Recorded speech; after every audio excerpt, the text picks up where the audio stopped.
Sean and RJ on 105.3 The Fan. Everybody steps up tonight. Mo Bamba good at minutes off the bench.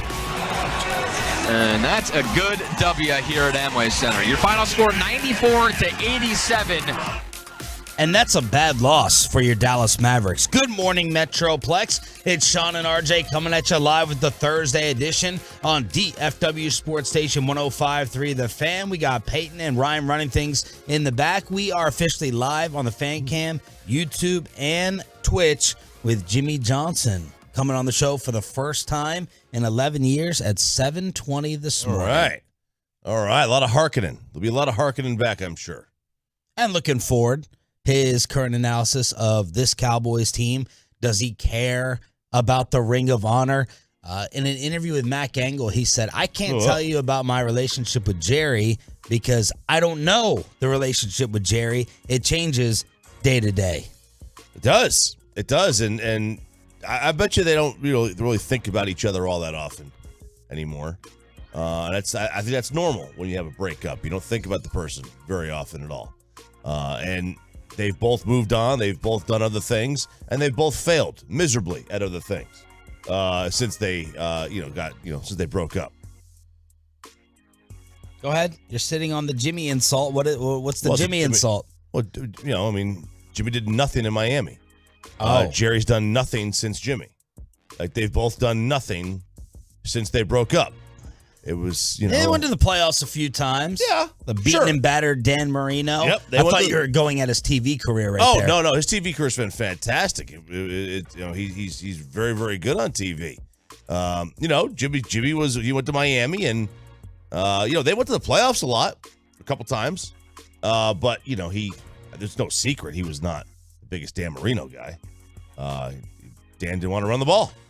And that was what Jimmy thought was a problem. I wonder if there's any chance that Jimmy Johnson would say no. I'm still waiting for someone in sports. T.O. kind of did it to say no to the big invite, whether it's the Hall of Fame after being kept out for years or the Ring of Honor. Because once Jimmy got the gold jacket, I would guess that lowered his desire and his care to get in the Cowboys Ring of Honor. It's like, okay, go ahead. Do your own thing there in Arlington. Absolutely.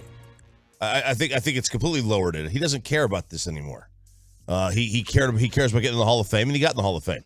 These team Hall of Fames, they obviously mean far more to the team and their fan base than they do to everybody else. Now, if you're someone who has no chance at the Hall of Fame, then get in. Absolutely. Drew Pearson, I think, wanted and needed to get into the Ring of Honor, and that was always one of the things. How can he be in the Hall of Fame? He's not even in the Ring of Honor. Which was a terrible argument, but it was one that stuck. And stuck? Stuck. Stuck? Is stuck a word? No, I don't think so. I think stuck's a word.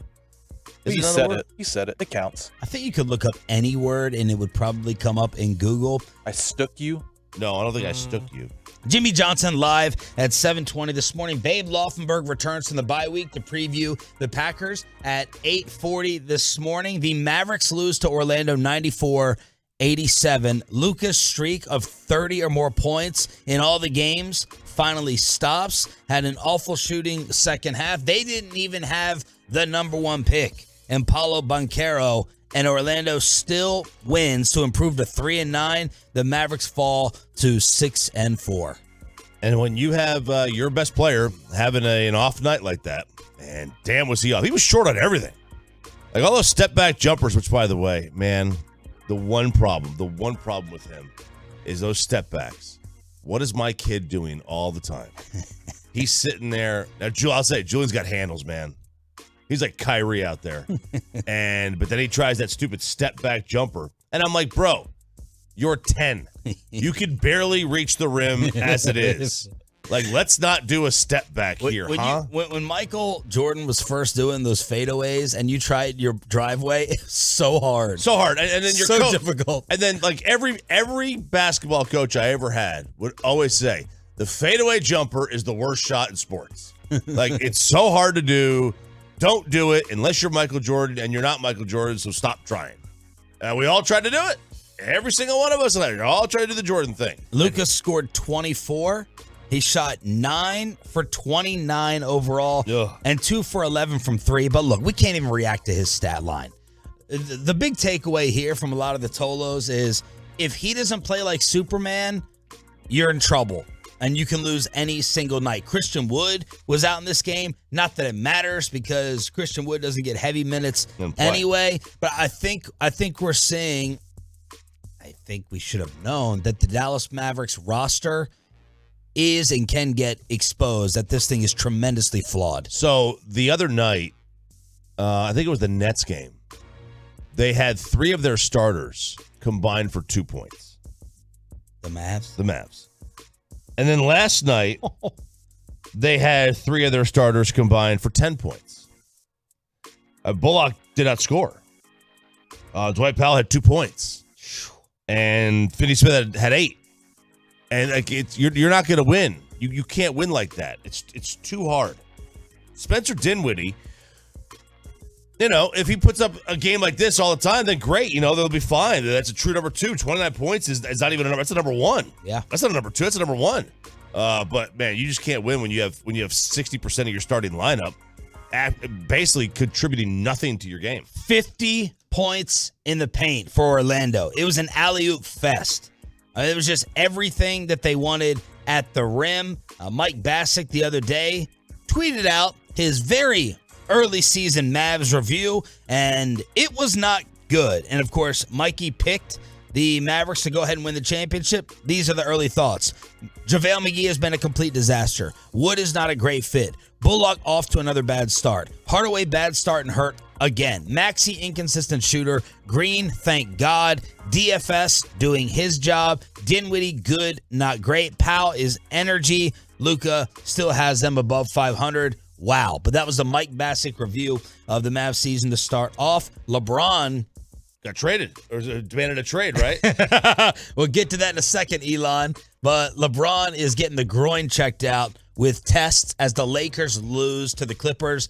They got worked last night, and Kawhi Leonard was not even on the floor. When do they blow it up? When does the GM get fired there? As Stephen A. Smith is already throwing out trade suggestions, Anthony Davis for Draymond Green and Klay Thompson. Oh, I actually kind of like that. I don't. Why would the Lakers take that deal? To me, Draymond getting ready to, he's a finishing piece. The Lakers don't need him. Klay Thompson, as he's going back and forth arguing with Charles Barkley, is on the downside as well. Look, if Anthony Davis's trade value has dropped that low, maybe the Mavericks can try and get involved for something. But Anthony Davis, trade rumors, LeBron James banged up with the groin. It's a disaster. Wait, is there one that's a bigger disaster between the Nets and the Lakers? Lakers. They're the worst record in the NBA. Yeah, LeBron James. But I still think the Nets had higher aspirations and higher chances. Yeah, they did. They did. There's no doubt about that. We knew the Lakers were going to be bad. Yeah, we knew they were going to be bad. We knew they were, but not worst record in the NBA bad. And do they have a pick? No, they don't have a pick, right? Who's got it? I don't know. These things move so like crazy. It'd have to be the Pelicans, right? With Anthony Davis? I think so. They're still paying off that trade? It was like 5 years ago. No idea. But the Mavericks lose to Orlando. It's Sean and RJ here on DFW Sports Station 105.3 The Fan. We have a wristband controversy in the NFL. The Commanders could get exposed and called out today with a big news conference that is scheduled, and they stepped in it again last night using their own player getting shot as a counter argument that they quickly had to retract. And of course, Jimmy Johnson live at 7:20. Rob Domofsky, the Green Bay Packer beat reporter for ESPN, will join us in the final hour. We got Babe Laufenberg sandwiched in between. The Expressway, Bobby Belt at 8 o'clock. No reason whatsoever to go anywhere else. Thanks for turning it on, leaving it on, and being a Tolo. Elon Musk is screwing up already. Josh McDaniels fired and LeBron demanding a trade, plus the Brooklyn Nets, speaking of them, they get completely petrified and afraid and announcing their new head coach. And Zeke and the Cowboys may be sending a message to Stephen Jones and Jerry about Odell. It's all on the way. Thursday with Sean and RJ. Next. Coming up.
Here on 105.3 The Fan, your home of the Cowboys and Rangers. And yesterday, Choppy, the Texas Rangers made a move for some pitching, completing a trade with the Atlanta Braves. Yep, Jake Odorizzi, who has been around. He's pitched in big games before. He has been around. He is, I think, for most Major League Baseball teams, probably a back rotation starter for a 5 guy. With this one, I mean, he'll slide in near the top, or could potentially, depending on how they want to use him. I think he's done some bullpen work too lately, but I can't remember. I would be interested to see how they want to use him though, because this is a guy that he can eat up some innings, and that's what you're looking. If you're a team that's rebuilding, you want pitchers that know how to win games, that have pitched in bigger spots. And he's done some of that. He's 32 years old. He was an all-star with the Twins in 2019 when he had a career best 15 wins. The ERAs over the last 5 seasons, I'll give you, by the way, they traded Colby Allard in this deal. Yeah. It's a no-brainer. No-brainer? I mean, because they're celebrating in Atlanta as well. As they should be. I mean, they've got a younger kid right now. Celebrating relatively. Yeah. It's they're not going crazy like they stole something. They're not going crazy. But Colby Allard again. I mean, we're talking about somebody who is 25 versus somebody that's 32.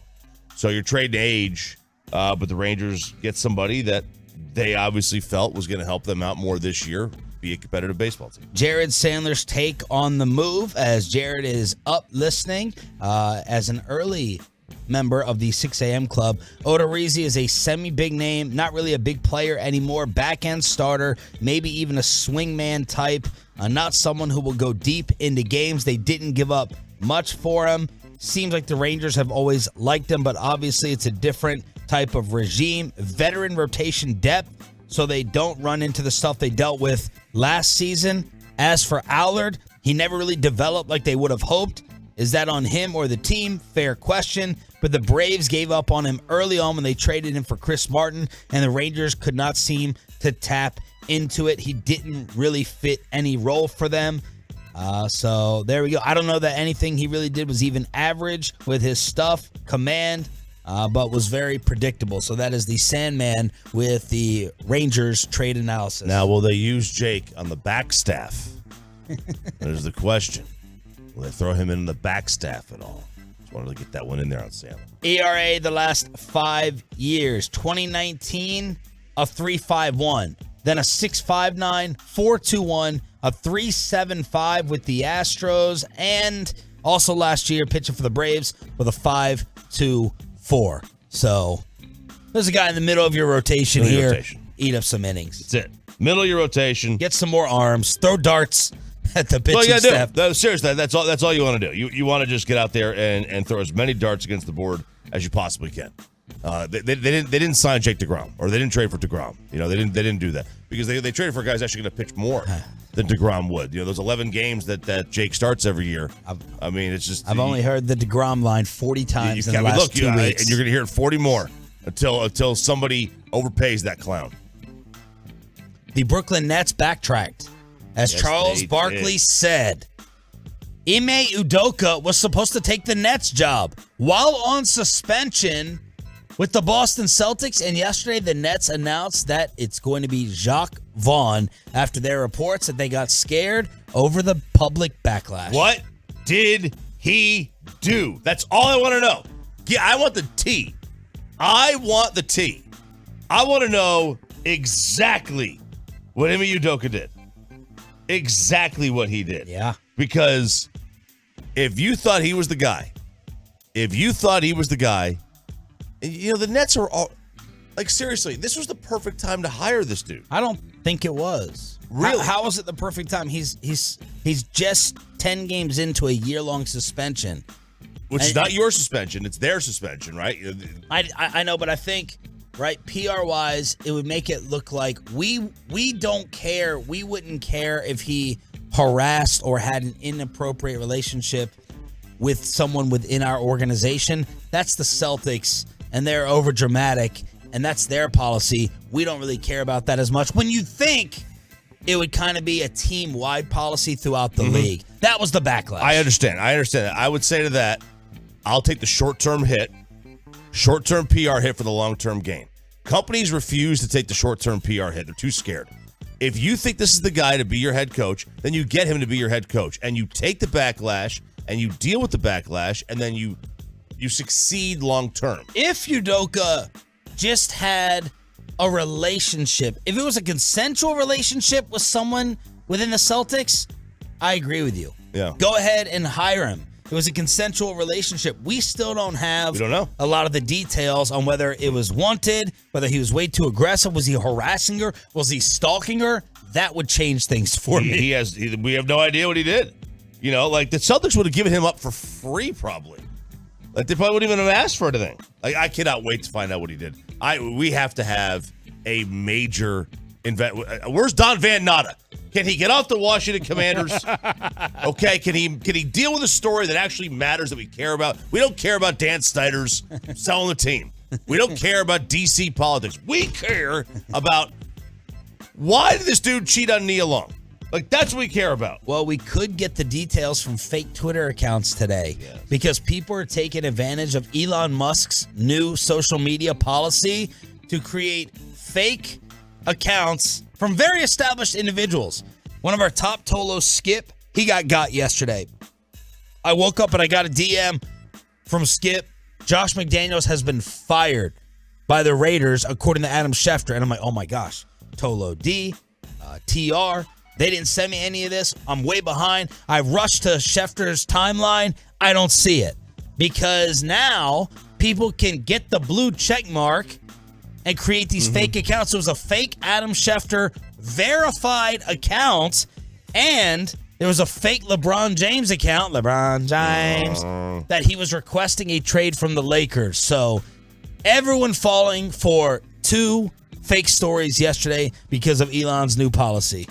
The new policy is not, man, they're going to change the color of the check mark. Everybody can buy a check mark, but change the color of it. I like it. All right. Make it red. Red. Yeah, make everything, make it red. You can choose which one you want based on your political affiliation. Well, If then you want to be in the middle, you get a gray one. Well, then why would I buy a red check mark? I don't get to feel cool and established as a real verified person. See, there you go. You can't decide what color check mark you get. How about that?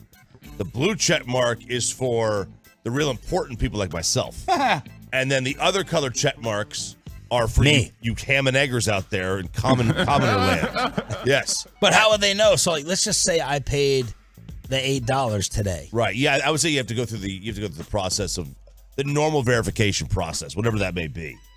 Which I don't even think they let you do anymore. Remember they stopped letting you do that? Now it's like you gotta just pay the money. You gotta do Twitter Blue. Pay the cash. And now if you click the blue check mark, it will tell you if someone paid for it or whether you have it for, social importance. Because you're a real person, like you're Choppy. Not a real person, an important person. That's right. You contribute. Oh, yeah, I just clicked mine. Yeah. Oh, wow. What's this it account, say? it says this account is, see, I could do this, Peyton. See, I'm the only one on the show that can actually click this button. Wait till I pay for it. I can do it too. You won't get this thing.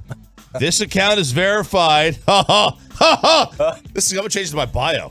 This account is verified because it's notable in government news, entertainment, or another designated category. I'm gonna say it's entertainment. I'm because I'm an entertainer. You're a funny guy. A funny guy. I'm not in government. That's for dang sure. Although I do think You might as well be. when the mayor of Roanoke retires, when Scooter retires, Yeah. I'm gonna run for the mayor of Roanoke. What happened to your HOA candidacy? I thought you were going to run for that. Well, You couldn't even win the HOA. Now you want to. You can't even win mayor. Now you want to be president. Well, we haven't had the. Well, I still am the president. Okay, that election, the election was stolen. I'm still 45. Is still here. Soon to be 47 again. Very ugly. Okay. Very, very ugly things at the splash pool. We're still looking into it. We have not had our vote yet. The HOA vote. It's got you got term limits, Sean. Okay, They have but 3-year term. your name is in the ring. My name's in the hopper. Okay. I figure I need 6 votes to win. What would you do as mayor of Roanoke? As mayor of Roanoke, let's see. The first thing I would do, I would get rid of every stoplight, overpasses everywhere. There would be no stoplights. It would be overpass central. It's the first job I would do. Some ratings have been coming in from recent. Oh, by the way, one more Ranger note. John Morosi says pursuing multiple pitching options, waiting patiently on direction from Clayton Kershaw's camp on how willing he is to engage with teams other than the Dodgers. The Astros' 6-game victory over the Phillies finished as the second least watched World Series on television. Now, Game 6, Saturday night, was down 11% from the previous year where the Braves finished off the Astros. That was on a Tuesday night. This was on a Saturday night, but overall, Choppy, the series, according to the numbers, finished as the second least watched one on TV, and the average viewership of Tennessee, Georgia, your Vols, beat the 2022 NBA Finals. Tennessee, Georgia, 13.1, 2022 average NBA Finals, 12.4. So there's a little around the sports landscape with what people are interested in. It is quite obvious. People only care about football. Like, that's it. If it ain't like that. Did you check? Did you watch the Mavs yesterday on your cut the cord DirecTV stream? I watched the second half. I had the kids before that. But you have it. I was at Sarah's. I was at Sarah's house. Oh, okay. So I don't know if I have. I think I do. I'm pretty sure I do. We have the same. So how did you watch the Mavs when I was out? I'm at her place every week, every day during the week. Oh. On the weekends, I'm at home. And on the weekends, on Saturday and Sunday, I'm watching nothing but football. But at her place, no problem. 877-881-1053, truckwreck.com text line. Jimmy Johnson live at 7:20 this morning. We've had McCarthy, we've had Jerry, and now we have Zeke sending a message to the front office. We want Odell Beckham. Next on The Fan. Coming up at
from the MyFitnessStore.com studios, it's Sean and RJ on 105.3 The Fan. Good morning, Metroplex. Shout out to our 6 a.m. club, those in DFW and listening on the Odyssey app, who are waking up with us early to try to get to the weekend as quickly as possible. Jimmy Johnson live at 7:20 to talk about his new book, Swagger. Jordan Schultz, our buddy, who is kind of blown up as a reporter over the years. He's the one who broke the Gronk retirement news. Tweeted yesterday, 7 teams have now told the Score, who he works for, of their interest in Odell Beckham. So we're up to 7 teams. With his market heating up, he'll be weighing the balance of money and also wanting to contend. Zeke Elliott yesterday, I tweeted this as well. I can't remember the Cowboys openly campaigning for someone like this to this degree. Normally, from the front office, you get the generic response, well, we're worried about who's on this team. That's someone else's job. I'm really focused on the Packers. We're concentrating on Lambeau. But no, Jerry Jones with you and Bobby Belt answering Odell questions nonstop. Mike McCarthy, that raised an eyebrow when he's like, I've always been a big fan. I've heard nothing but exceptional things. And now Zeke Elliott was asked about all the rumors yesterday. That's something we've talked about, here and there. We know the type of player Odell is. How explosive he can be, and what he can be for this offense. So, it'd be great to get him down here in Dallas. Just another weapon in our little repertoire. So, hopefully we get OBJ to Dallas. I'm friends with OBJ. He definitely will fit in this locker room. I don't know if there'd be guys that wouldn't fit in this locker room. We got a good group of guys, but he definitely will fit in. He's a competitor. He plays hard and obviously very talented. And we want him. We want OBJ. We want him. We want OBJ. Even Ben DiNucci's tweeting him. Well, Ben's trying to sell hats. I know. Boy, he's trying to hawk those brand hats, man. Ben's like, come on to Dallas, man. I'll get you every brand, every color. Yeah. Worry about us first, Ben. Yeah, come on now. Where's my hat? I'm waiting on this thing. But this isn't very common for the Cowboys to be talking like this. I am getting, with each statement, I'm getting more and more fearful. It's just lip service. Oh, you're getting more fearful. Absolutely. With each statement, I'm getting more fearful. Like, we tried to get him. And then he's wanting to go somewhere else. That every single statement, I'm getting more scared. You have more confidence in the Mavericks or the Cowboys signing a big name? Cowboys. Well, Mavericks, Cowboys, Rangers. Rangers clearly won because they did it twice last year. They had overpaid to do it, and there's no salary cap. So, I'm not sure that Seager and Simeon chose to play here. A-Rod didn't choose to play here. They just offered him $80 million more than the Mets did. Right. So in order in a salary cap league at the Mavericks, you got to choose to play here because the money is the same everywhere else, and baseball's a little bit different. So I think the Rangers clearly are the one that would sign the biggest name. Okay. And then Cowboys and Mavericks. Last. The Cowboys aren't signing guys because guys don't want to play here. They're not signing guys because they're cheap. Nick Eatman said something yesterday that kind of resonated with me. He goes, the fans are owed this. Like, take your shot. Go for it. Every once in a while you can splurge, right? Every once in a while. And it sounds like the players are thinking the same thing. And I wonder what the reaction would be in the locker room if Odell ends up in Tampa Bay, in Green Bay, in Kansas City. If they look around at each other and go, we had our chance. Especially if Odell, you think people lose their minds now when Amari makes some plays in Cleveland? If Von Miller is disruptive in Buffalo, don't let Odell Beckham go somewhere else and make a couple game-changing plays in the postseason because people will despise Steven and Jerry even more. There's no doubt about it. They will absolutely despise him even more. And, this is what's going to wind up happening if he does go somewhere else. Now, I don't think you'll see it this year. I don't think you're going to see big plays out of him this year. I just don't think that he's going to be. That's what Michael Irvin said yesterday. That impactful this year. If you're going to sign Odell Beckham, I think it's got to be for next year. But it doesn't mean, we'll get him now. I mean, I don't think he's going to make it worse. But, what impact is he really going to have this season? I don't know. But what I do know is someone's going to sign him. And someone's going to sign him for multiple years. And the Cowboys need to be prepared to do that. The Cowboys need the market to reject Odell's long-term deal that he wants. That final deal. They need the market to speak and to bring him back to them in order to get this done.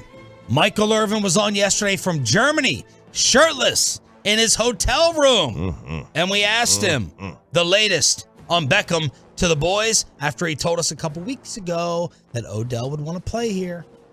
But let me tell you, and you guys always, Odell is built to be in Dallas. He's been wanting to play in Dallas for a long time. So I believe, if anybody asks me, that we do have the upper hand right now.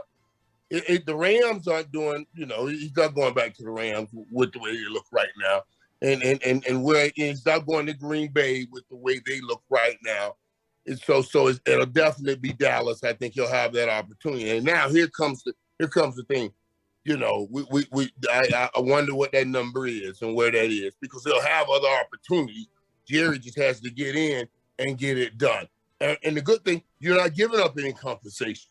You're not giving up, any draft picks or anything. So it would be a great get if he can get Odell. Odell always, I don't care. But Odell would love, I believe. I ain't never heard this from him. Yeah, right. He would love to play for that. He's trying not to put all Odell's text messages out there. Everything out there, all the words in his mouth. All the words in his mouth. But what about the health? What about the health of returning this year and actually making an impact on this win now team? Listen, here it is. We ain't worried about what he gives us for the remainder of this year. We know we can get through the remainder of this year. Green Bay, you look at the schedule, we can get through the remainder of this year. We need him back getting ready the remainder of this year for the playoff. Don't come in here with all of that like we need this dude to go and catch 1 million catches and all that. Let's just work them in, and get them ready for the playoffs. That's what you do. That's what the Rams did last year. And then he went when he got in there. He was the best player on the team in that playoffs, and was ready to be the best player on that team in the Super Bowl. So there's Michael talking about this impacting next year more than this year. Micah was asked about it. He said, yeah, we could use him. I think he's a great player. He's a guy you want on your team. I think he's a great dude. I think he could add good value to the team and help us do what we want to do. As for the matchup on Sunday, some books moving this up to 5.5. Cowboys favored by 5.5 points versus 5. Just yesterday and a few days ago, RJ, the Packers are beaten up, decimated. Yeah. 17 Packers, including 14 starters listed on the injury report yesterday. 16 of them had limited or no participation. Rashawn Gary, who's been having an outstanding year, the linebacker, torn ACL. Their best defensive player probably this year, 6 sacks, 31 pressures, ranked 3rd in the league in pressures. 9 players against the Lions in that disastrous loss. 9 guys were injured or needed medical attention. They're worried about Eric Stokes, the cornerback. That could be season-ending. Romeo Doubs, receiver Aaron Jones. Ankle injuries in that game. They're ravaged. They are destroyed. They're very ravaged. And they don't have many offensive weapons to begin with. When you look at what their receiving core and their, offensively, Rodgers is out there playing by himself. And it looks like he's playing with himself an awful lot out there. He is. Have you seen a bigger child out there than Aaron Rodgers? Child? I was just complaining, throwing his arms up in the air. Tom Brady? Yeah. I mean, even Tom. Tom was on the sideline. Rodgers is doing that like a 3-year-old who was told he can't have his cookie. Like he's throwing his hands. My team sucks. My team sucks. And it's really annoying to watch. It really is. They did claim Jonathan Abram, the 4th first rounder cut by the Raiders in the last few years. So they claim Jonathan Abram, and they're having discussions now. This is becoming a topic. When do you play Jordan Love? Yesterday we asked the playmaker, is Green Bay done? He said, yeah. I think it's pretty obvious. I'm saying that they're done. They have to decide by May whether to exercise Jordan Love's fifth-year option. That'd be $20 million fully guaranteed. And Mike Tannenbaum, former GM on ESPN, said at the end of the day, they got to play Jordan Love once they're eliminated. It has a little something to do with my own history with the Packers.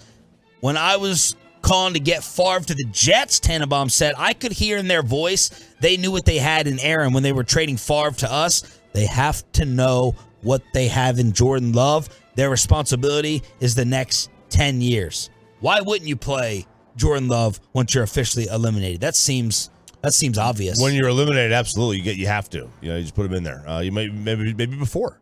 It's too late to trade Aaron Rodgers, obviously, now because obvious reasons. Trade deadline's passed, but what do you think it would take for them to say we should probably hit the reset and go with Jordan Love as our starting quarterback moving forward next year? What do you think it would take? How early could Green Bay get eliminated? Let's play around with some dates. Like Love plays 4 games, let's say. Mm-hmm. And he averages 300 yards and I don't want to say 3 touchdowns a game. That's a lot. Well, look, if the same organization moved on from Brett Favre, who had 3-4 years left. He had the Jets at like 8-3 the next year before his arm fell off, and then he was the 2 seed in Minnesota the year after that. So they've done this before. They've had a guy sit on the bench for a couple of years and then play him. So now I got to go check out the money on Rodgers and everything moving on. But it's like $50 million. But you decide what Love is, you evaluate him, and then you decide to try to give him a contract extension or exercise that 5th-year option for $20 million. I mean, you've got to figure. What, that's $70 million in 2 quarterbacks? I know, right? You know your roster. You know your player better than anybody else. Pete Carroll knew Russell Wilson was washed up, that he was on the decline, and he got rid of him. And I think you'll see the same thing with Green Bay, that if they think Aaron's declining. If they think Aaron's declining, now's a great time to move on from him. Declining 1 year after winning the back-to-back MVP. I mean, we saw it with Manning. He had his 2013 season, and at the end of 2014, you could see at the end of that year his arm was falling off. And then the following year is when it was really bad. But you could see the decline. Everybody who watched the Broncos could see the decline in that 2014 season. And this year with Tom, after leading the league in touchdown passes last year. Mm-hmm. So that's the drama in Green Bay. Rob Domofsky, the Todd Archer of Lambeau, will join us in the final hour of the show after Babe Laufenberg at 8:40. And, of course, the main event, Jimmy Johnson, live at 7:20 on your Home of America's team. We'll preview and get your total questions for Jimmy at 6:40 this morning. But, man, we have some drama throughout the rest of the league. The wristband fight between Russell Wilson and Pete Carroll. There's a big announcement, a legal announcement about the Commanders today and why they're having to backtrack and apologize for using their players' shooting to try to bicker with the D.C. government. You can't make it up. Plus, you may fall in love with Jeff Saturday just like that in Around the NFL next.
The personal injury lawyers, Frankel and Frankel. There's a reason you need a special license to drive a big truck. So companies that hire drivers and put them in a big truck should be held accountable for what happens when one hurts you. Frankly, you need Frankel and Frankel. Visit truckwreck.com or call them 214-333-3333. What is going to be announced today by the District of Columbia Attorney General? They have scheduled a press conference, and they've been investigating Dan Snyder and the Washington franchise since last year. Tens of thousands of documents have been reviewed. Countless people have been interviewed. Of course, you've had allegations of harassment. You'd have allegations of cooking the books. And today, the Attorney General is scheduling some type of press conference. Well, the Commanders responded to this, and they released a statement that basically said, DC has a lot of crime. I'm going to paraphrase here, RJ. You correct it where you see fit.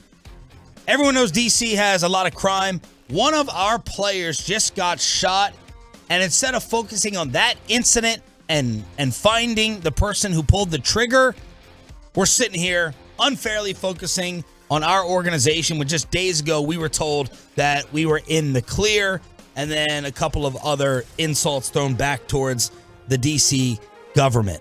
Well, the agent for Brian Robinson, the player who got shot and then returned a short time after, one of the best stories in the NFL this year, he released a statement saying, up until this point, I was so happy with the way that the organization dealt with, cared for our player, the class and grace that they showed until this. Whoever made this statement, whoever is hiding behind this statement, should basically be ashamed that the Commanders used this player's shooting incident to fire back at the Attorney General with the politics that are taking place. Yeah, it was odd. It was an odd statement. I think from the team standpoint, you want to deflect and move on to, and basically say, stop looking here. Why don't we look there? I think their intention was good. Their execution of this was pretty much nightmarish. Nightmarish? Yeah. It was pretty bad. Like, you can't, they execute this thing very, very poorly. I could see how I don't think any of their intent is ever good. I understand what they were trying to do. Yeah, of course. And that's, their intent was like, hey, let's focus on this. You're the Attorney General. Who shot our player? Let's figure that out. I get it. It was not something that you should ever really kind of put out there in writing. Which, by the way, the DC Attorney General's office is not responsible for prosecuting armed robbery or attempted murder. That falls under the jurisdiction of the U.S. Attorney General's office, since it's a federal district. So it's not even within their. This was homework done by the reporters. It's not even under their jurisdiction. Yeah, I mean, if there's a way to screw something up, they do it. They find a way. Sure, absolutely. There's no doubt about it. They find a way. This is a poorly run operation. They always step in it.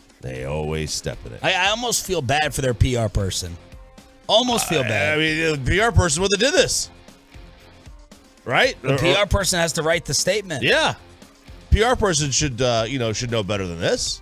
Yeah, this is. What are you gonna do? Snyder's sitting there with his glass of Merlot, telling you what to write. Send it out. Oh, he's not. He's not allowed to be around the team. Is it D? It's not Tanya. Tanya. It's not D. Snyder. D. Snyder. Is it D. Snyder from Twisted Sister? Yeah. So then the Commanders came out and said, by the way, could you have had a more perfect name than Tanya? Tanya looks like the type that would run an organization into the ground. Yeah. So what is this announcement? People speculate and try to figure out what this announcement could be. Great question. Fantastic question. What is it? Is it that they're going to be that they're forcing them to sell? They're selling. Is Snyder going to jail? Are they going to announce that Snyder's going to jail? Will he be charged with something? Are they going to get a new stadium? I saw somebody say maybe they're going to announce that Sam Howell's the new starting quarterback. I don't know. 12 o'clock press conference, and they've been investigating the Commanders for engaging in financial improprieties. So you know that Don Van Natta will be all over that from ESPN. All right, The wristband controversy. Oh, I love the petty. Oh, Pete Carroll's winning so much.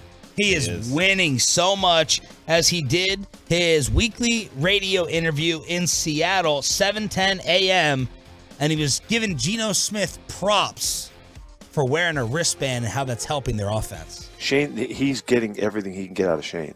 That's a really important part of it. Shane helps him all the way through to the 15-second point because they're not helping him. They're just communicating to get it done. And there's this conversation that goes on, and so they work it out. And Geno's taking advantage of all of that. If you notice, Geno's going off the wristband, and that's a big help. It's smoothed things out, sped things up, cleaned things up, and that's part of it too. And we never did that before. There was resistance to that, so we didn't do that before. Yeah, totally didn't need to add it. Totally unnecessary. Nope. And he threw it in there. Shane is Shane Waldron, the offensive coordinator. That's another shot. Because Russ always had problems, right, with the Seahawks play calling and offensive coordinators. So Pete Carroll starts off saying, this is how you communicate. Yeah, this is how a quarterback is supposed to be working with his coordinator and his coach. He's not pushing back on any of the play calls. And Geno, he just shutting his mouth and execute. Head down. Head down, man. He's got his head down. Head down. And Geno's wearing the wristband. We never did that before. There was resistance to that. And that, of course, would be danger. Danger. Mr. Unlimited. Mr. Unlimited. Russell Wilson was asked about. Man, this is some dirty media here. You take a report, you got to go right to the other person and ask their follow-up. It's dirty media, but we love it. Got to. We do it. Dirty media, but I love it. What do you think is going to happen after this Jimmy Johnson interview at 7:20? What do you think is going to happen on Friday at 10:30? I know. Jerry Jones is going to be asked to respond. Yes, he is. Russ was asked about what Pete Carroll had to say about the wristband. I don't know exactly what he said, but I think, won a lot of games there without one on the wrist. I didn't know winning or losing mattered if you wore a wristband or not. All right. Okay, Russ. Okay. Why on earth would he be against wearing a wristband? Why would you be against it? Now, unless, I don't know, does Tom Brady wear a wristband? Does Aaron Rodgers? Does Peyton Manning? I don't think they did. So maybe he was like, hey, elite quarterbacks don't wear these. Maybe that's what it was. This is for your bus drivers. Now I'm going to be Google imaging. Yeah, Tom Brady. Well, he has is it a play wristband or is it just a regular wristband? It could be his divorce details. It could be his separation agreement. It could be his separation agreement. Yeah, you never know. But Tom Brady, here you go. He's got wristband of plays. Okay. He's I remember him now always looking at his left wrist. Overrated quarterbacks tend to wear those. Insulting Tom now. Jimmy now Tom. Another we flip flopping on Tom now. No, I love Tom. I love Tom. Why the shot? Why not? Why not? We're having fun here. We're just joking around. Okay. But yeah, why not? Why would Russ not wear one? Why would he not? I don't know. I assume most quarterbacks wear one. I have no idea if they all do, but I assume most of them do. I cannot believe that Pete Carroll has made me support him and pick his side. This has been the greatest turnaround of the year for me. I'm totally on Pete Carroll's side. I am too. I can't stand Russell Wilson. I hate him. I sports hate him. No, I think it's beyond sports hate. I think I genuinely dislike that man. And I discovered him. I feel bad.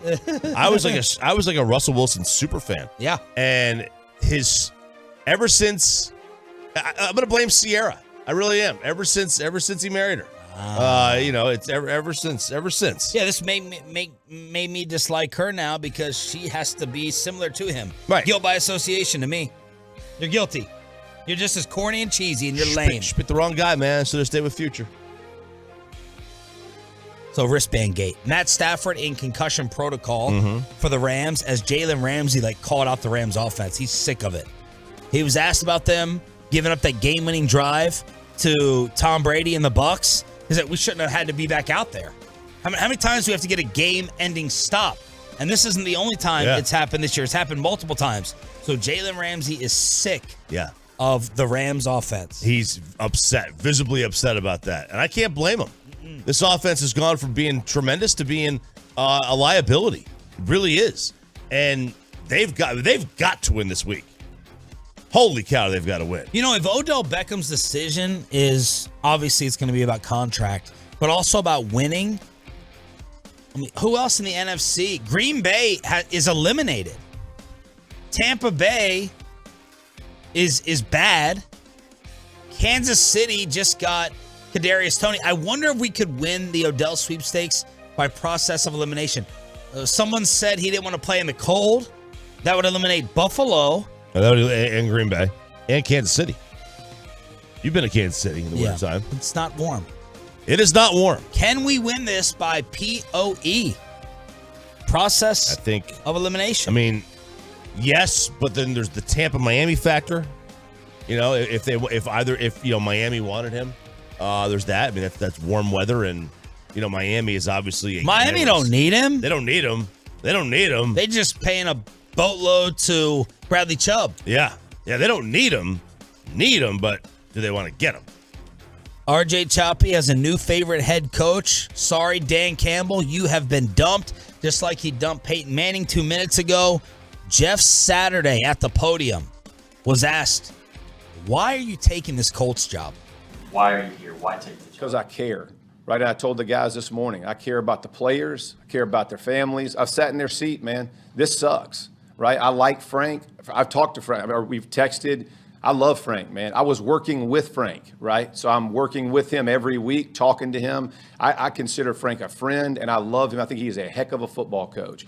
I got no control over how that. So I understand from their perspective. I've sat in that seat. They love Frank, man. That's their coach. I mean, they played for this dude. So I don't minimize that at all. I care about the staff and their families. These guys work hard. They sacrifice for their families. They sacrifice time, energy, and effort. Like, I know equipment room, man. I know media relations. I know training room. Like, you guys act like these are my people, bro. Like, my adult life was forged here. Right? Like, my wife and I we raised our kids here. Like, these people matter to me. This organization matters to me, right? The people in the community matter to me. I mean, everybody thinks this is like flippant. This is not. Like, I care whatever I can do. And when he said, hey, can you help me? Absolutely, I'll help. If somebody called and said, hey, this is an opportunity to say, for the people who are in this room and in this building, would you do it? Absolutely, I'm going to do it. I mean, wow. He won that press conference. He won the first team meeting, according to the players as well. Players said that, he addressed it the right way. We could see through all the BS. He didn't come out and demand respect. That was just honest and genuine. That's all it was. That's all it was. It wasn't, I'm here now. The player said he didn't stand up and go, you're going to listen to me. It's like, this is awkward. Yeah, he's like, I don't really deserve this, but whatever, we're here. Let's make the most of it. And I think that's how you had to approach it. That's how you had to approach it. The players and they seem to be like, I'll run through a wall for this guy. Yeah. Players I think generally somebody who can relate to them from experiences, and Jeff Saturday can. I mean, he is 12 times in the playoffs. I mean, he's made the playoffs. Yeah, like you said, like a dozen times. Super Bowls. A couple Super Bowls that he played in, and playing with countless Hall of Famers. It really is. The guy, to be in this position, if you were going to give it to somebody who has never coached before, you want to give it to somebody who has been through the wars. It's an interview we've been waiting 11 years for. Jimmy Johnson, live at 7:20. Let's get the questions from the Tolos that you want us to ask to JJ, not Jerry Jones. Jimmy Johnson interview preview next on The Fan. But let's get you over to Diamonds Direct.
that we have been waiting for a long time. Jimmy Johnson, live at 7:20 this morning. What questions do you want us to ask the Hall of Famer?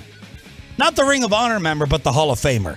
Jimmy Johnson with his new book, Swagger, at 7:20 on your home of America's team. Hit us up with your questions on the truckwreck.com text line, 877-881-1053, 877-881-1053. Before we preview the interview, I have big news. All right. It happened last night in my family. My family. And it does have to do with college football. My godson, Bryson, got his first Power 5 offer. Look at that. And it's coming from the SEC. Vanderbilt is at the top of the list. That is... full offer, baby. That is great to hear. That's an expensive offer. That's an expensive offer. That's a $70,000 a year offer. See, listen to the song. You won't be able to hear it. This is their school song? This is it. Yeah. You don't hear this when they play because they don't score. So it's the only time you can actually get to hear this thing. But no, that's good. Any Power 5 offer is a good offer. Doesn't matter where it is. Doesn't matter where it is. Are they Ivy League? No. Okay. They're considered. No, the Ivy League is like obviously the Princeton, conference, Princeton, Harvard, Yale. But they're like they have like. Isn't it like an Ivy League education? It's an Ivy League, caliber education. That's how they call it. So yeah, they have these things called I think it's AAU schools. It's an accredited whatever. It's like a research institution. It's one of them. You're not going to get a better education than you will at Vanderbilt. Education, SEC, and a city that everybody is flocking to. Yeah, that's right. great. People in the Metroplex go, yeah, I want a weekend. I want a weekend in Scottsdale. Thoughtsdale. Huh? Thoughtsdale. Thoughtsdale. They call it, right? And that's the way people have been talking about Nashville for a long time. Whenever Nashville's we're like, that's Nash Vegas, baby. Let's go on a little vacation. Let's do a 3-day weekend getaway. Where should we go? Everyone talks about Nashville, which I've never been to. Scottsdale's great. Nashville's great. So he's got the city. Yeah, it's fantastic. SEC, education, Power 5. Now, he didn't accept. A lot of Tolos are saying, so what are you, dumping Texas Tech? I'm not dumping Texas Tech. Yes, you are. I'm not. Yes, you are. Why? Because you're going to be a Vandy fan. He didn't say he didn't say he's going there. He's just an offer. This is just the beginning. Did Tech give him an offer? Did TCU give him an offer? Not yet. No. You know who you want. But what if they do? You want the one that gives you the offer first. That's what it says you want. They want you the most. Okay. It's all right. It's your son. Uh-huh. Right now, he's a kid, so he has NFL aspirations, right? Do you guide him towards Vanderbilt or Texas Tech?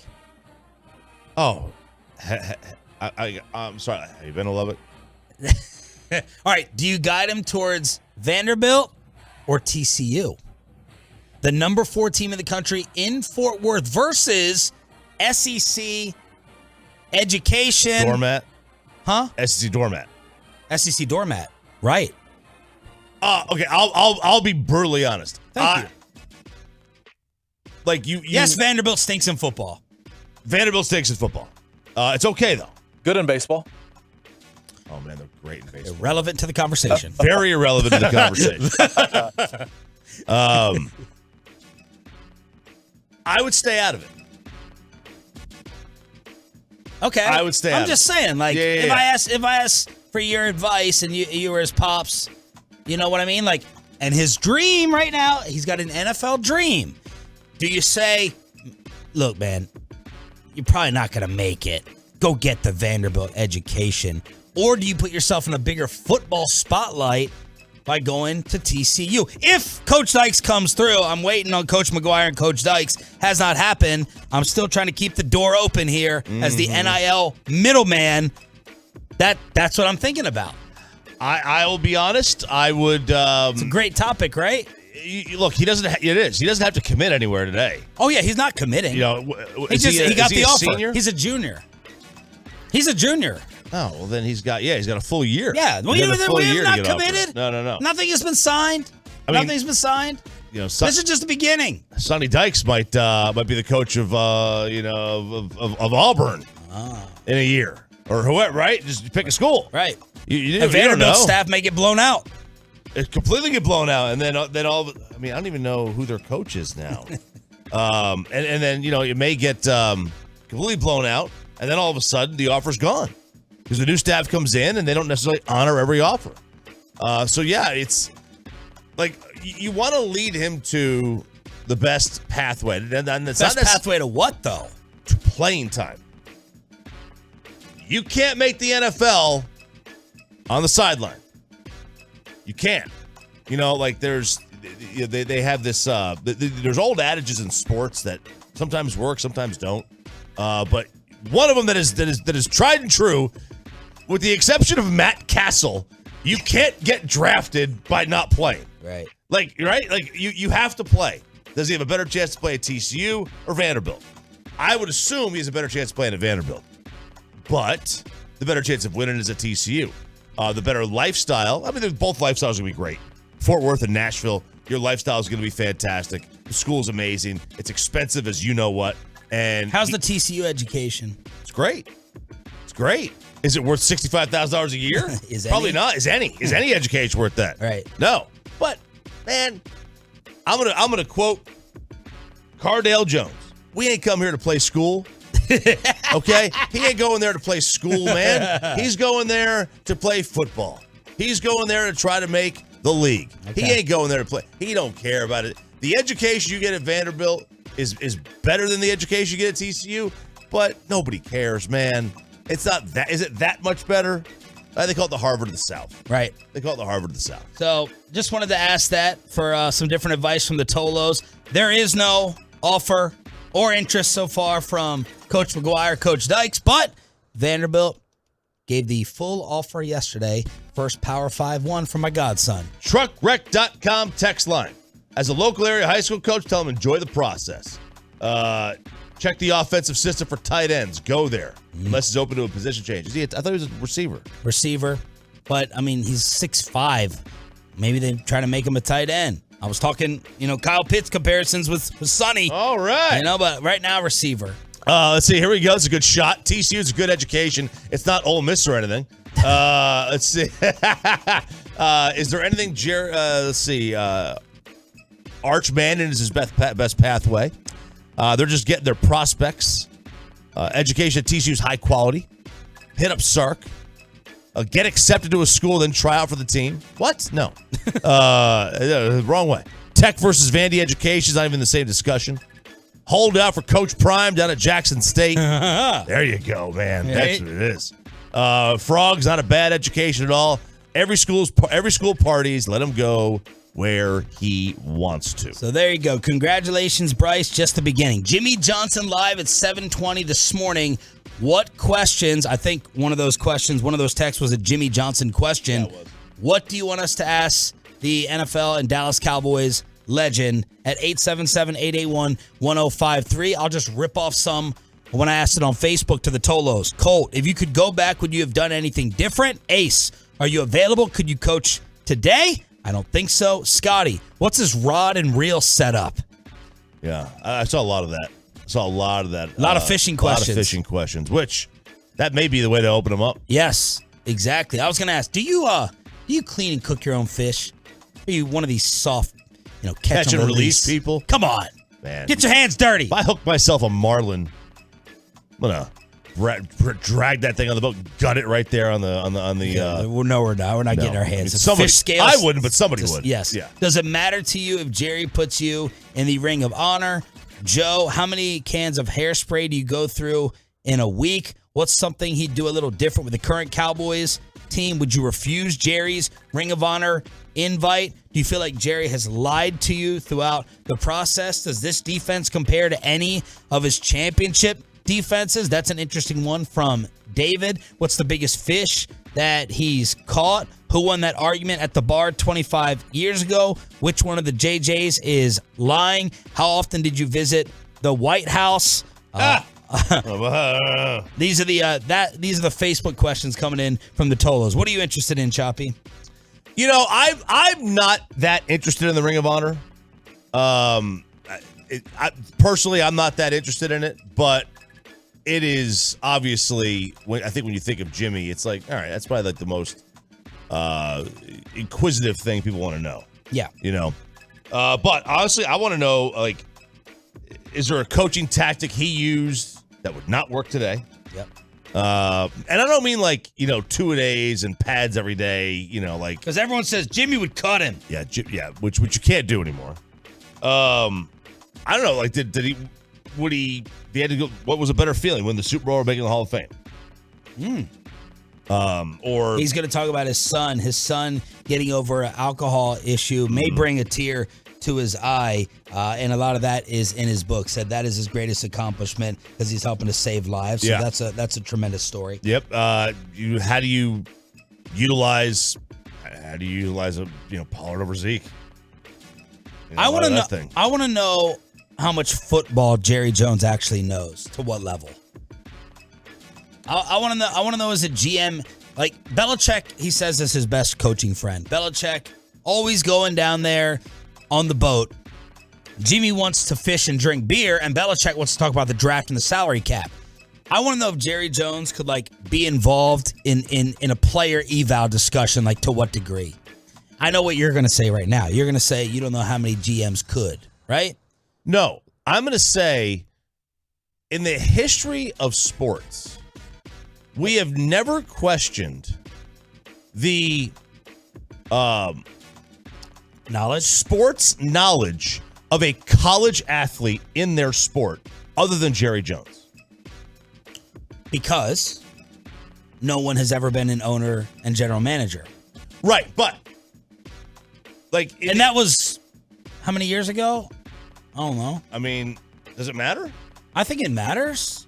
Like Jerry can talk to me about the wing T. Can he talk to me about what, the Eagles or the Chiefs or the Rams have been doing the past couple of years? I mean, intricately break it down. I'm curious. Is Jerry Jones qualified to be, football-wise, having whatever input he has in the discussions? I'm curious over that. I've always been curious. I think that if you play the game at a high level, you have knowledge of the game that. How many times do you we can't sit here and call out old fogies for their prehistoric dinosaur principles and thoughts on the sport and not have the same question about Jerry. Oh, you know what I mean? If we're going from that standpoint, I understand, right? But there was a time in the 90s, in 1992, he was only 20 years removed from college. Should a GM be able to sit in the meeting and say, this team is doing this defensively, we need players who can do that? A GM? A GM. I would say no. A GM's job is to, look at the player and maximize the value of he's a stock trader. A GM's a stock trader. A scout needs to be able to. A head coach needs to be able to. Howie Roseman is not breaking down the cover two. Okay, he's not, and I don't care that he does. The GM takes the knowledge and the information given to him and makes a decision on player value based on positional value and importance. Jimmy Johnson live at 7:20. Thanks to all the Tolo questions. It's Sean and RJ. Zeke is the latest Cowboy who says, we want Odell. Are the Packers going to have enough players to go against us on Sunday? And a bad loss for the Dallas Mavericks. Headlines on a Thursday. Then Jimmy Johnson right here on The Fan. Well, let's get you over to Boomer Jacks.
from the MyFitnessStore.com studios, it's Sean and RJ on 105.3 The Fan. Everybody steps up tonight. Mo Bamba good at minutes off the bench. And that's a good W here at Amway Center. Your final score, 94-87.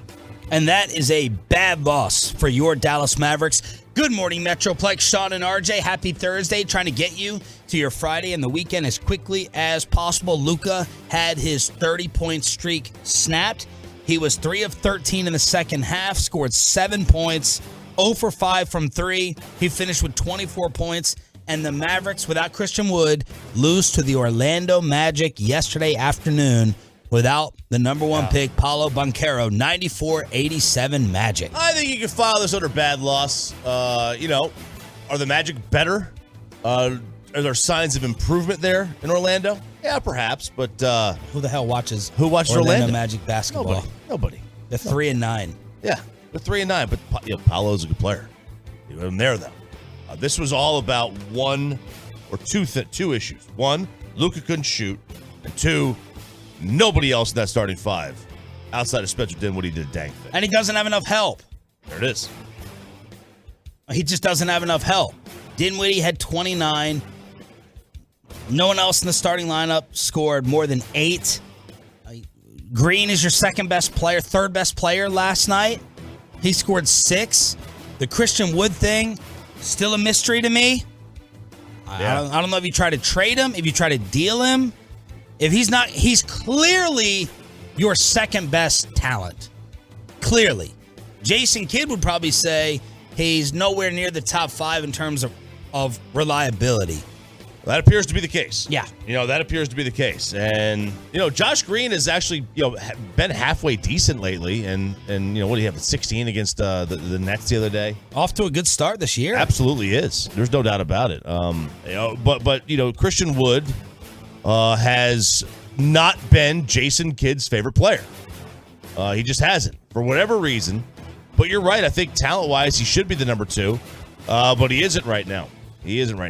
For whatever reason. And next up, it'll be the former guy that was in the doghouse. Mavs at the Wizards tonight with Porzingis. Washington has a record of 5-6. The Mavs are now 6-4. Let's look at the West real quick. My Lord. The Utah Jazz have the best record in the Western Conference. Are you kidding me? Team Tank blowing it up. This is the NBA version of the New York Giants. The Jazz are 10-3. The Suns are 8-3. Blazers are 8-3. Denver is 8-3. Memphis is the 5 seed at 8-4. The Mavs are still the 6 seed at 6-4. Clippers whooped the Lakers last night. LeBron is getting the groin checked out with an injury. Clippers are 7-5. Then the Pelicans, Spurs, Timberwolves coming in at number 10. LAL is 2-9. By the way, best record in the East. The Milwaukee Bucks are 10-1. And I always thought Donovan Mitchell, star potential. He's with the Cavaliers. They're 8-3 along with the Celtics. The Lakers one is the one that stands out the most. I mean, LeBron James is the worst record in the West. Like that doesn't make sense. Second worst. Rockets are 2-10. Okay, second fewest wins in the West, which makes no sense. Like, LeBron James should never be at the bottom of anything. They'll be nasty. But this is remarkable. Remarkable theater what's going on there in Lakerland. And remarkable theater in Brooklyn as they back off of Ime Udoka, the suspended Celtics coach, and they hire Jacques Vaughn instead. What did he do? That was so. I cannot wait for it to come out to find out exactly what he did, because interoffice relationships happen everywhere all the time. You don't get guys getting suspended and fired necessarily for having that. If it was consensual, well, the relationship was consensual. We know that. We don't know what he did in the workplace in terms of making her feel uncomfortable, comments that he made to her, right? Harassment. All right, but to me, that's not one in this. How can it be consensual if he was harassing her? Well, the Allegedly. sex was clearly consensual. Like that was that part of it was consensual. But what else did he do? Did he make inappropriate comments to her that made her feel uncomfortable? Like, did he try to have her sleep with him, in his office. The Nets got scared of the backlash. Charles Barkley called this the day of. When it came out, Woj reporting Udoka was going to be the hire, and then the GM, Sean Marks, is like, no. Charles is like, I think the talking heads and the public and social media backed the Nets off what they really wanted to do. Yeah, and I disagree with that from the Nets' perspective. Like, if this is the guy you really want, take the short-term PR hit and deal with the long-term gain. Companies, organizations are scared to take any kind of short-term loss. They always want to be going on the up. Take the short-term hit, take the short-term PR hit for the long-term gain of having the right coach in there. If you really want him, go get him. That's the guy. If it's not going to cost you anything, because Celtics are probably going to give him up for free. If it's not, go get him. If that's the guy you want, they didn't. They didn't want to face the heat. The Nets. The Nets are a mess, man. They're an absolute mess. I thought this was the perfect time for them to do it because all the heat's on Kyrie, right? All the heat's on Kyrie. Kyrie's clearly a bigger story, right? Kyrie is, we don't have to get into how big of a story it is. And this would I believe overshadow them bringing in Udoka. We know Micah's in. McCarthy commented. Jerry commented on this show. Zeke yesterday was asked about the Odell Beckham rumors. That's something we've talked about, here and there. We know the type of player Odell is. How explosive he can be, and what he can be for this offense. So, it'd be great to get him down here in Dallas. Just another weapon in our little repertoire. So, hopefully we get OBJ to Dallas. I'm friends with OBJ. He definitely will fit in this locker room. I don't know if there'd be guys that wouldn't fit in this locker room. We got a good group of guys, but he definitely will fit in. He's a competitor. He plays hard and obviously very talented. And we want him. We want OBJ. We want OBJ. Meanwhile, the Packers had 17 players, including 14 starters, listed on the injury report yesterday. 16 had limited or no participation. They did claim Jonathan Abram, the most recent first-round pick that was cut by the Raiders. Which, I love the idea of picking up first-round guys. Take your chances on first-round picks, and if you get them and they hit, great. If not, what's it really cost you? You have a chance. This seems like an old Patriots kind of move, right? Now, did that work because of the Patriots or because of Tom Brady? But I like the idea, the philosophy behind just picking up former first-round picks. Meanwhile, Zeke was asked for a health update. Is he definitely playing on Sunday against the Packers? I would say there is urgency, but I think, what's important is just making sure my knee is good and ready to go. I think, that's the priority. The priority is, the long run. Our plan is to play deep into the playoffs, so the long game is definitely the priority. Man, it sounds like the Cowboys, they are looking at not wealth management, but health management. Mm-hmm. They're looking at the big picture. Let's make sure everyone is as fresh as possible. I think Jerry told y'all the other day he had never had a healthier team or felt good about a team heading into the playoffs health-wise as last year. And this year, I think they're trying to start limiting Micah's reps a little bit. Zeke, let's give him another game off if possible. So he sounds like it's up in the air for Sunday. Yeah, and if it is up in the air, there's a question to be made of, do you just, rest him another one? Give him another week. Give him another week if you want to, off the bye week and everything. Then we got to concentrate on resting Pollard. We got to get Pollard ready to go. But you got 25. No. Hang on. The 25 carries a game.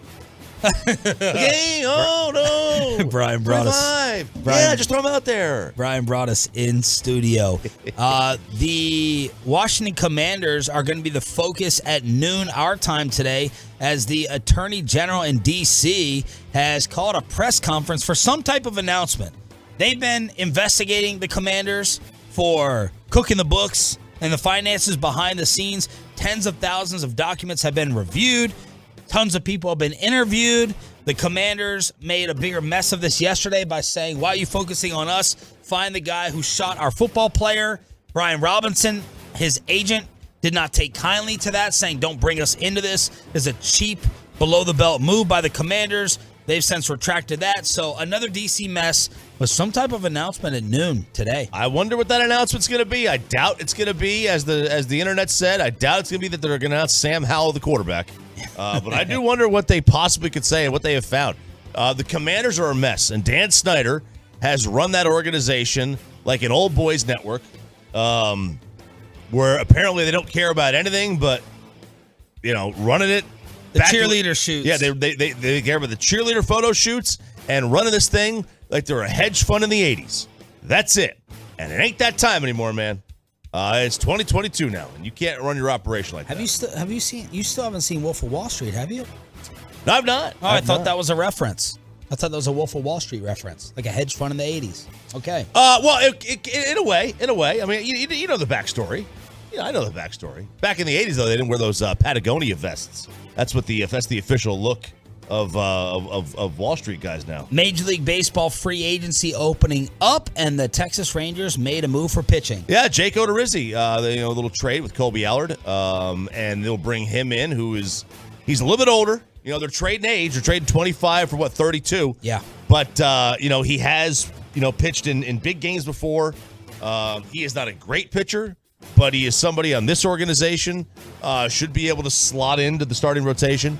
If you put him on the Astros, it's a different ball game, right? But you put him here, this team needs pitching, and they've got themselves a guy who has pitched for quite a number of years, 11 years now in the bigs, with an ERA under 4 for his career. That's good.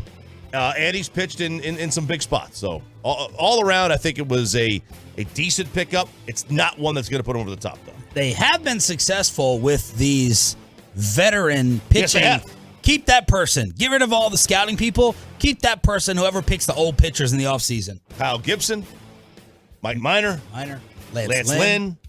I mean, they've done it. They've done a good job of it. It didn't really work with Brandon Webb when they tried to bring him in years ago. Kyle Gibson. I said him. Sorry. But yeah, this is kind of their formula, and that's okay. You're not going to go out there. You're not going to sign DeGrom, Shohei, and Garrett Cole all in one offseason, right? You're not going to do that. So do what you can. Headlines here on Sean and RJ. Your home of the Rangers and Cowboys is 105.3 The Fan. The interview we've been waiting for. Jimmy Johnson on these Cowboys and all that Cowboy drama. Jimmy Johnson, the Hall of Famer, joins us next on The Fan. But first, the Eagles Nest. They have all the different sports packages on their 73 TVs. Watch the game there tonight, right there in Fort Worth. The G-Bag Nation just had a tremendous outing.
The personal injury lawyers, Frankel and Frankel. There's a reason you need a special license to drive a big truck. So companies that hire drivers and put them in a big truck should be held accountable for what happens when one hurts you.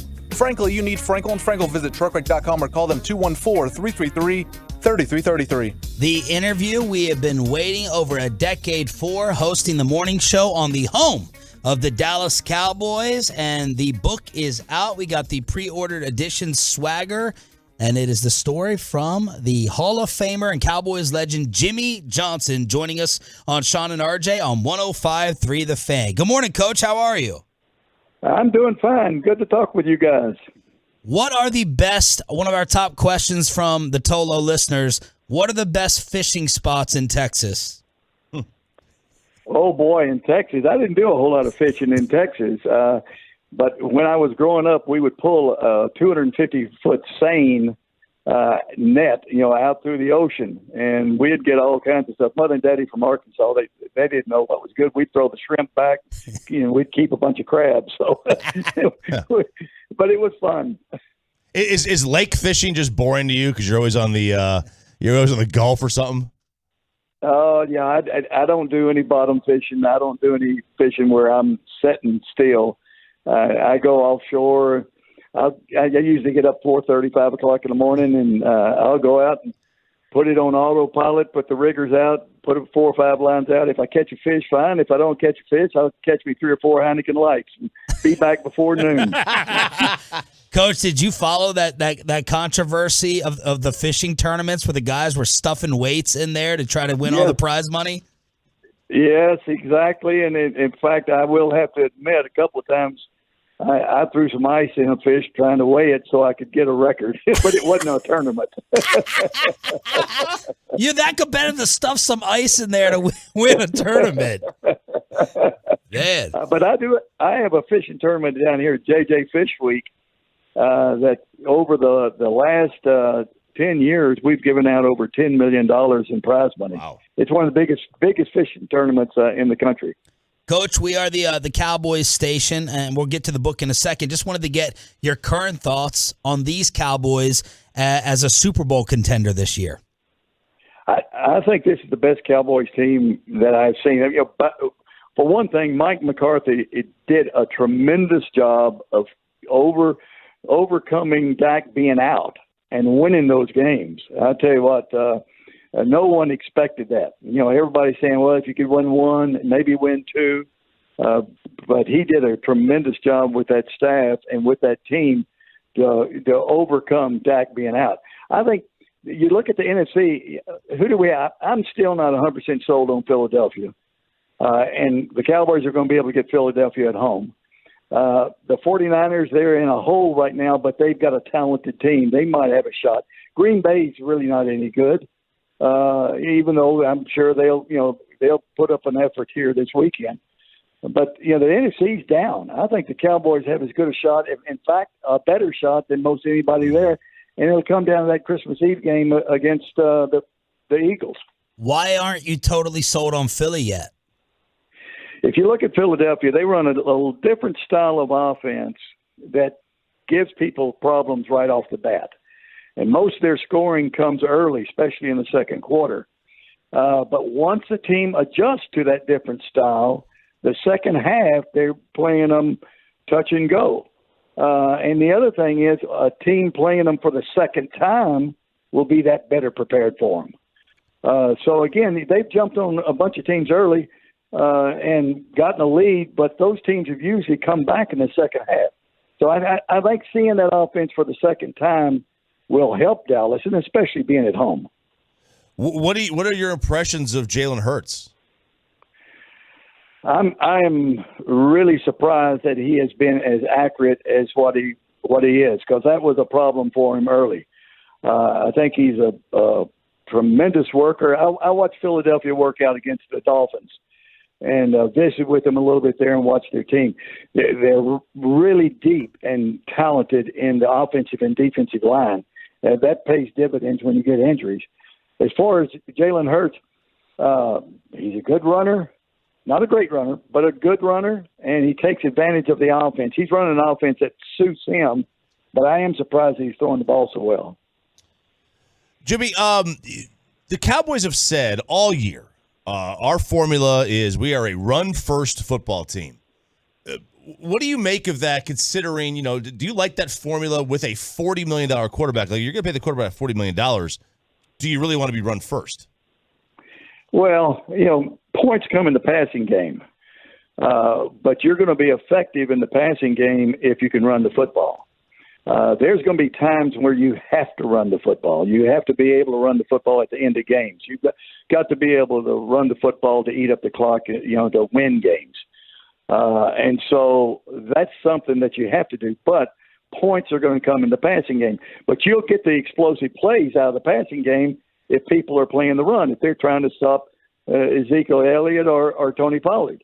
And so you look at that, I think the balance helps. And there'll be games that you're not going to run it much. You play the Buccaneers with their defense, you're going to be throwing it most of the time. But you play another team and you're going to be running it most of the time. When you get a big lead, you're going to be running it. So I think you got to have both. How do you feel, Coach, about Dak as a franchise quarterback now? I think you can win a championship with Dak. There's no doubt about it. But Dak, just like any other quarterback, he's got to have the right supporting cast.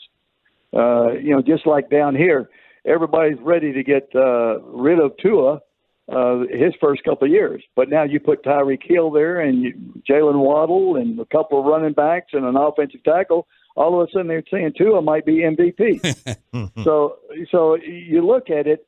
Every quarterback, Troy, when Troy was a rookie, he goes out there, didn't win a game. The second year, we would have made the playoffs. We were one game away from the playoffs, and Troy injured his shoulder. I went to Troy and I said, Troy, I'm sorry, I tried to push you for the Pro Bowl. You didn't make the Pro Bowl. And I remember it like yesterday. He looked over at me and said, Coach, he said, you keep bringing in young, good talent. He said, I'll go to lots of Pro Bowls. Jimmy Johnson joined us here at 105 through the Fan. The book is called Swagger. It is released nationally on November 15th. Pre-order it now on Amazon or wherever books are sold. How do you utilize and how would you utilize Tony Pollard versus Zeke? I mean, Pollard's having this great year, explosive plays, and Zeke is more of the, dirty yards kind of back, great, better blocking back. How would you utilize the two? I think what they're doing right now is the best way. And, people have asked me, said, don't you want Pollard in there all the time because he gets the explosive plays? Well, he's getting the explosive plays because defenses are geared up to stop Ezekiel Elliott and the physical play of him running the football there. He's a big physical. In fact, Terry Bradshaw did an interview with Dak here the other day, and he said Ezekiel Elliott came in and talked to him. He said, man, he is thick. He is a big back. He was so impressed with him just talking to him. I think the combination of the two. I don't think Pollard would be near as effective if he was the only back. Jimmy, a lot of people would like your thoughts on how special Micah Parsons is. Does he remind you of anyone? And do you think that this Cowboys defense is or can be special? I think they are special. Dan Quinn's done a great job with them. But Micah Parsons, I watch him every single week. And now I know Belichick, my buddy, is going to get mad at me. I mean, he may be the best player I've seen.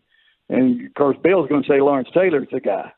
But Micah Parsons, he amazes me. His size and his speed, he makes plays all over the field. And everything I hear about him is his work ethic, his passion, his leadership qualities. He's a special individual. I voted him as the best MVP, not being a quarterback. Mm. There's talk of bringing Odell Beckham in. We have not heard the Cowboys kind of get up and stump for a player that we have ever seen more than this. How would you weigh bringing in a extreme talent, a big personality this late in the year versus maybe disrupting the locker room, the chemistry, whatever it may be? Michael Strahan knows him extremely well, and Michael and I have talked about him a bunch. I think he would be an addition. I don't think he would be a disruption. Michael says he's really a good guy, works hard. Everybody in the locker room, loves him. The concern I have is, how quick is he going to be able to contribute in a positive way? Because he hadn't played football in a while. He's coming off a major knee surgery. And so we may expect more out of him than what he can give early. The other thing is when a player hasn't been out there, I've seen it time and time again, when they've had a long layoff and then they hit the field, 2 weeks later they pull up a hamstring or they pull a groin or something because they're not football ready. So how football ready is he going to be?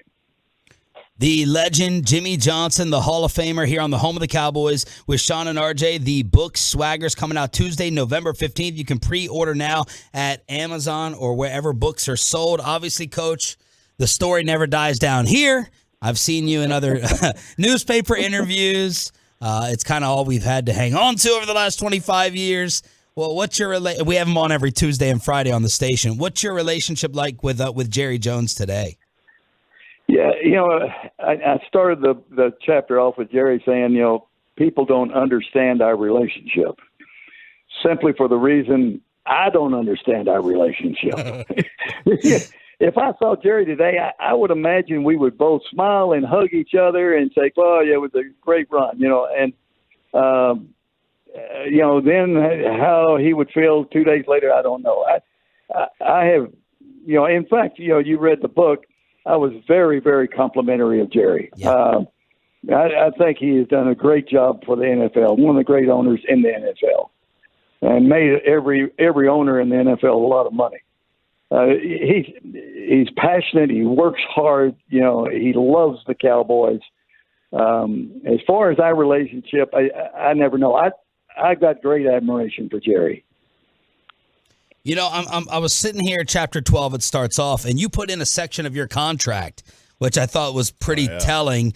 And I've said, Coach, my theory is that Jerry is like the most successful, insecure person that I've ever known or ever interviewed, because it just seems like he wants to be in the cool kids club of wanting the football credit. You've said he could make $5 million, nobody cared. You trade for Tony Casillas, he wants the football credit for it. Is that what this whole thing has basically circulated around?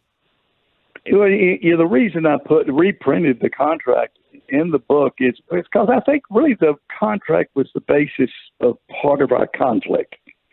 Because when we started off, Jerry said, hey, I'm going to handle all the business, all the finances, you handle all the football. So Nick Christian, my attorney, wrote up the contract that way.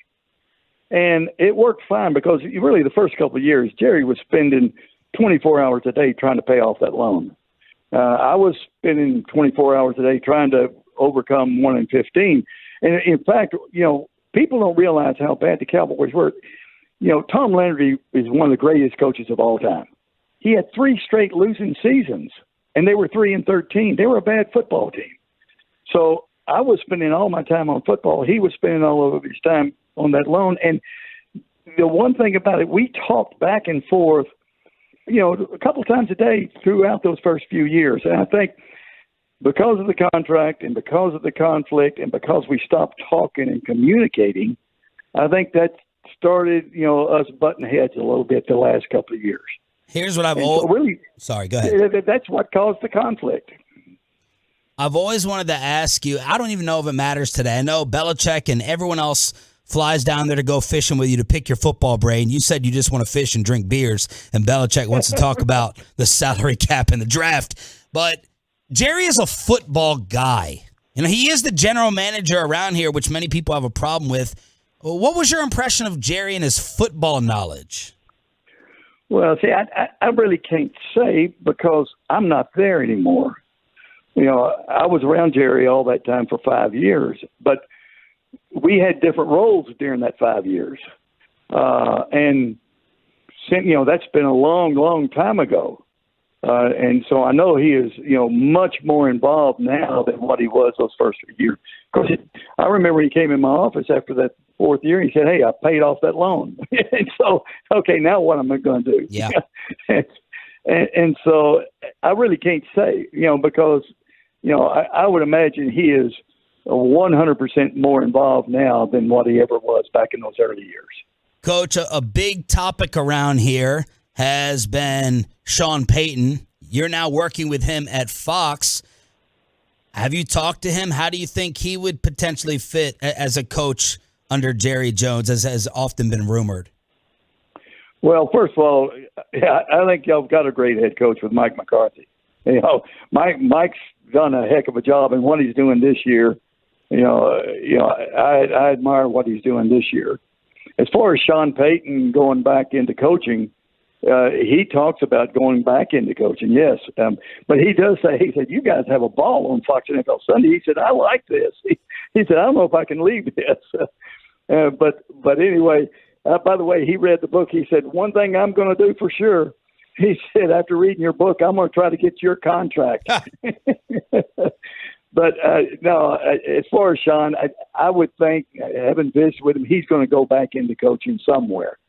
But you've got an outstanding coach right there with Mike McCarthy. Jimmy, how long after you finished coaching did you think it was too long after to actually come back? It made it too hard to come back. Oh, well, yeah, I had issues, because of my approach when I coached. I didn't have any family life, and I regret that. I regret it even to this day. I wouldn't change anything. I've talked to my sons about it. I wouldn't change a thing. But my son Chad going through alcoholism, and now he's fantastic. He's super successful right now with his rehab centers. And my mother passing away, it just made me realize I didn't have any family life. And so that's what took me out of coaching. Now, I know a lot of coaches, delegate. I know coaches that actually go home for dinner during the season. I never heard of that before. I mean, it just, each individual is different. Wayne Heising, when I tried to retire the first time, Wayne said, hey, leave after the season. Don't come back here until training camp. I said, Wayne, I can't do that. If my name's on it, I've got to be here working. Yeah. And so, different guys approach it in a different way. With today's with the rules and regulations, maybe coaches can delegate a little bit more and have more of a family life. But I couldn't. Yeah, how would you handle today's game? I mean, the asthma field or cutting guys on an airplane. I mean, that's not something that really happens today. Like, we're tactics that you used to use that you can't use right now. Why not? Can you? Maybe you can. I don't know. Belichick does it, and he still wins. And so I think as long as the coach has respect and credibility, and the players understand that he's working as hard, if not harder, than they are, and the players understand he's doing everything that he can do to make them better, to make them position better, to have a bigger contract and have success in the league. They'll accept whatever. I mean, those players don't want that backup linebacker sleeping in the meeting, not the ones that want to be good. Those players don't like people being late for meetings. So I don't know that anything's changed. Jimmy Johnson here on The Fan. Coach, how much do you care about being put into the Cowboys Ring of Honor? Well, I'd be honored. I'd be honored to be in the Ring of Honor. There's some great individuals in the Ring of Honor.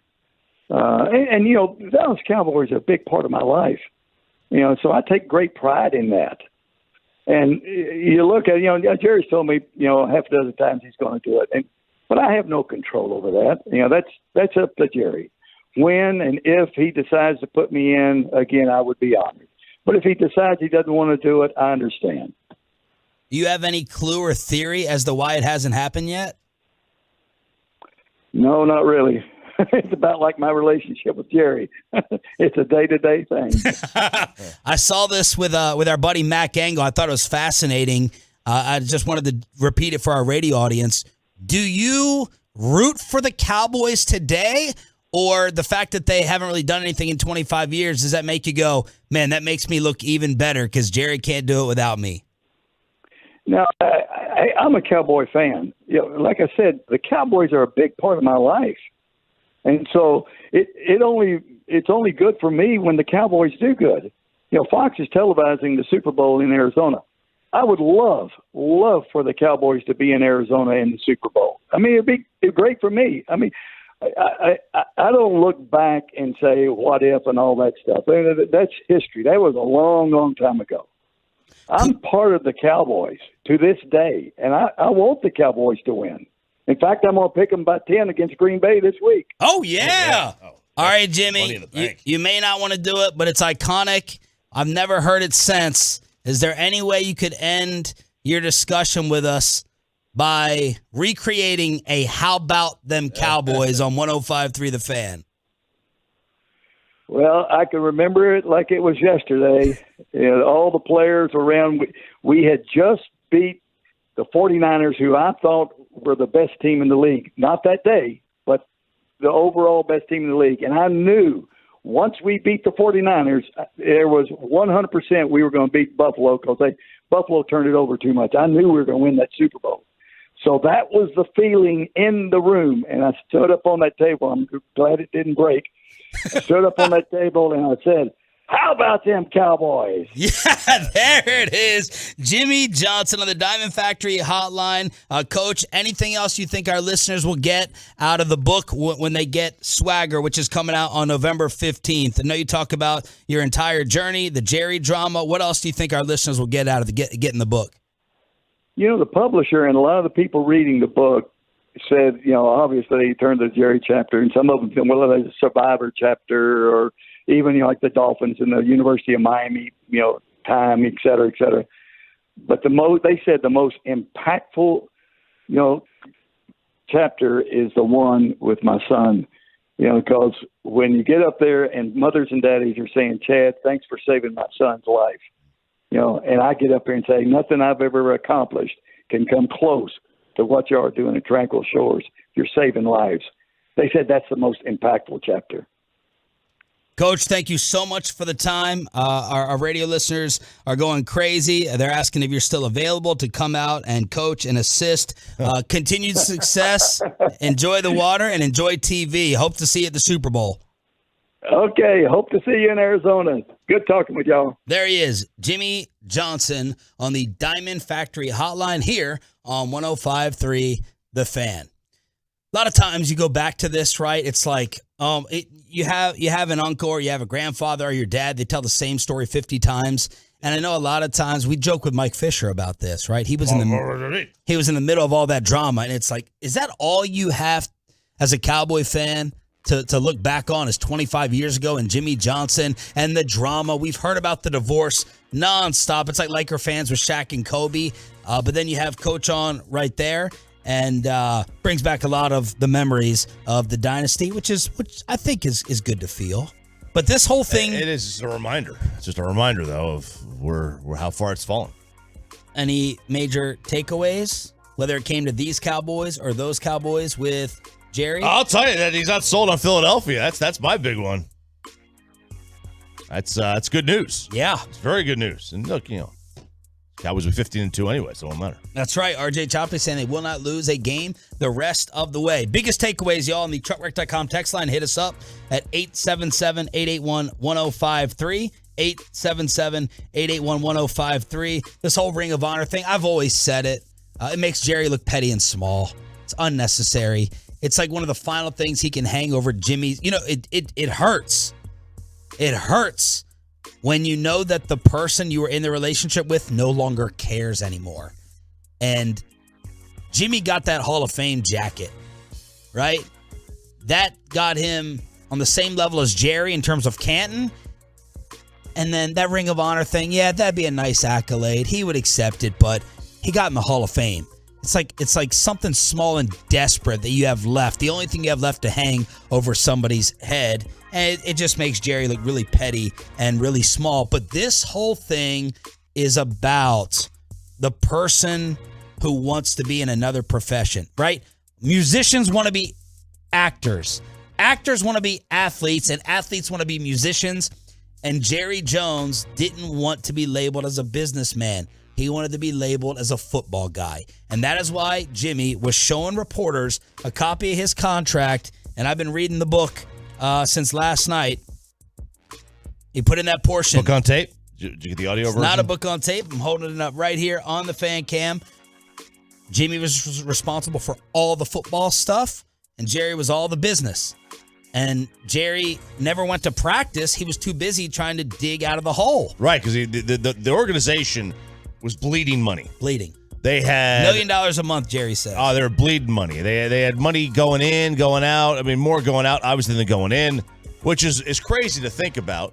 But like it's funny, like the two prime organizations in sports, this one and the Yankees, were when the current ownership groups took over, were in shambles financially, shambles, and now they're on top of the world because of the men that bought them, in part, and in other part because of the way the sport grew in football. But when Jerry took care, when he cleaned up the business side, Jimmy just said it. It was like, okay, now what do I do? And this whole thing, we can blame Tony Casillas, our buddy, for the breakup. Tony Casillas was set to retire, and Jimmy's like, let me make a few phone calls. And they traded a second and an eighth for Tony Casillas. Well, there's Jerry on TV saying, I just traded for Tony Casillas. And could Jimmy have been the bigger person back then? Of course, right? It's like, who cares who gets the credit? Let him go in front of the cameras. I'm really the one making the decision. But Jimmy was small in that regard. And that's where the tug of war over control. And it's like, hey, man, you said you were going to stay in your lane. You should have been staying in your lane, and now you're trying to poke your nose in here. Jimmy said every time Jerry tried to redo his contract, he tried to take out the clauses and remove the ones about Jimmy having total and complete football control, and Jimmy always said no to it, and then things blew up. There you go. Yeah. One of the greatest sports dramas it is of all time. It is a great drama. And, there's so many people that are listening now that weren't even around then. That would be able to, when they read this book, will find out the backstory and exactly what happened. But man, it's credit and fame and ego. Yeah, torpedo every great pairing. It broke up the Beatles. It broke up. It It's a drug. Oh, gosh, it is a drug. I mean, it broke up Shaq and Kobe. Shaq and Kobe. I mean, it breaks up everything. Ego, credit, fame, legacy. Those are 4-letter words, man. Those aren't good. Those are 4-letter words. 877-881-1053. Truckwreck.com text line to hit us up here on your home of the Dallas Cowboys. We'll replay some of the pieces of the Jimmy interview at 9 o'clock this morning. It'll be available on 1053thefan.com and the Odyssey app. Did he say Micah Parsons was the best player he's ever seen? Did he say something like that? He said Belichick would get mad at him because Bill obviously is going to stick with LT, but felt like he said something like that in terms of Micah Parsons being the best. Tried to get a little Sean Payton out of him. You know, what would he tell Sean Payton about working for Jerry? But he's having fun at Fox right now. All right, did you see what our buddy on CBS Sports Radio did yesterday? Sean Mraz? I did see this, and I have a lot of questions about this. Die-hard New York Giants fan. He works on the DA show. Damon Amendola. So yesterday morning, they were talking about the Philly Fanatic.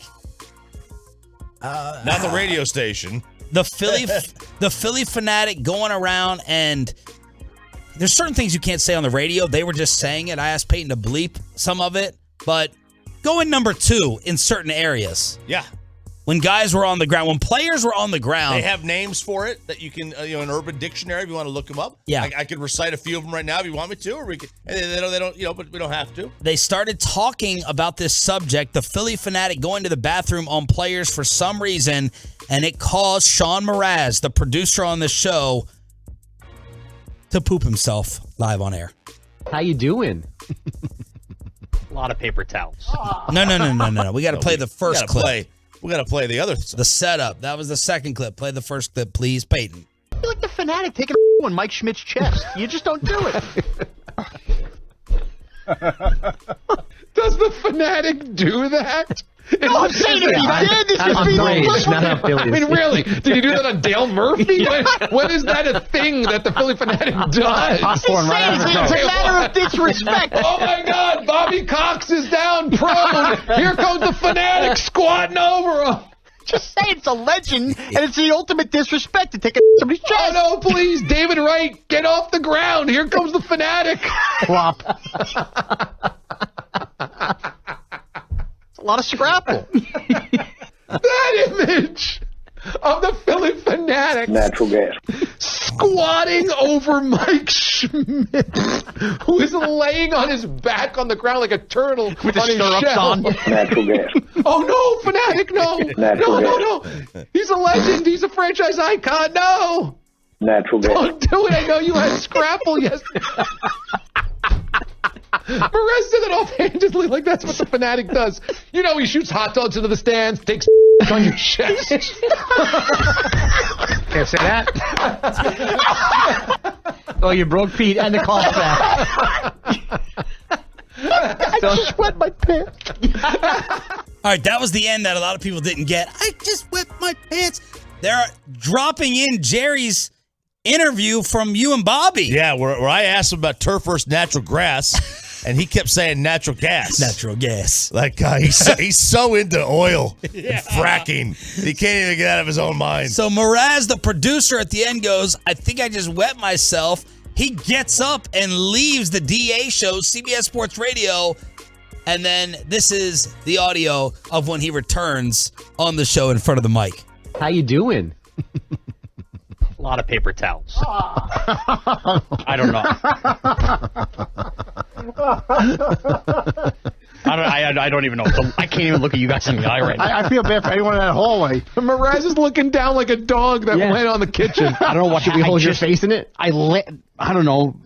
I'd laugh too hard up and friction down, and luckily it wasn't, mega poundage.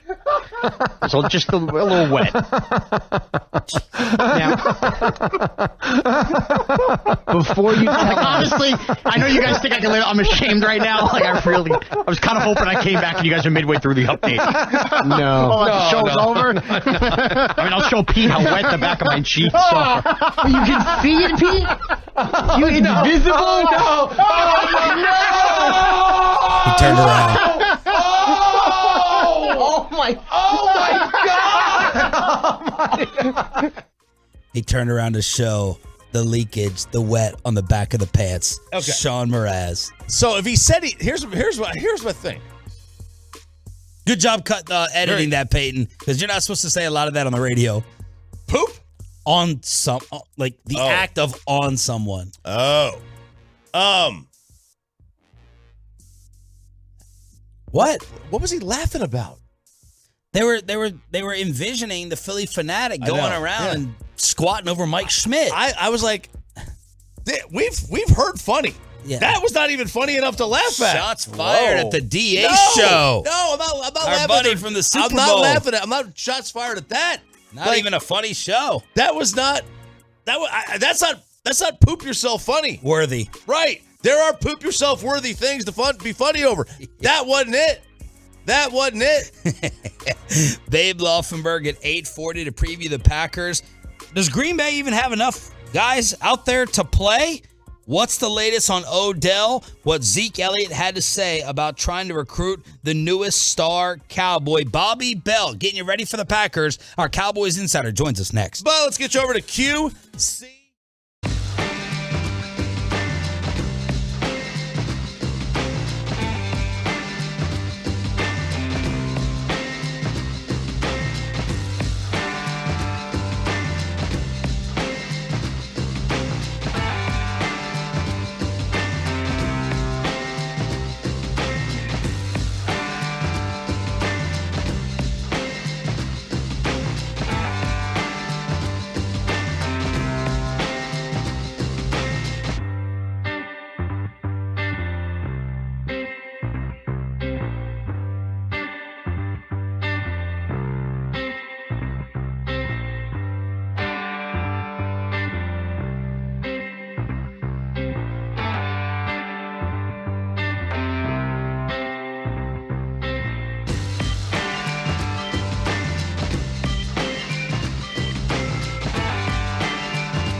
Store.com studios. It's Sean and RJ on 105.3 The Fan. 8 o'clock hour, busy Thursday edition. Babe Laufenberg, Cowboys analyst, will join us at 8:40 this morning. We'll bring you some cuts from the Jimmy Johnson interview in case you missed it. Thanks to all you guys and girls for the compliments and for loving the Jimmy interview, and most importantly, for turning it on, leaving it on. That's what you get when you Tolo. And thanks to Coach for all the time to talk about his book, Swagger. But the Truckright.com text line, Twitter, lighten up with rave reviews over the Jimmy interview. We'll replay a little bit of it at 9 o'clock. And then Rob Domofsky, the Bobby Belt of Green Bay, will join us at 9:20 to preview the Packers. Jay Flo on Twitter said, Sharif, would you do me a solid and wish the Marine Corps a happy birthdays? Absolutely. Thank you to everyone. 247th. Wow. Birthday. 247. 247. Let's bring in Cowboys insider Bobby Belt on the Diamond Factory Hotline here on DFW Sports Station. Good morning, Bobo. What's up? Good morning. I need you guys to ask Babe Laufenberg at 8:40 what he had to say to me in the locker room yesterday about me talking too fast when I filled in for Sean. You're still on this, aren't you? Since Choppy said it yesterday morning, Babe said the same thing in the locker yesterday. He came up to me. He's like, I can kind of understand Spanish when they talk slower. He's like, when they start going up to their normal speed, I can't understand a word. He's like, that's what it's like listening to you talk. It's like, when you get up and going, I miss what you say. Now, you've been out of Adderall for 7 weeks, so it's not the Adderall. Oh, but I got it filled, baby. I took it 5 minutes ago. Hang on a second. So you haven't taken it in 7 weeks and it's prescribed to you? Yes. Well, I just hadn't gotten it filled. I went and got it filled again. Okay. I thought it was something that you could like that people who needed couldn't live without. I mean, have you seen me the last 7 weeks? I have. I'd say I probably needed it. You saw how much I swayed in the hallway and how fast I had Patrick Walker from DallasCowboys.com literally go up and grab me by the shoulders yesterday in the locker. Huh. He's like, "Stop moving." He's like, "What in the world are you doing? You will not stop moving." Yeah, you are. You do move. Like he's fidgeting. Yes. All right, Bobby. Zeke Elliott becomes the latest Dallas Cowboy to advocate for Odell Beckham coming in. What did Zeke have to say about Odell yesterday? Boy, the full court press is on. I mean, and when you look at on from who? Everybody in this organization. This is an organizational wide recruiting pitch, unlike anything I think we've seen from the Cowboys before. I mean, you've got Mike McCarthy talking about it, just choosing to answer it instead of blowing it off. You've got Jerry Jones answering 3 questions in a row about it, Micah tweeting at him and recruiting him up there. And then you have Ezekiel Elliott yesterday saying, like, yeah, we want him. Like, we want him here, and he'd fit in, and he'd be great. And today is CeeDee Lamb and Dak Prescott's day to talk with the media. And I would bet that that's going to continue. If those guys have all chimed in on it, I don't think we're going to ask them and they're going to pass on a comment. And so I would guess later today we're going to have more buzzy quotes from Dak about how great he'd fit in here and, more quotes from CeeDee Lamb about, man, I'd love to play with Odell Beckham. But the full court press is on. They want him. Does Stephen Jones want him? There you go. I mean, they wanted a receiver. Stephen said that very clearly. Yeah. After the trade deadline, said that they tried to get a deal done and that it ultimately didn't work. And then he said there are other avenues to pursue this. And so, I don't know whatever other avenues you'd be talking about on a free agent receiver other than Odell Beckham. So I think he does. I think everybody in the organization is interested in him. And he's somebody who I think can push you over the top, especially in a weak NFC and a weak NFL as a whole. He's somebody that can really bring an added dimension that I don't think you can get just by waiting for chemistry to click. Bobby, what do you think the contract parameters would be that would make it too much for Steven and Jerry? Whether it was years, whether it was money, and they're like, that's a little bit too much for us because Odell says he's tired of living out of a suitcase, and he wants the love. He wants that last loving contract from someone that the Rams were not willing to give. Have you played around with any numbers in your mind or spoken to anyone? I've got an idea about structure though, and how structure might be able to appease everybody. Okay. And the idea being, you can get the 3-year deal essentially locked in while also making him prove it and giving the Cowboys a sort of out. So You sign him to a 3-year deal. It's obviously prorated for the rest of this year. In March, when you hit the 5th day of the league year, and the Cowboys have done this with Ezekiel Elliott's contract, Jalen Smith, a bunch of different guys, you have on the 5th day of the league year that the 2024 contract year, the 3rd year of the contract, fully guarantees or whatever on the 5th day of the league year.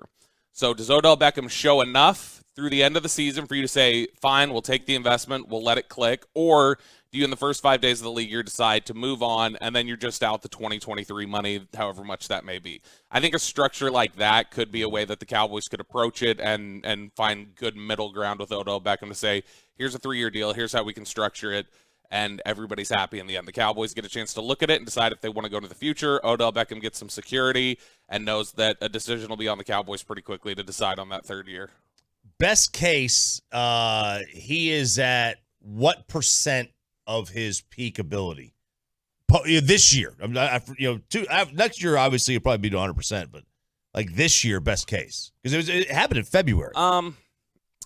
So do you mean his current ability? What's the best case that we get to that percentage of, or do you mean the best case percentage of where he's at for the peak of his career? No, like just his current. I think he can be 100% of whatever his capability is by the time you hit the stretch run.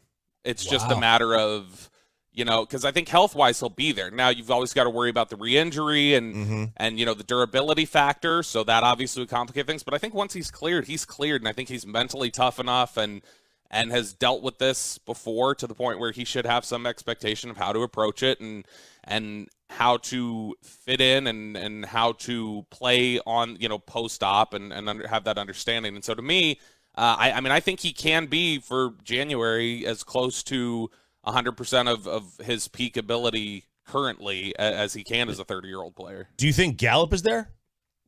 Nope. I think Gallup's, I don't know, 75, 80%. I think that's just a mental hurdle. It's very clear that he's just got some confidence issues right now. And I don't mean like confidence in his own ability. I mean confidence in that knee and confidence in where he's at recovering from that injury. He's 100%. He was 100%. He could have gone for the Giants game, and he chose not to. And I think since then you've seen some struggles with his own level of confidence, and that's why I think they worked so hard at the beginning of the Chicago game to get him touches. It's like we had talked about the confidence throw that you get for Dak right out of the gate coming back from his injury. Do the play-action boot, toss to the tight end. That's the play they drew up. You knew they were going to do it. I think same sort of thing. Get the ball in Michael Gallup's hands, make him feel better about himself, and get his confidence back, get his rhythm back a little bit. But, I think he's still fighting to get to that point. Cowboys insider Bobby Belt here on The Fan. Who do you think are the other legit threats for Beckham out there? Well, we had Odell mentioning in the Complex interview. He mentioned Green Bay, New York. He's on Twitter, talked about Kansas City's certainly possible. We know that Von Miller would like to have him in Buffalo. I think that a legit competitor for the Cowboys on this one would be the Giants, because I think when you take a look at need, want, quarterback, the success level of the team, the difference he could make, and the way the organization would desire him and communicate that desire, because that's what he wants. He wants his hand held and his hair brushed and told he's the prettiest and everything else. That's what Odell likes. He likes to be courted, and so I think the Giants would do that. The Giants are one of the only other teams, other than the Rams, obviously, who have publicly commented about Odell, but talked about it in a weird way, where they've said, what's Odell talking about? He wasn't respected. We respect him, we love, and it's kind of been damage control. The Giants are the only other team, along with the Cowboys, who have really gotten out front publicly and said, man, we sure would love him. We'd love to have him here. And Joe Shane did that a couple weeks back. And so I think that the Giants are one that could pose some problems for you, because it's the New York lifestyle, it's the glitz and the glamour, it's going home essentially for him, going to his NFL home, and he would be somebody that they would really lean on, and I think that he'd like that, that focus, that attention. And I think he wants to win. I think that would give Dallas an edge, because even though both teams are 6-2 right now, I think, it's pretty easy for Odell or anybody else to look at it and go, the Cowboys are in a better position to succeed moving forward in the second half. And if the rumors are right, if, Clarence Hill Jr.'s report is right that they would like or Odell would like to play in a warm weather city, then, that's a check in Dallas's favor right there. I personally, I don't see how 2 months from now, I don't see how Odell doesn't have a star on his helmet at this point. Wow. I think he's going to be a Cowboy. How banged up are the Green Bay Packers right now? The injury report looks like a CVS receipt. That's about how it looks. Why are they so long? Why are those receipts so long? I don't know. And personally, I can't tell the difference between a CVS and a Walgreens. I think if you dropped me in each store and said, which one are you in, I wouldn't be able to tell you outside of signage. It's the blue floor. CVS got that blue floor. Okay, if you say so. I have no clue. I have a CVS and a Walgreens bookending me by my house, and if you held a gun to my head, I could not tell you which one was which. And based off of memory. the Minute Clinic. One's got the Minute Clinic and one doesn't. That's it. If you say so. Yeah. The Packers have had to use the Minute Clinic a lot this week because, I know Sean mentioned it earlier, 17 players on the injury report, 14 starters, 16 with limited participation or no participation. They are absolutely banged up right now, and they're playing bad football to boot. And so, man, I think it's just this is setting up really nicely for Dallas to go in there and take a victory and be 3-0 against the North heading into the Minnesota game because – I just, with the injuries and the chemistry issues and the way the quarterback's playing, my gosh, it's just pretty disastrous right now for the Packers. Bobby Belt, Cowboys insider, joining us on the Diamond Factory hotline here on DFW Sports Station. By the way, Zeke talking about Odell. What's Zeke's status looking like for Sunday? So it's always concerning me. We've had a couple different lines. We had Monday, Mike McCarthy seemed to temper expectations and say, hey, we'll see what he's able to do. Jerry came on the station on Tuesday and basically said he's expected to be out there. He should be good to go. And then breaking the tie yesterday, it seemed like Zeke was talking more like Mike McCarthy and saying, we'll see. And I don't think that Zeke is one typically to lean into gamesmanship. He's a proud player. And he takes a lot of pride in his toughness and his ability to play through pain. And, he'll tell us. He tells us, no, I'm tough. I'm going to be out there. I'm going to be ready to go. And so the fact that he seemed really hesitant yesterday and said, we'll see, I don't know, that just makes me think it genuinely is kind of up in the air right now. Today will be a big day. Thursday is always the big indicator day because that's the padded practice. That's the one where they really prep for the Sunday game. And so if a guy misses that practice or he's a little more limited, that's when then you start feeling like they're trending towards not playing. And so we'll get a chance to get eyes on him today out there at practice, see how he participates, see what Mike McCarthy has to say about him. But today will be a great indicator. I think it truly is heading into today kind of a 50-50 proposition, and I think they'll have a better idea by the end of the day where he's at. Any other updates you think we should know about? Just like I said, Dak Prescott talking today I think will be a big deal. Just what he says about Odell Beckham, because we all know, if there's anybody who's a politician in that building, it's Dak Prescott. Right. And so if there's anybody who would say, look, we believe in our guys, and he's a great player, but we're kind of focused on our own guys, that would be Dak. If Dak comes out and says, we want OBJ the way Ezekiel Elliott did, that matters. And I think that's significant. And so I think that's something to watch out for today. And just, again, that level of participation for Ezekiel Elliott at practice today is going to be a big indicator if he's able to go. It's going to be a cold game on Sunday. I think the high is supposed to be 36. And Dak, his 7 lowest passer rating performances on the road in his career came in games that were in 50 degrees or colder. Whoa. And so he's struggled in cold weather games. And so if you don't have Ezekiel Elliott, you may have to lean on the passing game a little bit. Thank you, brother. Fantastic stuff. And thanks for helping us get Jimmy Johnson. Appreciate it. I love you all. Bobby Belt, Diamond Factory Hotline. Babe Laufenberg at 8:40 this morning. What is happening to the middle seat? And do these individuals need to start getting tips from the rest of us? All of that here on Sean and RJ right here on The Fan. But let's get you over to the all-new Platinum.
Frankly, you need Frankel & Frankel. Visit truckwreck.com or call them 214-333-3333. Bad loss by the Dallas Mavericks last night against the Orlando Magic. Now, they did not have Christian Wood. Probably a bigger deal that Orlando didn't have the number one pick in Paolo Banchero. Luka finally had his 30-point streak snapped, and the Mavericks lose on the road in Orlando. It'll be Luka versus Porzingis tonight in D.C. This is Sean and RJ on 105.3 The Fan.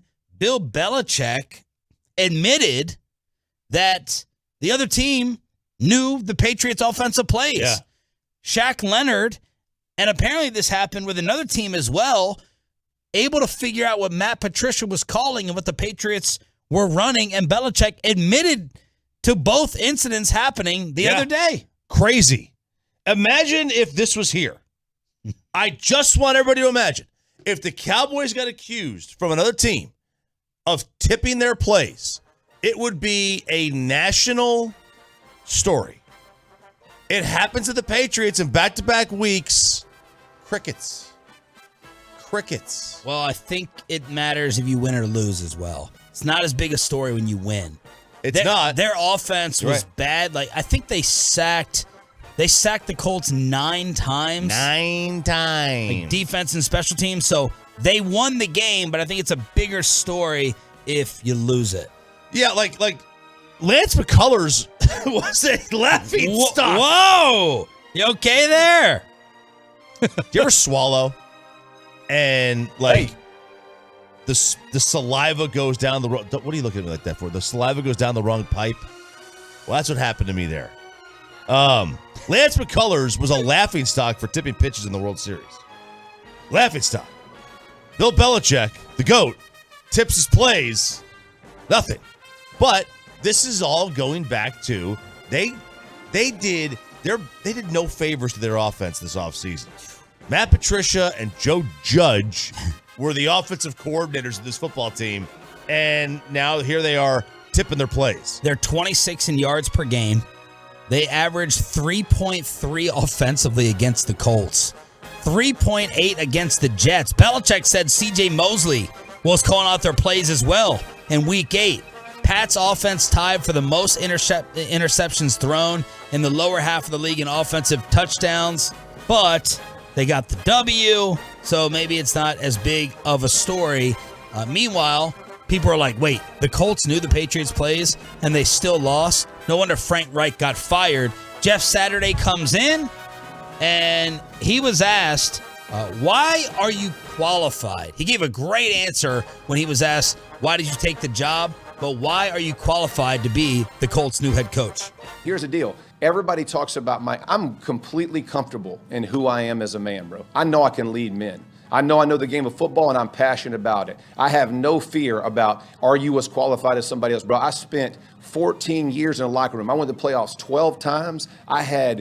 I got 5 dudes in the Hall of Fame that I play with. You don't think I've seen greatness? You don't think I've seen how people prepare, how they coach, how they GM, how they work? I mean, won Super Bowls, been to 2. Like, here's the deal, man. None of us are promised a good job. I may be terrible at this. And after 8 games, I'll say, God bless you. I am no good. I may be really good at it. I got no idea. But I dang sure ain't going to back down. I can tell you that. I love it. He's a great press conference listen. Yeah, I mean, it makes me want to go play, go give something a shot. But he's absolutely right. Like, he's seen what greatness looks like. He's seen how greatness prepares. He's seen and knows what it takes to get to the mountaintop. There are guys in the NFL that don't even know what the mountain looks like, and he's been there. So, like that, from that perspective, I have no doubt that he will be fine. But and not going to be fine because Sam Ehlinger is their quarterback. Right. And that's the other issue. When James Franklin took over at Vanderbilt. Oh, my godson's new college. Yeah.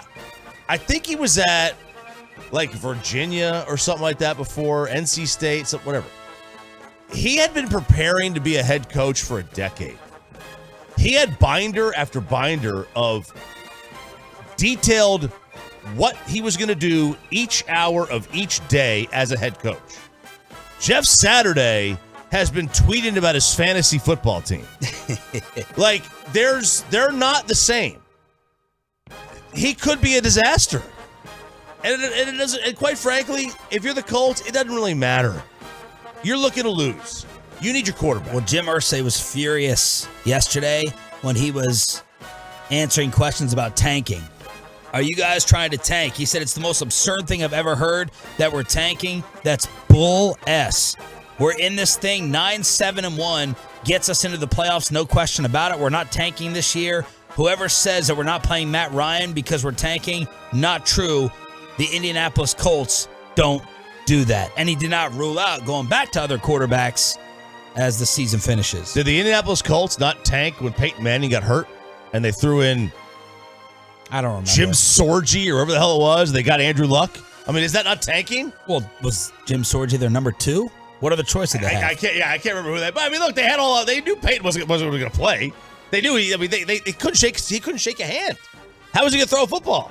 I mean, it doesn't take a rocket scientist to figure that one out. But they didn't. They said we want Andrew Luck, and they wanted to get the number 1 pick, and they got it.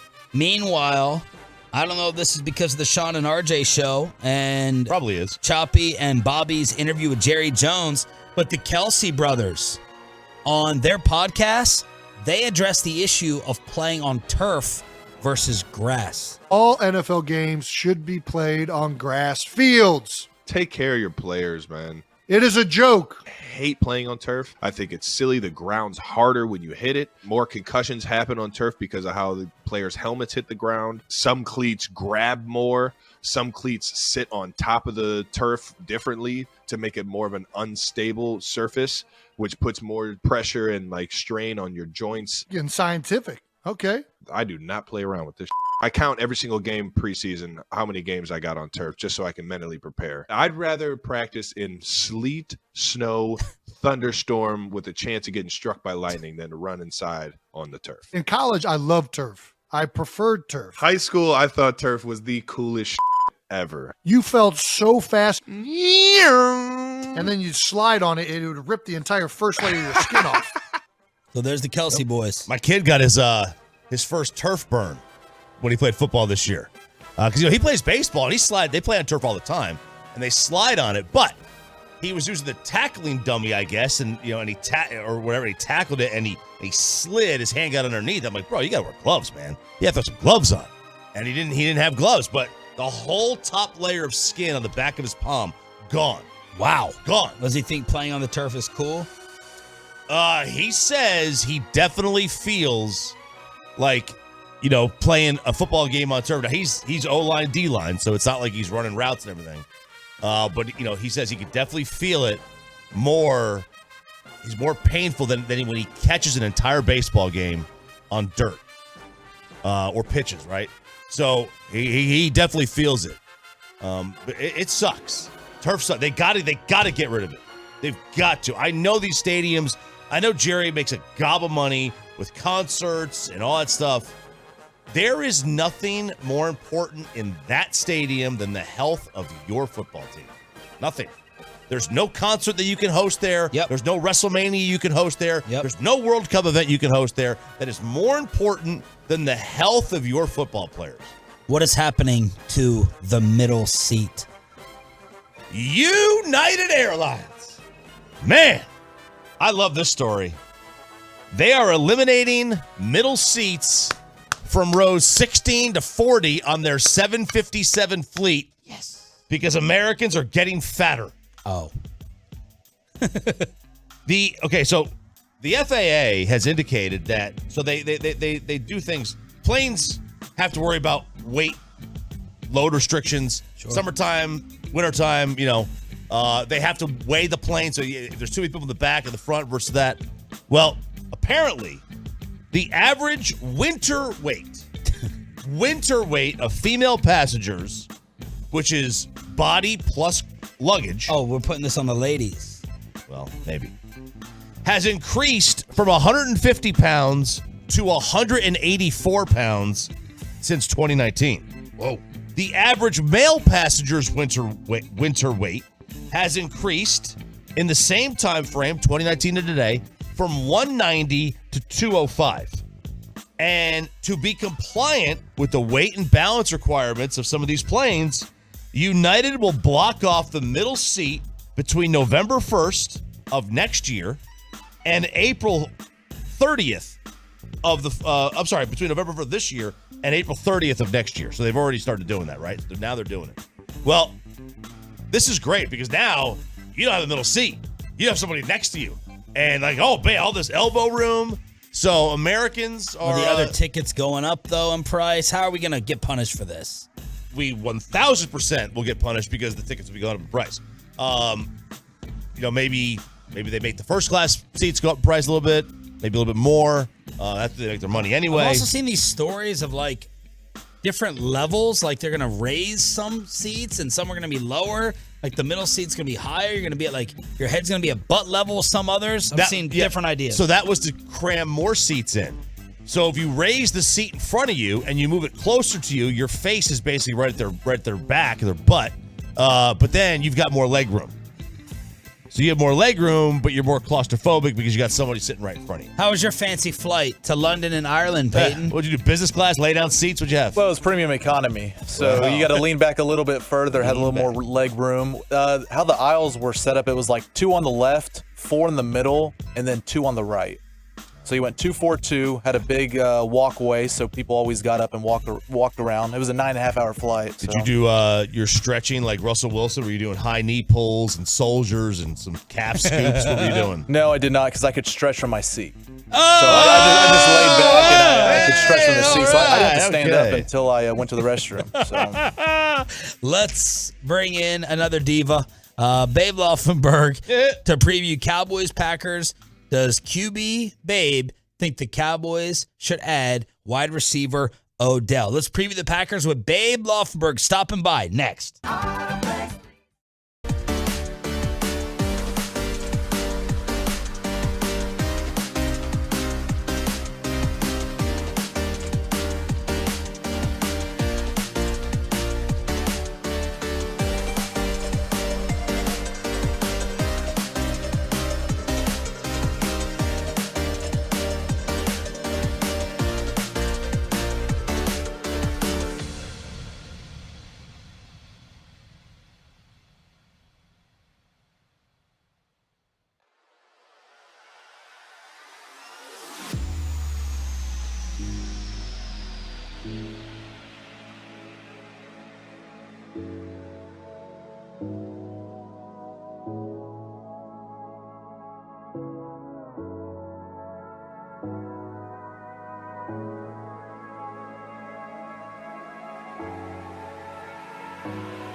traffic control, or barricade rentals, Spires Barricades is a full-service provider. Take care of your project or special event, no matter the size, from start to finish. The Texas Authority and Barricade Rentals at spiresbarricades.com. If you missed Jimmy Johnson with an incredible interview last hour, we'll bring back some of the highlights at 9 o'clock this morning here on Sean and RJ. This is your home of America's team, and Babe Laufenberg is also back from the bye week. Good morning, Babe. Where did you go? What did you do? I watched a lot of football, gentlemen. There were so many good college games on. And obviously, I'm always prepping for the Cowboys game, whether you're traveling, like we will be this Saturday, right? We'll leave for Green Bay. And so I went to the Mexican Bar Company in Willow Bend Mall. G-Bag Nation's going to be there next Thursday. Yeah, so I don't have the Sunday ticket. Everybody says, what do you mean you don't get the Sunday ticket? And I'm like, I'm never home on Sunday. Right.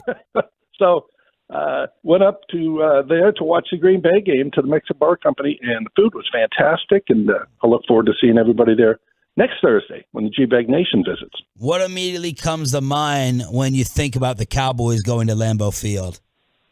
Wow. You know, it's funny because for a non-divisional team, there's so much history up there, isn't there? Yeah. And it's starting with the Ice Bowl in 1967. Obviously, I wasn't around for that, a part of that, but it's one of the legendary, you know, if you talk about the 5 legendary games in NFL history, that's one of them. Not just for Cowboys, I mean, across the country and the NFL. Then Dez, obviously, the catch-no-catch game in 2014. 2016, for me, that was the game. Obviously, Dak Prescott beat Green Bay 30-16 at Lambeau.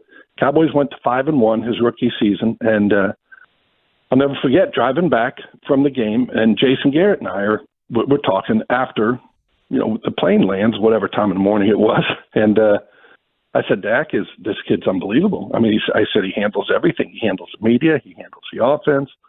I mean, keep in mind, this was a 4th round, right, rookie that was a 3rd-string quarterback. Yeah. Tony got hurt. Kellen Moore got hurt. And now you might look at it today and say, well, he would have done this. And where he was the 3rd-string, 4th-round quarterback. And he came in and just obviously handled everything. And that was the game where I said, okay, Tony Romo is going to have a hard time getting his job back. And obviously he didn't. But then here's one, 1989, okay, I'm playing. We're not any good, obviously, but we're playing the Packers at Lambeau. And Steve Walsh was actually the quarterback because Troy had busted up his finger against the Giants a week or two before. But anyway, I'm signaling the plays. We didn't have the headset, right? We were talking to the walkie-talkie, and the quarterback's got the earpiece in his helmet. So I'm signaling in the plays, right? We have one good player. His name was Herschel Walker. He got 3 carries in the first half. So the plays are coming from the booth down to me with my headset, and then I'm signaling in the plays. We all remember those days, right? Yeah. And I'm sitting there going, you know, every play coming in, the ball is not going to Herschel. He ends up, he's got 3 carries in the first half. And I thought, what the heck are we doing here? Well, the next day he got traded to Minnesota. Oh. Nobody knew it. Nobody knew it at that time. That there was even a hint of a trade, I don't believe. Certainly not on the team, maybe somebody in the media, but I don't think it was, you know, written about, printed, talked about. But I'm like, oh, that's why we didn't give the ball to Herschel. They're trying to keep him healthy because they had a trade working. So anyway, a lot of history, and Cowboys are about to make some more, obviously, this Sunday. You have any classic interactions or stories with Jimmy Johnson? Oh, gosh. I am going to go back and listen. I'm going to be listening at 9 to hear some of your interview there because I was not up this morning, as you well know. But, there's, you know, with Jimmy, obviously, there's a million. But I just remember that the asthma field day. Jimmy had been so cool up until that point. I mean, he couldn't have been more. He wouldn't like the word laid back, but he was just another NFL coach, and it looked like a guy feeling his way through. And that's my 7th year in the league here.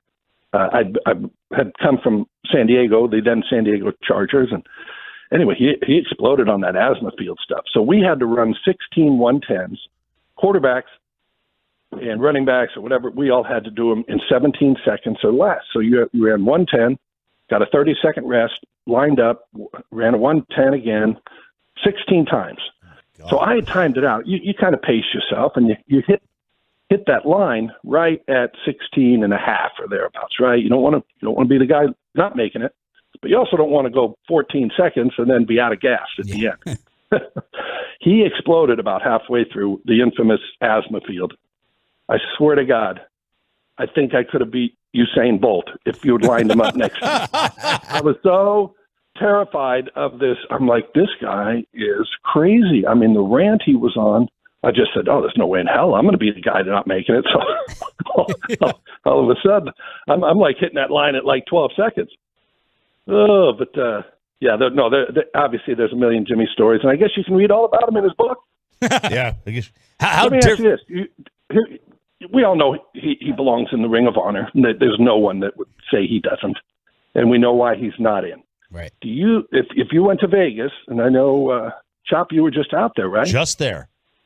If they have odds on Jimmy going into the ring, do you think they went up or down after the publishing of this book? Oh, man, it's a good question. I would say probably down, right? You got to read the Jerry chapter. Yeah. Is it now off the board or whatever? I would say it's off the board. It's off the board. Good. Babe, Good. I always wonder this because when college coaches come in, the perception is that do the players really buy in? All this rah stuff. How was it like with Jimmy when he came in as a college coach? I would say it was a little bit like that, and people kind of cast an eye. And at that time too, there were a lot of failures from the college ranks.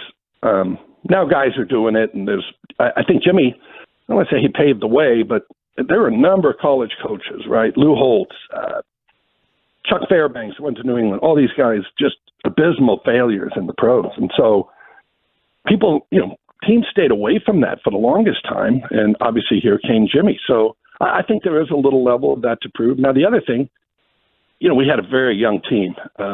Danny White was back in camp in the spring. Then he retired. Randy White, he retired. But he was here for the spring, and then it was just kind of writing on the wall. This was going to get a lot younger, right? So all those older players that have been around. Ed Jones played for a year there with Jimmy in '89. Then he retired the next year or so. Anyway, there was such a transformation of young guys. So young guys didn't know any better, right? Jimmy's first class was, not a bad one. 4 Pro Bowlers in the first 4 picks.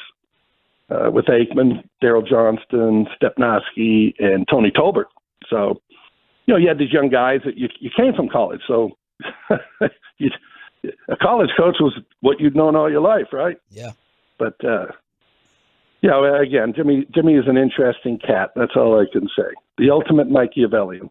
Babe Laufenberg, Cowboys color analyst here on the Diamond Factory Hotline. Let's move it forward a little bit. What do you think of all this Odell hype?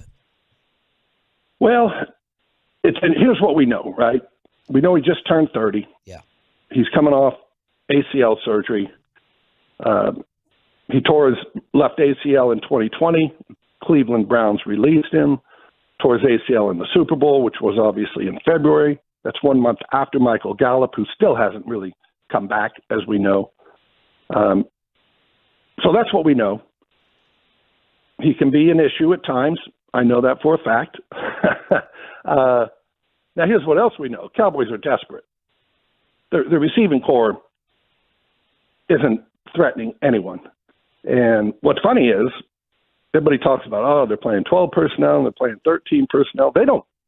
Kellen Moore loves 13, 3 tight ends. And no, they're playing away from their receivers. They're trying to keep you from putting all your DBs that are going to beat up the 3rd and 4th receiver here. So through that lens, you need him. But as with everything, what's the cost, right? Doesn't matter if you're buying a car, bad relationship with a girlfriend. What's the cost? How much damage is going to be done? So you can't just say, well, look, whatever he wants, give it to him. Because of where he is. Again, 2 ACLs, 30 years old, trying to incorporate him into this offense in the last, whatever it will become, right? 3, 4, 5 weeks. That's not an easy assignment. Now, the problem is they probably look at what happened with Amari Cooper and say, oh, well, we've done that before. Because Amari stepped in and it was like he'd been in this offense for 5 years. Yeah. Right? I mean, game one, it was just like, wow. But that doesn't happen all the time. Babe, how would you divvy up the touches, Pollard and Zeke? Here's the thing I would do, and of course we'll have to find out about Zeke's knee, but going forward, both healthy, you can't walk out of a game and Tony Pollard has touched the ball 8 times. So if I were the head coach, I'm telling my coordinator, okay, I don't care what you do or how you get it to him. When I walk off this field today, if he hasn't touched the ball 15 times, you're fired. So you figure it out. And there's 2 ways to get it to him, right? We can hand it to him or we can throw it to him. Yeah. However you want to do it, I'm good with. But he cannot walk off. He's just far too explosive. We've seen it. He's done it over and over. Mm-hmm. Far too explosive to walk off the field and him touch the ball 8, 9, 10 times. I like it. What is wrong with this version of the Green Bay Packers?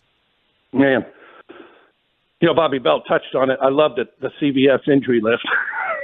Did you understand it with how fast Bobby was speaking?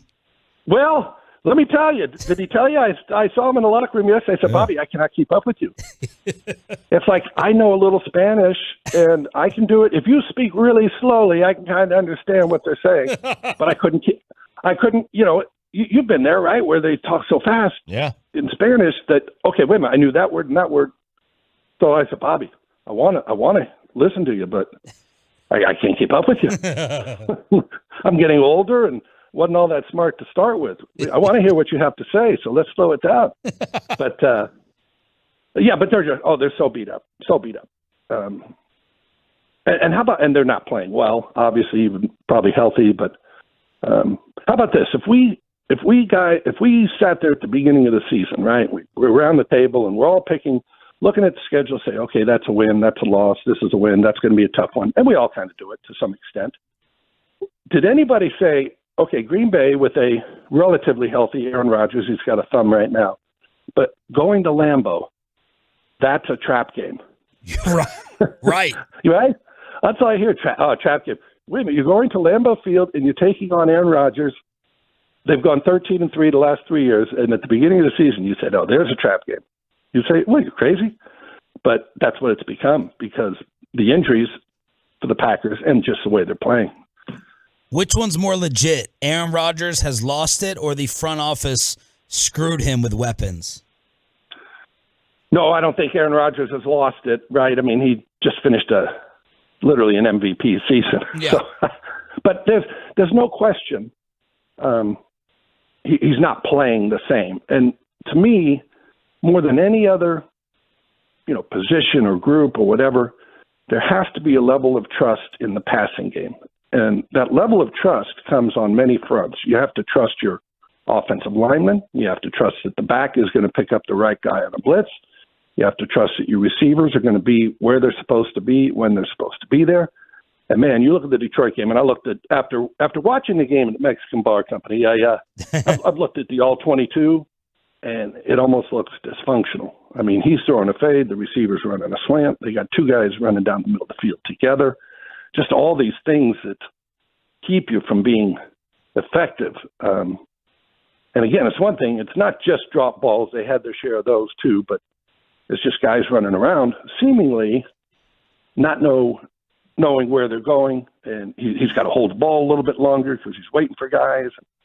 It just, again, dysfunctional might be a little strong, but it's certainly not the Packers offense I think that we're used to seeing. Fantastic to have you back from the bye. Great stuff as always. Have a good trip to Lambeau. We'll be listening. Okay, thank you guys. Appreciate it. Babe Laufenberg, Cowboys color analyst every Thursday at this time on the Diamond Factory Hotline. If you missed the interview that everyone has been commenting on, Jimmy Johnson, on why he's still not sold on Jalen Hurts and the Eagles. Does he think the Cowboys are a contender? And should they add Odell? Would Jimmy do it? The interview that you may have missed with the Cowboys legend next. But first,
FitnessStore.com studios. It's Sean and RJ on 105.3 The Fan.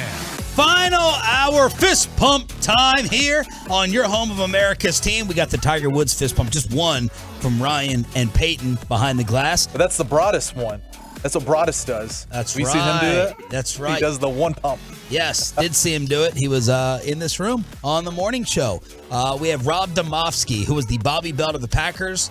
You see him all the time on ESPN. He'll join us at 9:20 this morning to give us a little Green Bay preview on the mess there. When's it time for Jordan Love to get some snaps? Why haven't they signed Odell Beckham over the last few years? So a little Packer preview with the insider Rob Domofsky and some McCarthy. Let's get some McCarthy info.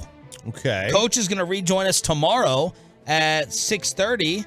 Let's get some stories about Coach from Rob, and then crosstalk with KMC at 9:40. But 7:20 during the Expressway, we had on the legend Jimmy Johnson to talk about his new book, Swagger, that is out November 15th. And we started off asking about these current Cowboys. Does he view this team as a Super Bowl, a major Super Bowl contender? I think this is the best Cowboys team that I've seen. But for one thing, Mike McCarthy did a tremendous job of overcoming Dak being out and winning those games. I'll tell you what, no one expected that. Everybody's saying, well, if you could win one, maybe win two. But he did a tremendous job with that staff and with that team to overcome Dak being out. I think you look at the NFC, who do we have? I'm still not 100% sold on Philadelphia. And the Cowboys are going to be able to get Philadelphia at home. The 49ers, they're in a hole right now, but they've got a talented team. They might have a shot. Green Bay's really not any good, even though I'm sure they'll put up an effort here this weekend. But, the NFC's down. I think the Cowboys have as good a shot, in fact, a better shot than most anybody there. And it'll come down to that Christmas Eve game against the Eagles. That was your big takeaway. Not sold on Philly yet? Not sold on Philly. Wow. Listen to that. Love it. I mean, I guess, listen, their schedule is not the greatest, right? Neither's ours. Right? Neither's ours. We've had Detroit and Chicago on the schedule as well, and the Commanders and the Giants. Yep. And Philadelphia beat Detroit. They whooped up on Minnesota week 2. And then it's gone Commanders, Jags, 3-point win at the Cardinals, Cooper Rush, Pittsburgh, and Houston. Let's get the follow-up from Coach. Why aren't you completely sold on Filthy? If you look at Philadelphia, they run a little different style of offense that gives people problems right off the bat. And most of their scoring comes early, especially in the second quarter. But once a team adjusts to that different style, the second half, they're playing them touch and go. And the other thing is a team playing them for the second time will be that better prepared for them. So, again, they've jumped on a bunch of teams early and gotten a lead, but those teams have usually come back in the second half. So I think seeing that offense for the second time will help Dallas, and especially being at home. I agree with seeing him a second time. My counter to his first point is, okay, these teams are adjusting in the second half. Well, they're also, I think, toning it back with these huge leads that they've been building in the second quarter. And why isn't the next opponent copying the defensive game plan of the second half of the previous game for the first half of the next game? I don't know. I'm totally buying that all these teams are adjusting. They're 8-0 still, and they've had huge leads, which I'd imagine changes their philosophy and aggressiveness in the second half. But I like that Coach isn't sold. And look, the Eagles are setting up for this storyline you are going to hear in the playoffs. This is a position they haven't been in before. This is a position they're not familiar with. That is the playoffs? No. Being down in a game. Trailing. Even trailing by 7 or 10. That point's going to be brought up. Well, Philly, they weren't used to this in the regular season. How are they going to react? How are they going to respond? So I'm just telling you that is going to be said about the Eagles if and when they're trailing in the postseason. Jimmy Johnson here on 105.3 The Fan. What does he think about Dak Prescott as a franchise quarterback now? I think you can win a championship with Dak. There's no doubt about it. But Dak, just like any other quarterback, he's got to have the right supporting cast. Just like down here, everybody's ready to get rid of Tua his first couple of years. But now you put Tyreek Hill there and Jalen Waddle and a couple of running backs and an offensive tackle. All of a sudden they're saying Tua might be MVP. So you look at it, every quarterback, Troy, when Troy was a rookie, he goes out there, didn't win a game. The second year, we would have made the playoffs. We were one game away from the playoffs, and Troy injured his shoulder. I went to Troy and I said, Troy, I'm sorry, I tried to push you for the Pro Bowl. You didn't make the Pro Bowl. And I remember like yesterday, he looked over at me and said, Coach, he said, you keep bringing in young, good talent. He said, I'll go to lots of Pro Bowls. Jimmy's always had the same opinion that I've kind of had on Dak. Like, yeah, he needs help. Aikman has always had a much higher one where it's, Bobby Belt-esque. Like, oh, he can carry, he can put you on his back. He's a franchise elite dude. And Jimmy's always been like a little bit more lukewarm like I have. And he's right. Everyone does need help. I guess unless you're Patrick Mahomes, who still does have Travis Kelce. And still does have the GOAT, right? Or the soon-to-be tight end GOAT. That certainly helps. And Juju's been nasty with them. He's been very, very good. Every quarterback needs something. Sure. You can't. They at least have to be able to catch the ball. They've got to be able to win their route. And then the quarterback has to be able to get to the football. It's kind of simple. Some guys need more though. You can throw. I've always said, does Patrick Mahomes and some of the other greats, the Bradys and the Mannings, you put them on any team in the NFL, and they go from whatever their record is to an instant contender for the Super Bowl. They may not win it, but they're an instant contender. And you can't say the same thing about everybody else. Except for the Packers this year with Rodgers. Right, but he's terrible right now. Like, I think he's checked out. Bobby and I were talking about this. He is completely checked out. This is not on his players. Why do you say that? His body language is checked out, man. It's like he always looks like an a-hole. He does. A-hole. He does, but he's had bad weapons at times. He's never had great weapons. I mean, they've never put a lot of resources into the wide receiver position, and it's always worked out for him. Lamar Jackson gets no help. None. We're giving everybody in the world. Sorry, Bobby. Everybody in the world gives Aaron Rodgers this. He's got no help. He's got no help. Well, when have the Ravens ever given Lamar help? Nobody gives him that benefit of the doubt. Yeah. I mean, I do. I've been talking about Ozzie Newsome and weapons. Yep. That's been a problem there for years. Jimmy Johnson here on 105.3 The Fan. How would he deal with the little running back debate between Zeke and Tony Pollard? I think what they're doing right now is the best way. And, people have asked me, don't you want Pollard in there all the time because he gets the explosive plays? Well, he's getting the explosive plays because defenses are geared up to stop Ezekiel Elliott and the physical play of him running the football there. He's a big physical. In fact, Terry Bradshaw did an interview with Dak here the other day, and he said Ezekiel Elliott came in and talked to him. He said, man, he is thick. He is a big back. He was so impressed with him just talking to him. I think the combination of the two. I don't think Pollard would be near as effective if he was the only back.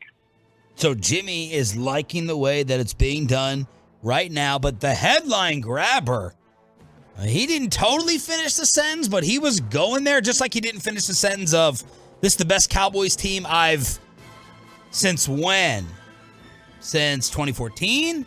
Since the 90s? He didn't finish that one off, but high praise for this squad. And he had high praise for Micah Parsons as well. I think they are special. Dan Quinn's done a great job with them. But Micah Parsons, I watch him every single week. And now, I know Belichick, my buddy, is going to get mad at me. I mean, he may be the best player I've seen. And, of course, Bill's going to say Lawrence Taylor's the guy. But Micah Parsons, he amazes me. His size and his speed, he makes plays all over the field. And everything I hear about him is his work ethic, his passion, his leadership qualities. He's a special individual. I voted him as the best MVP, not being a quarterback. Wow. The best he's seen. He put up Micah versus Lawrence Taylor in a debate with Belichick. And Jimmy Johnson, you could argue, was the master of managing egos and personalities. What does he think of all this talk about the Cowboys getting Odell Beckham? You know, Michael Strahan knows him extremely well, and Michael and I have talked about him a bunch. I think he would be an addition. I don't think he would be a disruption. You know, Michael says he's really a good guy, works hard. Everybody in the locker room, you know, loves him.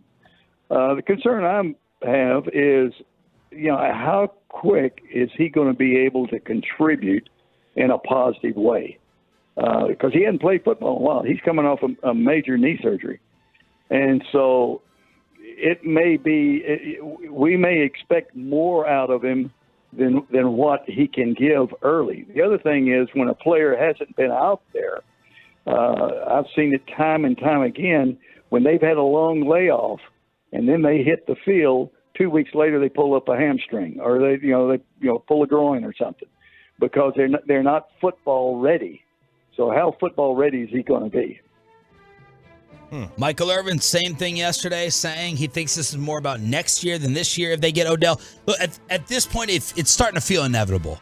Bobby Belt said he'd be really surprised if in 2 weeks Odell did not have that star on the side of his helmet. And if it does not happen, it's going to feel like a major gut punch to the Tolos and the Metroplex. Because this thing's getting hotter every day. It'll feel like Asamoah. Right? Like Nnamdi going to Philadelphia. What a callback that is. I know, right? 2011, 2012, San Antonio right there on the field of training camp. But this thing is boiling as hot as any other big-name rumor that we've gotten into over the years. I think it's boiled hotter than Earl Thomas. The Cowboys never really flirted with that rumor that much. Von Miller, they didn't really flirt with it that much. This one, they're openly flirting. Yeah, look, I don't care who Zeke and Micah Parsons want on their team. They wanted Jamal Adams, too. Yeah. Okay, players oftentimes have no idea what they're talking about. They just like the player, the name. They don't care about positional value or anything like that. You know, these same guys who were saying they wanted Odell Beckham also wanted Jamal Adams, and they also wanted Earl Thomas. They don't know. Don't listen to players when it comes to other players. I know. Trust me, don't. Listen to me. All right, let's. Finally, Jimmy Johnson on with us here on Sean and RJ to talk about his book Swagger. What is your current relationship like with Jerry? Yeah, you know, I started the chapter off with Jerry saying, you know, people don't understand our relationship simply for the reason I don't understand our relationship. If I saw Jerry today, I would imagine we would both smile and hug each other and say, "Oh, yeah, it was a great run," you know. And you know, then how he would feel 2 days later, I don't know. I have, you know, in fact, you know, you read the book. I was very, very complimentary of Jerry. Yeah. I think he has done a great job for the NFL. One of the great owners in the NFL, and made every owner in the NFL a lot of money. He's passionate. He works hard. You know, he loves the Cowboys. As far as our relationship, I never know. I got great admiration for Jerry. And then finally, does Jimmy Johnson even care anymore about finally being put into the Cowboys Ring of Honor? Well, I'd be honored. I'd be honored to be in the Ring of Honor. There's some great individuals in the Ring of Honor. And, you know, the Dallas Cowboys are a big part of my life, you know, so I take great pride in that. And you look at, you know, Jerry's told me, you know, half a dozen times he's going to do it. But I have no control over that. You know, that's up to Jerry. When and if he decides to put me in, again, I would be honored. But if he decides he doesn't want to do it, I understand. The full interview at 1053thefan.com. Let's head on out to Lambeau. Why haven't they signed Odell for Aaron Rodgers. Are they going to play Jordan Love soon? And let's see if we can get any dirt on Mike McCarthy to bust Mike's balls with tomorrow at 6:30. Oh, baby. Rob Demovsky, Packers insider for ESPN. Next. Let's get you over to BlueChew.com. Promo code RJ. Real talk time, man. You and the lady just not having as much fun in the bedroom.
Door. This is Colby, owner of Colbert Garage Door. Amatolo, call us today for our $50 garage door tune-up special. 469-909-0956 or visit colbertgaragedoor.com. And it's back to Sean and RJ on 105.3 The Fan segment brought to you by State-of-the-Art Weight Loss. That's soda. Crosstalk with KMC at 9:40. It's been a busy show already. Jimmy Johnson, Babe Laufenberg, Bobby Belt Cowboys insider, and the Packers insider for ESPN that you see on TV all the time. Rob Domofsky is joining us here on Sean and RJ via the Diamond Factory hotline as we get set for the Cowboys and Packers Sunday on this radio station. Good morning, Rob. How are you? I'm doing well. How are you guys doing? Doing well. What was your relationship like with Mike McCarthy? What was Coach like? We do a weekly Friday interview with him, so we like to get as much dirt as possible to bust his chops. What was Mike like in Green Bay? So I've covered 5 head coaches here, starting with Mike Holmgren, Ray Rhodes, Mike Sherman, Mike McCarthy, and now Matt LaFleur. And Mike McCarthy was the most regular guy of all of them. Like you can have a conversation with Mike about not about football. Like, he's not one of these all ball all the time kind of guys. And, I think it served him well in a place like Green Bay. I mean, you'd see him, all over the place. I mean, you'd see him picking his kids up. You'd see him at, high school basketball games. Of course, there was the one infamous incident where he didn't quite agree with one of the referees in one of his stepson's game. But look, that was Mike, like for better or worse, like it was important to him. And, he still comes back here in the summer. I actually, I saw him last summer, the summer before. He still has his house. Not too far from where I live. Little bit different type of subdivision. I will tell you that. Though. I was about to say. But yeah, I mean, like he's just. My son played Little League baseball against his youngest stepson. Like that's just what Green Bay is like. It's not unusual to see these guys out and about, especially Mike. I mean, that's just he was so much more visible than most. But Green Bay is. Look, we have one Best Buy. Like if you want to go see Packers players, go to Best Buy on a Tuesday when they're buying on their day off when they're buying electronics. I mean, it's just not that unusual around here. And people, I don't want to say they leave guys alone, but it's just normal, right? Like it's not unusual, and it was never unusual to see Mike McCarthy around town. Rob, that Bleacher Report piece came at the end of his run. Accusations of laziness, how ugly things got at the end. Yeah. You've been entrenched with that team. What did you make of that McCarthy story?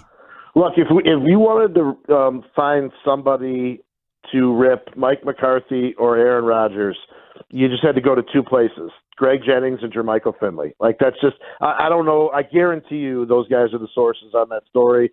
For whatever reason, they've got axes to grind. The reporter who wrote that story knew what he was trying to do before he even did it. It was interesting. I mean, like, there's one part of the story in there that says McCarthy was leaving to get massages, and then later in the story it said, but that might have been made up by another player. Like, I don't know how Bleacher Report works, but at ESPN that would never pass an editor. So, it was, look, was it time for Mike, probably to part way? Absolutely. And I say that, with a straight face and knowing that I still have a good relationship with Mike, it was time. Like it had just, run its course or whatever you want to do, whatever you want to call it. But it doesn't mean that like he didn't accomplish a lot here and isn't a good football coach. So I had a lot of issues with that story. Rob Domofsky, ESPN Packers reporter here on 105.3 The Fan, getting ready for the Mike McCarthy return to Green Bay. So in terms of just qualifications, being a really good coach, all the Sean Payton hype, do you personally think to yourself, like, why are you trading out McCarthy? He's a fantastic coach, or were there a lot of questions about him as the Packers head man, especially towards the end? Yeah, I mean, sure there were, and were there times that he'd call a timeout late in the second half and you were like, what is he doing here? You're only helping the other team. Sure. But I mean, it happened. Every team, it happens to. Like you watch, you see it because it's your team, right? But when you look around the league, and if you watch, let's just say you picked the Tennessee Titans, for example, and you watched all 17 games of them, you're going to say, what the heck is Mike Vrabel doing here? Yep. You know, like it's just, and Mike Vrabel's won Coach of the Year before, you know, so I think it's just a really hard job. My thing with that I find interesting about Mike in Dallas is that, to me, Mike McCarthy's greatest strength is as an offensive mind.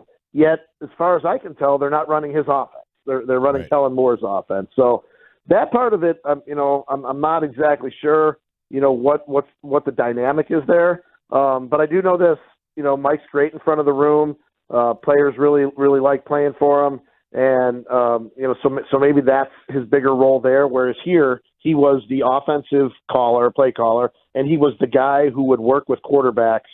Ask him to show you Joe Montana quarterback school tape when he was coaching in Kansas City, and they were doing their off-season workouts. I've seen those tapes, and Mike. Not that Joe Montana needed to coach quarterbacks. It's almost maybe like Mike learned from Joe Montana. Is probably the other way around. Even though Mike was his position coach, but that's where his strength is, coaching quarterbacks. I've seen the old video. Mike showed me that where him and Montana were working out in 1990, whatever that was, in Kansas City. And that's the kind of stuff that he brought to Green Bay. And look, Aaron Rodgers had a weird throwing motion. And Mike McCarthy came here and changed the whole thing. And if he doesn't do that, I'm not sure Aaron Rodgers becomes a 4-time MVP. What's Aaron Rodgers really like? To all your friends and family who go, Rob, what the hell is up with this dude? What do you tell them? He's just I think that Ted Thompson, the late general manager, he said something privately that became public when Packers president Mark Murphy was going through the whole thing a year and a half ago where Rodgers wasn't going to play here and all that. And he said to a group of people, and he never should have said this publicly, but he was right. He said, Ted Thompson once told me that Aaron Rodgers is a complicated fella. And I think that's just the way, that's the best way to describe it. I don't think he's a bad guy. I don't know. It's just saying he's a good guy. He's just he's different. He's complicated, and nothing's easy. And that comes with great players. And I remember Mike Holmgren telling me this one time. He goes, having a great quarterback is a blessing and a curse. And he obviously had one in Favre. And I think what he meant was that it's, obviously having those guys gives you every chance to win, but they're also not the easiest guys in the world to deal with because they are so good and they think everything should be done their way. But look, Aaron has evolved through his career. Early in his career, he was boring with us, would never say anything. Now, I mean, I was going to say he says what he means, but sometimes it's in code. That's the part that's hard, is you sort of have to decipher exactly who he's taking a shot at, who he's mad at, who he thinks isn't any good, who he thinks is good.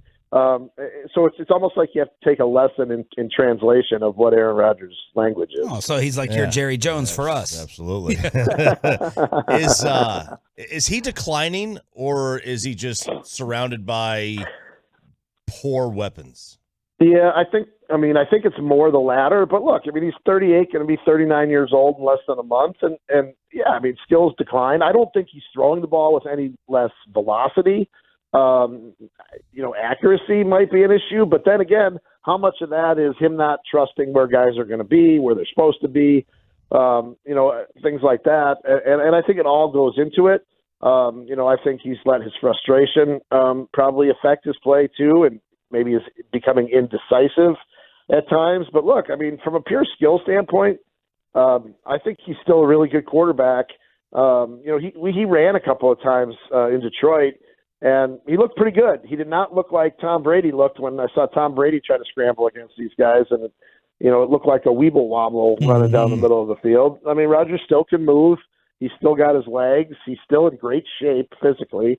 I just think there's a little bit of he just doesn't trust what he sees sometimes. Do they have something against drafting offensive players for him? Because, 11 of the last 12 have been on defense, right? I believe they've drafted one offensive skill position player in the first round in his time here, and it's a quarterback, right? Yeah. Jordan Love. So, I don't know. I mean, Ron Wolf, the general manager here who traded for Favre and built the whole team in the 90s, he's in the Pro Football Hall of Fame. And he said at the end of his time here that his biggest regret is not getting Favre more weapons. And, you wonder if at the end of it here, that's going to end up being the same thing here. But on the flip side, they've done really well with guys in the second and third rounds. I mean, Devontae Adams was not a first-round pick. And, he was, when he was here, one of the best receivers, if not the best in football. Jordy Nelson was not a first-round pick. He was a second-round pick. Greg Jennings, same thing. James Jones, I believe, was a third-round pick. Randall Cobb, a 2. It's not like they have totally ignored it, but it is interesting that they have not done it. When Justin Jefferson was coming out a couple of years ago, 3 years ago, I knew the Packers liked him. I knew Rodgers really, really liked him. And the Vikings traded up ahead of him and got him. Now, if they don't do that and the Packers take Justin Jefferson instead of Jordan Love, the whole narrative could be different. Exactly. Mm-hmm. But can we say it was the wrong approach with all the winning that they've done there? Yeah, I mean, I guess it sort of depends on what you want. And I think in Green Bay, even though they call this place Title Town, I think there's this feeling that as long as we're win 10, 11, 12 games every year, and the waiting list of the season ticket holders is 100,000, and the area around the stadium is massively developed with businesses and things that they own, and that people are streaming in and out of that pro shop. And I joke that you could take your dog dropping, stamp a G on it, and someone would pay $19.99 for it in the Packers Pro Shop. There is a feeling. I don't know that it's necessarily how pervasive it is, but there's a feeling in this town and even within the organization that that's good enough. That from a management front office standpoint. Now, I guarantee you, the football people don't feel that way. The general manager doesn't feel that way.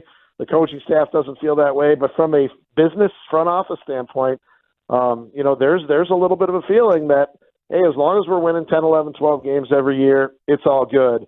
And, does that somehow impact their ability to, quote unquote, go for it? I'm not sure. Do Rodgers' teammates like him, and has the front office relationship been mended? It's definitely been mended. I think, and he'll admit this, sometimes you have to go through like a conflict to resolve it. And that was one of the things, getting back to McCarthy, that Rodgers always, I think, appreciated until he decided he was not going to believe in his system anymore at the end, but was that they could talk through conflict. I mean, if they could have disagreements and they would hash it out, and it would be better. And that's what happened in the off season of 2021, where, they took a while, but they finally came to a place where Rodgers was able to air his grievances, and the general manager was able to say, yeah, you know what, you're right, I need to do this, and we will do this. I think that part of it, has been good going forward. I think when you get to be 38 years old in the locker room, it's really hard to have relationships with guys. Yeah. I remember at the end of Favre's career, he talking to him, and he was like, my daughter's closer in age to some of my teammates than I am, and I could tell at the end, like Favre would, he would hang out more with the media. He'd play golf with us more than he'd play with his teammates sort of at the end of it, because he just didn't have a lot of friends left. Rodgers has guys like Randall Cobb, which is why he wanted him back here. David Bakhtiari, Mercedes Lewis, Mason Crosby, the kicker. But, I mean, you look next to him, the guys in his locker, next to him in his locker are 15 years younger than him, and in some cases more. So, it's just a hard thing for an older player, especially if you're trying to, please him as a receiver or something like that. It's just difficult. Hey, real quick, who's the quarterback in 2 years? And if it's not Jordan Love, where is he? In 2 years, it's not Aaron Rodgers. I did a story ran yesterday on ESPN.com about kind of what their options are for Rodgers moving forward. If he were to want to, be traded, if they wanted to move on, more from a salary cap standpoint. But Mike Tannenbaum, the former general manager, of the Jets and Dolphins, who now works for ESPN, said something interesting to me. He said, you have to play Jordan Love, and you have to play him this year. Like, he's like, they're not going to win a Super Bowl this year. Now, the Packers will no way would they take Rodgers out until they were officially eliminated, but I don't know that they'll do this. But he said they have to play Jordan Love because if Aaron Rodgers decides he's going to play here for 2 more years and you trade Jordan Love and he used the Atlanta Falcons for a 3rd-round pick, and then Love ends up being a 10-year starter for the Atlanta Falcons, then you botched it. So, like, somehow, some way, they've got to figure out between now and the end of the season if Jordan Love is their guy. And maybe they know. Maybe they know he is. Maybe they know he's not, and that's fine. But from an outside perspective, I don't see how they know. Rob, this was fantastic. Thank you so much. We've been wanting to get you on for a while. Enjoy the game on Sunday, and we'll tell Mike you said hello tomorrow. Yeah, for sure. Please do. And I guarantee you, if you say, hey, Domofsky said hi, he'll say, well, how's his son doing at basketball? Because he always loves to ask about my oldest son's a senior in high school. His basketball team's preseason number 1 in the state. Whoa. And in fact, Mike called me the other night asking me, well, what's the outlook for him to appear basketball? That's my best Mike McCarthy impersonation. Awesome stuff. Thank you, Rob. All right, guys, we'll be seeing you. Rob Domofsky, ESPN on the Diamond Factory Hotline. Crosstalk with KMC next. Let's get you over to Platinum Chrysler.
Politics. Did Bobby tell you that there is a podcast called The Commercial Break? No. My God. There it is? Yeah, it's quite successful, too, apparently. Yeah. What was the afternoon show we may cross with tomorrow in G-Bag Wisconsin? Nation. Oh, it's called 9 to Noon. Oh. Wow. Called 9 to Noon. Yeah, it's literally named after the time of the day. Is that like how you feel when you drive through Waco and they're like, this is New Road? And you're like, so we just gave up. We ran out of things to name. Because it's this new road. Yeah. Yeah. That's just what it's called. It's called New Road. Yeah, I used to live They're on like, a I'm new out. road. I got called New nothing. Road. What's coming up on the show? Guys, at 4 11:20 hours of today. Jake Odorizzi? No. Oh. Yeah, man. Do you want to do 4 hours of Jake Odorizzi talk? No, under 4 ERA. Why not? You're a baseball genius, and that's what you want to talk about? Self-proclaimed. Oh, rude. Okay, then I guess 4 hours of Jake Odorizzi Talk talk. about Dansby Swanson and the likelihood of him coming to the We Rangers. did that yesterday, right? Oh, Yeah. I got something for you, though. I was here for that part Did of they it. just sign a shortstop? At 11:20, my buddy's an idiot. D'Angelo Russell falls into that category. Does Lenny Dykstra? Oh, he shot a shot. He's an all-time idiot. He's Because he went to jail? No. Oh. Just a lot of everything he does, basically. Yeah. I know it was late. Did you stay up and watch your Lakers? They're not my Lakers. No, don't abandon them now. You need to watch every. Wow. What are you doing? What are you doing today, You need Mike? to watch this every is second kind of of this since you became a Laker fan from Virginia Here we go. or Maryland. Virginia. It's for lovers. Virginia's for lovers, man. Yeah, you're not a Wizards guy Hang on or a sec. Bullets guy. Your kids growing. All your kids love all the local teams. Honestly, yes. Yes. I hate to imagine what would happen to them if they did not, but. That's this is a fair. big discussion over anyway, that's another discussion. No, I did not watch. They stink. That's a true. Thanks. You know what? That makes you a true Laker fan. Man. All right, Mike, if you want to shots fired. if you want to troll back and forth, we can troll back and forth. Why did you name Please your kid don't. after I'm a already concerned. What kind of actually, traitor are you, Mike? You named your kid after a Baltimore Oriole. So you know what? I actually did Thank watch you. the Laker game because I'm such a Laker hater. I'm enjoying every second of this. And watching Russell Westbrook, there's moments where I'm like, I wouldn't mind trading for him. And then 2 minutes later, you're like, oh, God. So and I do think that's a real possibility for the Mavericks. Westbrook? Yeah. Why? To get the money off the books. Ball handler. That's all I care about, honestly. Like, I hear you Yeah. for this year. I just care about getting the money off the books. You pronounced hog wrong. Hog. Ball hog, not ball handler. Ball hog. Oh, Yeah. you're anti-Westbrook now. No, I mean, well, today's Westbrook, yes. Prime Russ, I could get down with Prime Russ. What did you think of the Mavericks game? More importantly, Rebound the damn basketball. Well, he only got out rebounded by 24. I mean, if he had got, 24 more rebounds, he would have tied him. There you go. I thought that Orlando with 50 points in the paint. That was a At this- that was a layup line. at That their this best point, player. At this point, if Luka Doncic isn't the best offensive player in the NBA on the court, I don't know how the Mavs win right now because Jalen Brunson's not there to help out. Reggie Bullock's averaging 0.67 points per game in his last 3 games, and that's 30 minutes a night where he's scored 2 points in 90 minutes. You just look at Tim Hardaway Jr. He shot the ball well for a half until he got hurt. The rest of it, and I mean, the one thing about Russell Westbrook, that I think of is, oh man, if you got him, he's such a ball hog. Well, if he replaces Tim Hardaway Jr.? If you send Tim Hardaway Jr. Well, at away, least Tim can't dribble. yeah, but Tim can't not shoot. It's just like when he touches the ball, it's like in fire on his hands, and he's like, I'm just so open, I have to release it. Russell Westbrook, similar, so you'd be replacing Tim Hardaway Jr. with Russell Westbrook, and I'm like, there's really no difference in the way that they see the game. Just one does dribble the ball a little bit more, but so Tim Hardaway Jr. is off to a horrible start. People got on me on Twitter when I kind of gave my assessment yesterday of the different parts where I was like, McGee's been a disaster. Nobody disagreed with that. But then I was like, Wood hasn't been a great fit. And I wanted to put great as in like he's fit at times, but it's just not a great fit. And there were so many Maverick fans that are like, he's been perfect at basketball. And I'm like, they're not even playing him the last 7 minutes of the game. Why isn't he a great fit? Well, the coaching staff, and I understand, they see the coaching staff is like, look, your defensive assignments and defensive rotations and understanding what we want is so bad that we don't feel like we can play you late. And then also, they're not really setting him up for offensive success. They're using him more as like Maxi Kleba at times. And I'm like, he's so much better than Maxi Kleba, but they're not really trying to get him the ball a lot. Does anyone else feel like there's been an unfair standard put on him for this defensive requirements? Like, all of a sudden, this is the first time in like 15 years I'm hearing about you can't be on the floor. You're not a great defensive NBA player on these teams. Yes, I do think it's weird. And we talked about this. I still am of the hope it's because Jason Kidd sees the greatness and he's hoping they can build him into something great because he's never been part of a winning basketball franchise. But that's just hope. What is it that Devin Booker yelled at the Timberwolves sideline last night? We played team basketball. Well, we played team basketball here. We passed the ball to each other. Oh, wow. And I still think that's the kind of like, hey, this is what we are. You go to the Ravens back in the day. Could you not do your job without getting somebody down your throat about it? Ray. Yeah. Or Ed, like Or somebody in in your that. side That was a about it. culture of this is what we are. You walk in the doors. This is what we do. And I think Jason Kidd saying, I'm not bending for anybody here. Prove it. Become this guy. If Christian Wood, fill in the blank, if Christian Wood plays 22 minutes a night, the Mavericks are a first round out. Okay. And like a And he plays 35 minutes a night. Seven. If he's up to 35 minutes a night going into the playoffs, the Mavericks have a small chance to win it all. Oh, still sticking with winning it all. If he can be a because I think the West is late. very open. Who's awesome? Nobody's awesome. I mean, you don't think we've seen this in Dallas? If you're here for 06, 07, and then 07, 08, the failures of the NBA Finals didn't rear its head until they got put back in the pressure situation of the playoffs. And then when they all had to look at each other and go, we're losers in this situation, Phoenix is off to a great start is where I'm getting to. Yeah. Phoenix might win 60 games again this year. I didn't think they would, but it looks Yeah. like they're on pace. Wait till they get into a 7-game series and start seeing if the trust and belief is there in that. So Phoenix has their faults. Denver has their faults. No one has talked about, the Nets and the Lakers have taken over. No one has talked about the Warriors being 4-7. Their defense. 4-7. Yeah, so I don't think the Mavs are going to make the finals, but in a small chance, if Wood becomes 20-10, playing 35 minutes a night, finishing the game so there's another major offensive weapon on the court, then I like the Mavericks' chances. Don't love them, like them. All right. We are back tomorrow morning, the return of Mike McCarthy. Yeah, I'm excited about that one. I've missed I him think like he's 3 missed weeks in a you. row. I think you guys have missed each other. We have. Did you tease it as Return of the Mac? I did not. Who's the By the last way, coach you didn't I like wanna in the redo. Metroplex?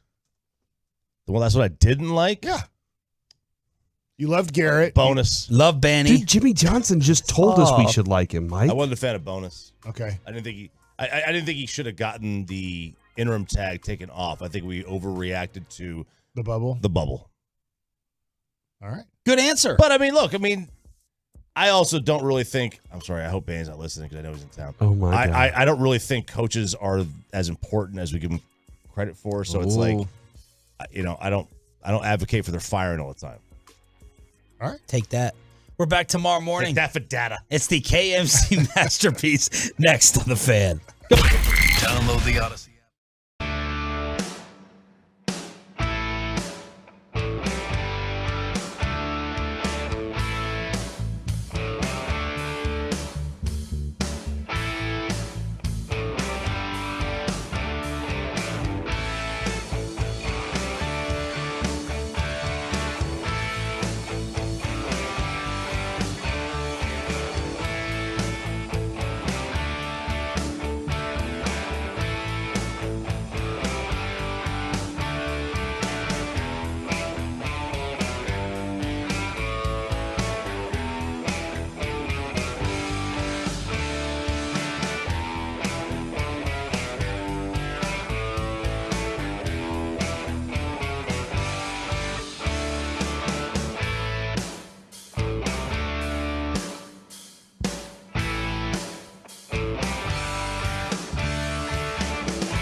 From the MyFitnessStore.com studios, it's the KNC Masterpiece on 105.3 The Fan. KNC Masterpiece right here on 105.3 The Fan.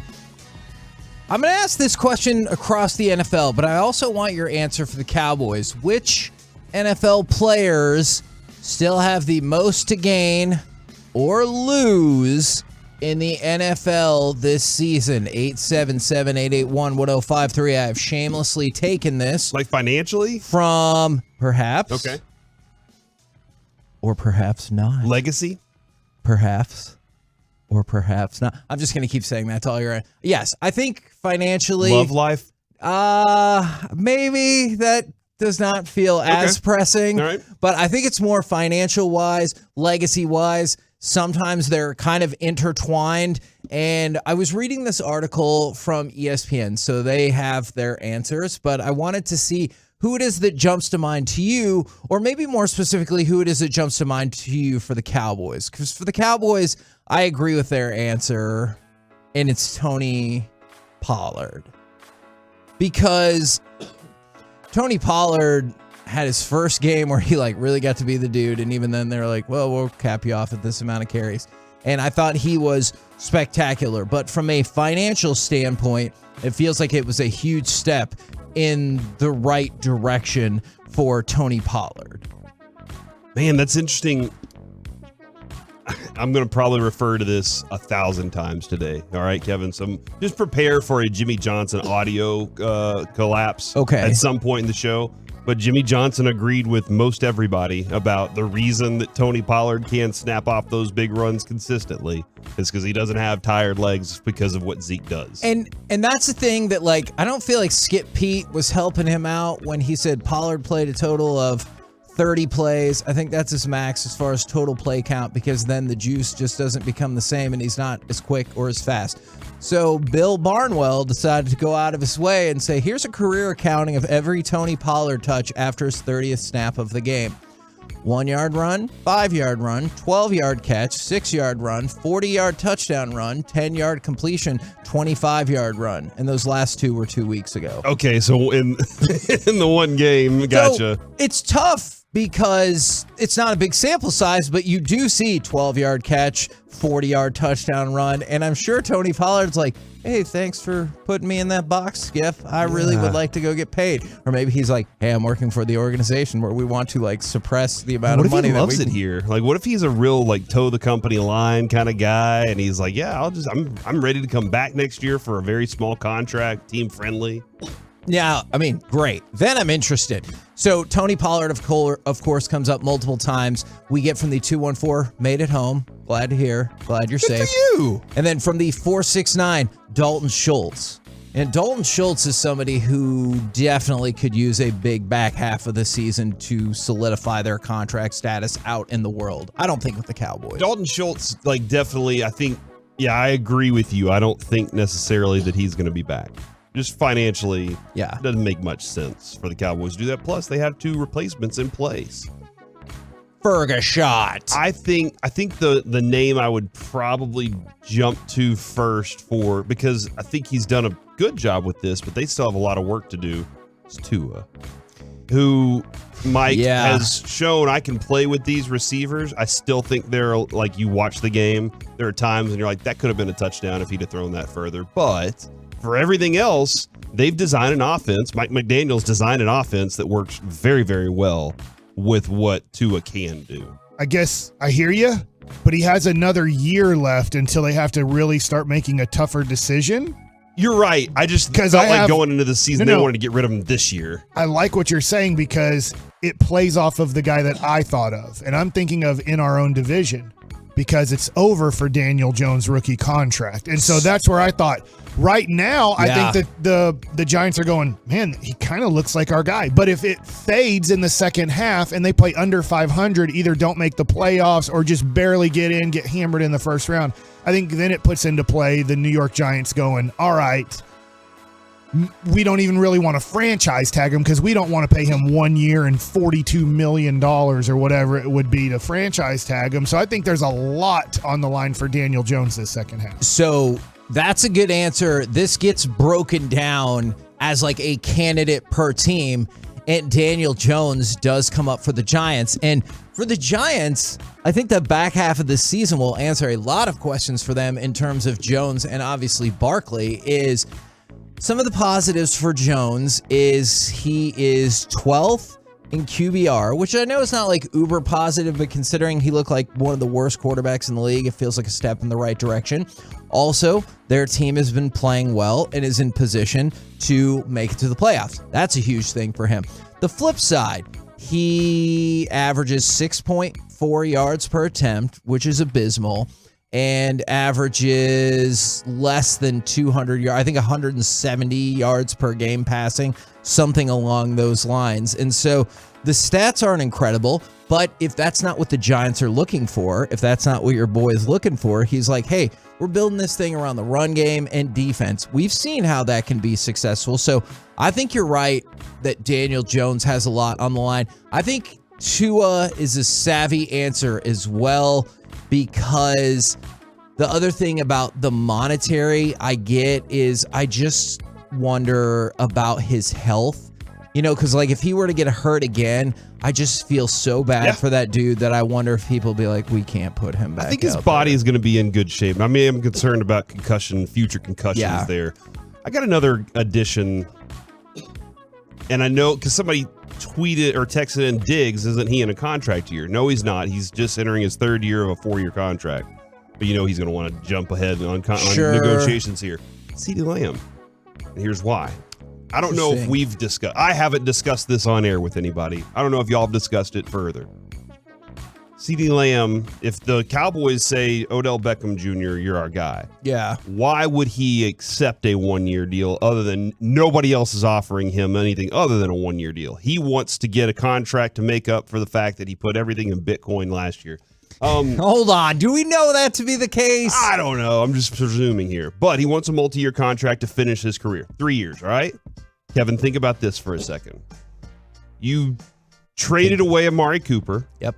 Because you wanted to have that money for something. Yep. You wanted to see if CeeDee Lamb was a true, legitimate number 1 wide receiver. Yep. Has he proven he is? No. Okay. I also don't think he has proven he is not. Okay. I think we're like in that stupid undecided. So this is kind of part of like what you're asking is how much does he still have to prove in this last half of it? Because if they say, you know what, we've decided you're not, we're not going to pay you that big contract. They have a replacement already in Odell Beckham Jr. for the next 3 years if they pay him a 3-year contract, and they can move on from CeeDee Lamb. I have to admit I would be shocked if Odell Beckham got a 3-year deal, but this might also be a counting situation with CeeDee Lamb where it's like Nevada or Arizona, and we just might never get the answer. We'll just keep counting, but you counting like until the end of time. You see the future that you can be like, hey, we already got our replacement, and now we have 3 receivers, and we don't have to pay you the big contract for the future. And if all else fails, we can draft somebody later on. I don't hate that as a general football philosophy, as long as you're hitting on those, which I know is a big if. Now, somebody texted this in, and this is a great point from the 972. If you go past the Cowboys across the entire NFL, I think this is the number one answer. It's Lamar Jackson easily. You talk about how much is on Lamar's plate right now, and it already looks like he's destined to fail at least this season from a legacy standpoint. All right. And what I mean by that is At best, don't you think people would put the Ravens as the third contender in the AFC? And maybe not even that. I'd say right now at best, yeah. Okay, at best. So part of his legacy is winning more in the playoffs. But on the flip side, it feels like he's marching towards a healthy contract. I don't know if that will be with the Ravens. I assume it will be with the Ravens, but I also know that Lamar Jackson was like, hey, I'm going to go ahead and take a chance on myself, and I believe that I can do this. And so if they have another winning record, win the division again, see how they do in the playoffs, and he puts up gaudy stats again, I feel like he's going to be like, hey, I'm better than Kyler Murray. I'm definitely better than Russell Wilson. I want that kind of money. And I just don't know if it's going to come from the Ravens. So if I look across this, and I like Lamar Jackson, I think Lamar Jackson still has the most on the line. Because on the flip side, like unfortunately, if he got hurt, or if they busted out in the playoffs, or if they missed the playoffs altogether, which would be surprising, that contract is going to go. I guess I always forget this. He could be major trade bait. If they really don't believe he's the guy. That would be wild. All these teams that we name that they're a quarterback away, or they're not crazy about their quarterback, and they're not maybe going to have the first or second pick, and they feel like, look, we're a Lamar Jackson away from maybe winning it all. Yeah. Is all of a sudden Lamar Jackson, if Baltimore wanted to do it and move on and not give him probably the biggest contract in NFL history, I think somebody would be willing to do that. Is that you get 2 first-round picks, a second, a third, and maybe like a future another second, so like 5 picks in the first 3 rounds if you want to trade them. What a fascinating deal to study that really, really would be. Now, this list has 33 people on it because one of the people on there is Odell Beckham Jr. Oh, really? Which is I think he wants to. I mean, he wants to collect some money here at the end of this year. If you were Beckham, then would you want the 1-year deal, or would you be like, let's go and lock it I did up? the 1-year deal last year. Okay. And I hurt myself in the Super Bowl and kept myself from getting that contract sealed up right now. And again, I converted my entire 2021 contract to Bitcoin. Not looking great. I'm going to have to go look at Bitcoin stock today. So like that's the it was like at 16,000 for a Bitcoin, but that he might have bought it or whatever when it was like at 50,000. Okay. Yeah. But Mike, you're an athlete who kind of may still have it. You proved that you could do some things at the end of in a playoff game. You had 9 catches out of 11 targets for a big game in the NFC Championship game. There's a lot that you can like rest your hat on and say, hey, I'm still pretty good at this. I think this is a big moment. I wouldn't take the 1-year deal. I'm fighting for multiple years. And if it has to be 1 year with a team option, I'm okay with that. But I'm not accepting 6 games at the end of this year as the only ability. Now, I really did think it was 1 per team. I apologize. It was not, because they got rid of some of the irrelevant teams like Washington, and they focused on the better teams. So the Cowboys have another person on this list. Who do you think it would be? McCarthy? Mike McCarthy, which seems weird now. Okay, tell me why you think that, because that still makes a lot of sense to me. This is a coach whose history says that he can build and maintain a winner. The bad year so far was the COVID season where he lost his quarterback. He lost his quarterback again this year, and look what happened. Yeah. They won. He's shown that. He showed that he could get you last year with a very young team that was just learning to come together. Like you're still building that team last year. That defense just kind of got thrown together at the last second, and you got them into the playoffs with a very good record. And this year, you're starting to look like maybe the favorite in the entire conference. And 100%, all of that makes sense to me. You go 13-4 and lose on the road to Tampa in the opening round of the playoffs.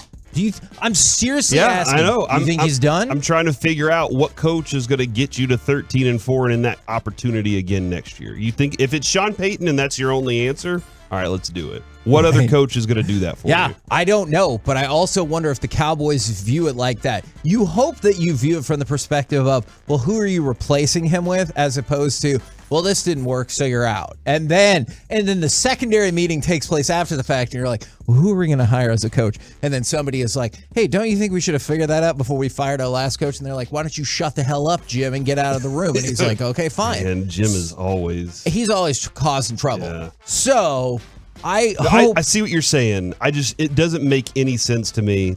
I think you would take a step back regular season wise, and I don't know that you're taking a step forward in the playoffs. In the 4-6-9, I'd say Kellen Moore over McCarthy. You're a damn lie. Oh, you're a damn lie. Oh my gosh, you take Kellen Moore over McCarthy? No. They would take Kellen Moore on the list over Mike McCarthy, I think they're saying, of people with the most to prove. Oh. Okay, do you want to be still my heart? Yeah, my apologies if you hold on. You tell me. I want that person to text back in. Did you say you'd rather have McCarthy as the head coach or on the list? No, I think they're saying they would put Kellen Moore on the list over Mike McCarthy. I do not believe that. Other people on the list that make a lot of sense to me: Cliff Kingsbury, Josh McDaniels, Nathaniel Hackett. So all people, oh man, Byron Leftwich, the Bucs offensive coordinator, because Lord knows you can't blame anything on Tom Brady. It's got to be somebody else's fault. Bowles is going to be gone. It's got to be somebody. Bowles What? Yeah. Bowles is done, man. Couldn't do it with the Jets. Can't do it here. We're the KNC masterpiece right here on 105 through the Fan. Coming up next, out-rebounded and outclassed Mavs afternoon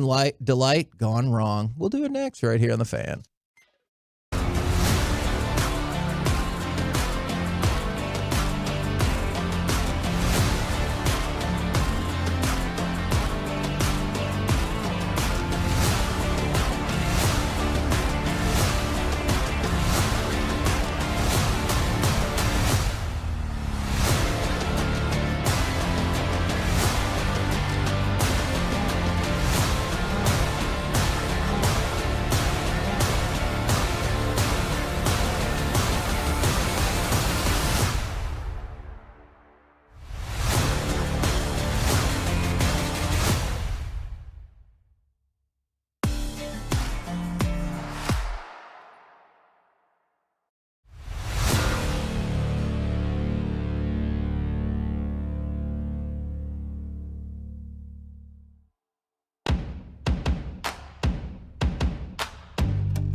Couldn't post up, so he'll just clear out.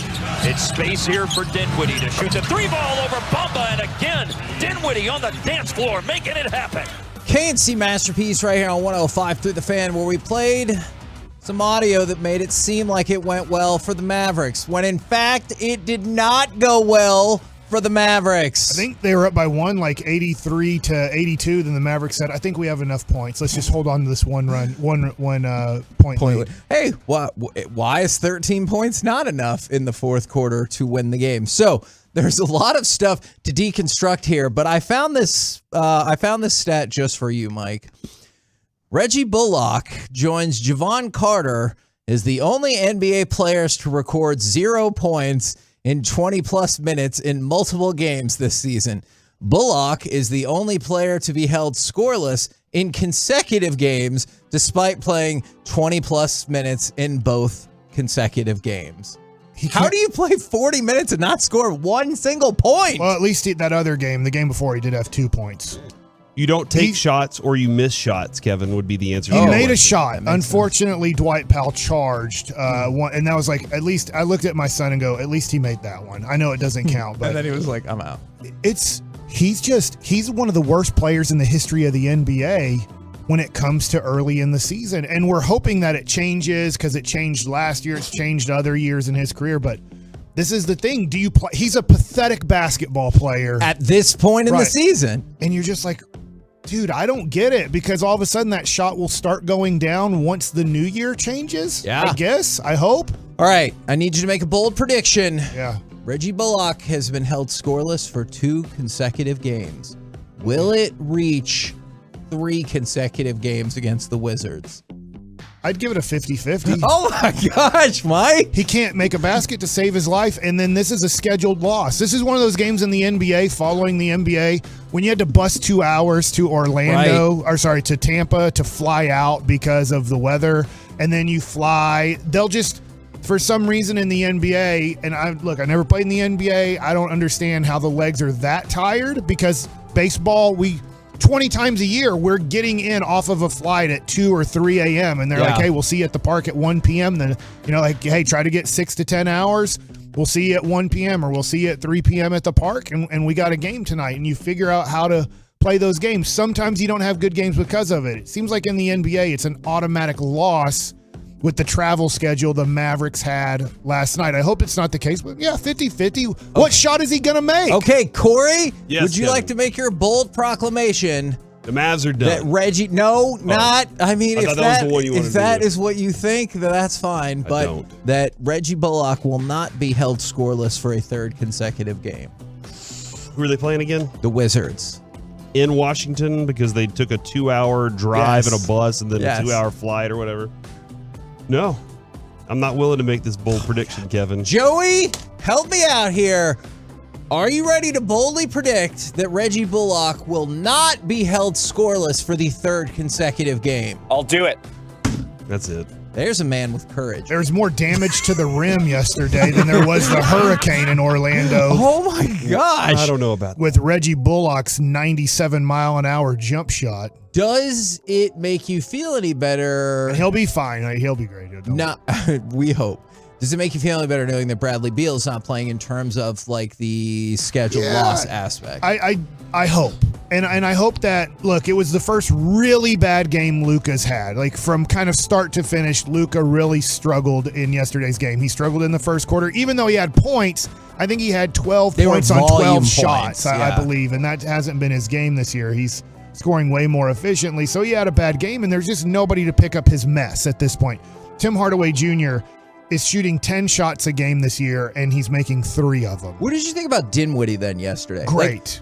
Because I feel like he was picking it up to a certain point. Until we get to crunch time, and he's just not that type of player. That's why a lot of these young teams like Orlando has tons of talent on their team, but it's young talent that's not proven. And right now, look, they were up by enough that they won, and the Mavericks couldn't make a shot to save their lives. Why are they 3-9? Because whether it's Franz Wagner, whether it is when healthy, Banchero, who has 9 games, play yesterday, is that it's really tough to carry a team the last 3 to 4 minutes in an NBA game and win. And so that's why they struggle. But there is a lot of talent there, and Dinwiddie's not good enough to carry a team the last 3 to 4 minutes of a game. At least I think he's good. I like him. Yeah. Don't get me wrong. But those last 3 minutes when you're like, hey, Dinwiddie, Luka's struggling, lead us down the stretch to a victory. It's very tough. And then who does he pass to make a shot? Were you bummed at all not to get to see Banchero? Because I know we just started, but 23.5 and 8 to start the season for Banchero. Well, I did see him against the Mavs earlier in the year. But like, I just want to see him you're a dookie. Go watch AJ Griffin. He's having a good start too in Atlanta. Yes, there you go. That's the spirit. All right, now we got to talk about the rebounding. And I want to talk about something. Grab some. Yeah, just not many. I wanted to talk about specifically JaVale McGee. We thought would help with rebounding to a certain perspective. I also saw this split. Now, keep in mind, this was before the game yesterday, but JaVale McGee's splits, not that it would have made that much difference, with him on and off the court. Scoring differential with JaVale McGee on the court, minus 28.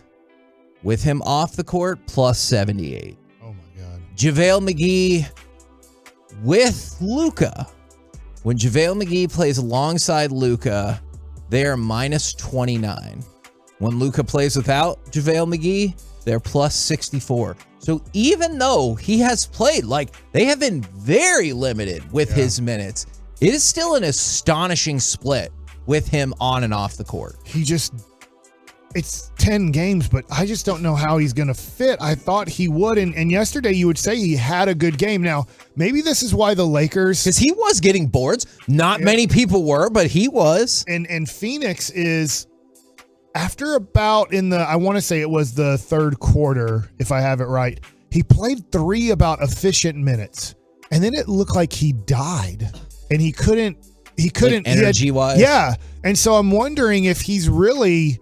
Jason Kidd needs to reevaluate. When he had him, it was 2 years ago in LA when a kid was an assistant, is maybe he's only good for 3 minutes at a time.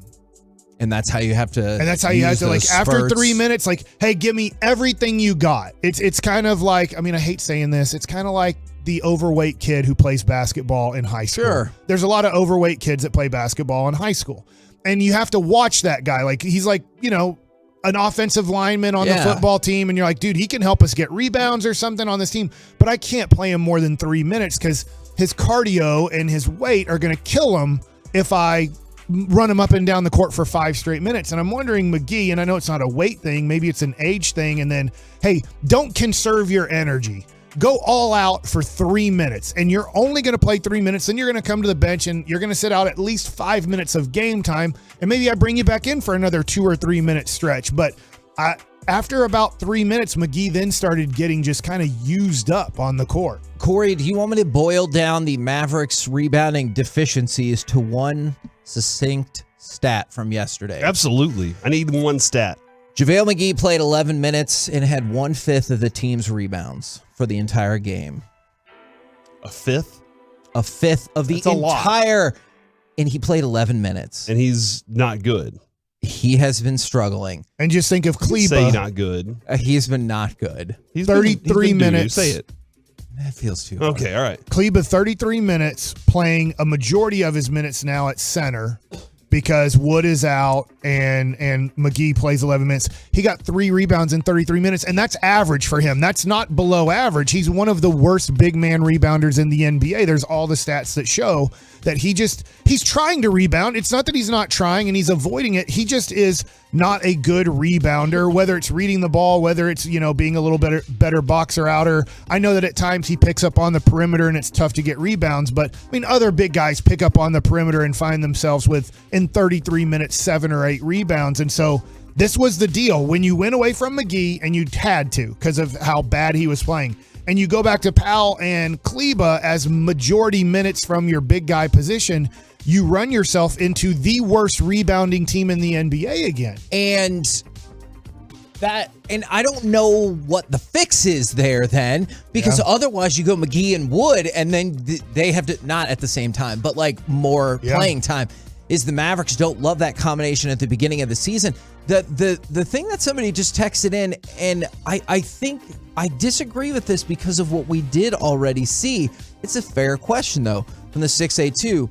Is anybody concerned about Luka not being able to play with big guys? Because you would point to KP, now McGee. But the thing is, when you saw it with Christian Wood, it looked freaking magical. And then we decided your defense is not good enough. And so Christian Wood has seen his minutes scaled back and his clutch minutes scaled back. But the early look at Wood and Luka was awesome. He doesn't have a big guy on the team that I think we go with the traditional idea of what a big man can do. Luka's really good at, if you're in your spot, I can get the ball to you. That's what he's best at, right?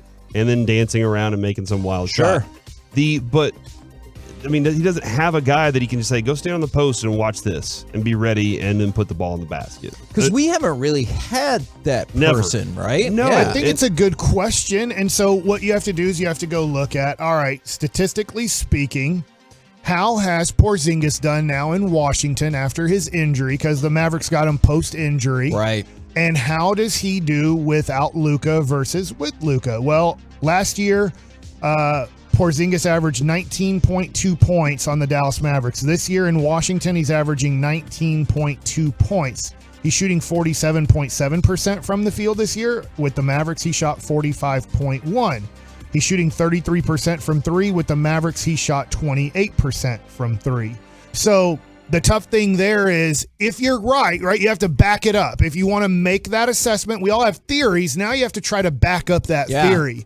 So we know Dwight Powell is an energy guy, but very limited as an NBA basketball player talent-wise. He's a tough guy to assess. But you traded, everybody thought, an all-star in Porzingis because he wasn't getting it done here. Well, what is he doing in Washington? And his numbers haven't really improved. They haven't regressed either. Yeah, they're a little better, but not a lot. Right. So you'd have to say, well, your theory is Porzingis got a lot better going to Washington away from Luka, and you would struggle to really make that assessment right now, except to your point, you could say, hey, maybe he got a hair better. Yeah, and which, that's why I wanted to see the Christian Wood combination so much more, and you definitely still can. We're 10 games in. Right. I just know that it doesn't feel optimistic when you see the minutes get scaled down. Obviously, he didn't play last night. He won't play tonight. But when you see the minutes scaled down and the minutes not being there in clutch time, which is what you want to see, there is still plenty of time. I think that combination can still be really good. And last night, the Mavericks getting out-rebounded by 24. It makes you just go, dang, I wish we had either Mo Bamba or Bol Bol. Now, really, Wendell Carter Jr. is by far their best big guy, and it's not even close to the other two guys I named. He's impossible to get. But it was very possible to get Bol Bol or to get Mo Bamba for the most part, and the Mavericks never really tried to go get either one of those guys, and you just think, gosh, those guys for 20 minutes. Or then to the texter's point, your theory might hold true. If you got them and then they were miserable and couldn't play on your team and you have to play Dwight Powell, then you're like, do you have to have just like a really energy low basketball skill player for Luka to work with? Because if you were to get a Mo Bamba and he then took him down to like he shouldn't be on the court, then I would really be concerned. So to your theory, I don't think it's proven correct, but in a couple of years, it could be if the Mavericks get better big guys and the big guys come here and struggle with Luka and don't struggle other places. Yeah, and that's why I thought it was such an intriguing question, because I hope that is not the case, because then that's a whole different set of problems. We're the KNC Masterpiece right here on 105.3 The Fan. If you're still hyped about the Mavs, totally get it. 6-4. They play again tonight, 6 o'clock at the Washington Wizards. No Bradley Beal, no Christian Wood. We'll see how it goes. Coming up next, it's time for Baseball Nuggets with Mike Passer. The Rangers get an ace. What? Or no. Oh, you want to know some other stuff? And other stuff. What is other stuff? DeGrom. Okay. What? And DeGrom. What? And the Rangers got DeGrom, according to not Corey. Necessarily, but yeah, we'll do that. We'll talk about it next. We'll tease you with it. I'm also going to tease you with the holiday season. The holiday season is here, which means holiday deals for you with the Black Friday sales event happening all month long at Southwest.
segment of the KNC Masterpiece is brought to you by Classic Chevrolet. Classic Chevrolet in Grapevine is racing to finish the year #1 in the nation. They're leading the way by never charging more than MSRP. Plus, they always pay full market value for your current vehicle. Find new roads, Classic Chevrolet. Relax and enjoy the difference.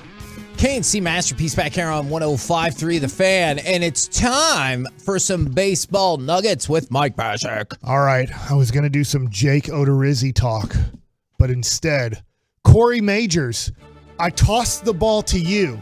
Oh, look at that. And you give me a little bit of Jacob deGrom news. According to John Heyman, Jacob deGrom has let the Rangers know he is interested in them, with parentheses, Kevin, I believe that is, as well as presumably the Mets and perhaps others. But Carlos Rodon may be a better fit for Texas ultimately, he says. So that's where he goes with this part of the story. And then he says deGrom is expected to seek $40 million plus, which will limit his field. Yeah, I do think that he will get over 40 and probably below 45 per year. So okay. I do think you're looking at over $1 million per start, and hopefully he's healthy where you're just paying a little over $1 million per start instead of $2 million per start. Because there's a better likelihood if you give him $42 million, he's going to make 21 starts, and you're paying $2 million per start. I'm telling you, I mean, if he stays healthy, and that is a gigantic if, I think we're all going to love this contract. I have his stats pulled up. Do you guys have his stats pulled up? I don't want you to. Okay. In the last 2 years, 2021 and 22 were both full seasons. 20 doesn't count because of COVID. How many starts did he make in 2021 and 22 combined? 25.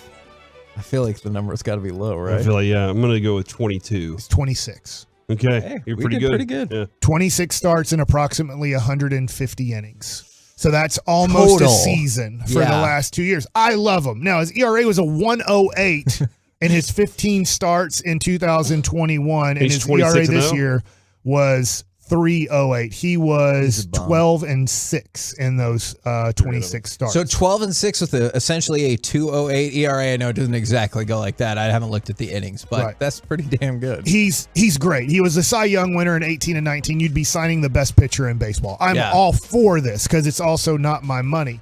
That being said, here's what I wonder. I wonder if Jacob deGrom is the new version of Randy Johnson and Roger Clemens. And if you're too young to know this. I hated the way they did this. In the 90s, when those were the two best pitchers in baseball, they both had connections to possibly being Texas Rangers. And what they would do is they would somewhat negotiate with the Rangers, and then they would take that number to the rest of Major League Baseball because they knew at the time that, he was actually the owner when I was there. Owned the Stars too. George Bush? No. Oh, Tom Hicks. Tom Hicks, thank you.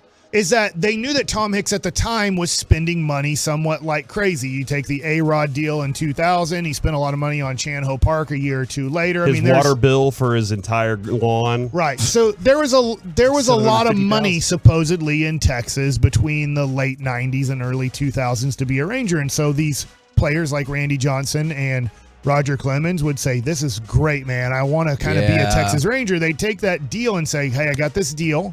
What do you guys think? And whether it was Toronto for, or if it was the Yankees or if it was the Houston Astros or for Randy Johnson, maybe back to the Seattle Mariners or Arizona Diamondbacks, it was just kind of used to show what the market could get you. I hated Randy Johnson because of that. Because every effing time, man, I hated him. David Cohn did it too. I remember that. Yeah, man. They use the Rangers a lot. I mean, it makes a lot of sense to use this team. So what I'm wondering is if Jacob deGrom, and I want him to be a Texas Ranger, but let's think about this logically.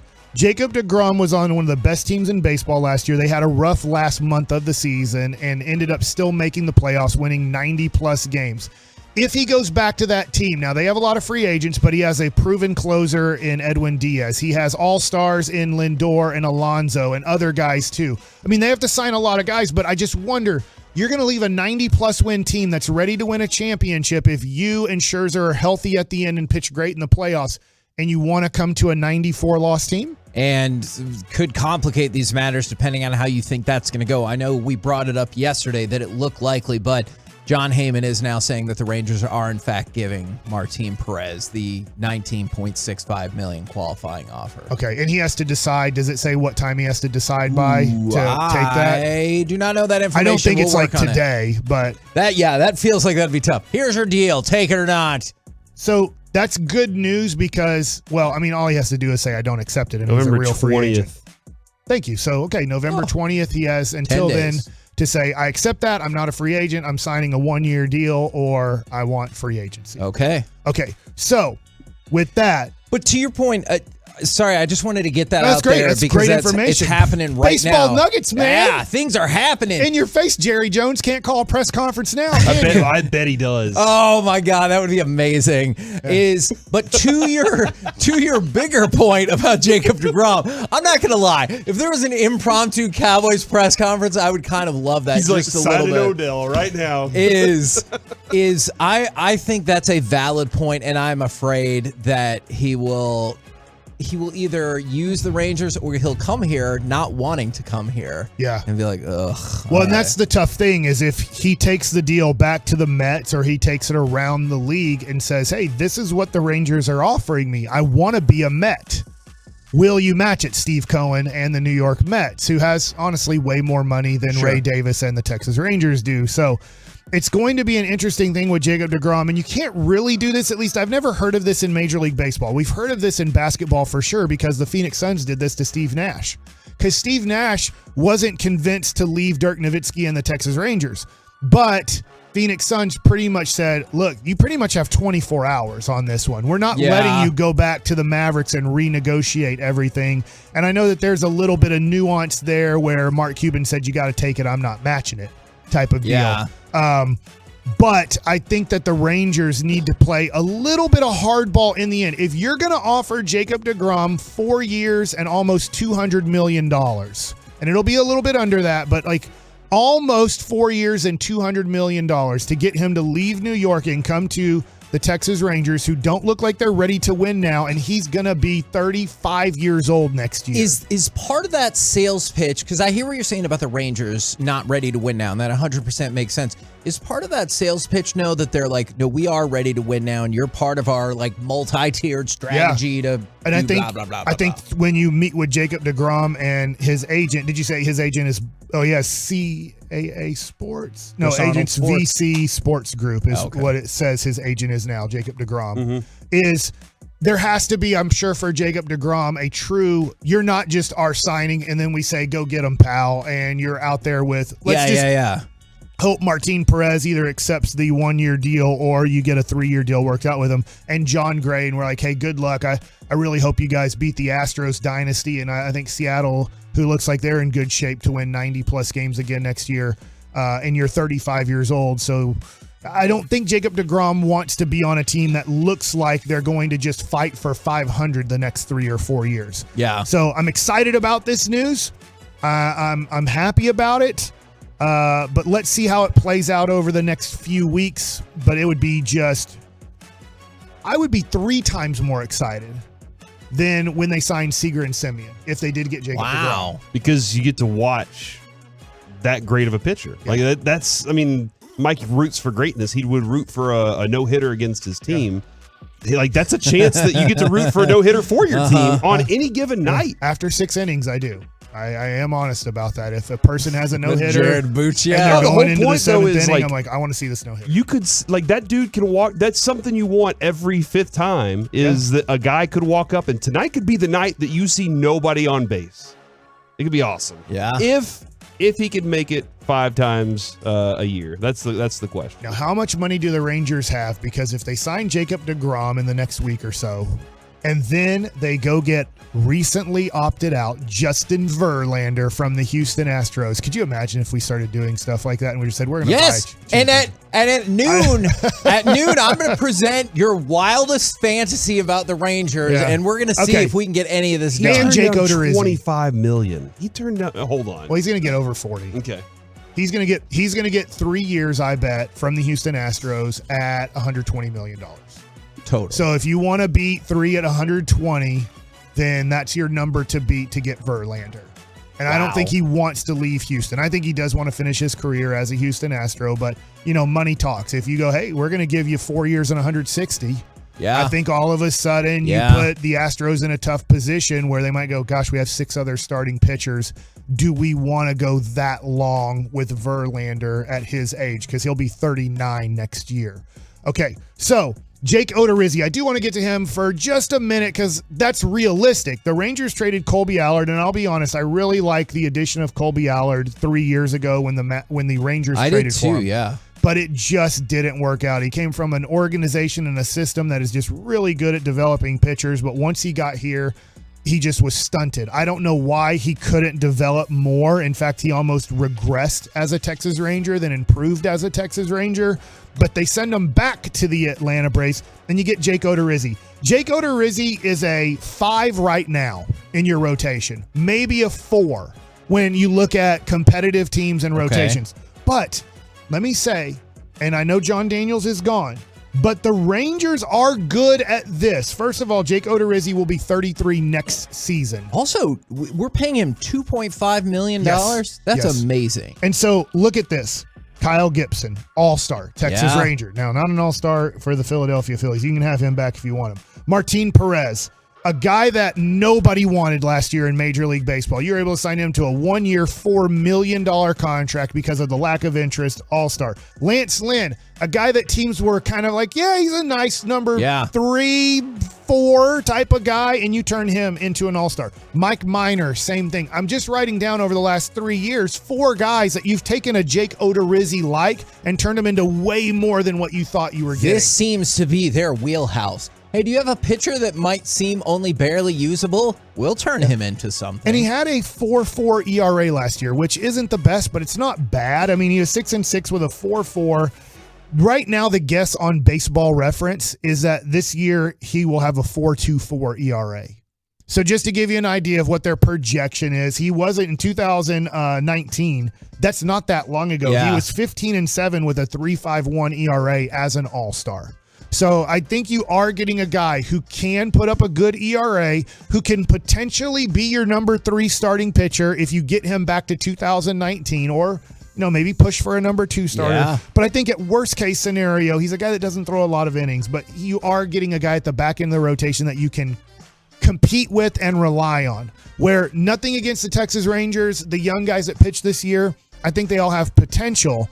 But they haven't shown you they belong. They so have to be here. inconsistent in giving you a chance to win. And that was the tough part, is they weren't consistent enough to know, all right, hey, he's going to give us 5 to 6 innings. He's going to give up 2 to 4 runs, but that gives us a chance. We're the KNC Masterpiece right here on 105.3 The Fan. Coming up next, let's talk with our Dallas Cowboys insider, Mickey Spagnola, right here on 105.3 The Fan.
From the MyFitnessStore.com studios, it's the KNC Masterpiece on 105.3 The Fan. KNC Masterpiece back here on 105.3 The Fan right now, brought to you by Ford, built for Texas, built for you. It is our Dallas Cowboys insider, Mickey Spagnola. Good morning, sir. Good morning, guys. I don't think we have talked about this a whole lot. Or maybe we asked you once last week, does the Jimmy Johnson book interest you at all? Or are you like, no, I was there, I got the gist of it? No, I think it does. It probably brings up things maybe you didn't know and reminds you of things that you did know. And you could also check your memory with his memory, right? Oh, yes. Because sometimes when, all that stuff's, 30-some years ago, right? The memory fades a little, so you always wonder, how much research went into it to recall some of that stuff. But I believe the guy that did the book with him was a pretty good reporter, so I'm sure he checked a lot of that stuff to make sure it was accurate. That being said, don't you think there's a chance you would read something in that book and you'd be like, that's not how that happened? Well, I would remember imagine. that. I mean, it happens every time when you think you went through it and go, I don't know if I remember it that way. I remember he said in that book, Upstart said, I knew Herschel Walker was going to run for a senator spot. Oh, my gosh. Yeah. Why are you doing this to me, Mike? And it'd be a runoff. Well, since you've given me the opportunity, so last night when we did Crosstalk, we had Timmy Newsome, Cowboys former running back, and I had read this, and I had to check with it because in '86 it said that when the Cowboys acquired Herschel Walker, that they actually lined up in a full house backfield with Newsom, Walker, and Dorsett. And Dorsett was the back guy, right? But when we finished, Nate Newton goes, "Oh, I thought you were going to tell me that Herschel was on the right wing." Nice. Ba-boom. That is very nicely done. That's very. I said, Nate, why did you say that when we were on the air? That is because making political jokes makes people nervous. Well, since you brought it up, you gave me an opening. Yes. No, that actually is. Everybody remember, I didn't bring it up. That is very fair. Now, we'd heard that Tyron Smith made a visit to practice yesterday. Did he walk by you and say, all right, Mickey, I'm going to start playing Thanksgiving against the Giants? He's been out there. I mean, we've seen him going through his rehab. So, yeah, not that he hung out at practice. I don't think that meant much. But if you have the ability, some of the times when we walk over for the interviews and stuff, he's out there doing his grass drills and everything, and he looks great. I mean, he looks like, at any point he can, start his ramp up. But, as they are doing with James Washington, there's no sense starting it now when you get one full week. Next week they'll back off to get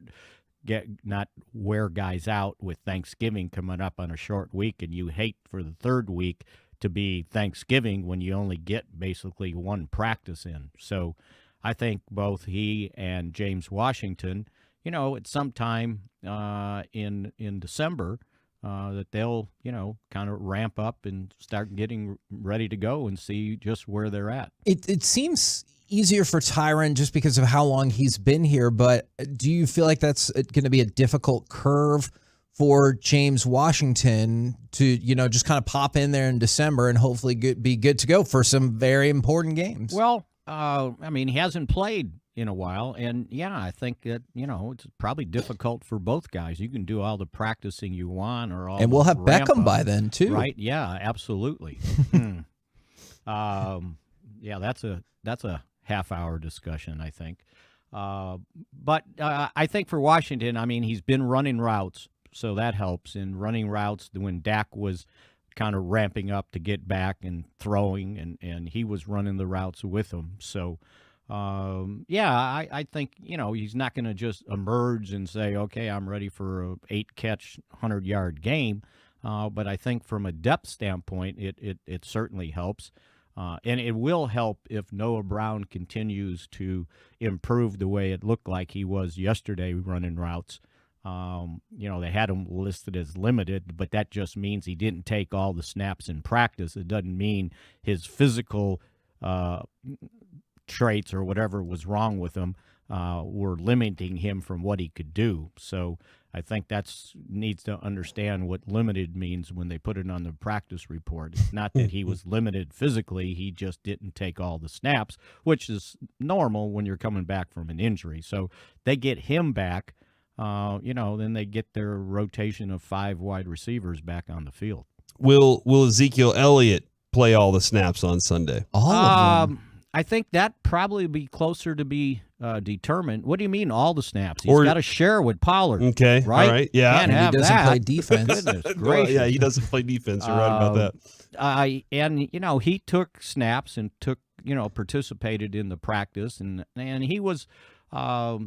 I don't know if he was being coy or what, but he said, I need tomorrow, and my intention is to play on Sunday, but we got to see. And that sounds about right when you're sitting there with a hyperextended and sprained knee, the same one, 2 different things. They got to be sure that they don't send him out there, and it's like, okay, now he can't go next week, and then if he can't go next week, why would he go on Thanksgiving, right? You get an extra week to recuperate. So I think today's practice will be more telling on how much he does, but I bet they list him as limited again, just because he's not going to take all the snaps. Anthony Barr, are we? I think you should be concerned about that one. As a matter of fact, that's kind of what I heard after he first sustained the strained hamstring, and just the fact that he's 30 years old, and sometimes those soft tissue injuries linger a little longer. And so, and I think they had him listed as did not practice. And as Mike said today, McCarthy, by the way. Good job. See how I remember things? Good job. That he said that at best he would be limited today. So I think, it's really at best. So I bet he doesn't practice today. Does anybody ever say at worst? Like, does anybody ever say at the worst? Yeah, at worst, he probably will stay at home and start binge watching something. Like that probably doesn't ever come up, right? Because we're half glass full, Kevin. It's not at worst. Yeah. Okay. What would at worst be if he was able to do something? Yeah, I would be at worst. He'll be out there. Well, he'll just kind of wave, and maybe if we have some fans out, at he'll worst sign his some leg autographs. falls off. Oh my god! Like, that would be a bad thing, right? That- It just falls. You're just running, and all of a sudden, no leg. It's just weird. That would be the worst. Thank you. You know what? Maybe that's why they don't do at worst. Yeah. Corey has quickly shown me the error of my ways is all right. So I've always been curious about this, and I know it probably varies from player to player, but I saw like in the PR notes is Micah Parsons has 4 multi-sack games this season, ties Charles Haley and DeMarcus Ware for the most multi-sack performances at this point in the season in Cowboys history. Do you get the sense, or do you find that most players kind of know like their individual statistics or accolades, or are they like, oh, that's neat, but we lost, so I don't really care? I think they would say that after a game they lost, but I think they're well aware of some of their accomplishments. Absolutely. Now, how would they know that unless somebody told them, right? I'm sure they didn't go look it up, right, and did some research. Sure. And maybe they read through the weekly notes. I don't know. Like Mike McCarthy was surprised when he was told today that, or asked today that if he beats the Packers, he'll have beaten every team in the National Football League during his head coaching career. But not in the regular season, but correct? not in the regular season because he doesn't have one of the didn't Steelers. Have one over the Steelers. Oh, yeah, and he pointed out okay. on the walk off. He pointed out too. Yeah, he goes, and I haven't beat him in preseason either. So wow, he beat him in the only one that counted, right? Yep. Yeah, I mean, obviously that's the only one that you care about whatsoever. Yeah. So yeah, he didn't know that, and then. When we did the walk-off, I think there were 7 other coaches that have been able to beat every team in the league. So you obviously had to switch teams, right, to be able to beat the team you'd been coaching against. See, Corey, I like the idea that, and what Mickey's saying about the notes makes sense. I like the idea that they go and research. is they're like, oh, well, if you look at my play efficiency Yeah, right. and my offense added per play, and they present you to stat. Like, I would love every love other that. day, Mickey, if some player from the Cowboys presented you with a stat that he had done his own research on and been like, hey, did you know this? Check it out. You know, if you want them to pay attention to something like that, you got to put it in the pregame program, because my understanding is, and I've found this out through self sources. No, actually, guys telling you. Oh, okay, yeah. That before the games, usually on Sunday, they put the program in their lockers. It's a home game, right? Uh-huh.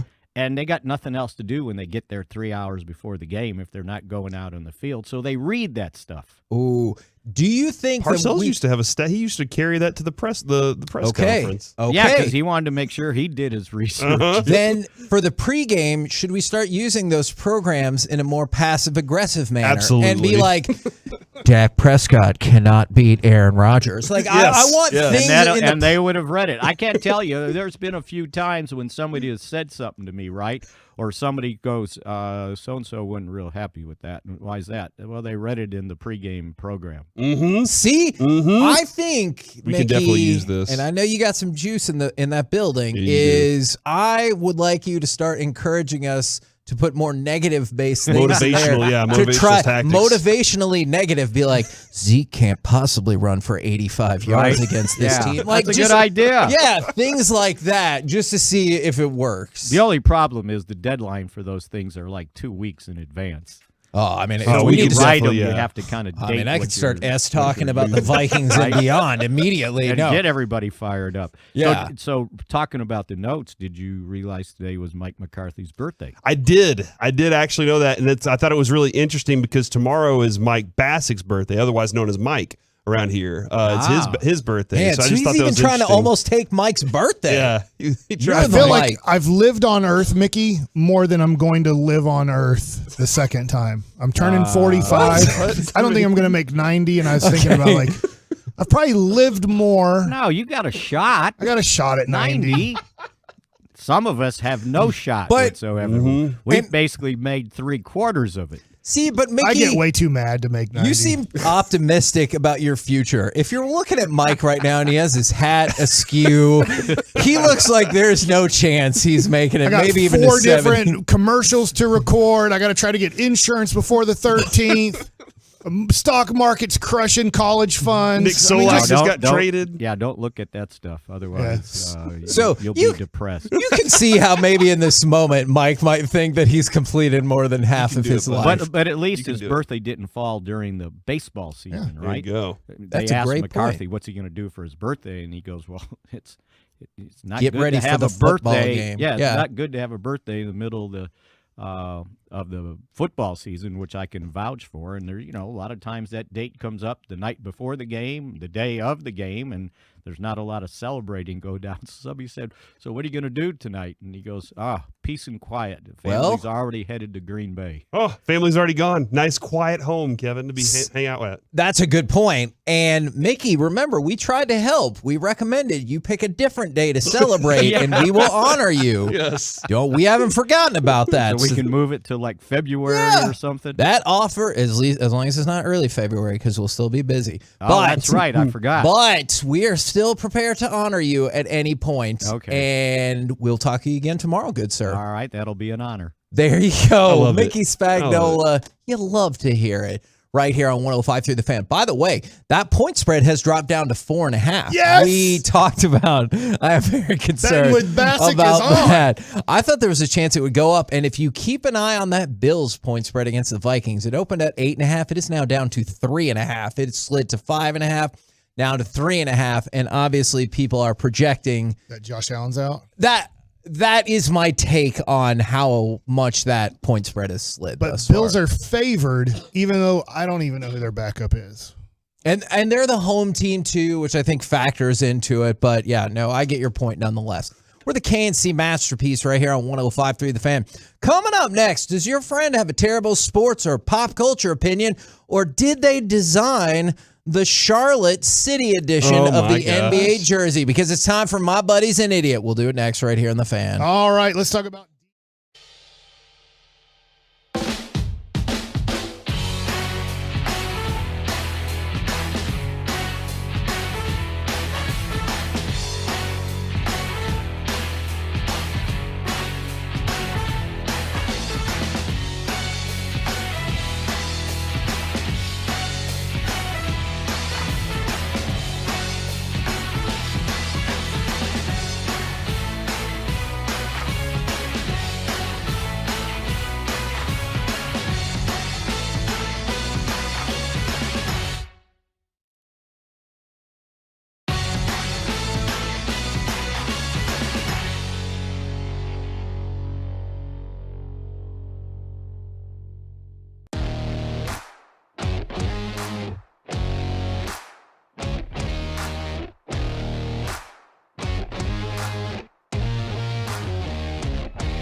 And 877-881-1053. Does your friend have a terrible sports or pop culture opinion? Let us know, because it's time for My Buddy's an Idiot. Are the Rangers idiots for selling Nick Solak to the Cincinnati Reds? I like how it always says traded for cash considerations. That's our Dak Prescott connection. His wife's from Mississippi State, I think, and that's how like Dak would come to the Ranger games. Now Dak doesn't have a ticket anymore. Oh, darn. I bet we could probably figure that You out. think I can get him. Dak's ticket now? Yes. Hang Yes, out in the suite that the Solaks get. Yeah. Yes. But now the Solaks are gone. Kevin, here's what that tells me. I don't think the Rangers are idiots for moving on from Nick Solak. You wanted to say traded, but they didn't trade him. They sold him. They traded him for cash, which is selling. Kevin Cash is a good manager. Which means they are trying to sell players in order to acquire Stop it. Jacob deGrom. They need money. New turf. Yeah, well, I don't know about that. New dirt. That would cost too much money in order to pay. But yeah, they need more money to pay for deGrom. So cash considerations. I don't know what they considered here, but maybe it was like. Isn't it amazing how everything is exposed? We know all the details of everybody's contract. We know most details of every trade, as long as it doesn't include cash. Once it includes cash, it's like, You never no, know. just random cash. Yeah. It could be $1. I mean, it literally could be $1, Oh my gosh. which I don't think it is. That would suck. But like, is it $100,000? Is it $1 million? I don't know what it is. Now, we have to talk about this, Corey. Oh, no. We have to talk about the City Edition jerseys for the NBA. And we're not talking about the Mavericks right now. Is the person who designed the Charlotte City Edition jersey an idiot? And I'm going to turn it over to Corey Majors to explain why. And the reason Kevin's turning it over to me to explain why is because I sent this to him a month ago. Yeah. There was a leak that had all of the City Edition jerseys, Mike. Right. And in the very bottom right-hand corner was Charlotte's. Yeah. My response was, well, there's no way that'll ever get made. The Hornets. Yes, the Charlotte Hornets. Somebody approved a jersey, and I do not know who, that has the letters C, L, T. Where's the H? On the front. There, yeah, you're right. Charlotte. That's 4 letters that it require. They said 3 letters, and those were the letters. And the Oh wait, sound that out. Do not. CLT. And I think, and here's the Do not sound that out. Do you know where to find these jerseys? Oh my god. Does anybody know where to find these jerseys? Women do. Because they shop for things on like clothing apparel. Get it? Yes, Mike, I get it. That's the airport code though, Kevin, for all locals refer to that. You have to like work really hard to find the airport. I don't know. Then when you get there, the terminal looks disappointed, and they're like, So when you fly into Charlotte, you're flying into CLT Airport, like when they shorten it? That makes me uncomfortable even with you saying it like that. How did this get approved like by LAX? the NBA? If you have a Must have been layover under the there, hood. you have a layover, you're just walking around it the whole time. And they put a number 1 on the jersey, too, to make it look like the I is misplaced. Oh, my gosh. Oh, my God. Yo. I didn't even think about that, Mike. Put number 2 on there for LaMelo Ball. Oh, my gosh. On the back of his jersey, it says ball. So, yeah, man, I just don't, it doesn't make sense that A, somebody designed that clearly as a joke. Secondly, B, it went to a department where they were like, love it. C, it went to the NBA for approval, and the NBA went, looks good to us, buddies. 3 letters. Okay. I'm going to tell you a story. They don't spell a bad word. From how I can tell you a story about how this happens. This is where at the newspaper did this story on a fella by the name of Ridge Flick. Shout out to you, Ridge, if you're listening. And the headline was Flicktacular. And they decided that they were going to use it on the front page, which means I had no input on the design. So they designed it. And just picture that L and that I, and if you decided to use a certain font, and everybody printed it out, and that L and that I were really, really close, and everyone was like, oh, don't you love it? And I'm looking at like a group of 5 people, and I was like, I mean, it's great, except for the fact that that definitely looks like it says F-tacular, like without the censoring. And then everybody in the group was like, oh my gosh, that does look like that. We should probably change that. And I'm like, yes, we probably should. But that's how things like that happen. Because I envision some guy, again, probably Jim. Jim's sitting in the marketing meeting and he's like, guys, you do see how this could be made fun of. And from the 469, y'all are childish for real. If you think we're the only people in America who are going to make fun of this, I have terrible news for you. From the 254, stimulating content, guys. Okay. And yes, I see the person who says if it rains outside the arena, maybe you can buy them from a man in a boat. I see those texts. From the 830, Pensacola Airport's code is PNS. Like, what are we even doing? Remember when Too Milwaukee? bad they don't have a team. Remember when Milwaukee had their Cream City jerseys? Can you imagine if Charlotte played Pensacola? Was that the city you said? Mm-hmm. Pensacola? Yeah. Yes. There's no Pensacola basketball team, Mike. Joey, you're going to earn your money right here. I have no freaking clue what's going to happen. And you had those two short teams. They could be tall teams. Who knows what height they are. But can you imagine the Charlotte jerseys versus the Pensacola jerseys? Mm-hmm. Who wins? What's basketball all about, Kevin? Putting it in the hole. I got it. I bet Pensacola has a good first quarter. From the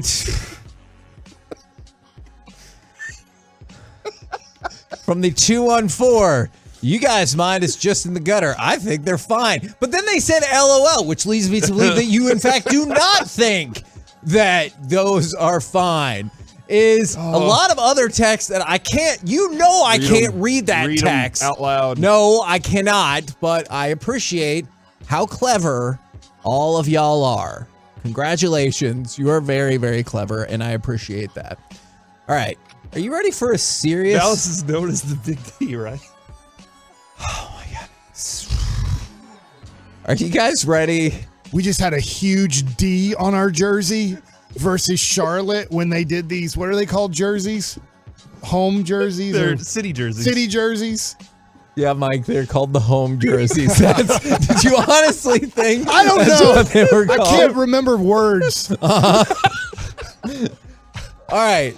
Who's wearing this jersey out and about is what I want to know. Somebody who knows how to party. I guarantee you of that. We're going to want get my one of those jerseys for Joey. I'm going to get my wife that jersey, and I'm going to wear my Wang Zhu jersey next to her. That just has on the back of it number 16 with Wang on the back. All right. Let's talk about... We have to talk about something serious. I know we've had a lot of fun here. What the hell are the Commanders doing? Oh, did you find this? This is a different Commanders thing. Oh, is thing. this a different one? This one is worse. You know how we talked about how today the Attorney General was going to release bombshell information about the Commanders? The Commanders decided to put out this statement. The Commanders have fully cooperated with the AG's investigation for nearly a year. As recently as Monday, a lawyer for the team met with the AG who did not suggest at the time that he intended to take any action. It seems like a fair enough, reasonable statement. However, here's how the statement started. Eventually, they would get to all that, but it started like this. Less than 3 months ago, a 23-year-old player on our team was shot multiple times in broad daylight. Despite the out-of-control violent crime in D.C., today, the Washington Commanders learned for the first time on Twitter that the D.C. Attorney General will be holding a press conference to make a major announcement related to the organization tomorrow. And then they transitioned into all of that. Oh, man. Well, guess what? That did not go over super well. How could that not go over well? Well, Brian Robinson's agent tweeted out, Up until an hour ago, the Commanders handled the Brian Robinson situation with so much care, sincerity, and class, and I was so grateful for all of it. Although I know that there are some great human beings in that building, whoever is hiding behind this statement is not one of them. All of them. Yeah. All of them are hiding behind that statement, aren't they? Yeah. Nobody knows how to run that place, dude. It's a bold decision. I think everybody's in that place is trying to backstab the other one, and that's what, like, they're all just like, hey, it's going to be you that ends up being the one that gets outed for this. So and they just keep trying to. Everybody's just like trying to get rid of the other ones. It was like Game of Thrones in there. Yeah, it kind of reminds me of that picture that you showed me from social media where it's like somebody goes, I just started watching Game of Thrones. I'm really rooting for this fella. I hope he gets the throne. And it's Ned Stark. And you're like, oh, no. And that's how I feel. Why? I haven't watched it. What are you talking about, Okay, Kevin? well, Ned Stark is the best. He was too good for this Game of Thrones world. It's much like our political system sometimes. All the good people, they get pushed out. And they're like, you know what? These are the garbage people that you have to choose between. Just like Game of Thrones. You're like, here are the mostly garbage people that you have to choose between. Do you want the incest twins over there, or do you want the evil king, or do you want there's all kinds of terrible twins, options. were they? No, Okay. they weren't, because then that would be wrong. It's wrong either way. Okay. I just wanted to clarify. I get the way I said it was like, well, they're not twins. So yeah, they weren't born at approximately the same hour. Yeah. So to go along with that is. Yeah, and their president said it was external counsel that was responsible for that statement. So to your point, Corey, they were all about putting the statement out, but then everyone's like, no, we don't really know how that happened. Yeah, What is a statement? And so that press conference with Carl Racine, I believe is going to happen imminently, like maybe at noon our time, so we will see. Should we carry it live? I don't know if we have access to that or listener interest for that. Joey, if you want that jersey. Carry that press conference live is also... You want a hooded version of that jersey? What about Stop It? What about D'Angelo Russell? Oh my gosh, D'Angelo, what are you doing here? They're off to a rough start. Did you see what happened though, Mike? Probably because he forgot to check himself into the game. And they played 5-on-4. Okay, here's a confession I have about sports. Happens all the time and go watch an 8-year-old basketball game. Yes, oh, no, absolutely. You might have 12 kids on the court at one time or two. I absolutely agree with that. And, man, you get to know who the serious parents are because they're like, come on, there's 8 kids out there. Stop this GD game. And I'm like, you need to calm down. I'll admit something. Sometimes when they say there's 12 people on the field in a football game, I'm like, I get it. It's tough to count that quick. I would hope in an NBA game you could be like, hey, aren't there only 4 of us? Yeah. And D'Angelo Russell can look on the court and be like, 2. oh, crap. That was supposed to be me. Does he have to did he have to sit out or did if the ball goes inbounds, you can't check your next guy in till a dead ball, I'm pretty sure, right? Which we have pushed for hockey rules where somebody could just run to the bench and you can run right back on the court. Yeah. And I think if you have 6, it's as soon as they want to put the ball in play, it's an automatic dead ball technical foul. So you're not going to get to play with 6, but if you screw up and accidentally have 6 on the court, it's just a pretty much dead ball technical foul, take one guy off the court. But I think if you play with 4, you're out there until a 5th guy can check in until a dead ball or you call a timeout. And Phoenix hit a 3-pointer in their 5-on-4 scenario. So hopefully that is not something that will happen. The Mavs do it about 5% of the game. Yeah, with Luka still on the other side of the court Luka goes down a lot. I get it on the court. He should play for Charlotte. True. I get the whole thing now. Full circle. Why does it take them 16 seconds to get up? Get up. What? Go back on defense, please. And by the way, Luka is playing much better defense this year. I do think that's part of his game that has really improved, but there's still times where I'm just like, can you please get up? Eventually, what if they do stop the ball and they start passing it around? Can you get back on defense, please? He's like, nah, I want to lay on the ground. And I just want to point out, I saw one person who said, sometimes I think this show is run by middle schoolers. From the 682, Kevin, My dad works for Lockheed Martin, and he said that they've had several occurrences where they've had a weapon that's called something like the aerial supersonic missile, and they had to rename it because they said the shortened version of it would be ass. So I just want to point out that even government contractors and the likes have run into this situation in the past. With the KNC Masterpiece right here on 105.3 The Fan. Coming up next, it's time for Gridiron Gravy. From hot sauce to lots and lots of ice.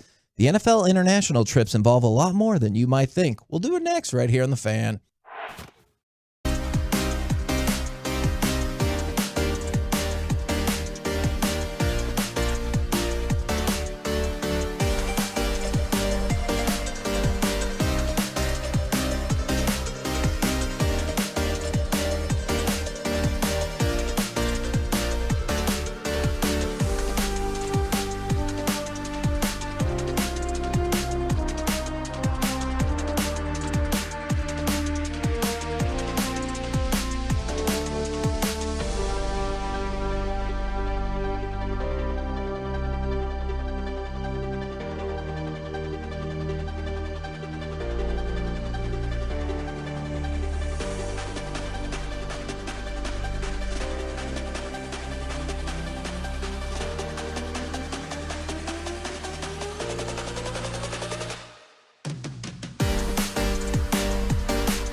This segment of the KNC Masterpiece is brought to you by Classic Chevrolet. Classic Chevrolet and Grapevine is racing to finish the year #1 in the nation. They're leading the way by never charging more than MSRP. Plus, they always pay full market value for that current vehicle. Find new roads, Classic Chevrolet. Relax and enjoy the difference.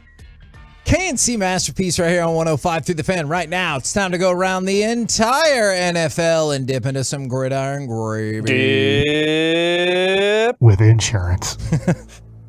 And we start with... Without Kevin, I wouldn't have insurance. I don't know if we should be saying it just like that.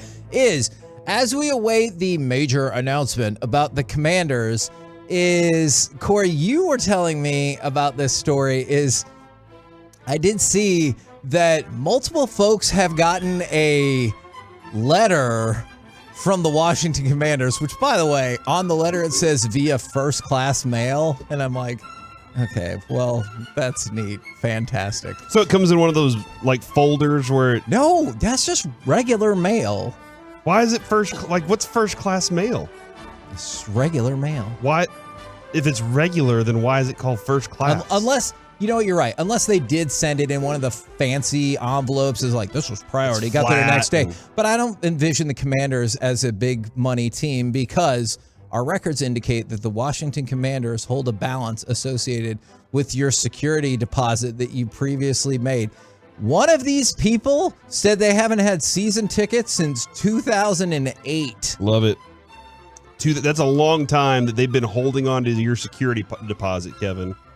Basically, have they been using that so that they can install that money into the stock market to gain interest on it while you've been sitting there waiting on your money back? Well, it hasn't gained interest. They might have actually done you a favor the last several quarters if they just held the money for you and didn't put it into the stock market. This team, this whole franchise, dude, it makes me wonder, do you think other teams have these kinds of things just sitting around and they're like, well, nobody's asking for it? I do kind of think that, but I'm also that person who you're a season ticket holder for somewhere. Yeah, Call them up. If I submitted for a refund or whatever and you don't hear, I'll follow back up with that person. And I don't know how many people actually do that versus they're just oh yeah, it'll probably get here whenever. Mm-hmm. And so the Commanders were counting on that and they're like, we've had your money for all of this time. From the 817, first class mail is for packages weighing less than a pound.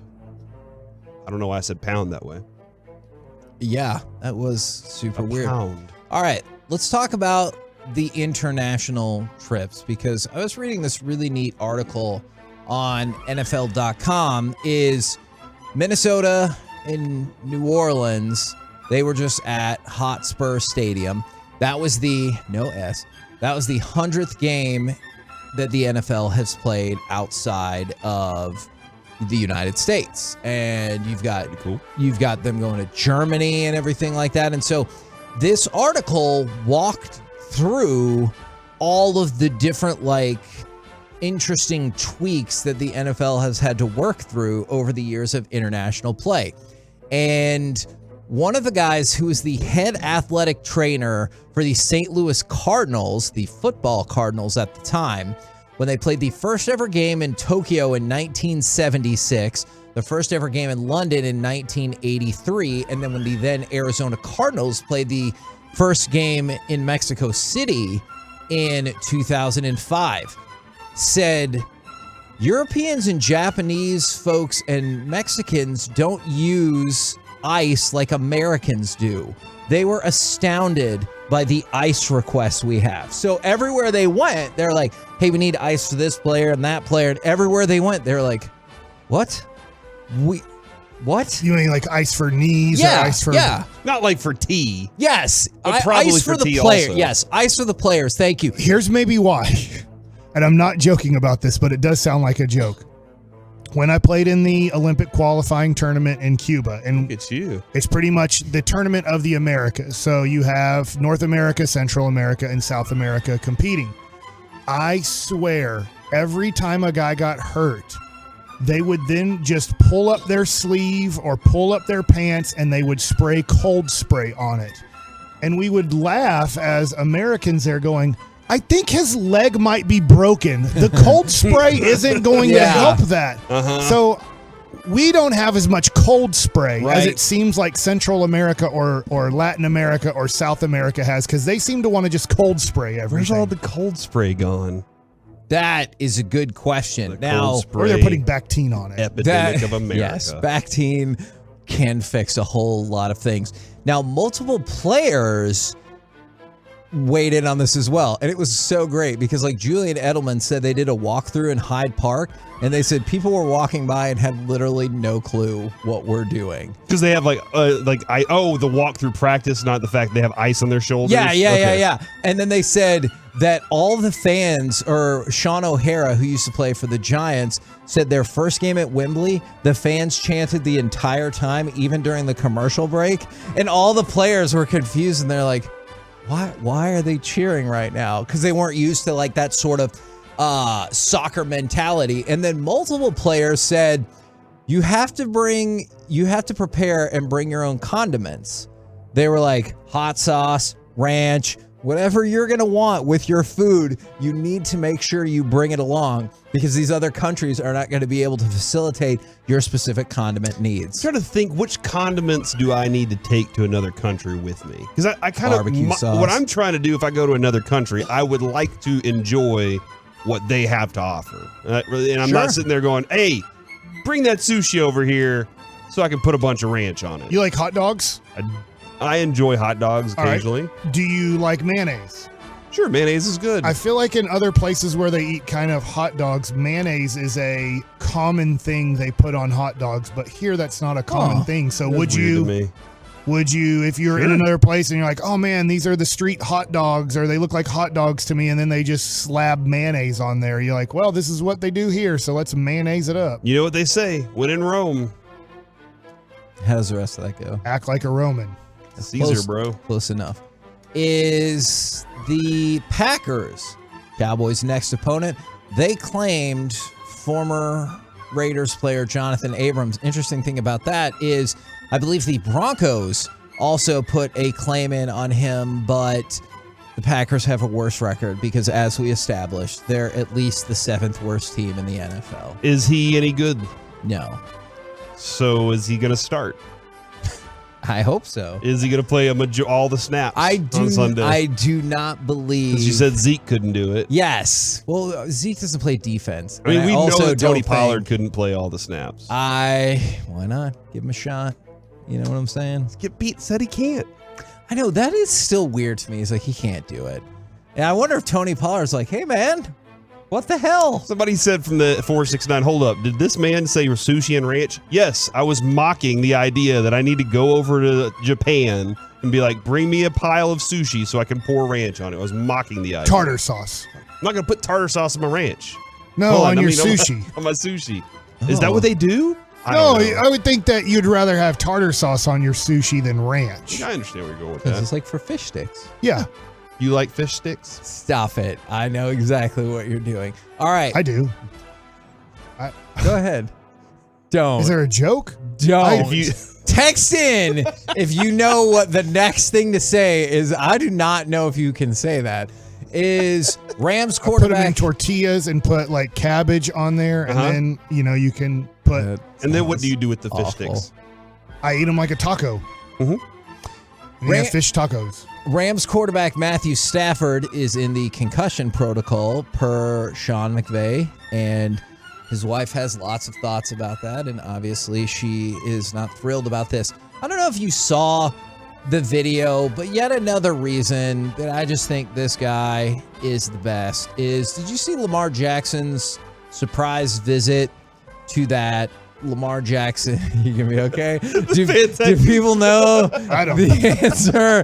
All right, we'll try. I'll tell you in the break. Yeah, Mike. we'll try to text some of the people back, but It's it looks really like funny. It's a good dinner. It looks like a lot of people know the answer. We're so dumb. Is you know Okay, what? back to Maybe you. that texter had a point He about did us have a being point. middle He was schoolers. right. Lamar Jackson paid a surprise visit to a young fan before the Ravens game on Monday, and the little boy was so moved by seeing Lamar Jackson. He hugged him. He hugged him forever, and it was super heartwarming, and he cried tears of joy, and Lamar Jackson was like, dude, he's making my day. I think they should have let him hug last because Lamar needed to shake hands with everybody in that room and say hello to people first. Yeah. And that kid was just on his hips, and hugging him and everything. He did handshake one person while they were hugging, and I was like, that is multitasking at its finest. Now, Landon and his dad were obviously so pumped. They got autographed jersey, autographed football.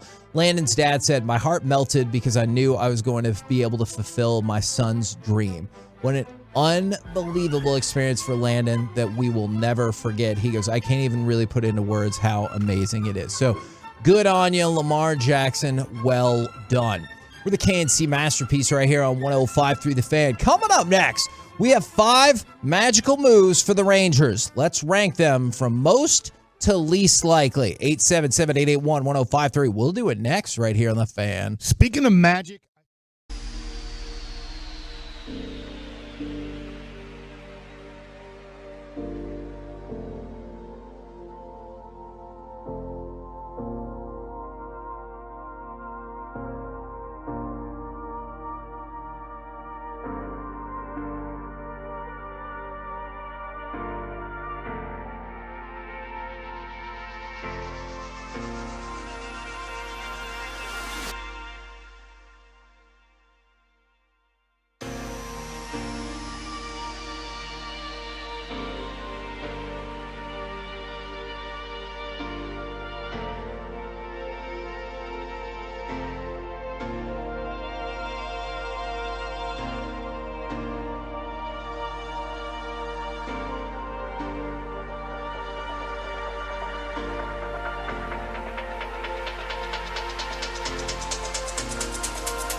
From the MyFitnessStore.com studios, it's the KNC Masterpiece on 105.3 The Fan. KNC Masterpiece right here on 105.3 The Fan.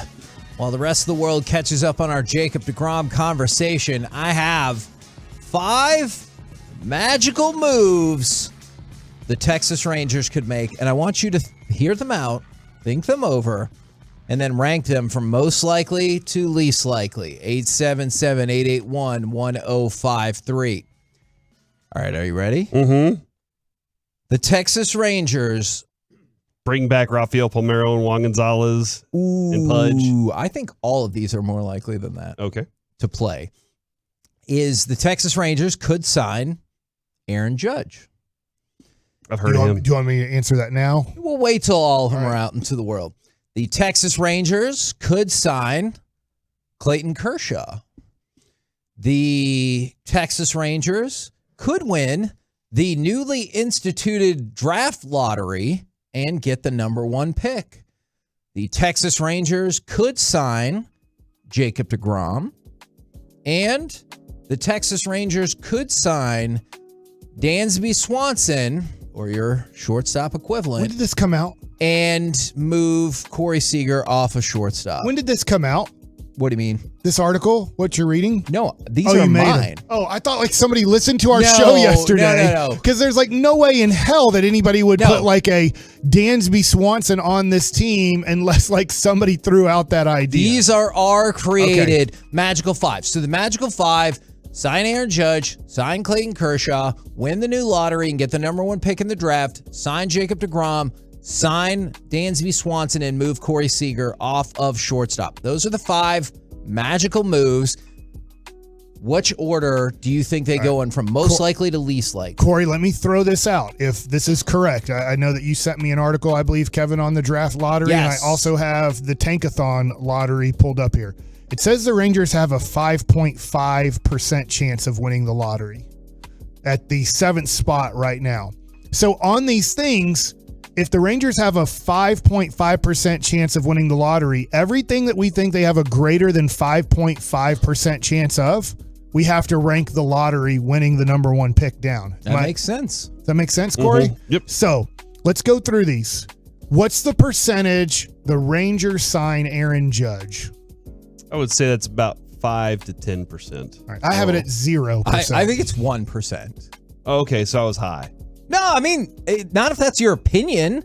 You said you've done that before, and you're cool with it. Yeah, I'm all right with that. Oh my god.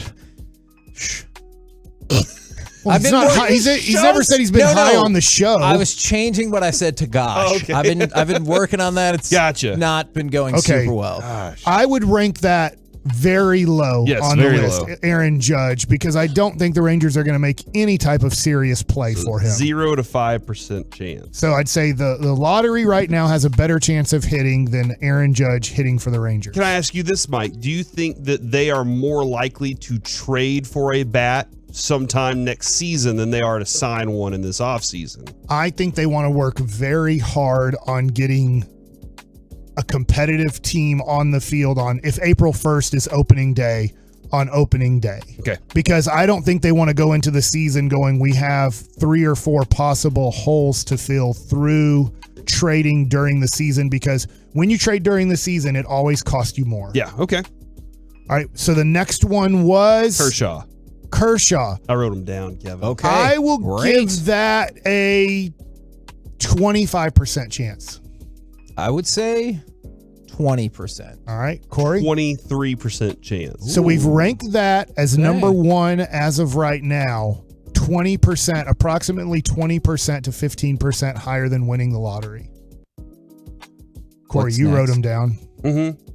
What's the next one? Draft lotto number 1 pick. We already have. That's at 5.5%. 5.5. DeGrom. I'm doing it 32%. I'm trying to think right now, Corey, which is higher? Us signing Kershaw, and I say us, the Texas Rangers signing Kershaw or the Texas Rangers signing Jacob DeGrom. I lean towards Clayton Kershaw as an easier sign because he's from here. There's a reason to sign here. And I'm struggling besides we're going to win the bidding war.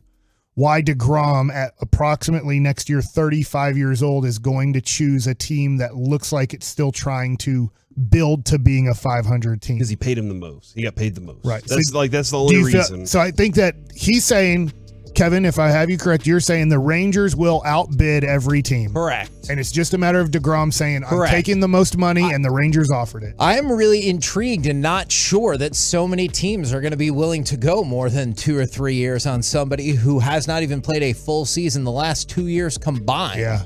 I think here's my thing is they know that they kind of want Rodon too.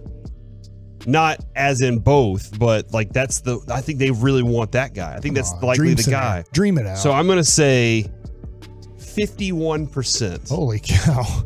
Because I believe they really want him. Yeah. And so I think their desire to get the guy gives us the 51%. This is where I'm going to be different than you guys, and I have no inside information on this. I'm going to go down to 20% on DeGrom, which still is a nice percentage. I just put 25% on Kershaw, 20% on DeGrom. Yeah. I think they're all possibilities, and I think the cool thing is the Rangers are in the game on this, but I'm going to rank it lower than signing Kershaw. Okay.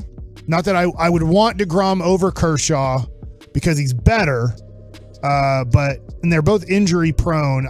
Kershaw's still very good, but not what he was. DeGrom, when he pitches, is still pretty stinking awesome. I do want y'all to remember last year, whenever I was saying sign all the shortstops in the offseason, and y'all said I was foolish. We said for this. wait one more year. And I was like, guys, then we did. Just sign Seager and Simeon and Story. And we missed out on Story. Yeah. But who was closest to being right? You know? Yeah. Then the last one's Swanson. I don't. And can we put, instead of it being so specific, can we put sign a premium shortstop? Sure. Because Correa, Trey Turner, Xander Bogaerts, there's 4 premium shortstops on the market. Unfortunately, Mike, my answer remains the same. No matter what, I believe there is a 0% chance that happens.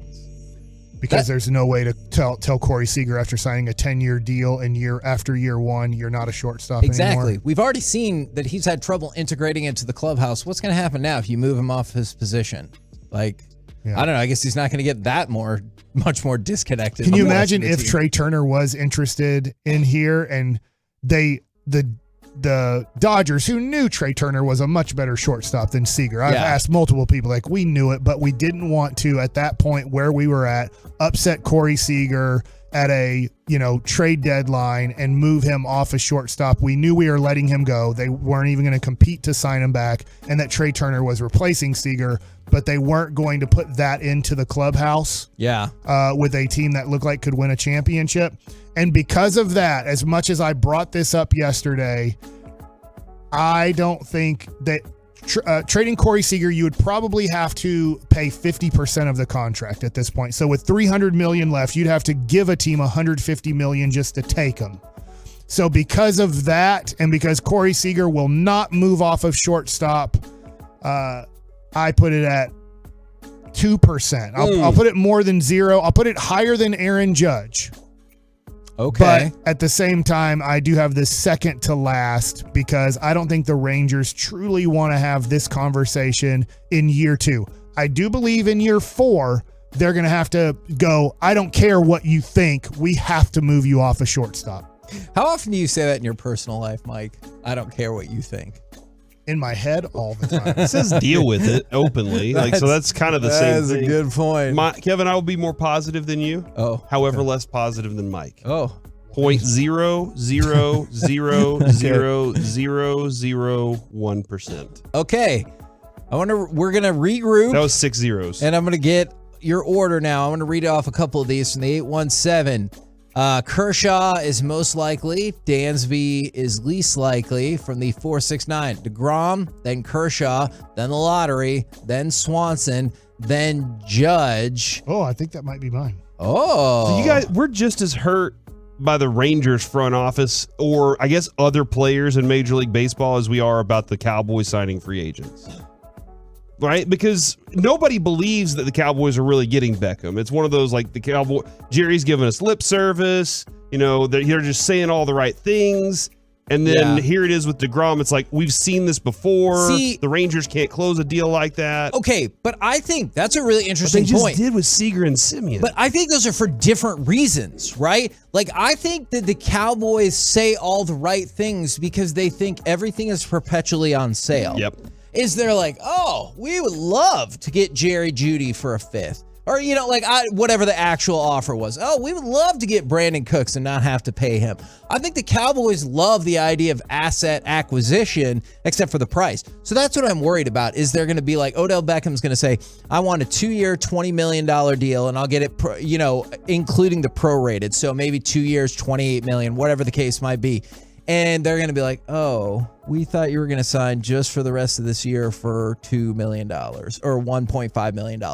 With the Rangers, I think they can't close deals because of something Mike brought up is, seriously, if you're a free agent who cares about winning, why would you come here unless you're sitting in a room that has DeGrom, Kershaw, and Judge all together and they all shake hands and they're like, let's all sign at the exact same time. Otherwise, this is a team that is in the midst of the worst stretch in the history of this franchise. They just won 60 games and then they followed it up by winning 68 games. I think they lose out because they can't convince people. I think the Cowboys are like, we don't care about what the market says you should. I see what you're saying, Kevin. Unless you play for us already. But the Rangers just traded Nick Solak for cash considerations. Mm-hmm. I think everybody sees the amount of money that's being influxed into the Rangers account right now. I do like the Odorizzi trade because that's a good trade. You got That's a Rangers trade. Yeah, that is a farm system trade. That is a good point because you got a usable piece for $2.5 million. Like that, I'm all about that. If you want to keep acting like a farm system and losing like a farm system, then you make farm system trades. That's what that is right now. That is not a big enough acquisition to make this team a contender, and that's what they need. Now, I do think, Kevin, what you said has to happen for DeGrom is you have to convince DeGrom we're about to sign Rodon or about to sign Kershaw with you. Yeah. I don't think you have to convince Kershaw in this way.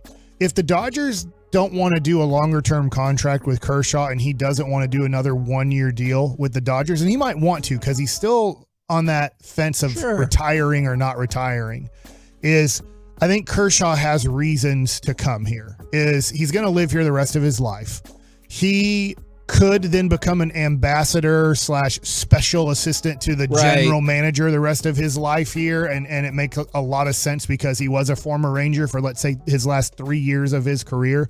So if you tell DeGrom, hey, you know what? If you sign here, we are really sure. We've talked to Kershaw. Kershaw will come here with you, and it will be DeGrom, Kershaw, Perez, Gray, and Odorizzi to start the year. Then that's now totally, you have a real. If you put that on a piece of paper in front of DeGrom with all the money in the world, and you tell Kershaw, I know you're leaving a team that you make the playoffs with every year, but look at this rotation.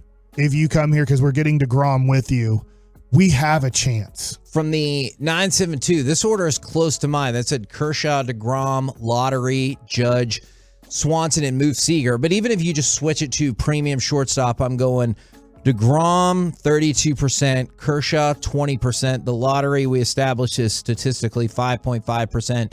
Judge 1%, premium shortstop 0%. Yeah. Those are my opinions. That's my order. What say you, Corey? All of them 100%, Kevin. No, I think you we're going said to do one all. of them was Hey, was 0.0. there an option for all these things happen? Like, what about number 6? Option number 6, where we get all these things You to know happen. what? I'll tell you what, Corey. What's the percentages that all of them happen? If you bet $10, I will give you 1,000 to 1 odds about that.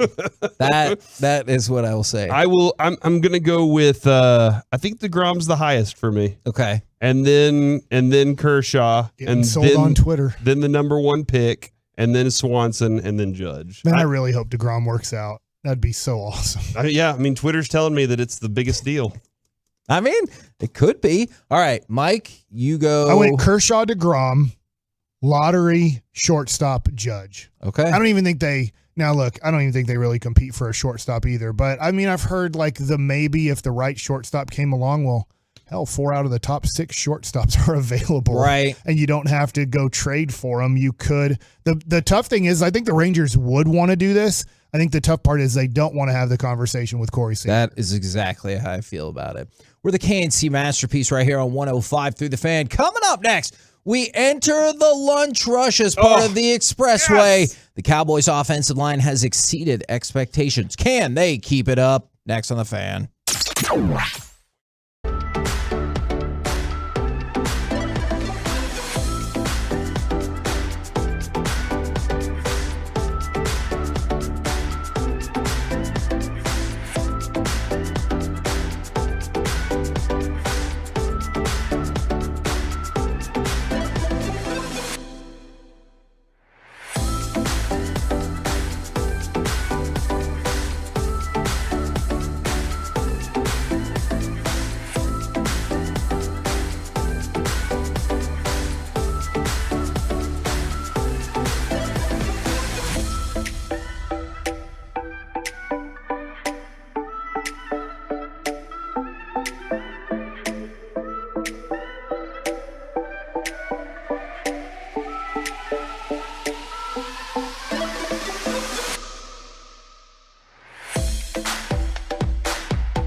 This segment is brought to you by Frankel and Frankel.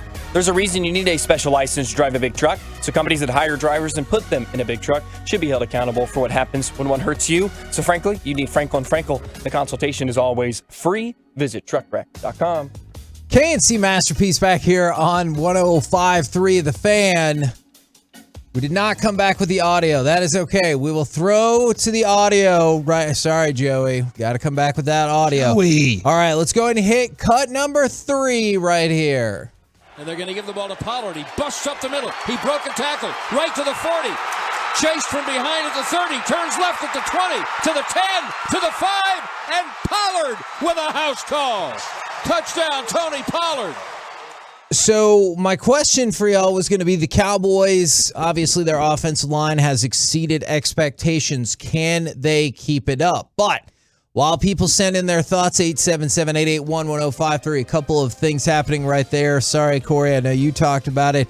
Darren Waller officially put on the injured reserve. Got to go find a new tight end. And then, so we have word about what these bombshell accusations or charges are against the Commanders? Yes. AG Carl Racine tweets out this. Okay. Breaking. Oh. My office is suing Commanders owner Dan Snyder, the Commanders, NFL Commissioner Roger Goodell, and the NFL for colluding to deceive district residents about an investigation into toxic workplace culture.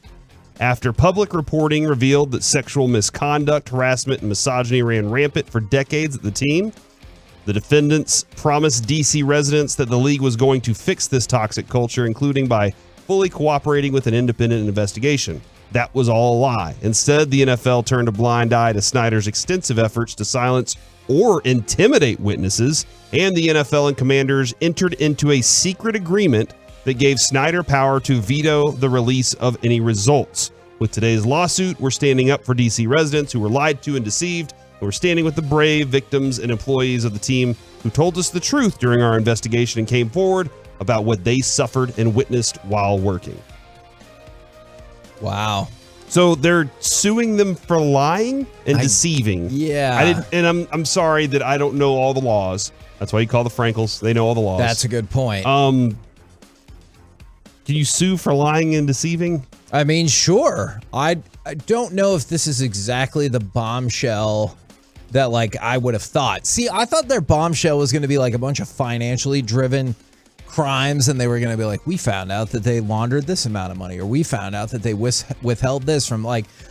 So yeah, that feels like it would be more like a bigger bombshell than not that hey, this here's is what we're okay, doing. because this is definitely not okay, but I feel like that kind of just falls in line with like the stuff they've been getting drugged for a couple of years. What do you think about the part where they say that we're adding the NFL and Roger Goodell to this lawsuit, but the part where they say they entered a secret agreement together. You got to have some proof for that, right? Yeah. Like that would be a bombshell if that popped and up. if you found out there was a secret agreement, then absolutely. And he had the power to veto anything that he didn't want released. And then so you see Gruden get, bam. But that was all that came out of that, all those emails? And see, in that part I do believe. Like I always thought it was weird where he was like, no, I'm not in charge. My wife's in charge. It's a totally different thing. We would never communicate about things when we live in the house together. That would never happen, Corey. Mm-hmm. Yeah, I always thought they were full of S about that. I am intrigued to see where this goes, and I think it's just yet another reason that Snyder's selling the team. You know how like a lot of news will swirl around Jerry Jones. Some of it's positive, some of it's negative, but there's just constantly news. Yeah. There's constantly something happening around Washington, and I think that's the place where you're just like, yeah, but that's not good. Like that's not one of those any news is good news things. So I'd have to go back and check this, and somebody texted in asking about this. I had also heard that attorney general was only in office for like a couple more days and was just trying to make like a big splash. I'm not saying that dismisses for his private firm. I'm not saying this dismisses the legitimacy of any of that, but yes, I have also heard those rumblings. And from the 972, please tell me this can be the end of Goodell as well. I just don't see it. I mean, with the amount of money that the NFL is making, he'll be protected as much as just about anybody else. Like, you looked at the last owners meeting when they were like, hey, let's go ahead and extend Roger Goodell right now. And the only person who said no is Jerry Jones. And obviously we talked about what all went into that. So I feel like a lot of people around the league support him, even if not all of the fans do. All right. To go along with that, the offensive line. Is it fair to say, and I feel like I had asked Mike this the other day, is it fair to say the offensive line has surpassed your expectations? Absolutely. Okay. Didn't I pick that as my biggest surprise of the year? Is that you how did good they are? For the Cowboys. Absolutely, that is true. Do you think that they can keep it up? Because you're going to need them to continue to play at this level as obviously we hope Dak gets better and better. All right, so you're going to hate my answer here. But yes, because we're getting back a key piece for the meat of the schedule. And I know that sounds ridiculous, but if there's an injury on the offensive line, don't you feel better if you have Tyron Smith back and potentially partially healthy? And did you think it was kind of an interesting note there is, and we can double check with him tomorrow, it seemed like Mickey kind of insinuating don't count on seeing Tyron Smith, which I get more, or James Washington until December because of the lack of practice time that you see in the condensed scheduling. Wouldn't it it would make no sense to just throw some guys out on the football field as soon as they're ready to he's ready to go. No, I mean, what has he done to work his way into that shape? It's like saying, hey, Mike, you're going to go out and you're going to start opening day. Sorry, no spring training. Good luck, man. And so that would probably hurt his arm pretty significantly as you kind of have to work your way into shape for those things, unless you're just always in shape. Stay ready so you never have to get ready, I guess. But they aren't. That would still leave you the last 6 games, which I can see how you could argue that would be the meat of the season. All right. So that's the fourth quarter right there. Tyler, that is true. The Tyler Smith, we feel good about his ability to hold it down, whether or not he moves. They nailed that pick. I know everybody was like, what are we doing here? A lot of people were very confused by the pick because they hadn't heard the name. They were very surprised by it. But if you were listening to Love of the Star, you did. Yeah, dude, they nailed that pick with Tyler Smith. And they were looking at him, Kevin, as a guard to transition to tackle. Now you don't have to worry about your tackle position for however long he's here. Yeah, absolutely. All right. This one's a little more difficult because I want to say Connor McGovern, but so then you'd move Tyler Smith there, even though Steven's like, well, we haven't really talked about that just quite yet. Let's let it play out. Yeah, I'm not worried about that either. Okay. Because I don't know. And I think Steven's saying that, and I think I was watching Dave Chappelle on with Joe Rogan on TikTok the other day. You're gonna cause a writer's strike. Am I? And I just thought it was really funny when he was like, so Dave, what are you going to do next? And he was like, I don't want to say it because then people will hold me to it. It was like one of those. So Steven doesn't want to say, hey, this is our plan, because then he'll be held to it if it doesn't work out that way. Like, let's say an injury happens elsewhere. And you got other things you can figure out there. Well, I appreciate that you kept doing your job despite Dave Chappelle's name coming up. Some whiny Saturday Night Live writers are like, we're not going to do this show if he's going to host. Well, guess what? He brought that show like its biggest ratings ever. Okay, I got it. They'll probably be just fine. It'll be okay. All right, Tyler Biadasz. I feel like with Biadasz, we haven't talked about him a lot, which feels like a good thing. I think he is. I'm not saying he's been great or anything like that, but he's been fine. He's been fine. The strength of your offensive line is the right side. And if you're looking at what Gelkin and John Oney and those guys are doing, the Terrence Steele, Zach Martin combo block is the dominant force of the NFL right now. Which is weird because I don't feel like this has been the best season for Zach Martin.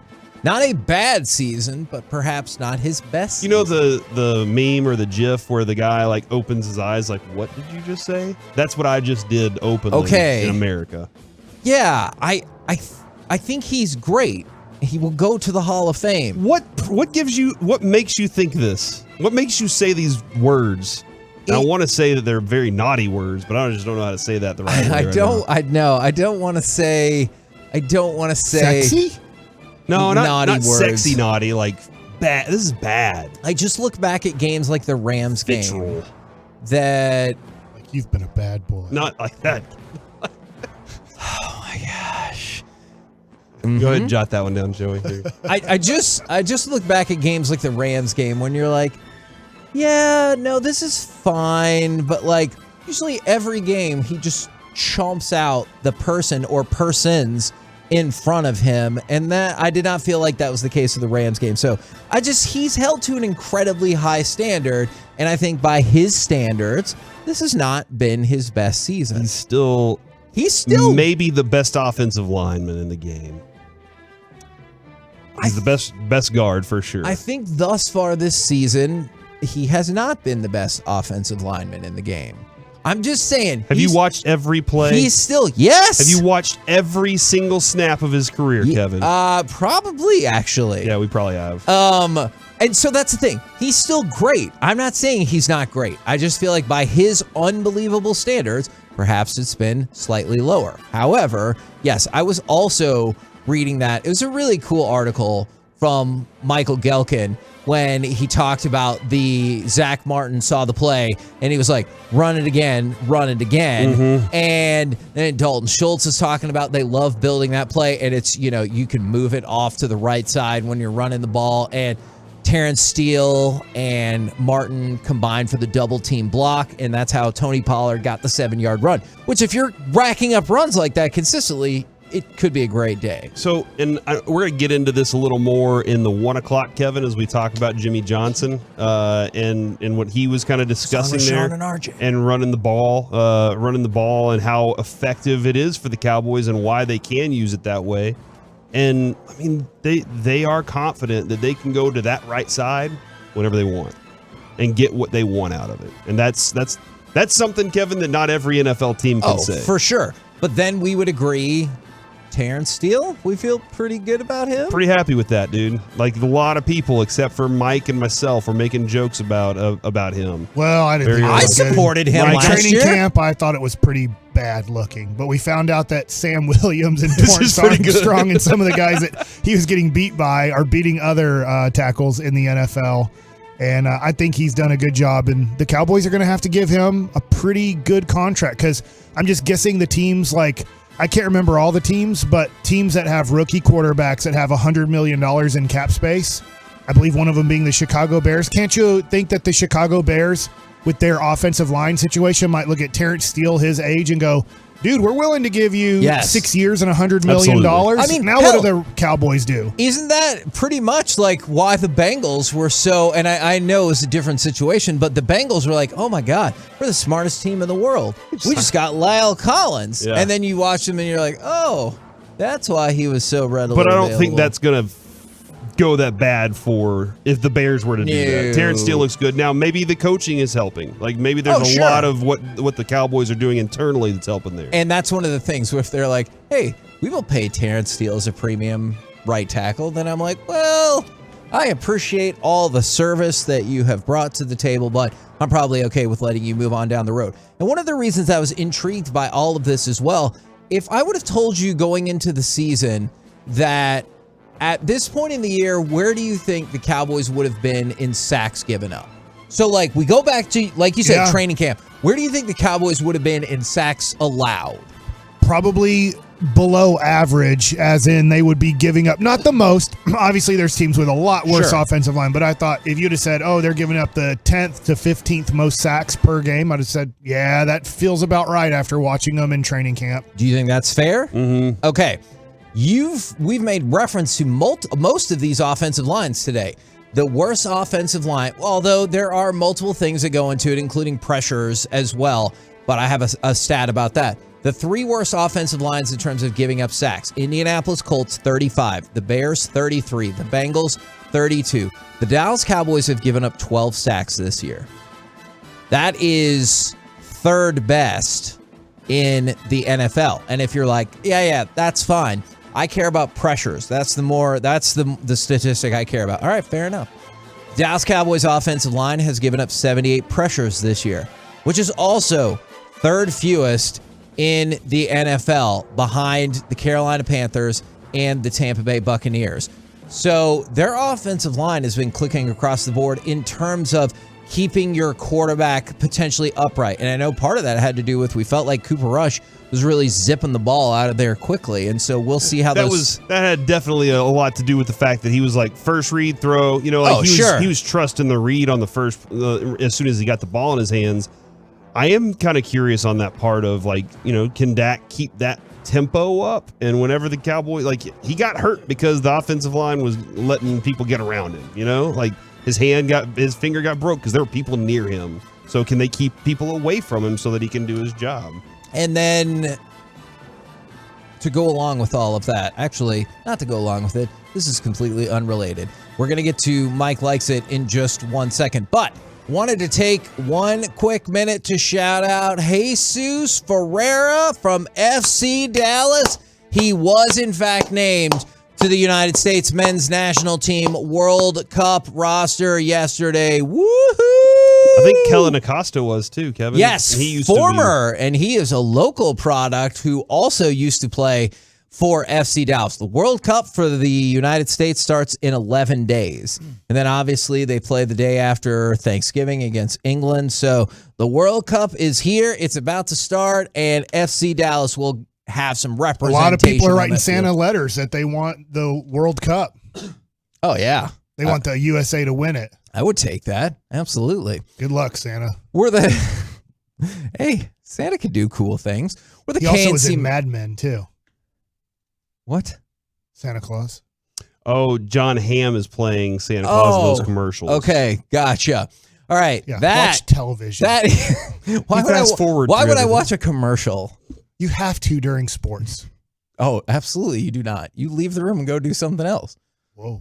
Wow. Okay, well, I don't know what you... In an industry dominated by ad revenue. The only ads I ever pay attention to are on the radio. Now, you should listen to those ads for sure. All right, we're the KNC Masterpiece right here on 105.3 The Fan. And no, Ricardo Pepe is not on the team. And now, it's time for Mike Likes It.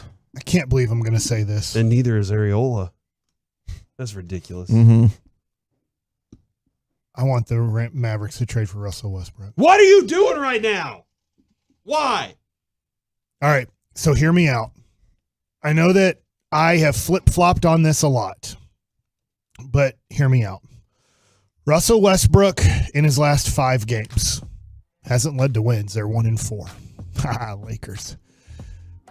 If you had to guess, Russell Westbrook, in his last 5 games, this will be the month of November, what would you say his stats are in that month? Please don't look it up. Just give me a guess on Russell Westbrook's stats in November. I'm going to say he's averaging 16. All right. I'm going to say he's in points. Percent, and I'm glad you're saying that on a percentage of shooting. He's getting 16 points on what would you say his percentage of shooting? I feel like this is bad then. 28%. 28%. Okay. Man, that's bad. All right. That's about what he was in October, so that's not a bad guess. Ooh, okay, now I'm going to regret. I'll say 10 points on 38 shooting. All right, for the month of November. Yes. Right now, Russell Westbrook is scoring 18.8 points in the month of November on 53% shooting. Hell yeah! That is shots. 13.2 shots per game that he's getting 19 points. He is shooting 45% from 3. I know that will not last. Just to give you an idea, I'm going to tell you, in the month of October, where he got off to a horrible start, he was averaging 13.4 shots, 13.4 points, so literally a point per shot, which is bad unless you're a Dennis Smith Jr. fan on Twitter. Then you think it's the greatest thing you've ever seen in your life. Man, well, I don't know why some particular people on Twitter bother you the most. And then... because I feel like they just take one little thing and be like, hey, man, I do like that Dennis Smith Jr. might have been able to find his way back into the NBA, but you might want to look at all the stats of Dennis Smith Jr. this year. Not that he's turned himself into a viable, premium player. Right. Okay? Russell Westbrook was shooting 20% on 4 3-pointers in the month of October. 45% in the month of November. I do think you can look at that and combine it and go, look, he's probably a 33% shooter from 3. Yeah. He is averaging 4 rebounds this month and 7.8 assists on this is where he kills you. 4.6 turnovers in the month. 2.6 turnovers in the month of October on 4.8 assists, 7.2 rebounds. Wow, what a robust almost 1-for-1 average right there. So for the year, he's averaging 16 points, 5.6 rebounds, 6.3 assists. He is somewhat of a turnover machine. He can make some really dumb decisions. Yeah. I mean, some of the dumbest decisions you've ever seen. And he's not a guy that is easy to fit in. But we have a guy like that. His name is Tim Hardaway Jr. I know we don't want to put him in that category because he's our guy. This dude shoots the stupidest shots you can watch on a game. Oh, my gosh. Now, let me ask you this. Tim Hardaway Jr.'s played 9 games this year for the Mavs, and I believe it'll get better than this. Okay. I'm not even going to ask you. I'm just going to tell you. Do you know that he's only shot the ball 33% or better in 2 out of the 9 games he's played in for the Mavericks this year? Ooh, he's only been better than 33%. He's shooting 31% for the Mavericks this year. Oh, my gosh. From the field? From the field. Tim Hardaway Jr. in 9 games is 31.5%. He shot over 33% twice out of 9 games for the Mavs, and he's not barely taking shots. The black hole, when touching it, shoots the ball. Tell him. And so, for Tim Hardaway Jr., I'm not giving up a lot for Russell Westbrook. What I'm looking at is a Lakers team that is the worst team in the NBA. I guess they're the second worst team. Houston is, I guess, the worst team. I need to go look at. But since the Mavs lost to Orlando, they pushed Orlando better than the LA Lakers. So the Lakers losing last night are 2-9 on the year. They are off to a horrible start, and I honestly don't even know how they're going to win 30-plus games watching them. By the way, also LeBron got hurt last night too.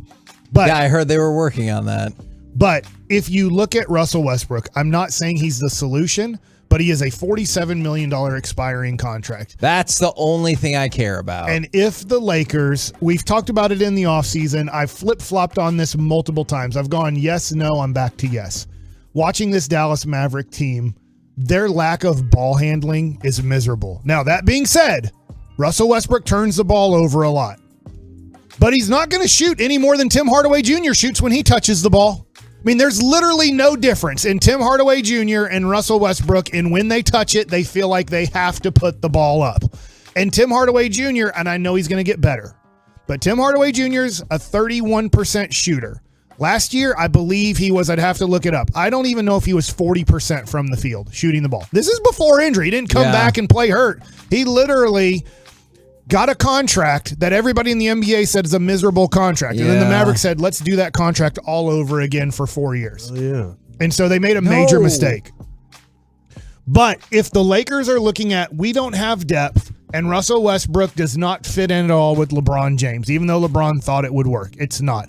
Well, if you take Tim Hardaway Jr., Davis Bertans, they stretch the court for them. If you listen to all the experts say, here's the problem with the Lakers, they don't have people who can shoot the ball. Well, I guess you could convince him Tim Hardaway Jr. shoots the ball, and he shoots it a whole bunch.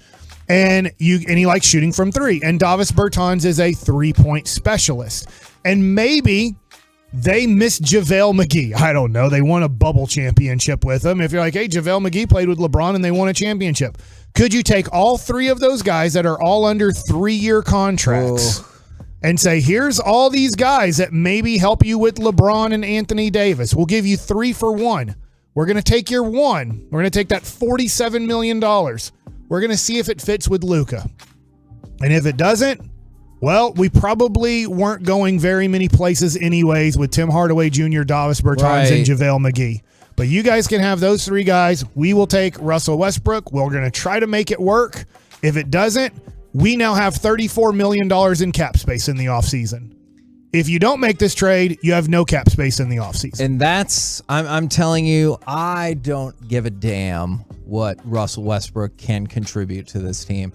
I make that deal because I want that space, because the more you watch this team, the more I just wonder about the way it's constructed or how much better it can be constructed. Yeah. All right, I got a question then. All right. What are you spending that money on, Kevin? You just want bank, What are you spending that money on? I can You know give what? you a list. Yeah, I do want that list, but you might have I'll me give here. it. Before you give the list, I'll tell you specifically. Miles Turner and Dylan Brooks are two guys I'm very interested in. Okay. I wanted the Their money. annual average right now, Kevin. Miles Turner's at $20 million. Which, yeah. Dylan Brooks is at 11.6. So are you in that range with both of them? You probably can't get both of them. You can probably only get one, to be honest, because the other deal too is not that you're going to want to re-sign Christian Wood, but if you do re-sign Christian Wood, it limits how much money you have. But obviously, I don't help it. The rebounding is miserable again for the Mavericks. Unfortunately, they didn't fix it. They thought JaVale McGee could play 12 minutes a night and get 6 to 10 rebounds. Unfortunately, he doesn't look like he can do it right now. Maybe as the season progresses, he gets better, but I'm worried about that. Christian Wood obviously was out last night. That's one of the reasons you got out-rebounded by 24. But still, now that you're going back to Powell and you're going back to Kleba for major minutes, which I think the trades and the signings of McGee and Wood were, we do not want to play Dwight Powell. That was clear. The first 4 games, they didn't play him. Yeah. They didn't want to play Dwight Powell anymore, but they're having to go back to him because they know that he knows where to be. He's a high-energy guy. He's going to try really hard.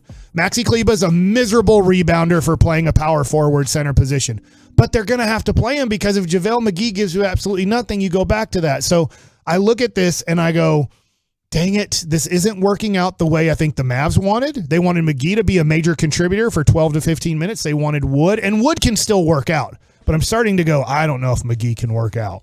I'm interested in your desire to get Brooks because he's such a bad shooter. I guess he's such a defender. Okay. I didn't know he's such a bad shooter, by the way, either. How bad is he? His career field goal percentage is 42%. Now, early this season, he's been shooting well from 3, but his three-point percentages the last 4 years, 36, 34, 31. And then his field goal percentage is 40, 40, 42, 43, and 40. So he's a pretty terrible But he's shooting shooter. what from 3 right now, you said? Yeah, who cares? Because it's 9 games, 42%. Hell yeah. That's it is. great. It can only go up from there, you know? I mean, if that's the case, then definitely. He's 26 years old. I do like that he can grow with this team, and I do think that he is a premium defensive player. He is, which that I will. To me, I'll concede there. He to me, I think he's better than Reggie Bullock. Okay. So I look at him and go, now I would rather have Miles Turner because he's not a premium rebounder for his size, but he can every once in a while have games where he goes for 30 and 15. Right. He's a weird dude where he can look like a star one night and then kind of go a little bit invisible the next. But I just look at it. I'm not saying that the Mavericks are even considering it, but I think the more this season goes, the more they might have to consider doing a Russell Westbrook type of trade. And I mean specifically for Russell Westbrook because Kyrie Irving, I don't think is a possibility for many teams. Nike has just dropped Kyrie Irving. Oh, so, they did drop him? I mean, at least Mr. Knight came out and has said, look, we're cutting our relationship with Kyrie Irving. So it looks like Nike is out of the Kyrie Irving business there. And then I only have a few minutes and I want to get to this, Kevin. You had a fun discussion, where can you find where you had a discussion with a person from New Jersey about Kobe Bryant? DallasCardShow.com. It was a shocking turn of events as Mike and I were filming a video right by this guy's table talking about vintage basketball prices and everything like that. And I was like, oh yeah. And I think you can make an argument that, Hakeem Olajuwon, Tim Duncan, they rank the same as Kobe, maybe even a little bit better in the all-time hierarchy of basketball. And then as soon as the video's over, he was super nice about it, though. He was great guy. Hey, guys, I didn't want to interrupt your video or anything, but did you say that Hakeem Olajuwon and Tim Duncan are better than Kobe Bryant? And I was not prepared for this at all. And I was like, oh, yeah, no, I've got them. I've got Kobe as a fringy top 10 player. And I think that's fair for Olajuwon and Duncan. If you wanted to put them 9, 10, and 11, I think that's a reasonable. And we went into. He had him number 2. He had Jordan 1 and Kobe 2, and I would say, which I think is insane. Kobe fans, I believe, might be the most passionate fans of any player in the history of sports. And it was kind of like what you're trying to do, Kevin, is say, look, we all know Kobe was great. We're not saying Kobe's not a top 30 player in the league or something. We're saying Kobe's like right around that 10th guy.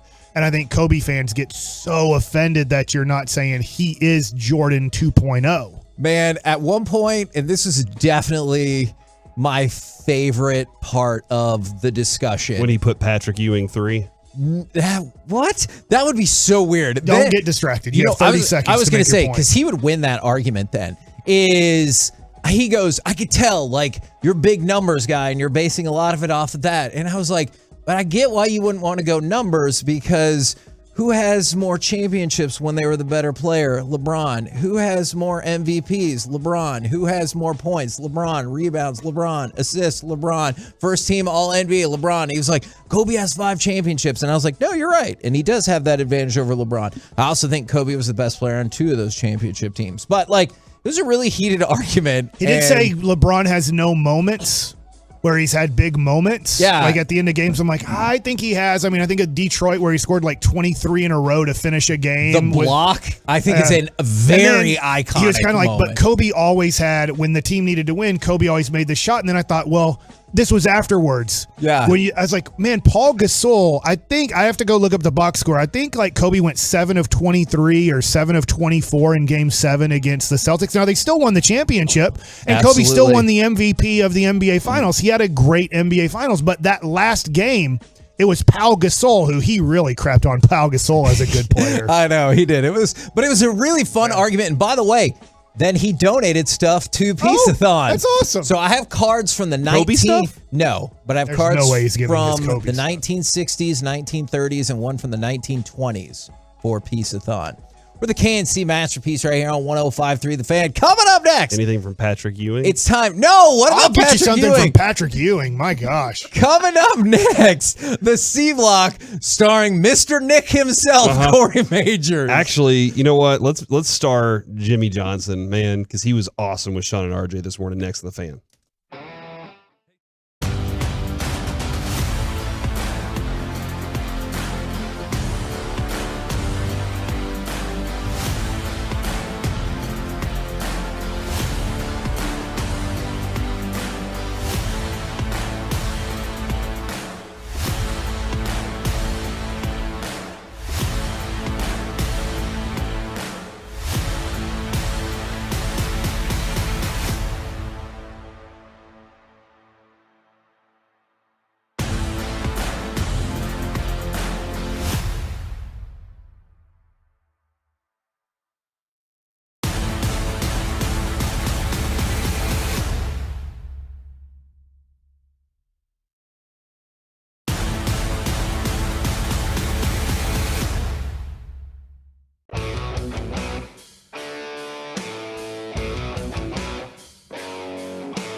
From the MyFitnessStore.com studios, it's the KNC Masterpiece on 105.3 The Fan. KNC Masterpiece right here on 105.3 The Fan, and it's time for the C Block starring Corey Majors. Thank you very much, Kevin Hagelin. I did see, Mike, that it looks like KP is now questionable for tonight's game against Dallas. And Bradley Beal's out. Yeah, with the groin strain. We're back in this thing. Oh, it's a new injury for him. So he's yet to miss a game this season, KP, that is. And, probably, is it near his groin area? It says groin. It says groin strain. Yeah, it makes sense. That does make sense that would be near his groin. He should probably go play in Charlotte at some point in his career. Good Lord. Him and LaMelo Ball could be a good tandem because LaMelo Ball could set him up for lots of scoring. Was what I was suggesting there. Mm-hmm. Jimmy Johnson was on this morning, Mike, with Sean and RJ. I need to look for this book. Is it out yet? Yeah, I mean, have you not seen it? We It's had literally a copy been up here. sitting on the desks here.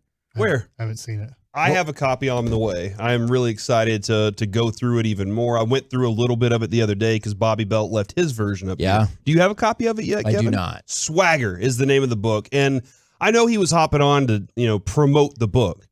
But his conversations about, the history and being a Cowboy, and Kevin, this is the part that, like, when he talks about being a Cowboy. Was teenage Corey so excited? I'm not gonna lie. I texted Sean this morning, and I told him I was very jealous that he and RJ got to interview. 12-year-old Corey was very jealous that he and RJ got to interview Jimmy Johnson because, like, that's my childhood right there. It, just summed up in a few years. I learned football from Jimmy Johnson. That's what I watched the Cowboys in that era, and that's what I knew was football. I thought that was going to be football forever. And then, things kind of went awry there. Yeah. I'm going to go ahead and start right there at cut 16 because this is the portion of, like, a lot of people don't understand the connection, but this is how much do you care about being in the Cowboys Ring of Honor?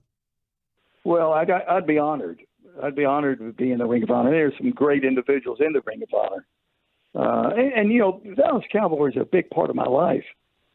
So I take great pride in that. And you look at, Jerry's told me, half a dozen times he's going to do it. But I have no control over that. That's up to Jerry. When and if he decides to put me in, again, I would be honored. But if he decides he doesn't want to do it, I understand.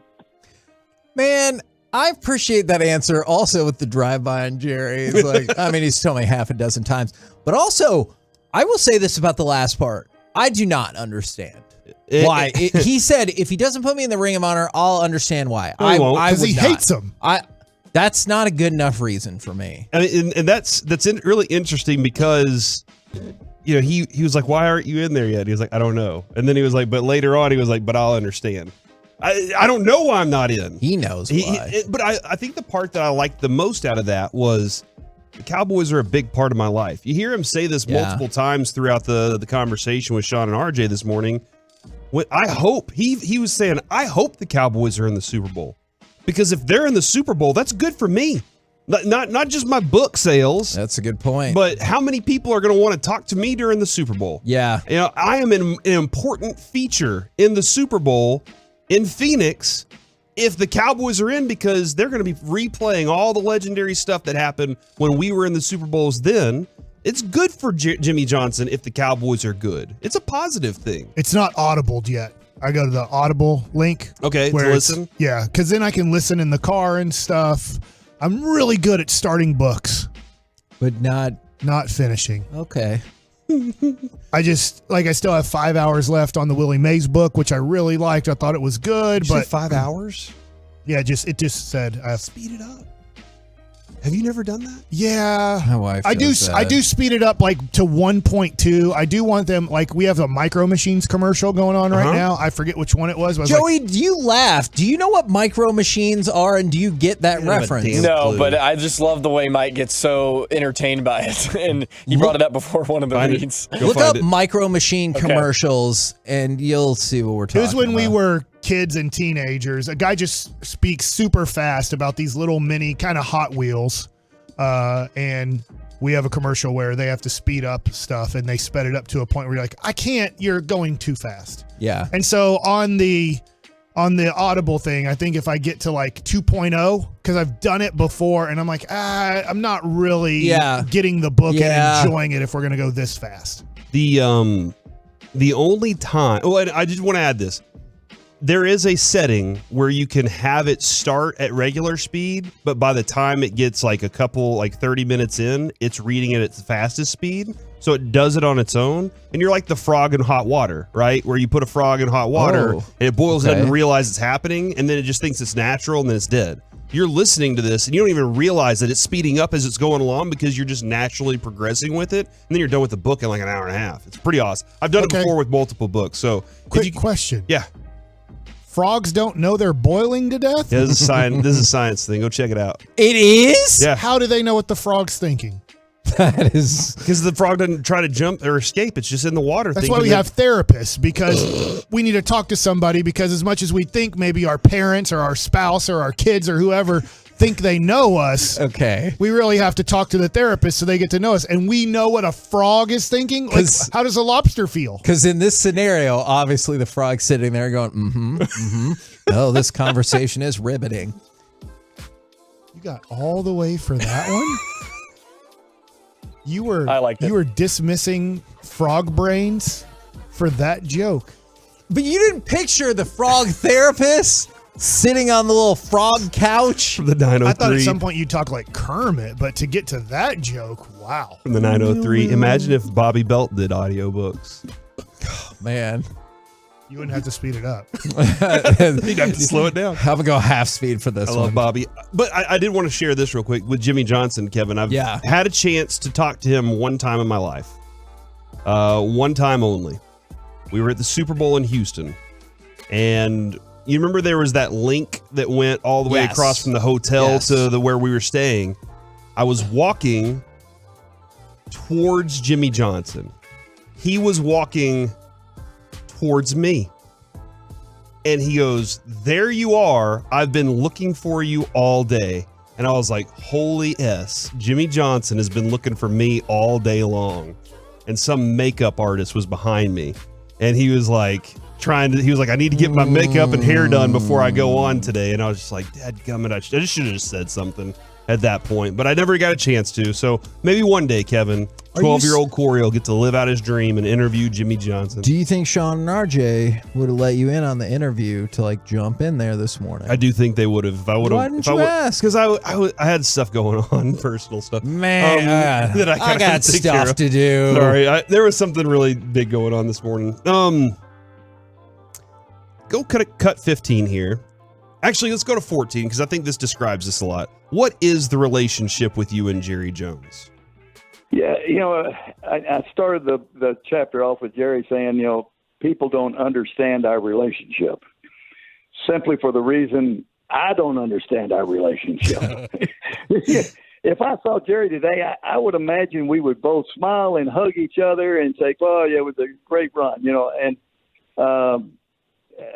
then how he would feel 2 days later, I don't know. I have, in fact, you read the book. I was very, very complimentary of Jerry. Yeah.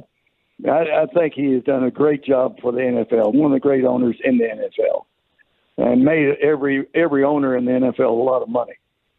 He's passionate. He works hard. He loves the Cowboys. As far as our relationship, I never know. I got great admiration for Jerry. So, hey, I love the guy. I don't know why he's doing this to me. Like, this doesn't make any sense to me. I'm sure we could ask Jerry tomorrow and at 10:30 whenever we have Jerry Jones on our show. That is a good idea. And we could ask him, hey, this is what Jimmy had to say. What are your thoughts here? And I'm sure Jerry will give an answer of, look, just deal with it. It's something along those lines, right? Your ultimate dream is that he goes, well, cool. Did he really say that? And then it gets emotional and he's like, well, I'll tell you what. I'll make the announcement right now on y'all's show. That's what you think is going to happen, isn't it? I would love for it to happen. Okay. I just wanted to. It's not going to, but good God, would that be amazing tomorrow at 10:30 if Jerry Jones did that? Would you even accept if he was same kind of setup and he's like, you know what? He's right. I do need to reach out. We need to chat. We need to get lunch together. I'll send him an email right now. And like you helped facilitate that. And then he invites me to the lunch. Okay, well, that feels. And he's like, "Can you get a +1?" And I'm like, "Mike, do you want to go with me?" Oh, that would be Yes. hurtful. That would be super But it's your hurtful. birthday. Are you cool with like going to lunch with Jimmy and Jerry on your birthday? Yes, Jimmy. But not Jerry. Jerry's going to be there anyway. He's Talk to paying. Jerry all the time. Well, He's paying. I'll pay. I'll pay to have lunch with Jimmy Johnson. Okay. Are you footing the bill for the whole Cheesecake Factory? Yeah, okay. They have so many things there. I feel like Very large menu. Yeah, we're gonna. He can get his Miami flounder. And get maybe some orange chicken or something. We can share the Oreo cheesecake for a dessert. We're good to go. Let's go to cut 12. This is Jimmy Johnson talking about DFW and maybe America's new favorite football player, Micah Parsons. I think they are special. Dan Quinn's done a great job with them. But Micah Parsons, I watch him every single week. And now I know Belichick, my buddy, is going to get mad at me. I mean, he may be the best player I've seen. And, of course, Bill's going to say Lawrence Taylor's the guy. But Micah Parsons, he amazes me. His size and his speed, he makes plays all over the field. And everything I hear about him is his work ethic, his passion, his leadership qualities. He's a special individual. I voted him as the best MVP, not being a quarterback. I feel really bad. For half a second, I thought he meant contemporarily. Yeah. And I thought he was shouting out for Matthew Judon. And he was like, nope. But he Lawrence said Taylor. maybe the best player I've ever seen. That's amazing. That's from the guy that won Super Bowls with some of the best talent we've ever seen. Yeah. I do think if he stays healthy, Mike is going to go down as one of the greats. Yeah, man, he's doing some special stuff right now, and he just has a different approach. Let's go to cut 7, Kevin. This is for all the Cowboys fans out there that are furious about what happened with the Eagles. Why are you not sold on the Eagles yet, Jimmy Johnson? If you look at Philadelphia, they run a little different style of offense that gives people problems right off the bat. And most of their scoring comes early, especially in the second quarter. But once a team adjusts to that different style, the second half, they're playing them touch and go. And the other thing is a team playing them for the second time will be that better prepared for them. So, again, they've jumped on a bunch of teams early and gotten a lead, but those teams have usually come back in the second half. So I like seeing that offense for the second time will help Dallas, and especially being at home. And I second that. Like, I think I was talking about that a little bit yesterday, Kevin, with this team that, like, this is going to benefit them. And there are some really good things that could help the Cowboys seeing them a second time. Last thing, though, I think everybody wants to know this answer. How's the hair looking? Cut 6. No, we know how that hair's looking. It's special. Do you think the Cowboys are a Super Bowl contender? I think this is the best Cowboys team that I've seen. But for one thing, Mike McCarthy did a tremendous job of overcoming Dak being out and winning those games. I tell you what, no one expected that. Everybody's saying, well, if you could win one, maybe win two.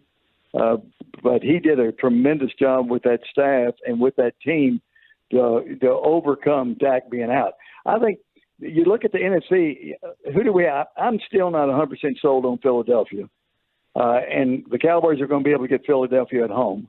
The 49ers, they're in a hole right now, but they've got a talented team. They might have a shot. Green Bay's really not any good, even though I'm sure they'll put up an effort here this weekend. But, the NFC's down. I think the Cowboys have as good a shot, in fact, a better shot than most anybody there. And it'll come down to that Christmas Eve game against the Eagles. Joey, do me a favor for tomorrow. Just isolate that Green Bay part. I just want to have that ready to go. And he's like, Green Bay's not any good. I'm sure they'll try or whatever, but who cares? And then Kevin, and I'm sure it's in a promo already. Oh. He finished with this one. Well, I can remember it like it was yesterday. All the players around, we had just beat the 49ers, who I thought were the best team in the league. Not that day, but the overall best team in the league. And I knew once we beat the 49ers, there was 100% we were going to beat Buffalo because Buffalo turned it over too much. I knew we were going to win that Super Bowl. So that was the feeling in the room, and I stood up on that table. I'm glad it didn't break. I stood up on that table, and I said, how about them Cowboys? We got another one, dude. There it is. I love it, man. That was fantastic. Also, I liked in that answer that he was like, what has Philadelphia done that's so great? Which I also approve of. I really enjoyed that this morning. I'm really happy that Sean and RJ got that going. They passed the test, your interview test. They did good. They can stick around for a minute. We're the KNC Masterpiece right here on 105 through the Fan. Coming up next, which team or player has been the biggest positive surprise for you at the midway point of the NFL season? Yesterday, we did the disappointments. Today, the surprises. 877-881-1053. Let us know. We'll do it next right here on the Fan.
by Frankel and Frankel. There's a reason you need a special license to drive a big truck.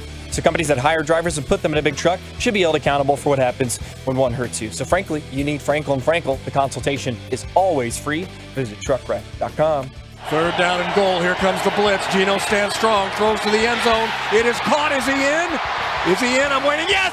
Touchdown, Seahawks! It took a while for the official even to figure it out. DK Metcalf in the back corner of the end zone taps those toes. Geno with a rifle shot to the back of the end zone, and the Seahawks go back on top in this one, 9-7. What a nice throw. K&C Masterpiece back here on 105.3 The Fan. Whether it's a team or a player, who has been the biggest positive surprise for you at the midway point of the NFL season? We talked about some of the duds yesterday. I think this kind of tips my hand. It's probably has to be Geno Smith. Now, this is a negative surprise for me because I had to hear Reggie say like 8 kajillion times that this was the year that Geno Smith is going to put it all together. And then it now looks like the year that Geno Smith has put it all together. So he definitely scoreboarded me on that. But I'm really curious. And again, like I said, could be an individual, could be a team. Who do you think is the biggest positive surprise of the NFL season? Because I think the Seahawks and Geno Smith are right at the top of the list. I think the reality of Tua coming coming to fruition the way that he is right now is one of them for me. I'm very intrigued, and Jimmy Johnson was talking about Miami this morning, by the way. I'm very intrigued by the fact that, man, I wish I would have pulled that one. This morning, Jimmy was talking about Dak Prescott, and he was talking about a $40 million quarterback, and he's like, look, your quarterback's only as good as the guys around you. Yeah. And he said, Troy Aikman told me, I pushed for him to get the Pro Bowl, Kevin. It was the year they lost to Detroit. I pushed for him to get into the Pro Bowl. I told him afterwards, I was like, hey, man, I'm sorry that I pushed for it, but you didn't get there this year. We're going to try again next year. And Troy Aikman told me, you keep bringing in young talent like you have been, and I'll be at a lot of Pro Bowls. And so, like, that's what point. Yeah. Like, Tua's got to be going to Mike McDaniel and company right now and saying, hey, look, man, thank you so much for providing me with not only Waddle, but providing me with Tyreek Hill, and then saying, hey, Jeff Wilson Jr., we got to make a trade to add to this running back group that we have here. So, I mean, Tua's done a very good job of taking control of what's around him, but they did a great job of adding to it.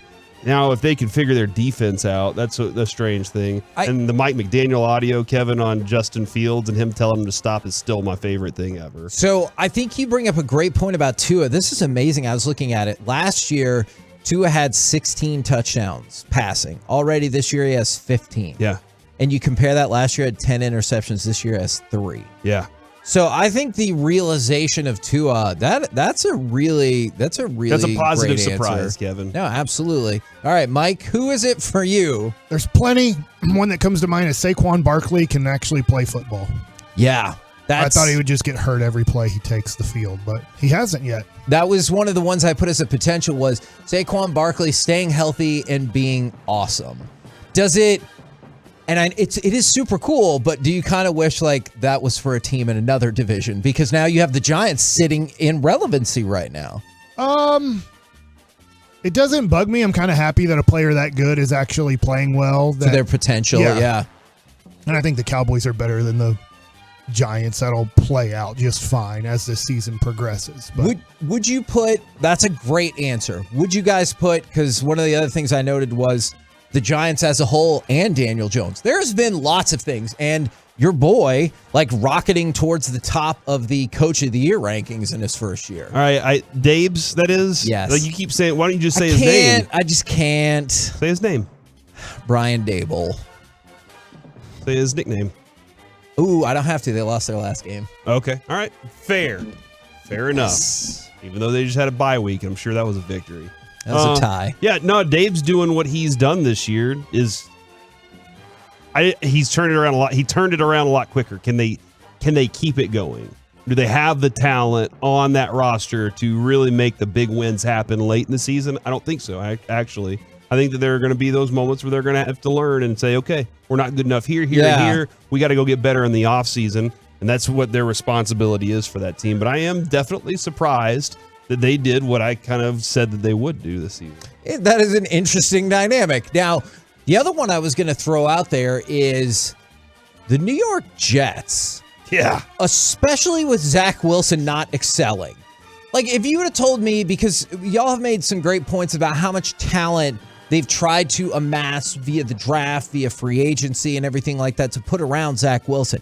So if you told me that all worked and Zach Wilson was phenomenal and that has led to this really amazing start to the season, I'd been like, I don't think that's going to happen, but I could see it. If you told me that Zach Wilson will be mediocre at best this season and the Jets will still be really good, there is no way I would have thought that would happen. No, that makes a lot of sense because they've done it with defense in a division that we thought would be run by offense, and honestly, it has. Like, the Bills are still great offensive team. The Miami Dolphins are a really good offensive team, so that's been something that's stood out for sure.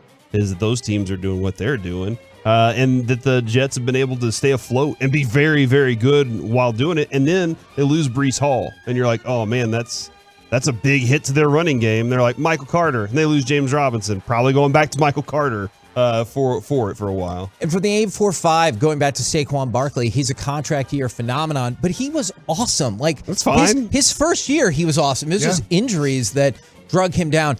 I can't believe none of us said this. I honestly didn't even think about this from the 817. The Cowboys. What do you mean the Cowboys? You lost your starting quarterback and got embarrassed in the first game.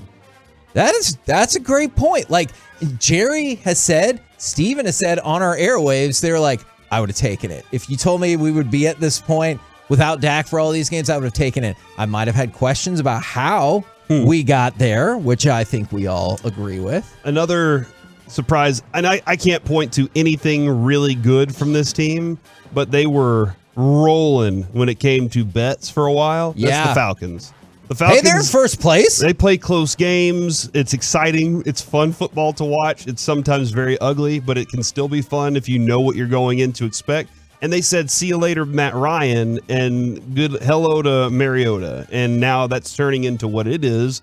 And I think, like, without really any names, Cordero Patterson, converted kick returner to running back. And even Kyle Pitts, who you would have thought like would be a big name, he's not lit the world on fire or anything like that. I think I've really liked Arthur Smith as the offensive coordinator for the Titans because he knew what he had with the run game. He was strong with it. When he went to the Falcons, I said, I think they're going to be better, but it's going to take a while for them to build it because I didn't think they had the talent in that room. Their defense has been pretty fun to watch too. And they're not great. They're not a great team at all, but they are a positive surprise that I wasn't expecting. This is a great point, and Joey, you will need to work on this for the 805. How come nobody has a drop of Reggie saying this is the year that Geno Smith puts it all together? He said it on our show like 50 million times, so we will have to work on getting that drop. And then there are all kinds of texts of people texting in what they think Geno Smith looks like, and they're not always super positive. Now, it doesn't just have to be about the Cowboys. However, we were getting multiple Cowboys ones in from the 682. Parsons and Diggs are just as dominant, if not more so, and getting better. Who's going to hold? How many interceptions does Diggs have right now, I think Kevin? only 2, though, right? Who's going to hold that against him this year? He didn't end the season with 11 or 12 or 13. It was the same thing I felt like with Dak when he was moving up in the world. Is that first year, what an amazing year that was. And people were like, yeah, but Dak didn't throw for a lot of yards. And then when Dak threw for a lot of yards, yeah, but he doesn't win. And so what needs to happen is we need to win all the games when he throws all of the yards. And so I look at this season's team, and that is the crux of, so I guess the answer is Sean and RJ. Yeah. So I guess the crux of it is going to be why we've talked about if you're winning and your quarterback is facilitating your wins. That's one of the things about Daniel Jones. I think the Jets are winning at times in spite of Zach Wilson.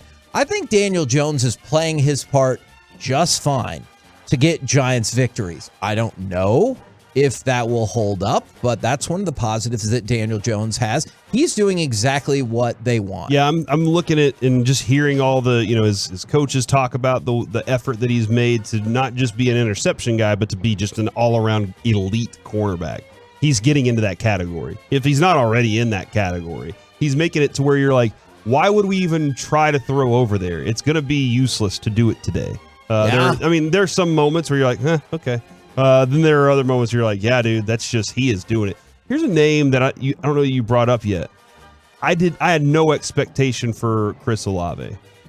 But Chris Olave is, when it comes to yards, Offensive Rookie of the Year. He's right there at the top of the. Like, I had no expectations just because, like, another rookie.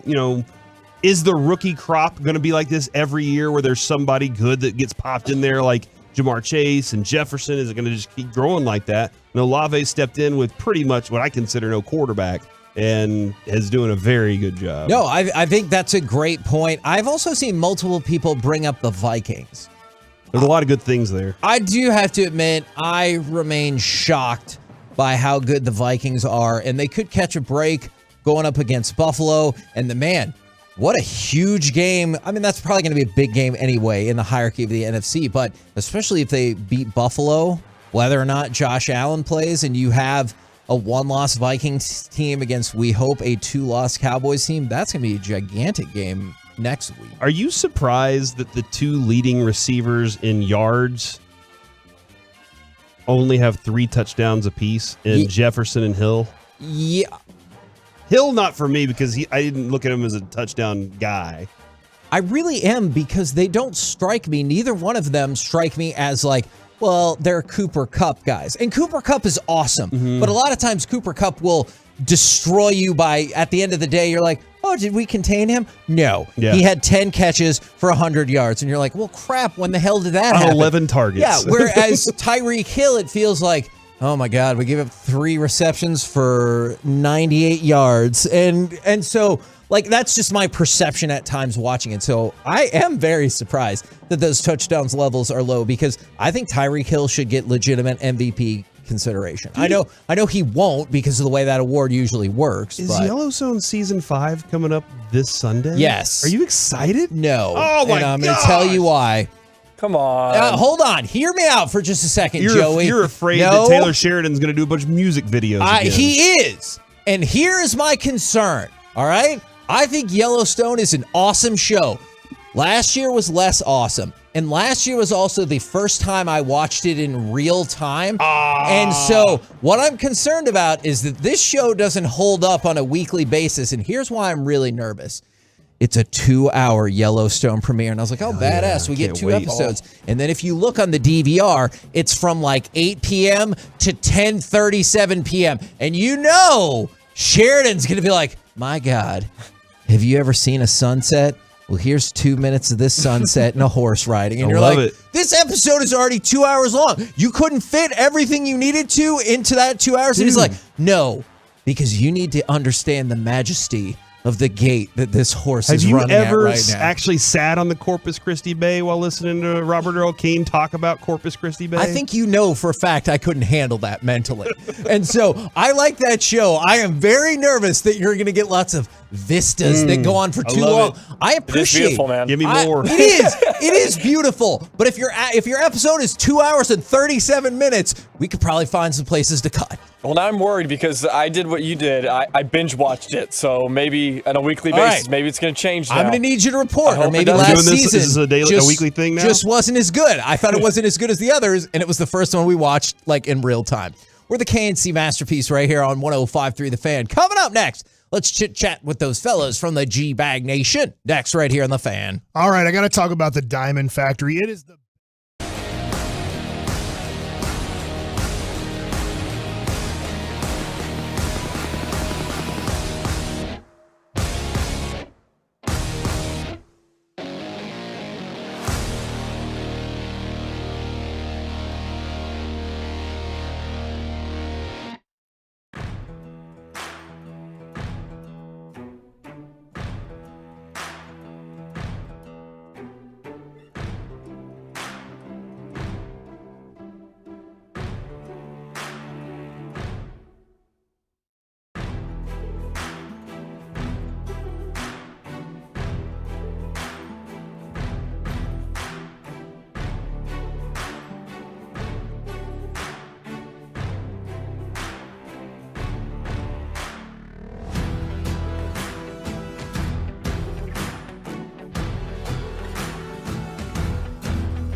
brought to you by Classic Chevrolet. Classic Chevrolet and Grapevine is racing to finish this year #1 in the nation. They're leading the way by never charging more than MSRP. Plus, they always pay full market value for your current vehicle. Fine news roads.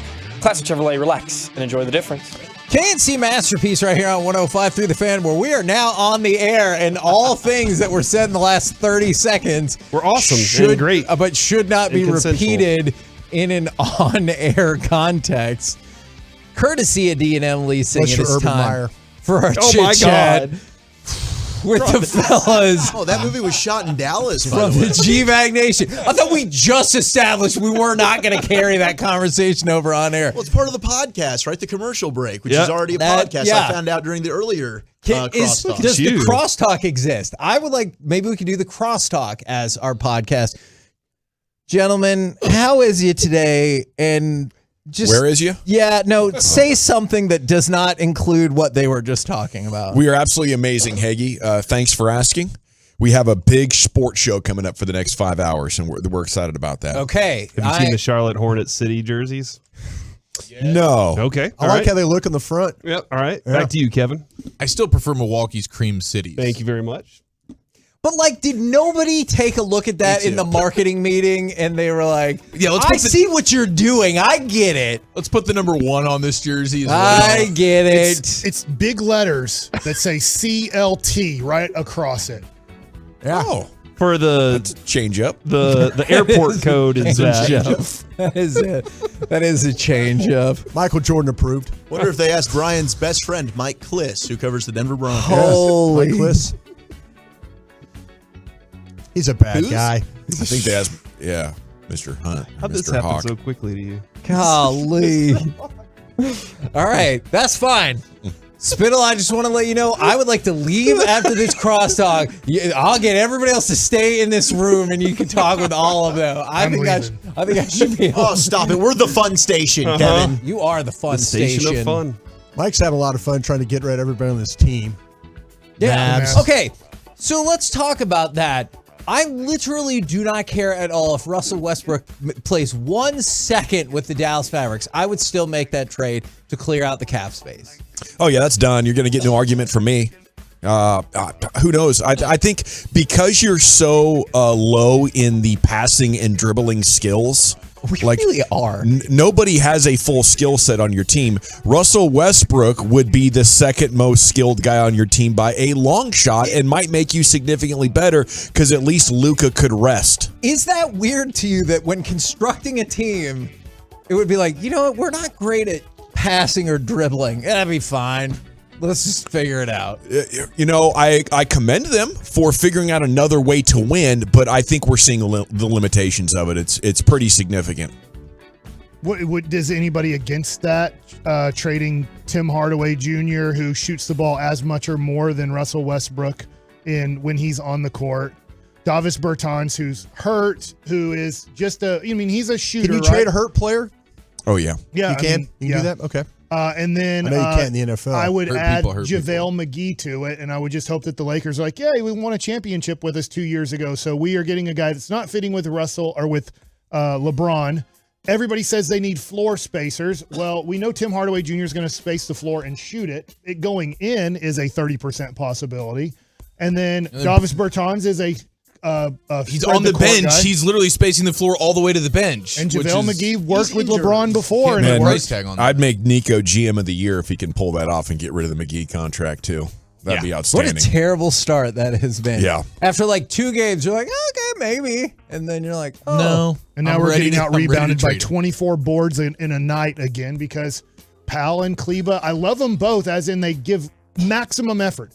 They're just 2 of the worst rebounding bigs in the NBA. And Nico knew that. He tried to solve it. He went and tried. He got JaVale McGee. He got Christian Wood, 2 big guy rebounders, but we're now back to the point of Powell has to play 20 minutes a night. Kleba has to play 20-plus minutes a night, which means you're going to get your ass hammered on the board. Why do you think that is, though, since you talked about them being energy guys? I know rebounding is in defense. It's not just effort, but effort is part of it. They put out the effort. Why are they so bad at it? They don't read the ball off the rim well. When you listen to real rebounders, whether it's Charles Barkley at 6'4" or Dennis Rodman or whoever, if you go watch interviews with premium rebounders, Bill Russell, all these guys, They will talk about how they're very good at when the ball's up in the air, they can read if it's short, if it's long, if it's left, if it's right, if it's going to bounce high, if it's going to be bouncing low off the rim. Like, they don't have, it's not, they're trying, right? Effort is one thing, but if you don't read the ball off the rim well or right before it hits the rim, first, that's going to put you at one disadvantage.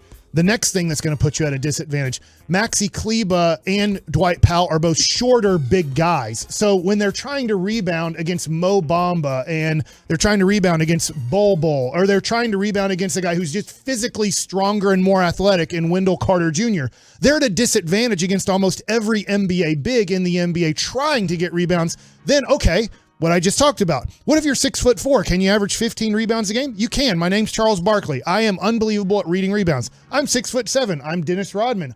I am athletic, one of the most athletic freaks in the NBA, and I can read the ball off the rim. He talks about it in the documentary with Michael Jordan, right? About how he would work so hard, and he wanted somebody to shoot the ball 1,000 times just so he could read the ball off the rim 1,000 times a day. Wait, you don't think Dwight Powell's doing that? No, I do think he's working his butt off to try, but I don't know if he's reading a ball off. I don't know if he's getting one of the coaches and saying 500 times a day, I want you to shoot the ball so I can just rebound it. How do you fix it, Mike?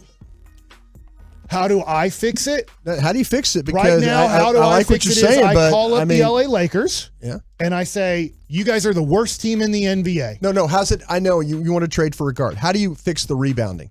He's working. He's getting there. Okay. Because I think. Okay, I'm sorry. I thought you were just going to give me the money is Westbrook again. This is how I fix it. If you let me finish, Broadus. Oh my God. Oh, yes. Come to my guy. I'm coming at you, Mike. This better be damn good. I am going to open up $34 million of because everything you said is just kind of like riding a roller coaster with you every time. It's really consistency so as a general to it. manager, I can't fix it in one move. See, I've made so many horse-ass moves as Donnie Nelson that I now have to try to fix it with years of trying to fix this. I went and got JaVale McGee and Christian Wood. That's not working out as well as I thought it would. So now I'm going to take 3 horse-ass players on my roster, and I'm going to move them to the Lakers, who have 3 years left on their contract, at almost $40 million combined. I'm going to take a 1-year, $47 million guy. Big risk, big reward, but if it doesn't work out, great. I now have $34 million of cap space in the offseason to add a Miles Turner, to add a Dylan Brooks. I'm asking you, how do you fix it now? How do you fix the team now? I mean, I'm not talking about with the something players in the I have? future. No, I mean, that's what I'm saying. What I are you tell going to Luka, do right you now? got to be Michael Jordan and LeBron James combined when they were 25 years old. I got to ask him to go 40, 20, and 10. Yeah. If he goes 40, 20, and 10, I fix my. If you want a realistic option, you give up Christian Wood and all that. You just giving up no, on I'm him? not giving up on Christian Wood. Okay, you want me to Christian Wood? You're playing 35 minutes a night. I mean, what else are you going to do? What else are you going to do? You're thinking, okay, get rid of, McGee's not going to work. I get it. Okay. But how are you going to get better now? That's what I want to know. How do you get better now? I understand. Christian Wood's going to fix your rebounding. He's going to give you some scoring. You can be a playoff team. That's what I'm asking. Yeah. I don't get that from him, though. I get like, oh, this team's a bunch of, all that. That's all I get. No, you just don't listen. I listen. You hear what you want to hear. No, I listen. You do that with those guys all the time. You just hear what you want to hear, and you don't listen. No, I listen to you. I listen to you every night. Just, this team's really good. This team's really bad. This team's going to go to the finals. I don't think this team's going to win another damn game. How can I rely on you talking about me not listening? You don't listen to yourself. I am listening to myself. I said earlier every day you come in with a different attitude about this team. Earlier in the day, every day, I said if Christian Wood is able to average 34 minutes a night and finish the games the last 5 minutes where you trust him because he's so good, this team has a chance to be really good. If at the end of the year you're still with Christian Wood at 23 minutes a night and he cannot play the final 6 to 8 minutes of the game, you're a first round out. Luka Doncic, if you follow the NBA as long as I have, Brian, which you haven't, is when you follow the NBA for a long time, guys that are Luka Doncic that are this good, they win 50 games by themselves. In this sport, in NBA basketball, when you have a top 5 player, they will win 50 games. Can they get out of the first round? We saw where Dirk struggled for a long time with that. But once you added Jason Kidd and Tyson Chandler and Sean Marion and Caron Butler and Brendan Haywood and all these guys, it helped out tremendously. Once you got back to Chris Kaman, Elton Brand, all these one-year guys that JaVale McGee being these guys, then you struggle to get out of the first round or even make the playoffs. Overtime. I mean- Overtime. Overtime. Overtime. Yeah! What do you guys? We need round two. Broadus and Mikey B. I don't know if you're about to change your opening segment. What else you guys got coming up on the show today? Pure gold as always. Thanks for asking. I don't know if we can match the intensity or the passion of that. Elements but of that would be difficult. That was awesome. Danny Cannell, college football, 320. Mike Wahl, former Packer, 4 o'clock. But look at this. Tank Lawrence, 440. Woo! Nice. Roll home with the G-Bag Nation. We have been the KNC Masterpiece. Make your way back with us tomorrow, 10 a.m. to 2 p.m. right here on 105 through the Fan. They brought us as the King Troll, Kevin. Is that what was happening? Blasting out 100,000.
from the MyFitnessStore.com studios, you're rolling with the G-Bag Nation on 105.3 The Fan. Welcome to the Nation. It's hour one of the G-Bag Nation here on 105.3 The Fan. Hope you're having an outstanding day. I hope you enjoyed that crosstalk. That was very eventful. We had fireworks, and I don't think that was Mike Bassick. That was Mount Bassick, and he erupted. Yeah. He did. There's the floor is lava right now after that eruption from Mount Bassick. I guess I just don't know how he gets so excited when the team's not a finished product, and you can't rush these things.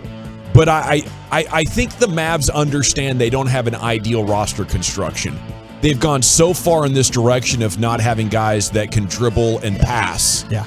And they desperately need them. You lose Jalen Brunson. Right. Christian Wood is so bad on defense. He's not a bad dribble and pass guy, but you don't feel like you can trust him enough. Like, it is a work in progress. And I guess this is me being detached as not a Maverick fan by birth, or maybe I just don't have that Mike Bassick super sports fan gene. But to me, I'm excited about what they have. I believe in the people involved, front office and coaching staff. Yeah. And I think everybody on the roster are quality people who are trying their hardest.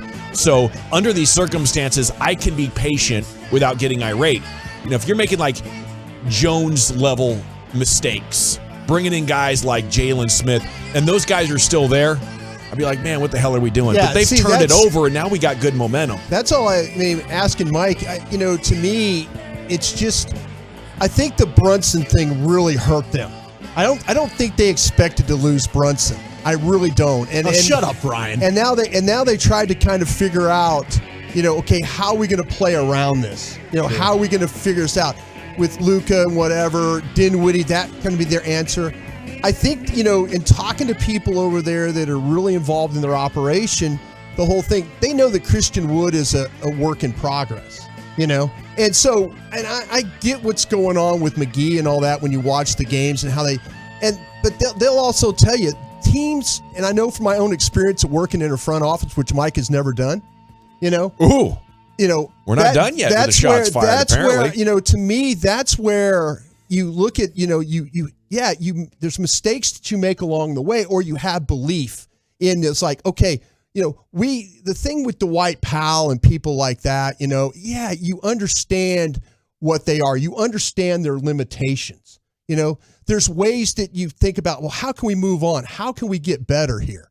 But right now, it's what you have to do is we'll have to play through this because the McGee thing has been so bad for you that you're forced to go. They started the season off not playing Dwight Powell at all. He went from a starter in the Western Conference Finals to being a bench player, and that's where now you're sitting there, you're going, okay, we're trying. And the McGee thing is now, it's backed you up to like, now you're worse off than you were before. Yeah. And that's the problem you run into. And that's why I asked Mike, I go, how do you fix it now?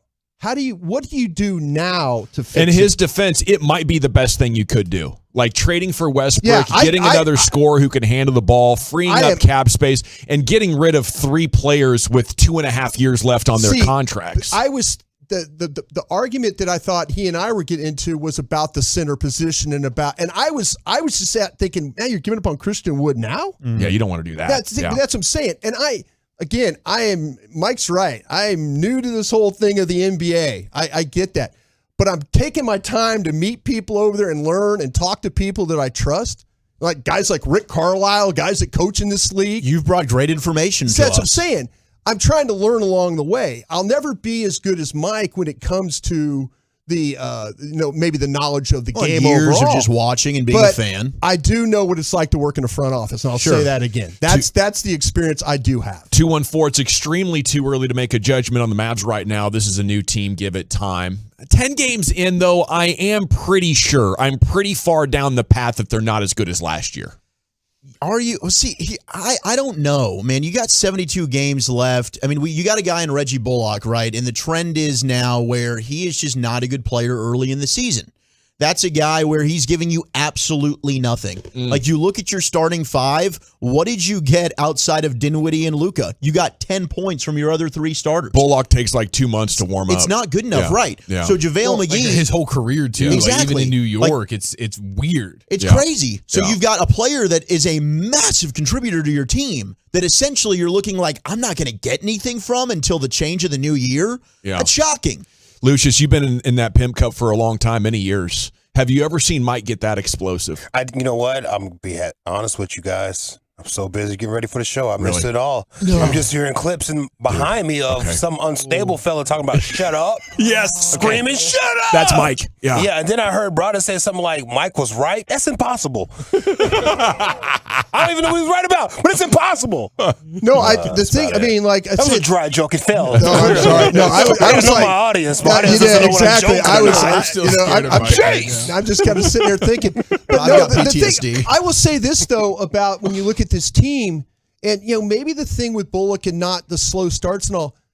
I will say that I've seen better from Josh Green. That's a reason to be optimistic. Now, if you want to tell me what's a little bit different about last season, you've lost your guard Brunson, you've lost him, but I wasn't counting on Josh Green at all this year. He kind of looks like a guy that I can count on. So maybe if you do kind of figure out things, with Brunson, you get Dodo going. He's had some moments.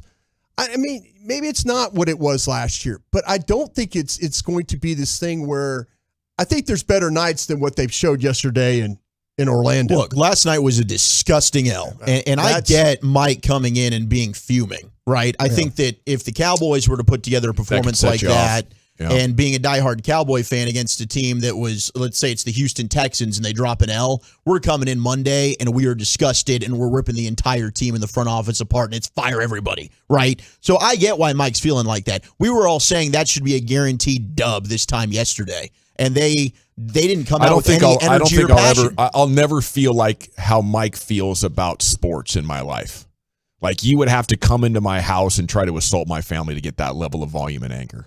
So I will disagree with that. I don't think a Cowboys loss or any I'm there sports when it comes loss, to the Cowboys. I don't think you are. I haven't seen it yet. I haven't seen anything close. We haven't had Chiafalo. You've known him a long time. Yeah, well, I mean, he's maybe not as unstable. Maybe not. I'm not as angry. Not as quite. Yeah, as that's what I'm angry. saying. Yeah, that's unique. Mike's That a one is of one. unique. You're okay? right. You're right about that. Yeah, that is one of one. God broke the mold. Yeah, that is one of when one. he minted Mike Bassick. The texts are amazing, by the way. Ballsack has gone off the rails. Mike just won G-Bag of the Year. Mike B versus Broadus, G-Bag of the Day. That has my vote. Bassick is a moron. We stand with Brian at 877-881-1053. If you want to talk Mavs with us, that's kind of what we're opening up with, but it's also recapping an epic fight. General, I missed crosstalk, but it sounds like it was spicy. Any chance we can replay it? You'll hear parts of it, I'm sure. You'll probably hear all of it tomorrow with Sean and RJ and maybe the KNC Masterpiece.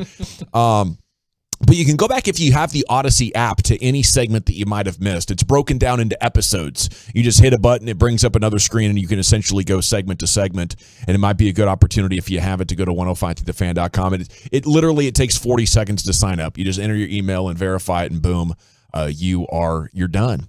Okay, massive Mavs disappointment. I mean, how do you keep losing games against horrible opponents without Banchero getting it done? Luka shot horribly. What's crazy is they didn't play great defense. It was lots of layups for Orlando, but the Magic are so bad they could only get to 94 points, and you still couldn't beat them. And I don't think Christian Wood being out is any sort of an excuse for that. No, because the Magic didn't have their best player. Yeah. So I don't want to hear the excuse game of like the Mavs didn't have Christian Wood. Paolo Banchero didn't play for the Magic, who's been incredible for them. Mavericks lost to the Pelicans earlier without Zion, a couple of guys. They were down to basically playing with their 7th, 8th, 9th guys and knocking down shots on you. So yeah, it's something. This team has something wrong with it though. Early in the season, their losses. Yeah, it's something. Magic, Pelicans without anybody. Yeah, and is that? And you would think that maybe with Jason Kidd as your coach, you would have better focus. I'm interested to see what happens tonight in Washington, because if they come out there and play flat again and come back, then they got 5 more games at home. I thought the way they finished these games, the way they've blown leads, Yeah. And there's some questions that need to be answered there before we get too far along in this Well, thing. I think they need to probably have two different main core players, and I don't know if that comes in a trade or free agency or over time, or if it can happen next week. But I do have faith that this front office will eventually pull it out. I do not believe they think this is the way to do it, with one ball handler and a bunch of defensive guys that can shoot threes. There's just no way you think that. It's that the mistakes of the past have kind of painted them into a corner. Getting caught off guard with Jalen Brunson, not doing that deal at the All-Star break is taking away your second creator. They desperately need a second creator. Then they need a 3-and-D guy who can actually dribble and not panic in crunch time. That's good. And then because Christian Wood is gone and you're not going to have Kleba or Powell long-term, you're not going to have JaVale McGee long-term, they need a real big man. Okay, so maybe it's three guys, a 3-and-D dude, a creating guard, and a big man who's got a full skill set. Then I would get upset about this team losing games. But right now it's a work in progress. There's fatal flaws to the construction, and quality players who want to get after it, who the Orlando Magic are a very young team with a lot to prove, they're going to exploit your issues. Coaches can point these out from a mile away in about 15 seconds of film. Here's how we're going to beat the Magic, or here's how we're going to beat the Mavs. Here's what we have to do to frustrate them offensively. And here's where they're going to give up on defensively. Here's the two guys that can't follow a ball as it's being whipped around the perimeter. If they're in, just pass it a few times. You'll have a wide open three. It's easy, and all players in the NBA, are equipped. That's why it's impressive the Mavs are sitting here at 7-4, but also all of their games outside of one have been very, very close. They can't finish because they can't execute well enough on both sides of the court. It's due to roster construction, not focus or coaching, in my opinion. Yeah, they're a one-man band. Luka's off, and nothing else is going to work for you, especially if you don't have Christian Wood, who is your only other guy that can really just go consistently get buckets. But even he's not playing quite enough when he is healthy enough to play. Can I ask you guys about that? I thought Sean brought up an interesting point this morning. Impossible. Listen, impossible. Sean mentioned, hey, everything about Christian Wood and the reason he's not playing is the defense, right? And maybe Jason Kidd's even sucked us into this defensive mentality, and that's the new culture that the Mavs are trying to build. I haven't been sucked yet. You haven't? Not yet. Not yet, but maybe it's coming. Always complaining about it. Yeah. When's the last time we heard this about a player, like in the NBA? Especially a player the caliber of a Christian Wood. He's not playing because the defense isn't there. Yeah. Well, if the breakdowns in key moments of the game, and we wonder why the Mavs have struggled in some of these games and they won't put him on the floor. Right, but your team's not good enough to where Christian Wood shouldn't be on the floor. That's what we're finding out. Like, your players and your roster is not that talented to where there's an excuse to not have Wood playing. 100%. Yeah, I don't disagree with you there. I think the thing about it is sometimes, like I mentioned, you get to a mindset when you're like, no, we're good. Everybody else. I remember like driving around and listening to you guys talk on the radio, and I would think, damn, they're right. In our little bubble world, we never ever thought, no, we got this. No, we're right. Yeah. We're good here. And then you start to hear what and people say, oh, we never hear the outside noise. Sometimes the outside noise is right. Mm-hmm. And I think people are starting to talk, but the people that really cover this team are starting to talk about the flaws that they have. And whereas in the bubble, maybe that's not the case. Maybe it's like, no, we're good here. We're going to finish this game. So we'll figure it out and all that.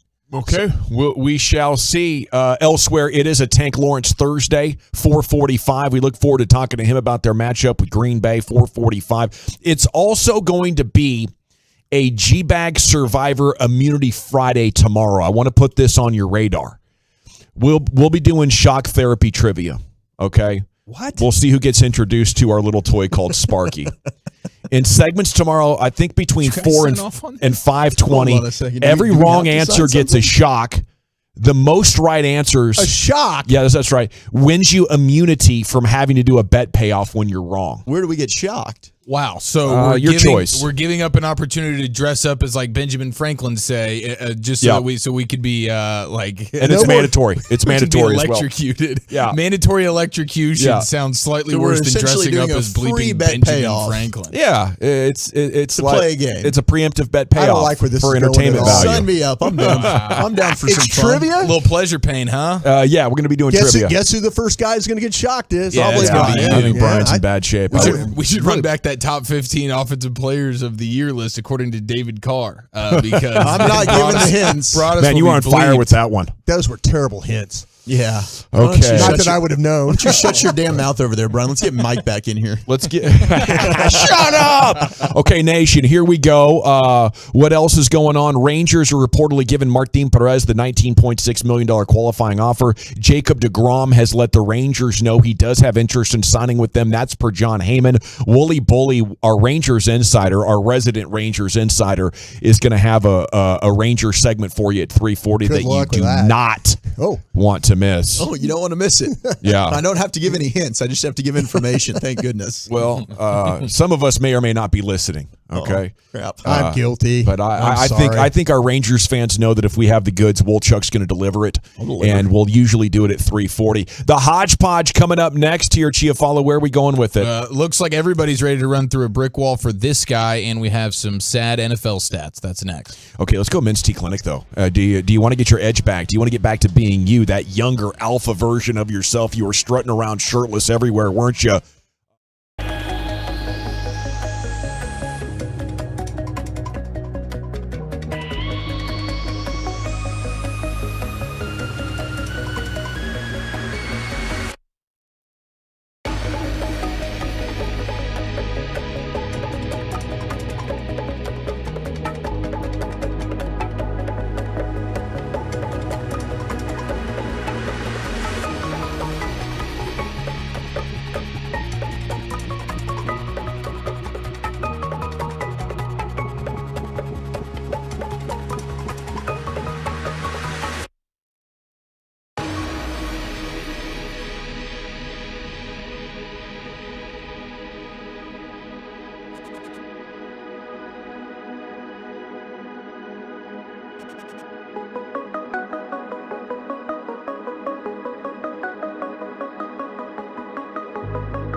Them show you how they're helping people save money every day.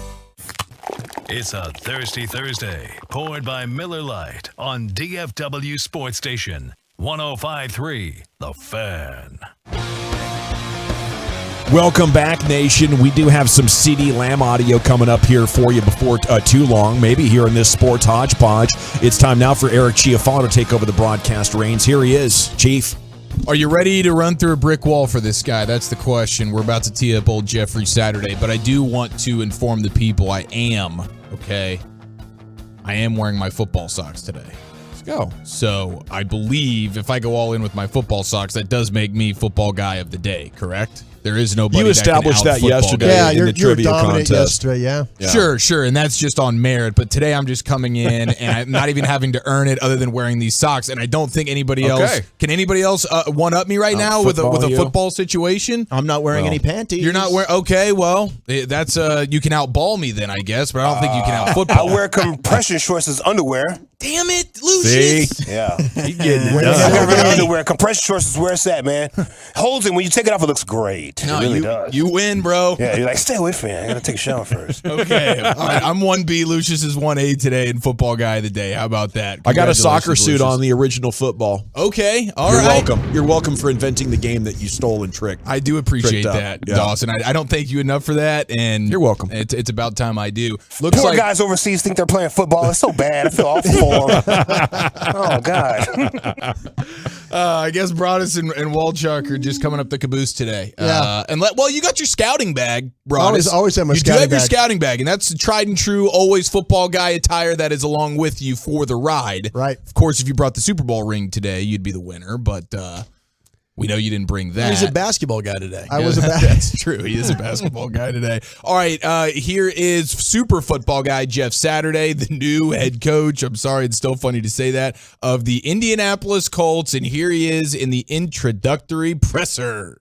Everybody talks about I'm completely comfortable in who I am as a man, bro. I know I can lead men. I know the game of football, and I'm passionate about it. I have no fear about, are you as qualified as somebody else, bro? I spent 14 years in a locker room. I went to the playoffs 12 times. I got 5 dudes in the Hall of Fame that play with it. You don't think I've seen greatness? You don't think I've seen how people prepare, how they coach, how they GM, how they work? I mean, won Super Bowls, been to 2. Like, here's the deal, man. None of us are promised a good job. I may be terrible at this. And after 8 games, I'll say, God bless you. I am no good. I may be really good at it. I got no idea. But I dang sure ain't going to back down. I can tell you that. Yeah, I think that there's some wall running potential there in his speech, his cadence. I could see Jeff Saturday owning a locker room pretty good. I think the biggest problem is the lack of context for anything that's gone on up until this point. Like, how does he have credibility to talk about what a guy should or shouldn't do, or a play will or won't work, when everybody around is like, bro, we tried that for 3 weeks in training camp. Okay.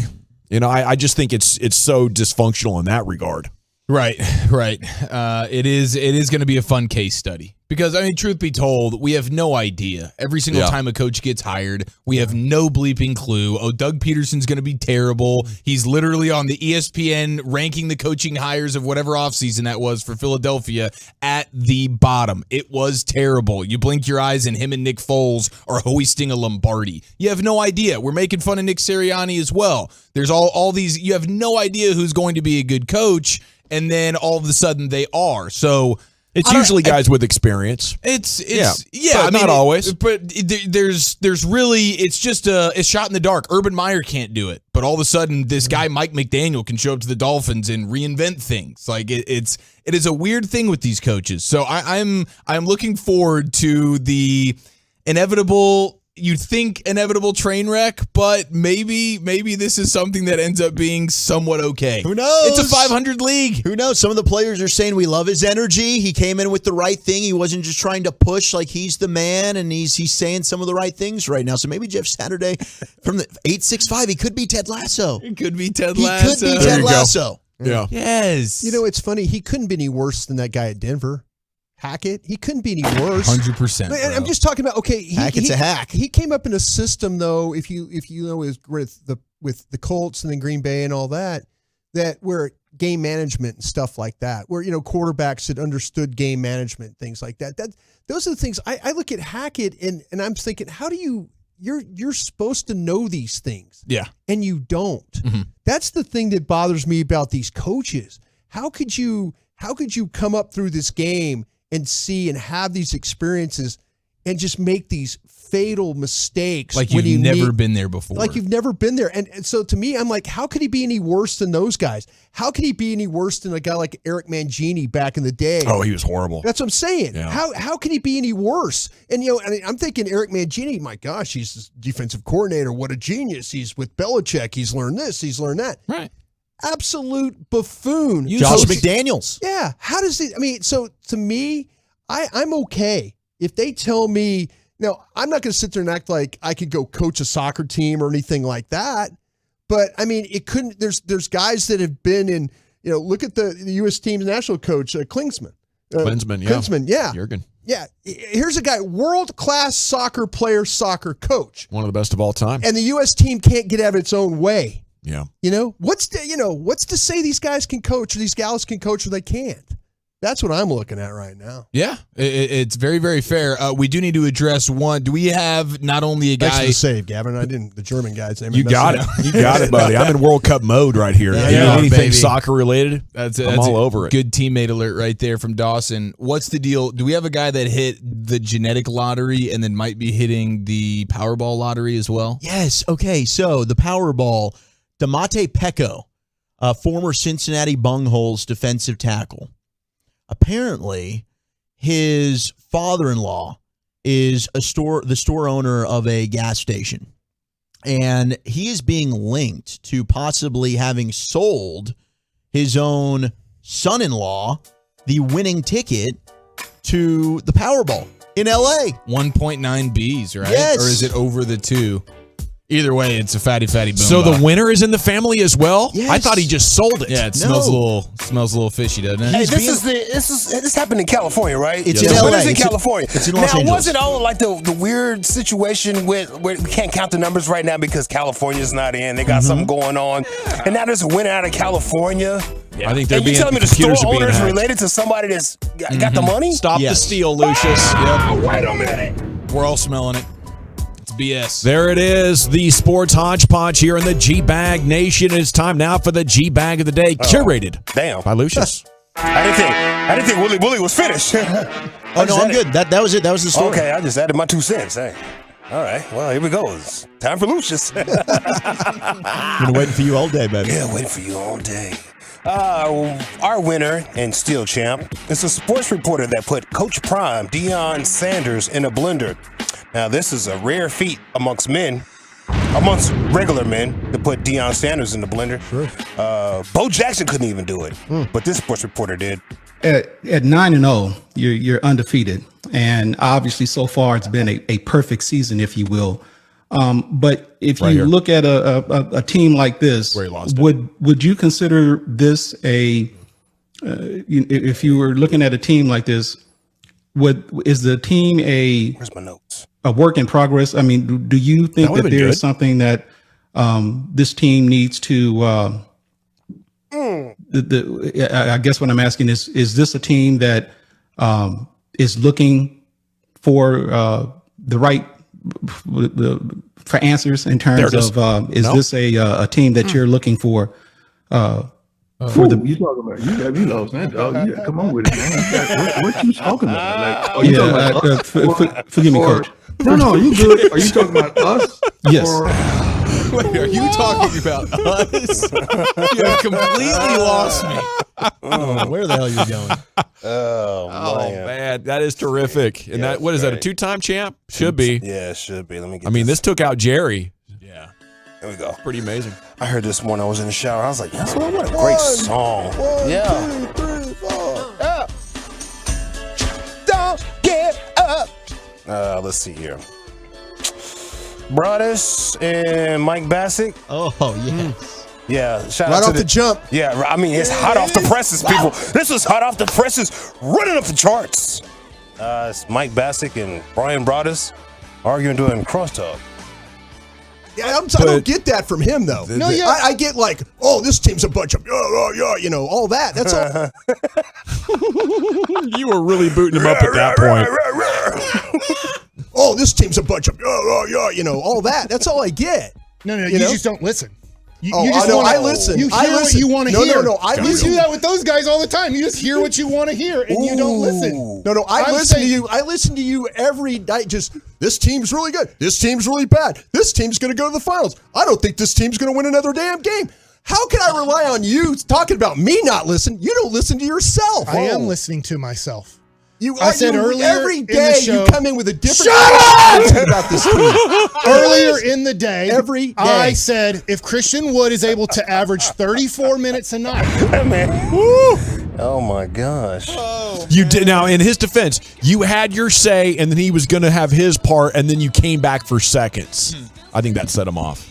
It didn't justify it or rationalize it or excuse it in any way. Kind of felt like there was really no point of order. I didn't feel like we were in like the House of Commons having a real debate. I was out of order. You were out of order. Yeah. Stand down kind of a thing. I didn't feel that we were at that point yet. That was terrific. Thank you, Broadus. No problem. I got another argument right here. This man is mad at his girlfriend. She's always putting stuff on Facebook and the internet. And he's...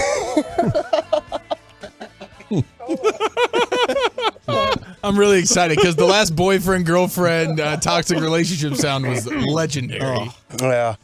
He drives off, and just the sound of his car is just crazy to me. So I decided I wanted to play it. It's not one. I just wanted to play it. Listen to the sound of his car, bro.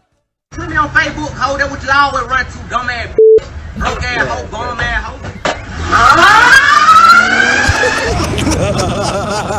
hoe. He ain't getting far. That transmission is tight as hell. You better have a V8 and lay down some serious rubber if you're going to dip out like that. God, my lawnmower sounds more badass. That Pontiac Sunfire is screaming. Broke ass hoe, bum ass hoe. So good. Mechanics just follow him when he starts up his car. Like, hey man, hey, sounds like the Hot Wheels when they get going. You sound like you need some help, brother. I got another Broadus right here. Jeez. Yeah, hey man, this is you, bro. It's shine time, B. Shine time. It's shine time on Broadus right now. You was mad at Eric. Oh yeah. You telling me he needs to be quiet? It's just the way you said be quiet. Did I decide that everybody needs to hear that again? I'm going to throw in this one, and I don't even know for sure, but I think I know his nickname is Swole Batman because Batman wasn't enough. He's even more swole than the real Batman. Who is Christian McCaffrey? Not Christian McCaffrey, Brian Broadus. Come on, Broadus. No, go ahead. Come on, give me one more. I don't know. People oftentimes misspell his first name. Okay, wow. He has a brother in the NFL that's really damn good. Diggs. Stephon Diggs coming in at number 12. Swole Batman? I thought it was A.J. Brown. I really did. Okay, that's misleading the witness over there. He needs to be quiet. He needs to be quiet. It's better than yelling "shut up" at somebody, isn't it? Yeah, I think so. Yeah, it's more polite. Yeah, that's what your parents would say. On the hierarchy of bleep hole things to say, it is slightly under the full-on shut up. Be quiet. Shut your mouth. He was in the zone, though. He was in the zone. He was like a championship winner at his parade, right? Yeah. Just stunting through that contest yesterday. My mom used to tell me, shut your face. You need to shut your face. Oh, no. Any other nominees, Lucius? Yes. Today's Thursday. Yesterday was a church day. Here's a church choir that should have practice. Well, I recommend Jesus. Amen, yeah. Wait, let's start this again. Wait. Well, I recommend Jesus. I recommend Jesus for all you need. All your needs. Yeah, they had to break that all the way down and start all over again. Yeah. You see how they started off fast? It was, and then they ended up being just. For all you need. Yeah, really slow it down. Yeah, get you guys together. All right, that's it. I gotta go. Thank you, Lucius. Is it Dion with the reporter? Is it brought us taken for a ride on the Bronco Bassick? You have Guy leaves his girlfriend and left on a Segway, or I don't know what was that. It was a Pontiac Sunfire. It was a Pontiac Sunfire. On Unreal. his last legs. That was an actual vehicle. This is the kind that you pull back and just let go. Yes. Broadus also involved with Chiafalo, told him to be quiet. or is the church choir that should have practiced? I got to go with Mike and Brian. I'm sorry, Chief. How about you? No, it's all good. I'm over the fan texters telling me that or relating that sports reporter putting Deion Sanders in the spin cycle there a little bit. They're saying that's me, and I'm over those texts, so I'm not voting for that guy anymore. I got to go with Broadus telling me to be quiet. Okay, we're tied at 1, Lucius. What do you say? Backdoor that new Radicals with this one right here. Yeah, I was having a whole little moment in the shower this morning. I was having a moment. Sports reporter putting Deion in the blender. Just get interesting here. Oh, we're tied at 1, Wolchuk. I'm going, shut up! Give me Baskey and Broadus. It's 2-1, Brian. I'm going to vote for me and Mike. Okay, by a score of 3-1, and your new G-Bag of the Day champion. Tell you what, I'm going to make Deion honorary 5-time. Hell yeah. Because that was epic, and I want to hear that a few more times before we're out of here. That'll be in the G-Bag of the Year coming up in just a couple of months. Now, speaking of Broadus, it is Krusty's Corner, and where are we headed with that today, sir? Where Sounds like a bomb siren. Yeah, where are you headed? Who wants to win this game more? We'll talk about that next. Coming up Friday morning on Sean and RJ, Mike.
Chevrolet in Grapevine, it is an all-out sprint to finish number 1 in the country.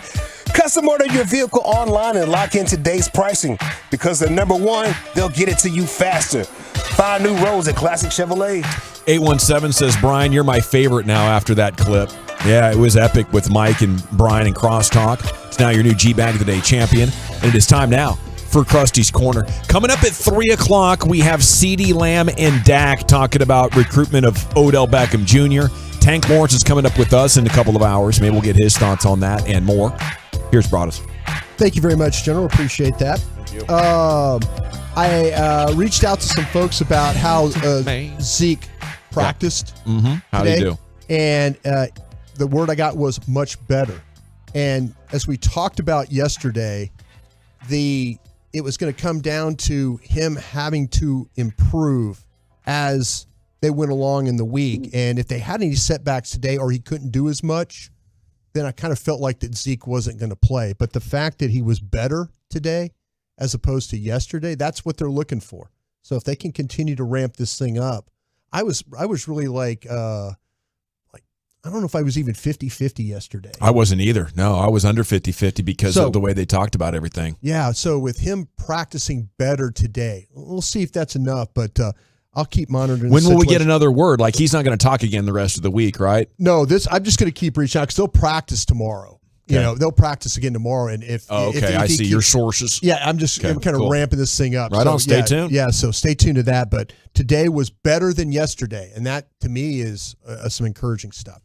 All right, this time I've got questions for my guys, as I always think about these things, and you guys are great at giving me answers on these stuff, and I think the fans out there straight to our face. I'm just trying to be friends with somebody here at the station because nobody really likes me that much. That's not true. We do love you.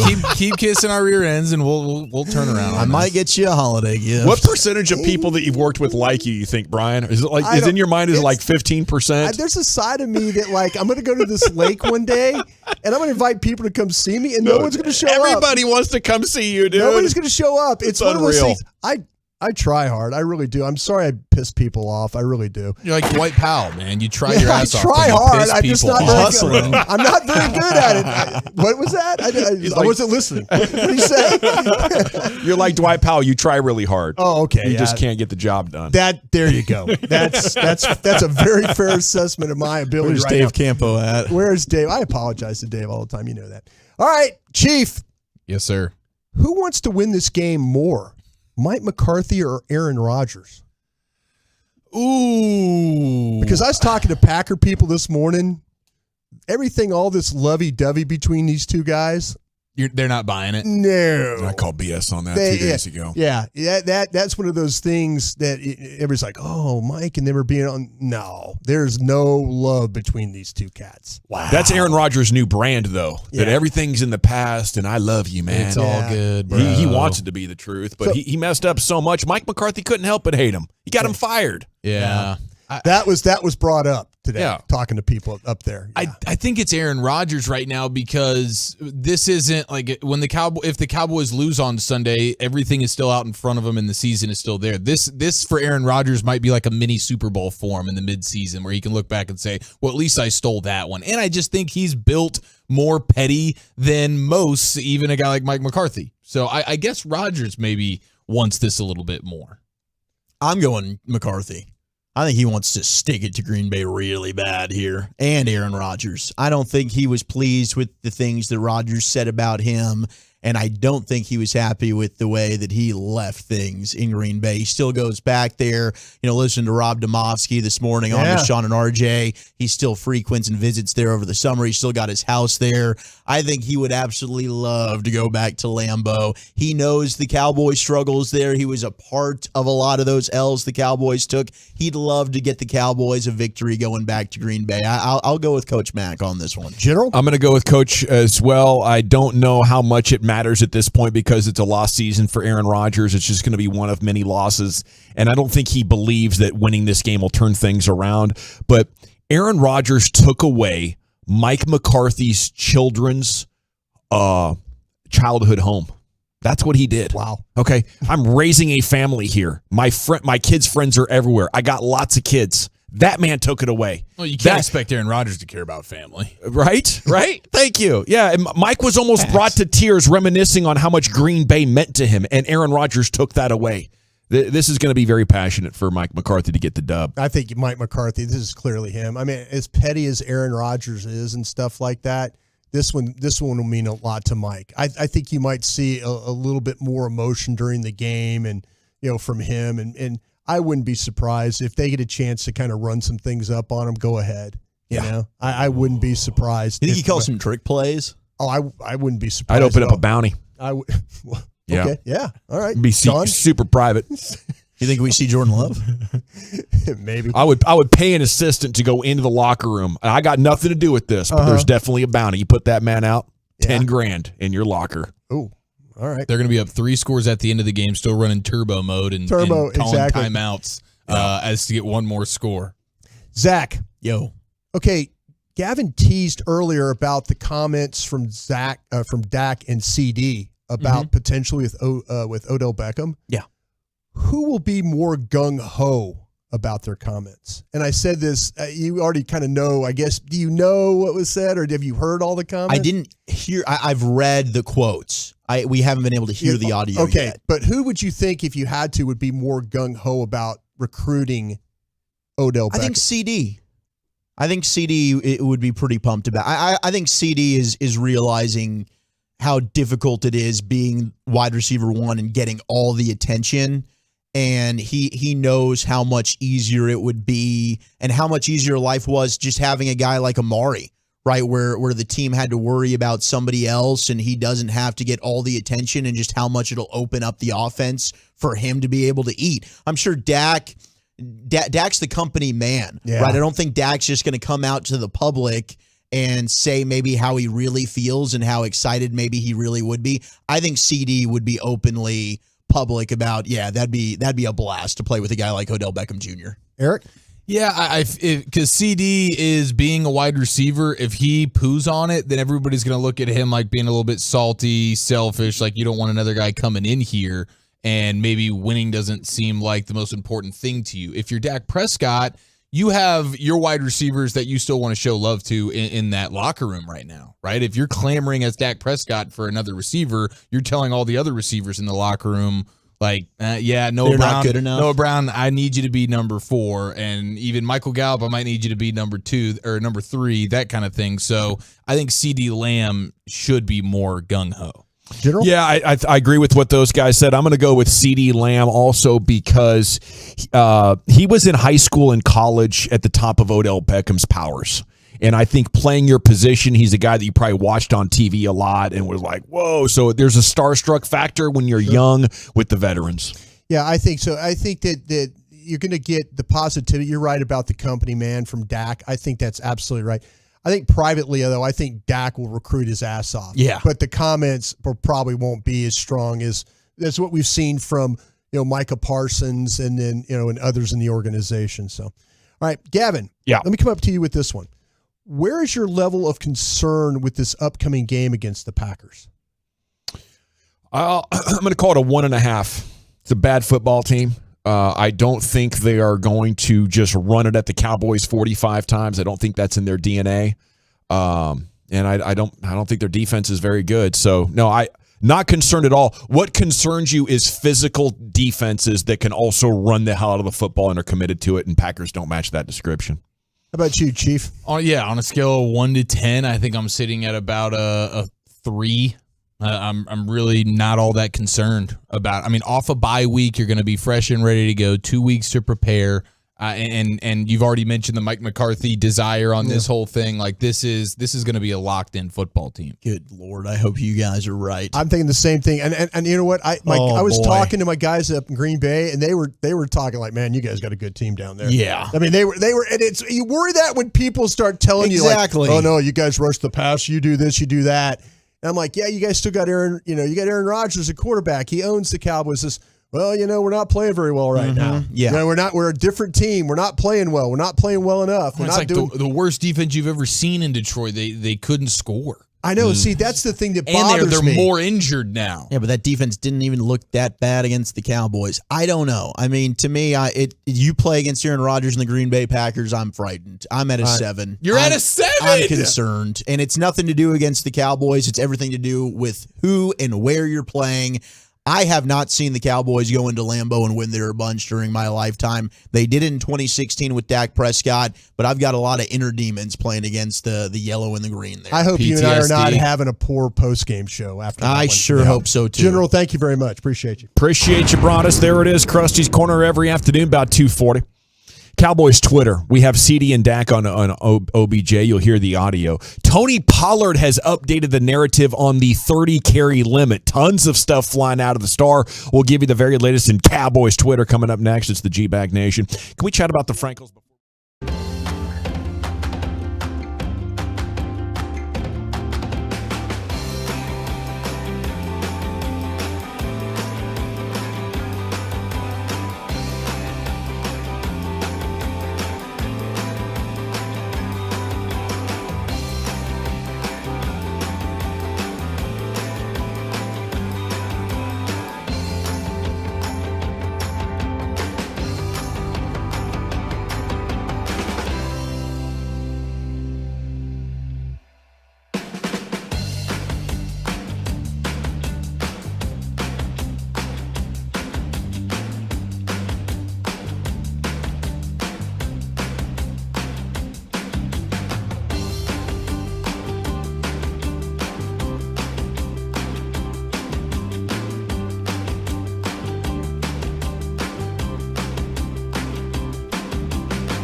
From the MyFitnessStore.com studios. Let's do this. You're rolling with the G-Bag Nation on 105.3 The Fan.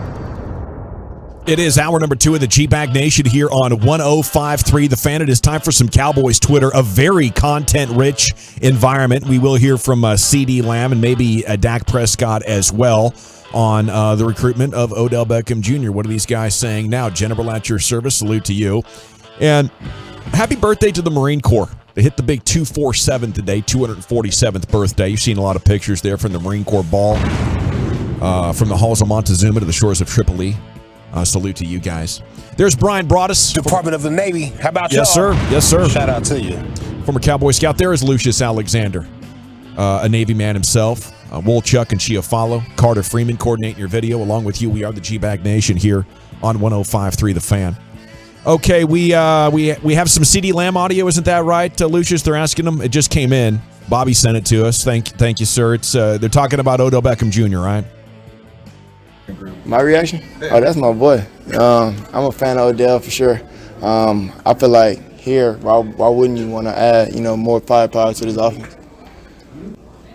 Some would take the Odell talk as, well, he's the number one receiver, and they consider you a number one receiver, but you've taken it, just bring him on. Why do you have that attitude?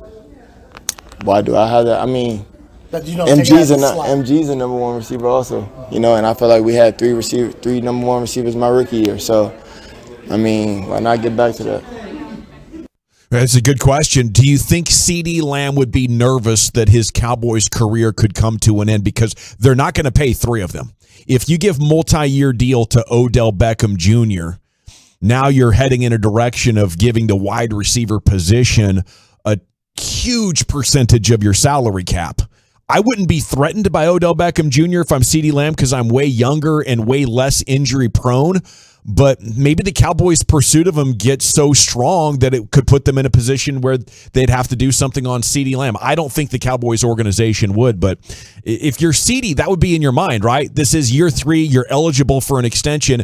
And if they give Odell Beckham Jr. the big money, maybe that could block your contract from coming up now or ever from the Cowboys. I don't know how I'd look at that, Brian, to be honest with you. Well, you could also look at it if you're CeeDee Lamb and thinking, well, they're trying to win a game or they're trying to see what the season could be, but it also might lead you to believe this is what they think of me right now. Oh, yeah. And so now I'm not good enough? Well, that's that would be the, that they went out after Brandon Cooks. Yeah. They were willing to give up, $18 million, a second round pick. So in his mind, he might say, okay, well, I'm not going to shy away from competition, but maybe this is what they think about me. Yeah, I definitely would want Odell Beckham Jr. maybe take a little heat off you, but I definitely want it on a 1-year deal, right? This is a prove-it deal for this guy, right? This new guy that's coming in. I think that's how I would look at it. But if I'm the team, I go to him and I say, listen, it's nothing against you. We're just only as good as our third receiver. And we're always looking one way or another to put 3 good ones on the team at the same time. Yeah, I think you need it. And I know that he said Michael Gallup is also a wide receiver 1 there, but I think that we've learned that that's not the case. I think Michael Gallup is a wide receiver 2, and you need another talent at that position because right now, if you have an injury, you're in some big trouble. And even with Noah Brown, being a little bit iffy with his health, you're reliant really on the tight ends. And I like the production and I like the weapons that you're having with that 13 personnel and being able to run the football because I think you're getting a good job when it comes to Jake Ferguson and his ability to block and, a Hendershot as well. They're doing a nice job in terms of, their inline blocking, but you could use another weapon out wide. The question that I have is, we keep talking about a rental, but as late as you're getting into the season, I wonder if you'd be able to do that. I mean, do you need for this to also go into next year with Odell Beckham Jr. for it to really be worth your time for this to make sense for you? Does this need to be a deal to where he is also under contract for next year?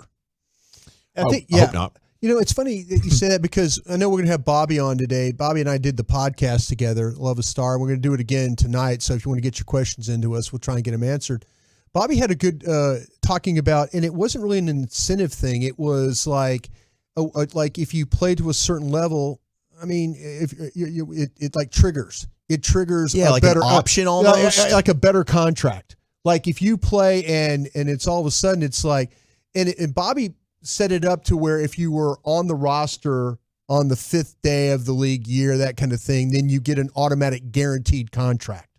There's ways to like, you can prove it, but then, it's like, wow, well, yeah, we want to keep Odell around. Bobby did kind of a team option situation. Yeah, team option, but he made it seem like, and I know the Cap guys are probably listening to me right now, stumble around. What's up, Cap guys? But yeah, call in. Let us know how you're going to do this deal. But sorry, I got to work with Steve. But the thing about it is, Bobby. Come on, dog. What are you doing? But Bobby made it sound like there's a way to maybe guarantee a next year's contract. Okay. And form it that way. Maybe something with some conditions. If this happens, then that will happen for you. Okay, we go to Michael Gelkin's Twitter account here from the Morning News. Cowboys running back coach Skip Pete said last week he feels Tony's max is 30 snaps, at which point he loses some of the juice. Pollard today, I definitely can do more. He feels that is understood. I'm pretty sure he didn't mean exactly a 30-play cutoff. That's all I wanted to hear. Maybe 30 plays, and then if we're in a close game, I'll go get you another drive or two, another series or two.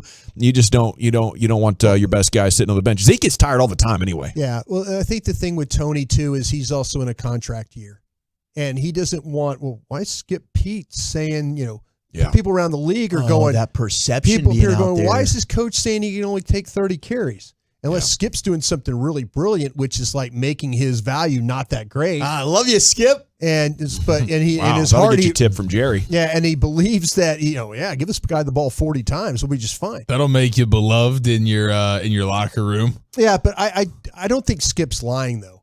I don't think he's lying about that. I think he knows his backs. I think he knows his backs. But also, if you're Pollard, you're thinking, bro, I'm trying to get paid here. Yeah. Don't be putting out information that I can't tote the mail. Yeah. I think that's what bothered him today. Maybe he needs a round of steroids. Get a little stronger. Put a little armor on that body. A little body It's armor. a 2-game suspension. Yeah. Okay? It's worth it. Robert Quinn proved that 3 years ago. Don't look at me like that. Definitely worth it. Okay, Michael Gelkin posted a link to his story in the Morning News about the Cowboys defense being challenged by Dan Quinn. I am going to ask Tank about this coming up here in about an hour and a half. Tank will join you at 4:45. The Monday following the bye week, coordinator Dan Quinn addressed the Cowboys defense in a meeting. Several people in attendance told the Morning News Quinn told the group that the top 1% of defenses is elite. The top 0.01% are the truly special. And he challenged his defense to dig deeper to reach that rare level while expressing belief that they can. Excellent leadership. Cowboys have allowed 4.7 yards per attempt. That's 23rd best in the NFL. And since week 6, guys, over a span that covers 3 games, the Cowboys have seen their opponents run on 54.6% of first half plays. That is the highest single rate in the NFL. Wow. Do you feel like there's another level they're going to go to or they can get to? Or are we seeing their ceiling? I think yes. I think absolutely. I think guys like Damone Clark, stepping up and hopefully getting some more playing Hankins. time. And yeah, absolutely. And Hankins, is just now kind of getting a feel. And we saw the difference that he made in the run game just in his first game. And now he's actually had 2 full weeks with the team, including the bye, to be able to really get a feel with Dan Quinn for how to use him, to kind of get up to speed with the rest of the personnel and the playbook. And I do think that this defense is going to get better in terms of, one, I've talked about the takeaways based on the quarterbacks that they're going to end up playing. I do think the run defense has an opportunity to improve with Damone Clark now being in the lineup with the addition of Hankins. And I think you'll see Sam Williams start to continue to get better as the season progresses as a rookie and continue to see his snap count rise as well. I mean, he's a guy that didn't play at all in that game against the Bears. I like it. Out with injury. The knee, I think he's going to be back and he should be healthy and good to go against the Packers. So absolutely. I mean, there's a lot of guys that aren't able to get on the field because of how deep this roster is defensively. I think there's a lot of hungry players there that are trying to make a name for themselves that absolutely there's a lot of meat left on that bone. Yeah, optimistically with the young guys, everybody you just mentioned, Damone Clark comes to mind. Sam Williams comes to mind for me as well because that's a great one. And it is a small sample size, but He's the number one highest graded edge rusher since week 4 for Pro Football Focus. Now, it is a small sample size because he missed that game and he's played limited snaps, but you can see that this dude is a budding monster, and the more opportunities he gets as the season goes on, assuming he's recovering from whatever the knee issue he had that kept him out of the Bears game, but that's a guy that gives you confidence. And Deron Bland getting all the snaps at nickel. It's hard to imagine. He's better. Not that Jordan Lewis was bad, because I don't want to say that, but Deron Bland might be better. I think it's got to be a mental adjustment, though, Brian. I mean, I like what the guys are saying. They have good depth, but I think the coaches got to get into the players' heads like, listen, they're not passing that much for you to be pinning your ears back, okay? Yeah. Even when we're up, they still ain't passing. So stay in your gap. I think that's what it's got to be. No, I think you're absolutely right. I think it's one of those things like the word is used as discipline. Can you play with discipline? If there's one thing, if you say, we were talking about last week, the Wizard of Oz, they went through the Wizard of Oz, the courage, the heart, whatever you have, give me the discipline. Whatever, if you say, give this Dallas Cowboys defense one thing, give them discipline, that they don't get thrown out of lanes or they don't get hooked on blocks or they don't, they read things the right way. Give me the discipline to play with your eyes. I think that's what makes elite defenses. They don't let people fool them. They're there on the waggles and the boots and stuff like that, the crossing routes. When they're responsible to pick the guy up coming behind him, they turn and run with the guy. Mm-hmm. Or the safety gets over, he doesn't get fooled by the underneath the in cut, and he's taking the guy deep, when they're trying to get. Those are the things. Play with that discipline. That's what makes these elite defenses are super physical. They create turnovers, all those things, but they're not out of place. When they will frustrate teams' opponents with the way that they play their defense because they don't make mistakes. Yeah, they're sound. And I do want to just acknowledge, though, even they're being ran on, and there's a part of it, though, that it's not just with the Cowboys, but across the league. That's what defenses are wanting offenses to do to them. So even with how much teams are running the ball and you're not that great at stopping it, how many wins have you had this year? And you've done it with mostly a backup quarterback. Yeah. So it's still like through week 8, NFL teams averaging more yards per attempt rushing than ever. It's the highest point of any season since the merger. And I love the since the merger stats, Walchuk. But since the merger's a big one. It is a big one. What year was the merger? 1970. 1970, baby. We learned it. Yeah, we're big merger guys. Big merger guys. We'll be honest about that. But like I don't want to sacrifice anything else about the defense. I want you to be the best pass rush in the sport. So if that means a couple of times you get upfield and they go get 7 yards on the ground or even 15 yards on the ground, it ain't that big a deal. Yes, I wanted Jonathan Hankins. Yes, I want to be as good against the run as I possibly can, but I don't want to start sacrificing and thinking, I'm so worried about the 6-yard carry that might happen, and then we're starting to get beat for other things. This defense is still fine, and if the worst part about your defense is you don't stop the run that great, like that's your worst part. Now you can't be the worst in the sport. Run defense in the league. Course, yeah, sure, absolutely. But you're not right now. You're getting it done. Right. If I'm Dan Quinn, I'm like, that's fine. But they got to try. Run on me 54% of the time, and I wish you run on me 64% of the time in the first half. I like it. I think you're dead on because running is way up, scoring is down, right? Yeah, I think you got to try to stop the run. No, the team that wins the Super Bowl will be able to stop the run. No question. But when you're building leads like you did against the Bears, if the Bears want to keep just running the football and you're down 4 touchdowns, it's like, okay, if you're the Cowboys, fine, keep running it. We'll go ahead and let you have a 10-play, 7-minute drive. Yeah, that's good. It's going to limit your ability to come back and win the game. This is the most yards per game rushing combined in 35 years. You got to go back to 87. And this is the 86th most yards out of 91 seasons total in NFL history. So you got to go way back for context on how important or how used the running game is right now for the very reasons Chiafalo was just talking about right there. NFL teams realize, actually by looking at analytics, Brian, we're giving up lots of points by not passing more. Yeah. So they've been passing a lot and defenses kept getting cooked. They're like, what should we do? And they're like, I know. Quit worrying about the run so damn much. And now only the best teams can do both. I think ultimately the answer is players that are versatile and can cover and tackle. Like the corners, the emphasis on corners tackling is about to go through the roof. Yeah. Okay, because you need those guys to step up because the everybody's dropping and worrying about the passing game or shooting the gaps. By the way, are explosive plays up or down this year? Do you Down. know? They're down. Way down. I would have to look to see, but I know for sure they are down because teams are doing more running and defenses are preventing the big passing play more often than they have in years prior. So for sure, and the Cowboys have been much better at not surrendering the big play this year, and a lot of that's because they're not having to blitz as much anymore and be vulnerable. All these different things. You rush before you drop 7. I was curious if Dawson, if it was more of a struggle over the last couple of days on Twitter for Cowboys Twitter of not getting got by these. They're everywhere. How many times have you, like, for real? I almost blurted out 10 minutes ago that Kyrie just got cut from the Nets because I almost got fake Woj bombed. I did too. Yeah, I was like, it was at the tip of my tongue. And so I looked and I knew, hey, this is not accurate. So Like, we're you not going. got to make sure it's the real Gelkin. I hear you.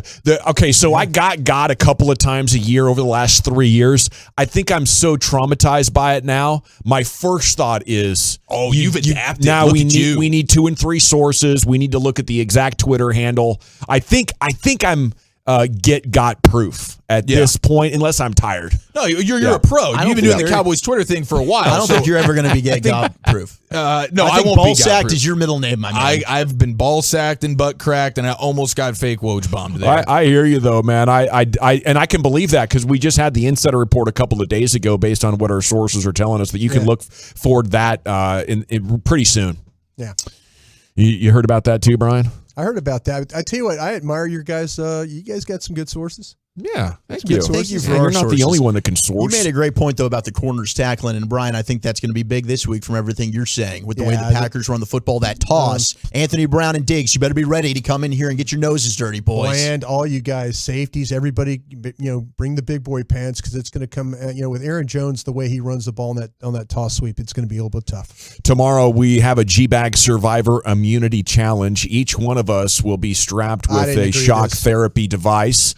We'll be asked 5 questions. The winner will get immunity from a bet payoff. The other 3 will be idiots who get shocked a lot. Yeah, speaking of ball sacked, I know where mine's going. It's time now. Really? You're going full on strap. You're strapping on. Then I'm making Broadus put it on. You're going last then. You're No. We got to run. Yeah. Danny Cannell talking college football is coming up next in the nation. Be a part of the show. Text us on the truckwreck.com fan text line 877-881.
significant. But they were only up 14-7 against the Northwestern team, which has 2 wins on the season. It's one of the worst teams in the Big Ten, if not the country.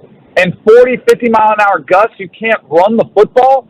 At some point, people are going to pressure C.J. Stroud. And when I say at some point, it's either going to be against Michigan or if they play in the playoff, where they've got to be reversible. And they showed a little bit too much of a one-dimensional team for me to really get behind them. So I'm almost starting to believe that the Wolverines might be the team to beat in the Big Ten and have a type of team that can travel with Blake Corum in that run game, that could travel into the horseshoe and do just like they did last year, which was push the Buckeyes around.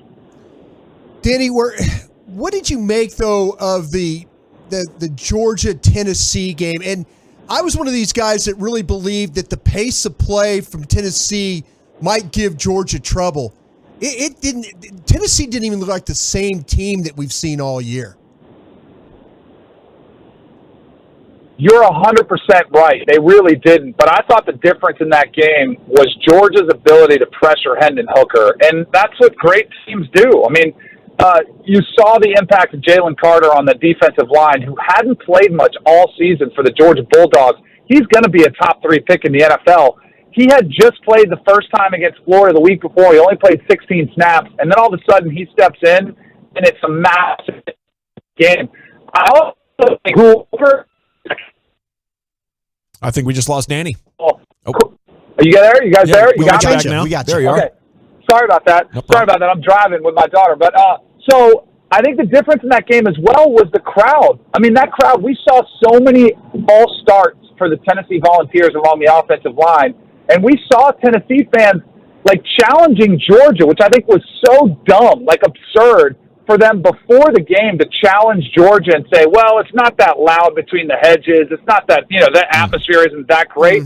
Well, Kirby Smart challenged his fan base, and they woke up and they responded in a massive way.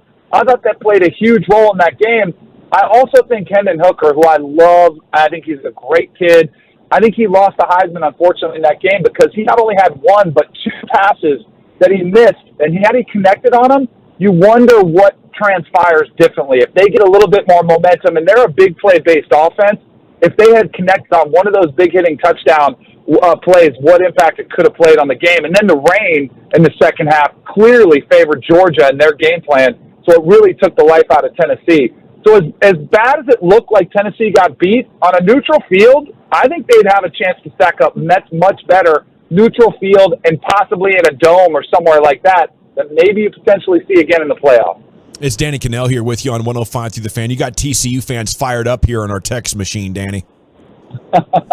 Hey, I thought I kind of hedged by saying I was rooting for them. But I mean, it was a good effort. And it was a good effort. They're not having it. I love the Horned Frogs. I do, but I think the run comes. How about? I even said they could still make the playoffs if they lost. Isn't that enough? Yeah, it would be for me. But you know how college football fans are, buddy. I know how it goes. I know how it goes. It's all right, Danny, because I've been going the opposite and saying Ohio State's going to beat Michigan, and I've been taking it from all the Michigan fans. So now, because you went with Michigan, they're all texting in saying, oh, there you go. I'm a bleep hole, and I don't know what I'm talking about. So we're getting it from all angles here. How shocked were you that LSU was able to knock off Alabama? And is this the worst coaching job that Nick Saban's done so far in his tenure there with the Crimson Tide? So the level of shock, I would say, on a scale of 1 to 10 was probably a 4. Like, I wasn't blown away, but I was kind of shocked. I mean, I thought LSU would cover in that game. I didn't think they'd win. And as far as the coaching job that Nick Saban did in that game, not only in the game, the decision to go for 2, which was a little bit perplexing, but also, how about on the year, how undisciplined they've been. They are 129th in the country in penalties, which is, I mean, when you think of Nick Saban, you think of discipline, you think of great execution, finely tuned teams that are well coached. They have been anything but. And I also think, and this isn't a reflection on Nick Saban, more of the offensive coordinator and Bill O'Brien. I think they've relied a little bit too heavily on Bryce Young to play the role of Superman, which he has been, and he has played it pretty well. But they got a running back on the team, Jahmyr Gibbs, who's as good as almost anybody in the country, and they're averaging almost 6 yards a carry, and they stopped giving it to him. It's like they forget he exists, and they don't give their defense a break.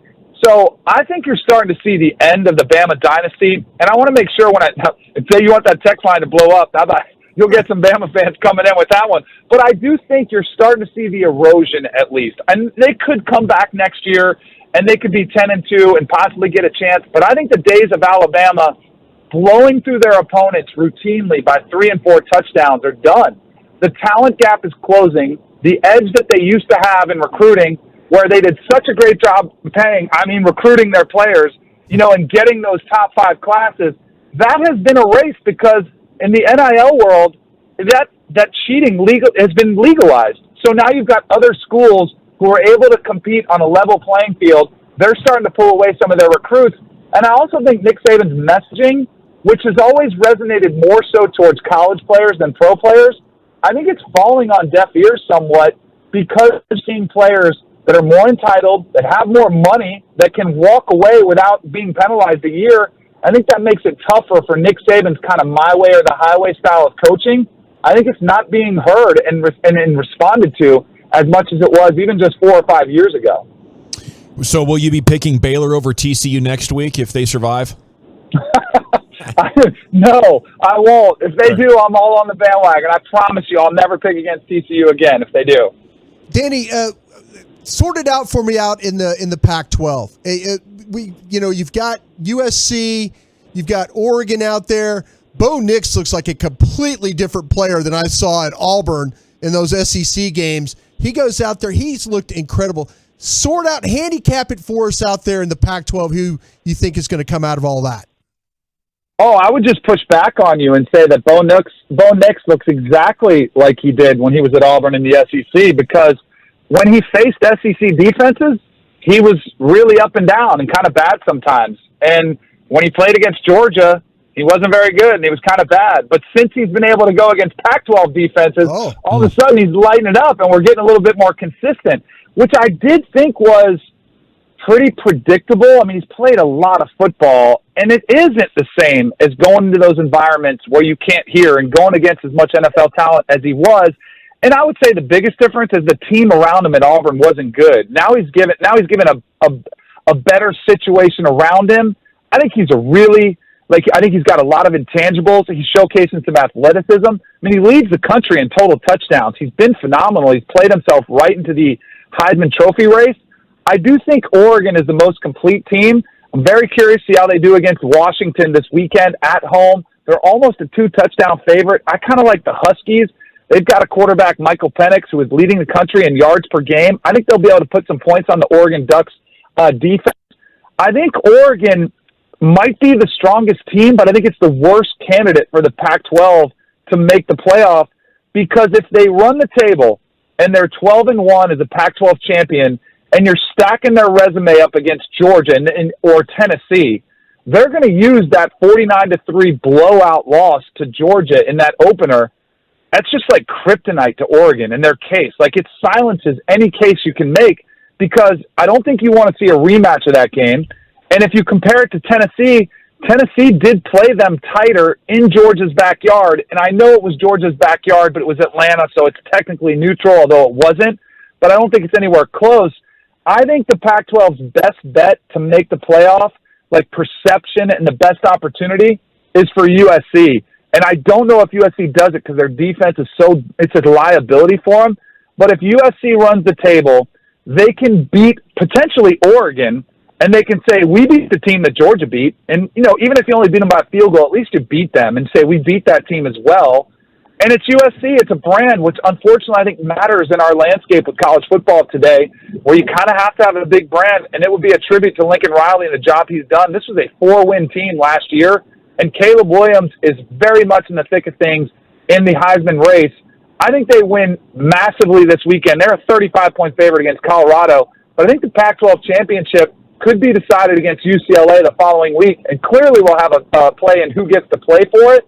But I think USC or UCLA will end up probably playing Oregon in the Pac-12 championship game. Danny Cannell, betonline.net. You're unbelievable, man. What a wealth of information. We salute you, and we look forward to catching up with you next time. Go Horned Frogs. Let's go. Sonny Dykes, Coach of the Year. I'm trying to make up for some of those TCU fans. But maybe I can actually get into a restaurant in Austin for picking the Longhorns because I can't ever get into a restaurant. It's too crowded out there. We love it, man. Honest, strong takes. You'll get a pass from us every time, buddy. Have a great weekend. Awesome. You too. Enjoy the games. MLB free agency is firing up this afternoon, right? We got the latest Rangers buzz with our resident insider, Zach Wolchuk, here in the G-Bag Nation. I got to chat.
Hey, look, finally a website that won't give your PC a virus. Check out 1053thefan.com and browse safely. DFW Sports Station is 1053 The Fan. If you're in need of traffic control, Barricade Rentals. Bias Barricade is a full-service provider, taking care of your project or special event, no matter the size from start to finish. It is the Texas authority in Barricade Rentals. BiasBarricades.com, y'all. Thank you, Lucius. It is the G-Bag Nation here on 105 The Fan. Thanks to Danny Cannell for joining us. Got a lot of great reaction here on the text. It is time now to talk some Rangers. We had some news earlier today. The Rangers are extending a qualifying offer to Martin Perez, $19 million. Here's Zach Wolchuk for more details. That would be my first question, Zach. Does that mean Martin's locked in? Does this mean he will be back, or is it given the right of first refusal, or what's going on? So Martin will have the option if he wants to sign it, which I would assume that he would. You know, I'm sure his agent will say, like, hey, let's see if another team wants to come and offer you something more. But I believe, you know, from being around Martin and talking with some people, I think that he loves it here in Texas. You know, this is his home, and he loved being back here last year. I would expect Martin to probably sign that. And I think that he's going to be back and be a big piece of this rotation, and hopefully get John Gray back healthy. They made the trade yesterday, if you missed it, sending Colby Allard to Atlanta. They get back Jake Odorizzi. The Braves are also taking on a large portion of that salary. So I didn't get the exact numbers, but from what I saw Evan Grant tweet out, it's essentially they're only going to be paying borderline roughly what they paid Martin Perez last year, which was not a lot of money. I mean, couple $1 million for a maybe 12 your and a half fifth starter. Yeah. So I mean, it's a steal of a deal for the Texas Rangers. So Odorizzi at 2.5 or 3, and then Martin Perez maybe at 19 if they don't do a longer term deal at 21 mil. Yeah. They got now 3 pitchers if you add John Gray, and a lot of money left to spend, right? Yes, and the big news today coming from John Heyman and some other outlets was that Jacob deGrom, and we heard earlier in the week reports that he was unlikely to re-sign with the Mets. Now, money talks. We know that the Mets will offer a ton of money, but he has reached out to the Texas Rangers, and he has told the Rangers that he's interested in signing with them. So as the afternoon unfolds here, we had John Morosi, who is another very well-respected baseball reporter.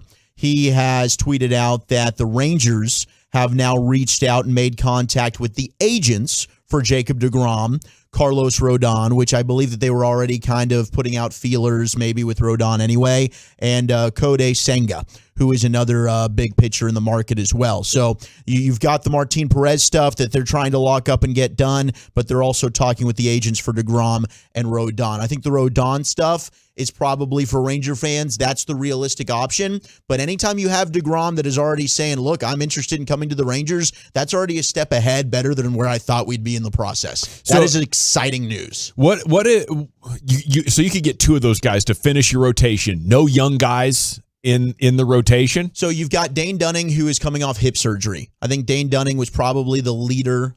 You've got Glenn Otto, who had an okay season. Cole Reagans was okay. I mean, right now... But you'd be at 5 names. But you'd be at 5 names, if exactly. You get 2 guys. So now you can kind of just say, look, Dane Dunning, just go ahead and rehab. Go earn it. Just rehab, right. And the rest of these guys, it's like, yes, none of these guys were quality starting pitchers at the major league level. It's not to say that they won't get there, but now you don't have to rush their progression. The Rangers were at a place where they were having to rush some of these guys up. Like, was Cole Reagans ready to necessarily come up? No, he wasn't. But because of injuries and the Rangers needed arms to fill innings, they had to do that. Now you don't have to do that. Now you can let these guys grow, develop, and when they are actually ready, like you've seen good teams do, like the Dodgers and the Braves, they'll come up and they'll be ready to rock. Is there any reason to believe deGrom's injury past is now in the past? And if he insisted on going to 4 years, are you doing that for like $180 million? It would scare me. I would rather, personally, no. There's no reason to believe that deGrom's injury stuff is in the past. I don't want to give Ranger fans false hope. There's not. I mean, much like we've talked about with Odell Beckham Jr., right? You got to take this and you got to be level-headed with it.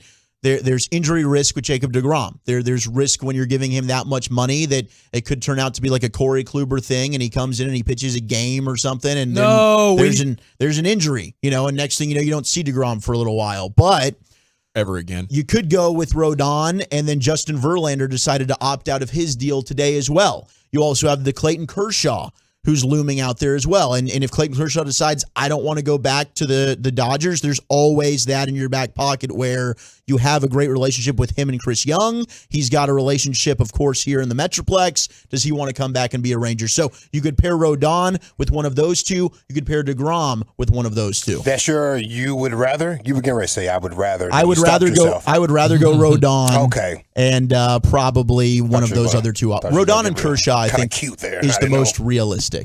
Okay, where's Verlander? You mentioned he has opted out. He's a free agent. Is he leaving Houston for sure? It's not for sure. I think the Astros would like to get him back to make sure that they are ready to go to repeat as World Series contenders, but he has declined the $25 million option. Now, you haven't mentioned a big bat yet, Wolchuk. Are there still plans for this? I think that there are plans for it, and Ohtani, by the way, GMs across the league are not convinced that the Angels are not going to listen to trade offers for Ohtani. You'd have to listen. And I mentioned yesterday, I think the Rangers were chatting and trying to put a framework of a deal together at the deadline, and then the Angels said, nah, we're not going to listen. We don't want to trade Ohtani, especially if we're going to sell the team.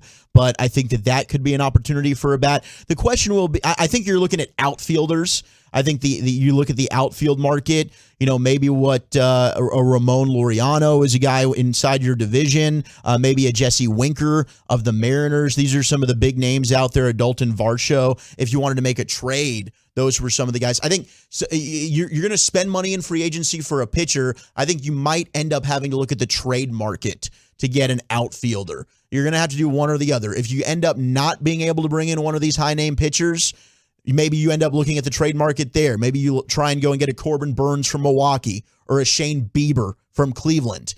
Those could be other names that you could be looking at, and the Rangers could end up putting a package that includes an Ezekiel Duran or a Justin Foscue or a Davis Wenzel, because they have a surplus of middle infielders that they could put a package together to try and get one of these arms from another team.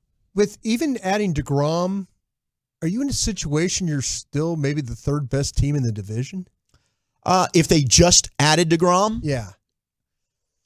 Yes. Yes. I mean, the Astros look like they're loaded to bear. Yeah, because you probably and still... in Seattle, what we saw with them last year.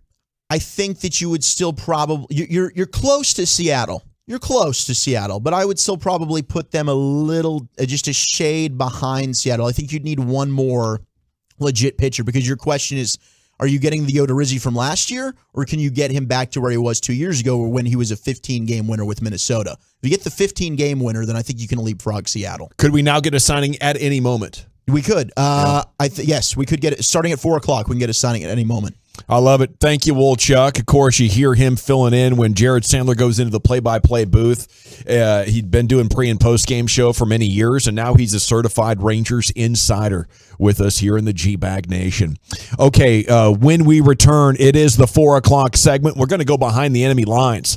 Former Packers Pro Bowl guard Mike Wahl has turned into a Packers podcaster, and he's going to tell you what you need to know about Green Bay and how scared the Cowboys fans should be of what they're bringing to the table. That's next on 105.3 The Fan. I'd love to chat with you about Twin Peaks, though. Oh, it's my home away from home. I love the Twin Peaks location.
MyFitnessStore.com studios.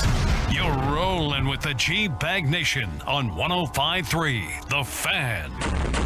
It is hour number 3 of the G-Bag Nation here on 105.3 The Fan. We're about to talk some Cowboys and Packers with you here in the G-Bag Nation. Hope you're having a great day. General at your service. Here's former Cowboys and Packers scout Brian Broaddus, Super Bowl champion. You have Lucius Alexander in the Pimp Cup at Master Control, Wolchuk and Chiafalo. Carter Freeman's coordinating your video at 105throughthefan.com, Twitch, and YouTube. And we thank you so much for making us part of your day. It is a big day here in the Metroplex. It's Thursday going into a football Friday. Tomorrow, of course, we'll have Stephen Jones on for you at 3 o'clock. Jerry will be on with the KNC Masterpiece. And we're going to do a G-Bag Survivor bit where the winner will get immunity from a bet payoff. You're going to want to tune in tomorrow. But, yes, joining us now from the On My Block Packers show on the Believe Network. He hosts it with Amon Green, former Packers running back, every day. It's former Packers Pro Bowl guard Mike Wahl here in the G-Bag Nation. And a good afternoon, sir. How are you? I'm doing great. Thanks for having me, guys. Oh, thanks for joining us. We're, looking forward to your insights. And we did want to let you know we have another Packers alum here on the show with us. Brian Broaddus was a scout, and he left for Philly right before you got there. Did you ever hear the legend of Broaddus in those halls?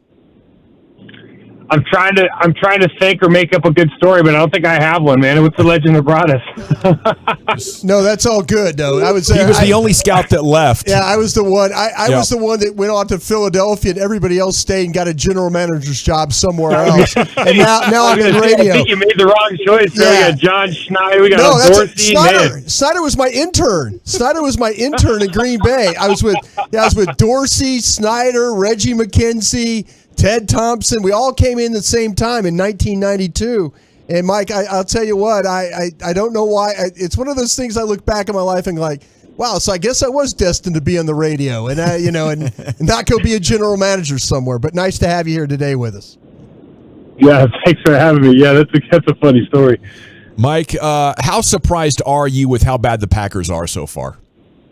Yeah, pretty surprised. I mean, I guess when you look at it realistically, I don't think anybody could expect or surmise how much behind the scenes work Devontae Adams and Aaron Rodgers were doing. Like how many times they turned a bad play or an average play into a good play or a great play.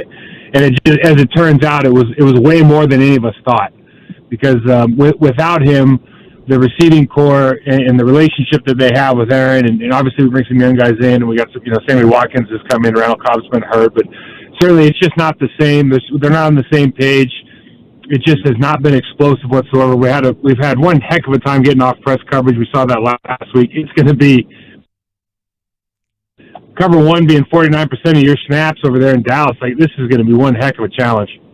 Mike, this is going to be interesting watching the Cowboys pass rush. It's been so successful, led by Micah Parsons, the favorite for Defensive Player of the Year, against that offensive line that didn't seem to play very well a week ago against the Lions. What's your assessment, being a former All-Pro offensive lineman, on the way that they're playing right now up front for Aaron Rodgers? Should this be a field day for that Cowboys front?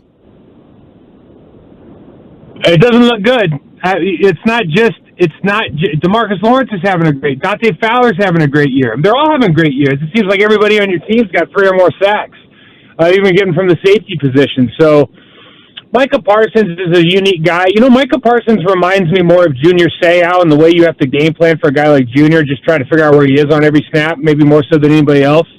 But from the Green Bay perspective, look, David Bakhtiari's an all-pro, but he's in and out of the lineup. Last week he played the first half. He played great, but he couldn't finish the game, and so we have to start shuffling around guys again. That's kind of been the theme of the year.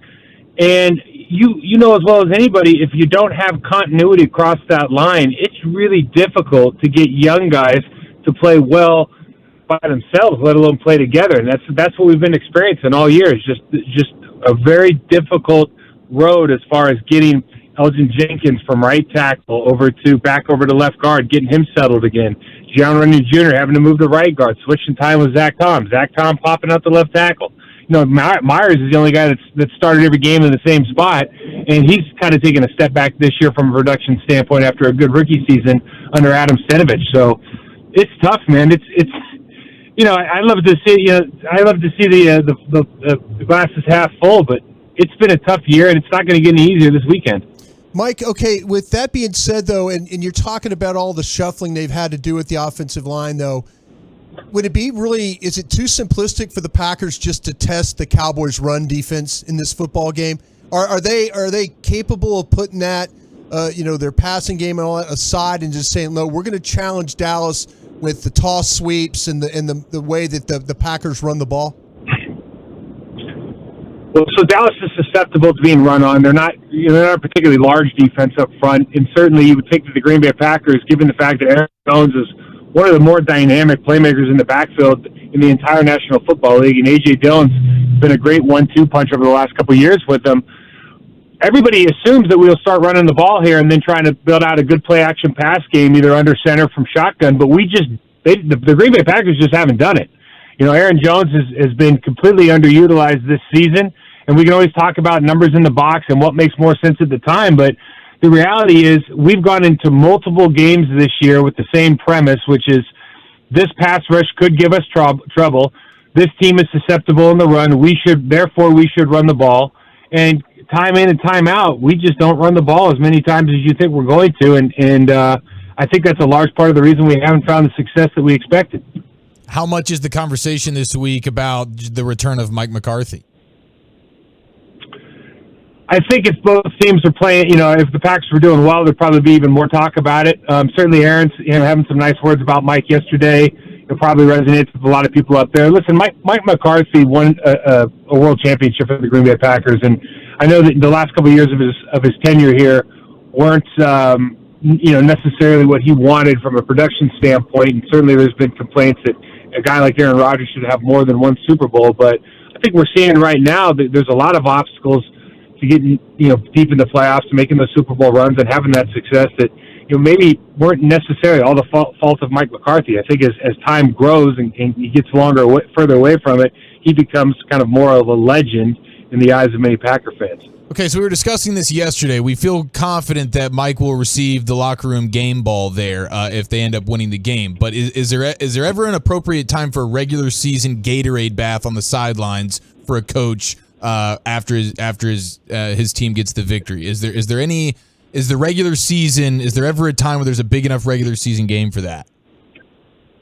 Maybe in high school, guys. I don't think in the National Football League. Okay. I don't think Jerry Jones, I don't know Jerry at all, but I don't think Jerry Jones will react well if you guys act like you won the Super Bowl because you beat the Green Bay Packers, who are at 3-6. You'd be surprised. Mike, was that one of the worst questions that you've ever been asked in an interview? No, it actually made me think for a minute on what scenario that would be okay, and I just can't think of one. So is it playoffs, or is that only a Super Bowl bit, or maybe like a championship game bit that you can do?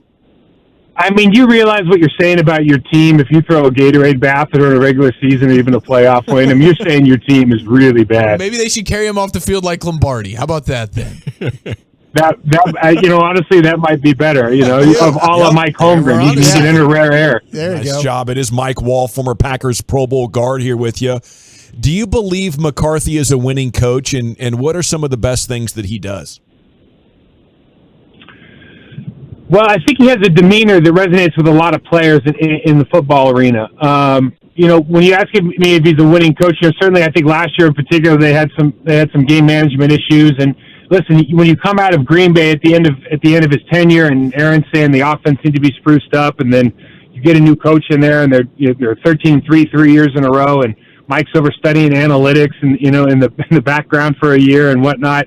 Like, it was kind of the last 2 years have been interesting, I think, for kind of his legacy, but he certainly turned around it this year. They're playing at a really high level. I love what Dan Quinn's doing with that defense, and I think Mike McCarthy, maybe above everything else, is just the kind of guy that can lead a locker room, and is also a guy that nips everything in the bud. He doesn't let issues that are boiling up in a locker room, issues that are boiling up in specific meeting rooms. He doesn't let those things surface. He takes care of those problems before they become real issues, get out into the media, and kind of keeps an even keel, a steady hand with leading these teams, and especially with a team like Dallas, who, Jerry Jones and everything that comes with being kind of the darling of the National Football League. Mike, okay, where are we at now with Aaron Rodgers? And they're in a difficult situation cap-wise.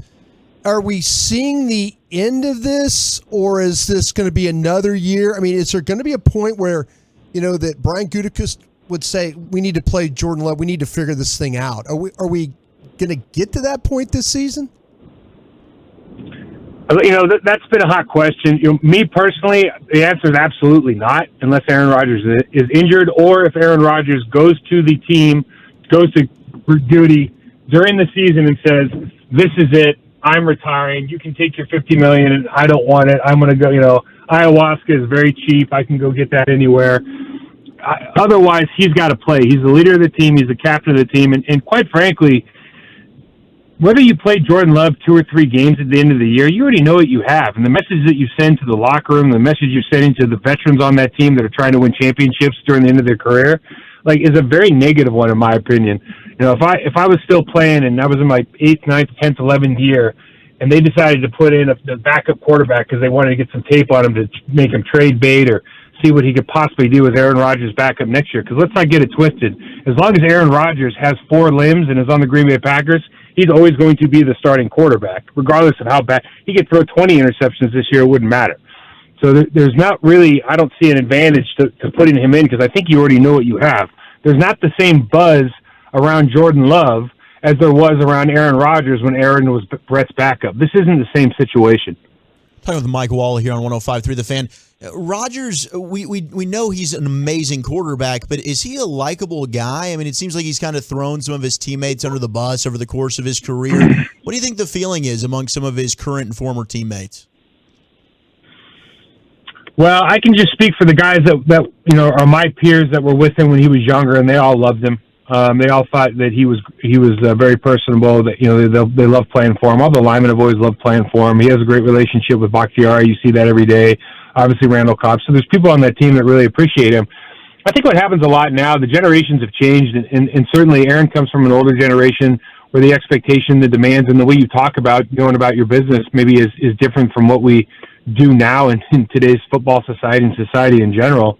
And maybe the words that are using, the language that he's using to deliver his message or deliver the expectations he has for these guys, maybe are just not what they're used to hearing, and maybe that's maybe some of the pushback we're getting. But I've never heard, except for Greg Jennings, who has reasons to not like Aaron that go maybe beyond the field of play. Certainly, you don't really hear a lot of his ex-teammates say anything bad about him.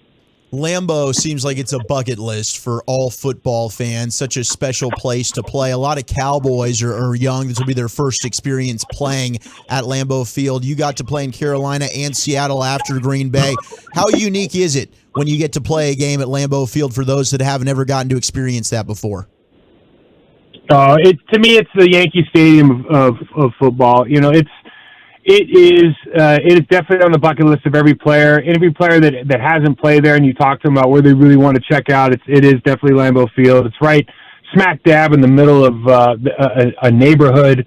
People are tailgating at houses right across the 4-foot chain link fence that separates the backyards from the stadium parking lot. They have a beer garden. The place is, I can't say enough good things about how much fun it is to play and tailgate at Lambeau Field. We don't have a Ford dealership in our stadium like Jerry does at Jerry's World, but it's pretty special. How does the Jeff Saturday situation pan out? Whatever it happens, it's going to be glorious because none of it. Jeff Saturday is an incredible football player, incredible leader. I'm sure he can do a great job in that position, especially as a managerial coach. I don't think there's any doubt with people that know him that he'll do a good job as a head coach, and the requirements of a head coach are probably different than a lot of us think. Having said that, the manner in which he got that job just goes to show you that Irsay and the billionaires that run the NFL are going to do whatever they want, and no matter how many rules you put in place or how many stipulations we come up with, it just don't matter. They're going to hire who they want to hire when they want to hire them. The more difficult thing to stay away from as a player in Green Bay, the beer, the cheese, or the Butterburgers? It's definitely the beer. It's definitely the beer because I played in Carolina, and there's a church on every corner, and you play in Green Bay, and there's a bar on every corner. All right, in your playing days, what's the amount of beer that you were able to consume in one sitting? Beer and burgers or cheese, whatever the most food quantity is. Mike Wahl consumption. Yeah, so that's a good question. So after a game, we would go to the bar behind Lambeau Field. It's called Anduzzi's. It's still there, and it's still phenomenal. And we'd have a little area that we'd all sit at, and you're interacting with everybody. That's the best part about Green Bay is the fans and the players are just hanging out with one another. But our bar tab those evenings would get pretty high, and I think it's fair to say between back then Jägermeister was kind of the hot ticket item. Between the Jägermeister and the Bud Lights. Goodness gracious, man! I remember calling my wife on the bus one day in like December during the season and just saying, "I think I've been drinking too much because my body just wasn't reacting to the game like I wanted it to." Now, are you one of these O linemen where the weight comes falling off of you after your playing days because you're having to eat so much to stay above 300 pounds? Oh yeah, everybody goes 50 pounds one way or the other, and I'm like 235, guys. I dropped right through my goal weight, and I think I had a tapeworm for like 2 years or something. It was actually quite easy. Now, we did get a text that asked if you're still following Navy midshipman football anymore, and are you going to be paying attention to their game versus Notre Dame? I try to check out the games when they're on TV. Coach Niamanalolo, Ken was there when I was there. Obviously Paul Johnson before him, and then Charlie Weatherby that was the head coach when I was there. That's a fantastic staff. I love what Coach Ken's done with the program. Certainly they have their ups and downs, and right now I think the Commander-in-Chief's trophy is probably higher up on the list for the Navy midshipmen than the Notre Dame game, although the Notre Dame's always important, and it's a good thing that they're able to play every year. But I don't know much about Notre Dame this year, so I'm just going to say go ahead and go Navy beat Army. Mike Wahl, former Packers All-Pro guard. Sorry, I was selling you short there with the Pro Bowl mention.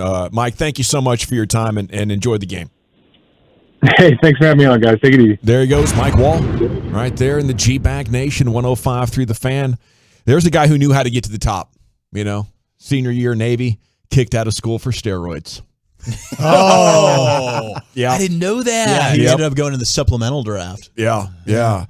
Quite a story, though, and quite a guy, and we thank him for joining us here in the G-Bag Nation on 105.3 The Fan. Okay, when we come back, it is time now for the Top 10 at 420. Chuck, where are we headed with that? We've got some great Israel Adesanya audio you don't want to miss, and in honor of Mike McCarthy's birthday, the top 10 most famous Mikes of all time. Who's your favorite Mike? Next on The Fan. Oh, I don't know. Maybe.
Wolchuk's Top 10 at 420. Coming up at 445, the DeMarcus Lawrence Show. Michael Gallup was just on the NFL Network, gave a big old thumbs up to the idea of recruiting Odell Beckham Jr., said he's a future Hall of Famer. I'd love to have him in our room. What are we looking at here? Might be earlier for Tank. Okay. Well, it might be 445, might be a little bit earlier. Here's Wolchuk, the Woolly Bully himself. Perfect. Can't wait to get DeMarcus Lawrence on so he can go ahead and keep the recruiting pitch going for one Odell Beckham Jr. I'm sure he's going to say, yeah, bring Odell Beckham Jr. in. We can't wait to have him. Make the team better. All right. We're about to get into the top 10 listed 10. Happy birthday to Coach McCarthy. It is his birthday today. So I've got the top 10 most famous Mikes of all time. Who's your favorite Mike? 877-881-1053. Jersey Mike's Way. Oxbig. Just delicious. Mike's Way is incredible. Oh, it's the way to do it. You don't go to Jersey Mike's and not get it Mike's Way. Except in Gavin's case, he's going to say hold the tomatoes. And the onions. And the onions. I still consider that Mike's Way. Yeah, because you're really getting the juice on it. Yeah. And that's what counts. Get the juice. And the salt and the pepper. Yeah. The seasonings. Absolutely. Pork, lettuce. Before we get to that, though, I do want to get to this sound. What were you giggling about over there? I'm just laughing. Yeah, you're sick. Are you surprised I'll take the lettuce still? I was surprised. Yeah. I really was. I need the because roughage. I was sitting there thinking, okay, just having with salt, pepper, and like meat and cheese. Meat and cheese, yeah. Yeah, that's the old Gavin. The new Gavin has lettuce. He's crazy. He's crazy. It's the fact because it's shredded. Yeah, Is that why? Yeah, Yeah, that I helps figured a lot. that. Yeah. No crunch for you, huh? Right? No, thank you. Yeah. Like a slippery, slimy sandwich. At least he puts condiments on it, right? Oh, yeah, yeah. Yeah. The mayonnaise. What's the condiment? The oil. Okay. Oh, okay. The Just oil and oil. vinegar. Yeah. Not going to do any mustard or anything Mike's like way. that? Yeah. Gavin Mike's Way. That's a fair question. Yes, Gavin's way. Gavin Yeah. Mike. That's my favorite Mike. Gavin Mike. Gavin's Way, please. My middle name.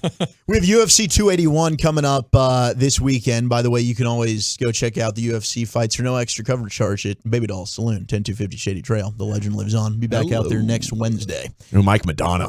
Oh, that's Mike going to be Madonna's tough a to good beat one. right there. That's a hell of a. Who's this Mike Litteris that keeps getting texted?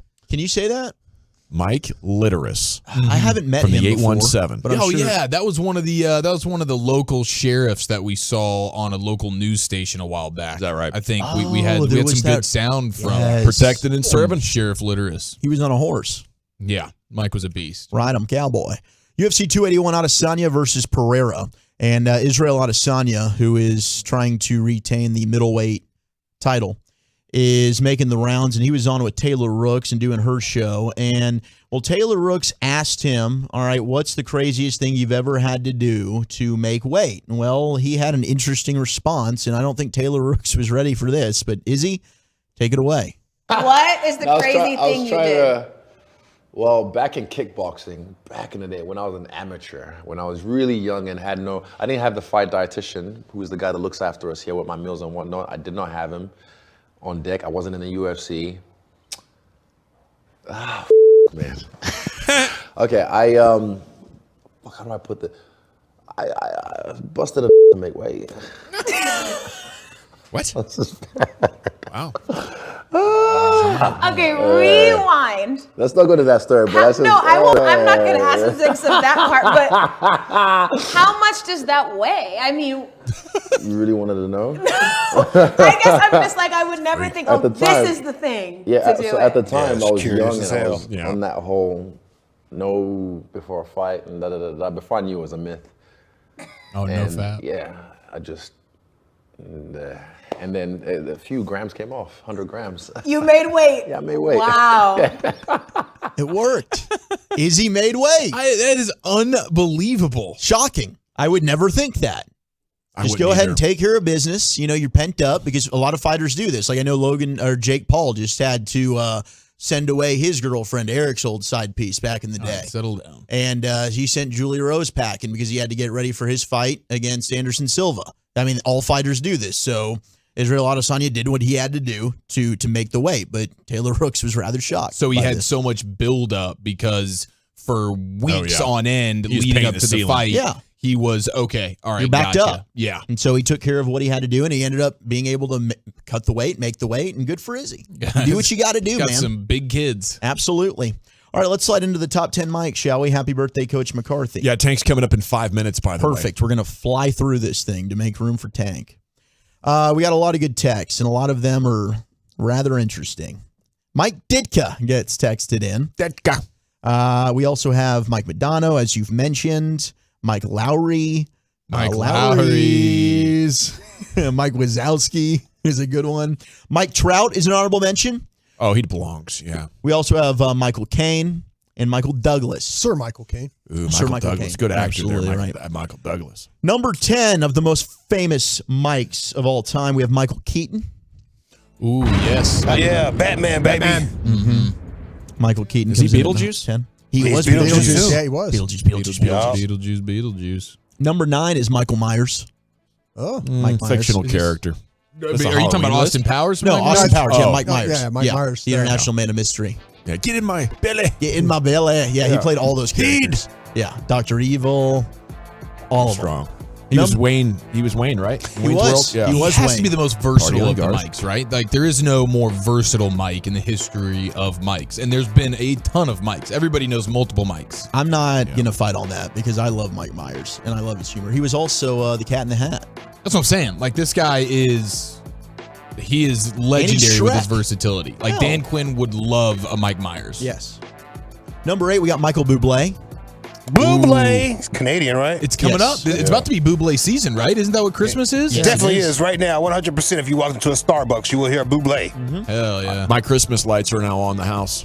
Good for you, bro. Good for you. Put your tree up this weekend. He can't even paint his daughter's room, but he can throw the lights up on the roof. That's impressive, Dawson. Thank you. Yeah, I did a great job at it. I love You it. did. Did you pay Pulling somebody that for ladder it? out? Yeah, he paid somebody. Handing over that cash must have been difficult. Man, there's huh? these businesses, they make millions of dollars every Christmas just putting them up and taking them down, and it's worth it.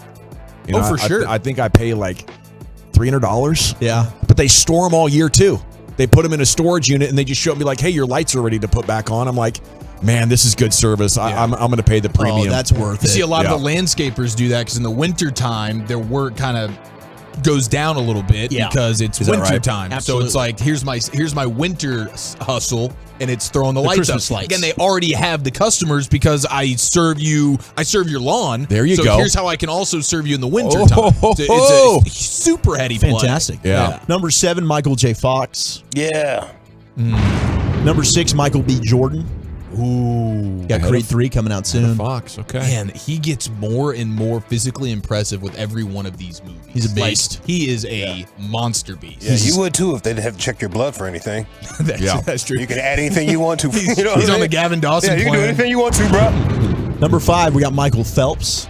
Ooh, Phelpsy, Jesse the Bengals guy just texted him. There you go. That's weed. That is. Number 4, here you go. Broadus Michael Schumacher. Ah, race car driver. Yep. Quite a F1. driver. Yeah, very successful. Real. Top 3 all-time mics. International. We're at the top 3 now? We got the top 3. Damn, we ain't said Mike Epps.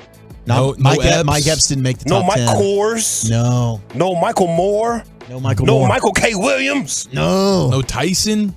No Jones. No. Tyson, anyone. Number 3 is Mike Tyson. Okay. Yep. From like So you Mike, might wanna anyone, be quiet over Tyson, there. Jordan, Okay. Jackson. Team 6. Yeah, Mike Tyson belongs. Talk about a cultural icon Absolutely. for what, 35 years now running? Mike Tyson's been that guy. Yes. Since the mid-'80s. Absolutely. And he's a great actor, The Hangover. He just took a punch from Mike Tyson. Amazing. Yeah, that was a cool scene. Number 2, Michael Jordan. Okay. Number 2 is Wow. Michael Jordan. That because must- Some yellow ass eyes. I guess that just leaves the playmaker. That that's does. from? There he is. Some red ass eyes, Jordan. Number 1, though, definitely number 1 in our hearts is Michael Irvin. But number 1 on this list of the most famous Michaels of all time, Angry Bassick. it's Michael Jackson. King of pop. Yeah. Yeah. It makes sense. What a star. Yeah, Hawk was OLI 325. Michael Johnson, the Olympian, of course, Dallas's own Michael Johnson, dominating the 400 and the 800 for those years. Were you guys alive when Michael Johnson was dominating? Yes. Yeah. Yeah, I was a little kid, but I remember. Yeah. Were you there? Hell no, I wasn't. All right. Mike Singletary, them crazy ass Yeah, eyes. linebacker. He's got them eyes like, yo, what's this fool looking at? Maybe the best Mike Is he gonna linebacker of all fight time. me? Man, Mike, he Stop was looking very at me like intense. that, bro. He wanted to make sure he saw everything, right? Get him super wide. My peripherals are increasing already. And he can't be out there squinting. Can't see jack. All righty. Joining us now here, it is time now for the Cowboys Player Show. The premier player show is brought to you by Ford, built for Texas, built for you. It is the DeMarcus Lawrence Show here on The Fan. And a good afternoon, sir. How are you? Solid. How you doing? We're doing great. We just did the top 10 mics. You know, it's your coach's birthday today, so we did it in honor of him. Is he your favorite mic of all time? He's one of my favorite mics of all time. Yeah, I have to go with Michael Irving and Michael Jackson. Yeah, there's definitely some good It's ones. stiff competition with the mics. Like, that's no indictment on McCarthy either. No. That's just there's a lot of good competition in this tournament. Is your favorite McCarthy moment though when he got out that sledgehammer and smashed that watermelon? Love, man. Yeah, it's a great moment. I mean, that was last year, but you know, McCarthy always had great moments with us, so it's all love. Do you expect something big on Saturday, being up there in Green Bay as he'll address the team? Oh yeah, most definitely. The atmosphere gonna be crazy. Basically like a little homecoming, you know. So gonna be able to go out there, you know, have a good time, celebrate with the boys on the field, and you know, get that dub and celebrate back home. Tank, as far as visiting stadiums and stuff, is this one of your favorite ones to play at, or is all these Eastern Division teams that you deal with every year? Which one's your favorite visiting place to play? I say, yeah, New York or Washington. I really don't, you know, care about Green Bay. The food ain't great. The place ain't, you know. So, I mean, I'd rather, you know, play somewhere else where we have more of a city vibe or things that we can actually eat. So when you're on the road, do you get meals provided by the team, or are you kind of on your own to find some decent cuisine? No, we get meals provided by the team if we want them, but, you know, we still have to, you know, provide our own food. So they say that there's this epic buttered burger up there, but your diet's not going to jive too well with that, is it? Cheese curds, maybe? I just don't believe it. You don't believe what? That they got good food up there. Which road venue does have the best food so far? I don't know, because, you know, the big cities like Atlanta, but, I mean, California is their food way more clean, so you have to go with Cali. Now, Tank, a lot of your teammates are putting out their recruiting pitches for Odell Beckham Jr. What are your thoughts on that? You got to play against OBJ a ton within the division. Would you like to see OBJ join you as a Dallas Cowboy?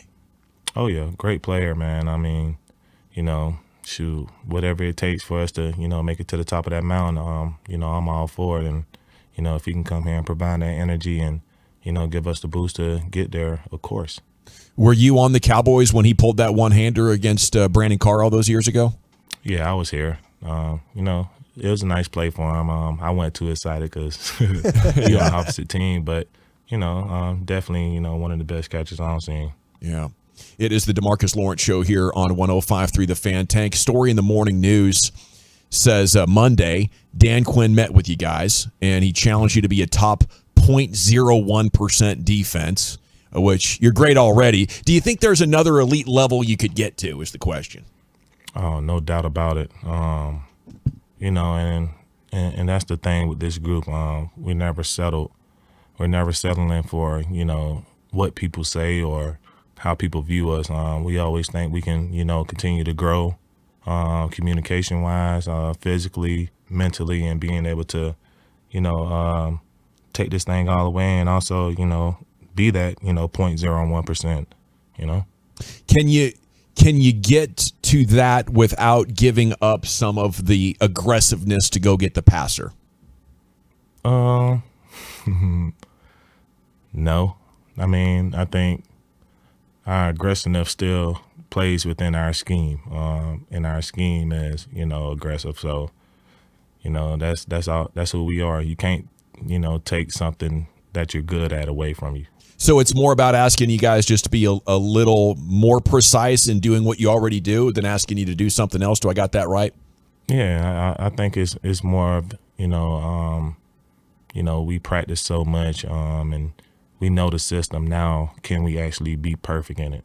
You know, so, and I think we can. And, you know, eliminating the small mistakes, being, you know, better on our technique and our fundamentals and, making sure we run the right plays at the right time, and all those details. I mean, it's so much that goes into football, that a lot of people don't understand, and how fast we have to communicate and also make decisions on the run. So being able to do that at a high speed and being able to communicate and be on the same page with 11 guys, it'll be special. Tank, when you played a really unique quarterback right there before the bye in Justin Fields, and then you have this guy who you know very, very well. Is there a preference in the type of quarterback? Do you not want to play against the Fields anymore and play against guys like Roger? How do you look at these types of quarterbacks that you're seeing every week, especially this guy? It's kind of caused some heartache for Cowboys along the way. I say you have to be extra prepared against Aaron Rodgers. I feel like he's a little more dangerous than Fields because, he has the run-pass option, and plus he has a good backfield with him. So, just being able to read my keys and understand, the feel of the game and then adjusting to that, I think, everything will be smooth. You guys want to win every single game. There's no doubt about that. But is there a little bit of added motivation with McCarthy going back to Green Bay, playing his old team, that you guys want to get that win for him? Oh, we definitely want to get the win for him. I don't think there's no extra motivation to it. Understand, what we come to do each and every day is to be, winners, to be champions. And this is another obstacle in our way to get where we want to go. So we're going to take it serious and treat it with the utmost respect, but also, give credit when credit is due, and, also take advantage of our opportunity. So that's what this Sunday is all about, taking advantage of our opportunity. Is there ever a big enough regular season game to Gatorade bath the head coach? No, we deserve way more for that Gatorade bath. Okay, very good. That's the vibe we're getting. Now, from a bye week standpoint and a health standpoint, how much can you really recover with 1-2 weeks off like this? Obviously, if you have a big injury, maybe not, but just the body itself right now, are you feeling as refreshed as you possibly could at this point in the season? I mean, I wish I was 100%. Don't get it wrong. I don't think anybody in, the game of the NFL is 100% right now. But, being able to have that little time off, gave us opportunity to, recharge a little, but also it's really about, the mental, being able to, put football down for a couple of days and then, readjust, get back into it, because one day without it, you miss it a lot. So, being able to have a couple of days to adjust our mindset and get back into it, we're ready to go. Well, we missed you last week. We had DeMarcus Lawrence withdrawals a little bit. What'd you get into during the bye week? Yeah, I took a couple of days, went to Cabo, chilled out, me and my wife, and, came right back. So, just a little peace and quiet for a couple of days.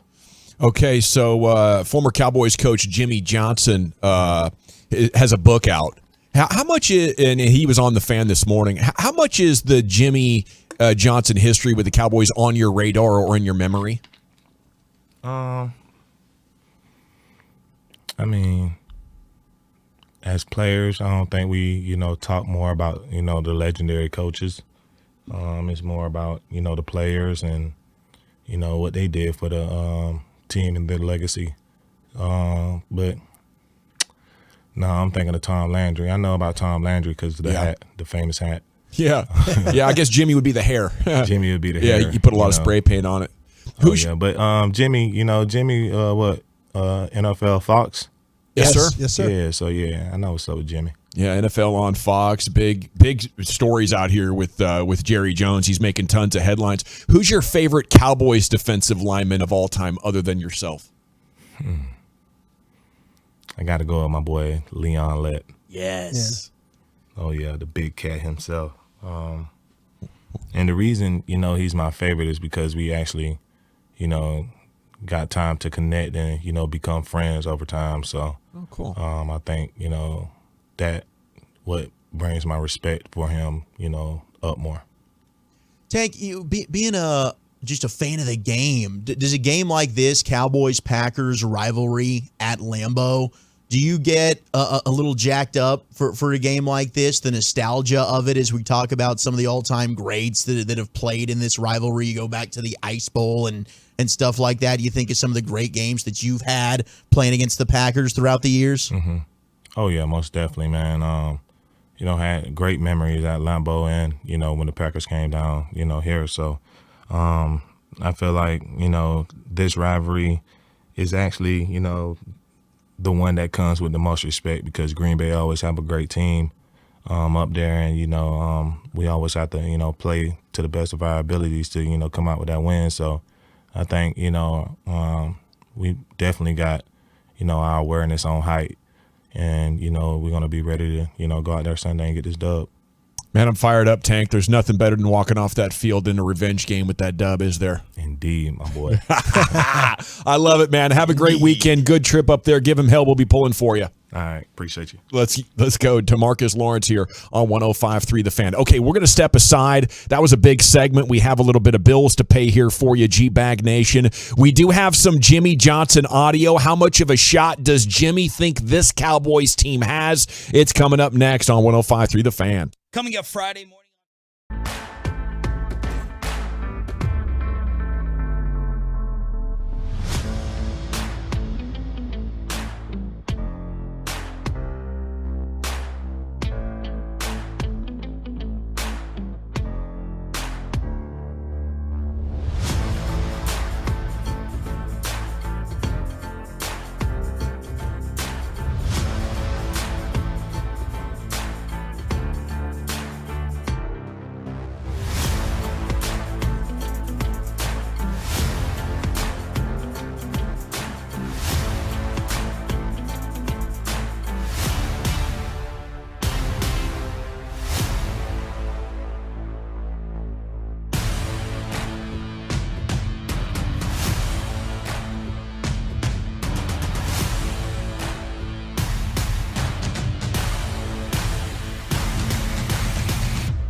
500,000 downloads and counting. This is cool. Get Cowboys Insider Access by downloading Love of the Star with Brian Broaddus and Bobby Belt. Presented by Boomer Jacks on Odyssey or wherever your favorite podcasts are found. If you're in need of traffic control or barricade rentals, Brian's Barricade is a full-service provider. Taking care of your project or special event, no matter the size from start to finish, it is the Texas Authority in barricade rentals. BriansBarricades.com.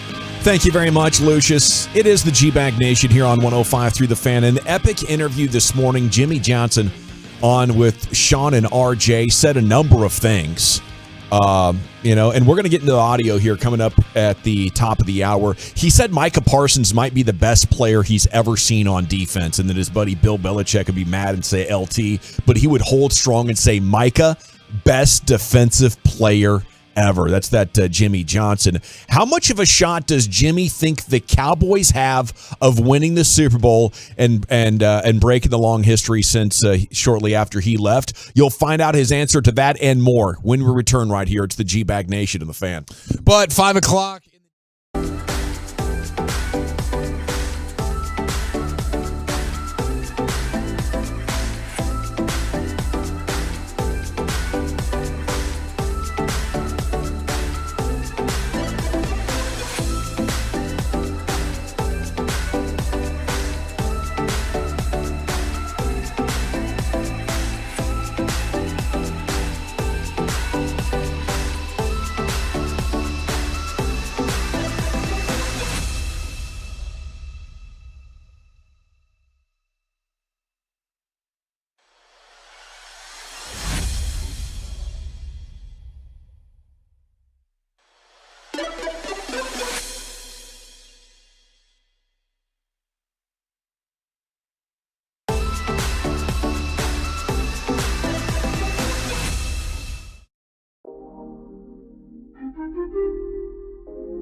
From the MyFitnessStore.com studios, you're rolling with the G-Bag Nation on 105.3 The Fan. Welcome to the nation. All right, welcome back. It is the G-Bag Nation as we jump into hour number 4 of the show. What does Jimmy Johnson say about the Cowboys, their chances to win big?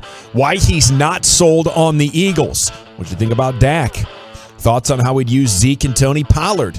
And would Sean Payton make a good coach with the Cowboys? You're about to hear his answers to that and more. If you want the full interview, he was on this morning with Sean and RJ at 7:20. And it was terrific. The book Swagger is coming out pretty soon. General at your service. There's Brian Broaddus. LeBron is doubtful for tomorrow against the Kings there with a little torn groin situation suffered last night. Not as bad as the one from a couple of years back, though. Lucius Alexander is in the Pimp Cup. He has LA Live coming up at 5:40. Wolchuk and Chiafalo here. Carter Freeman's coordinating your video at 105fan.com, Twitch, and on YouTube. Okay, he took a break from Jerry's stories there to talk with Sean and RJ about some football. And first cut we're going to play here for you. The Cowboys, Super Bowl contender. Here's Jimmy.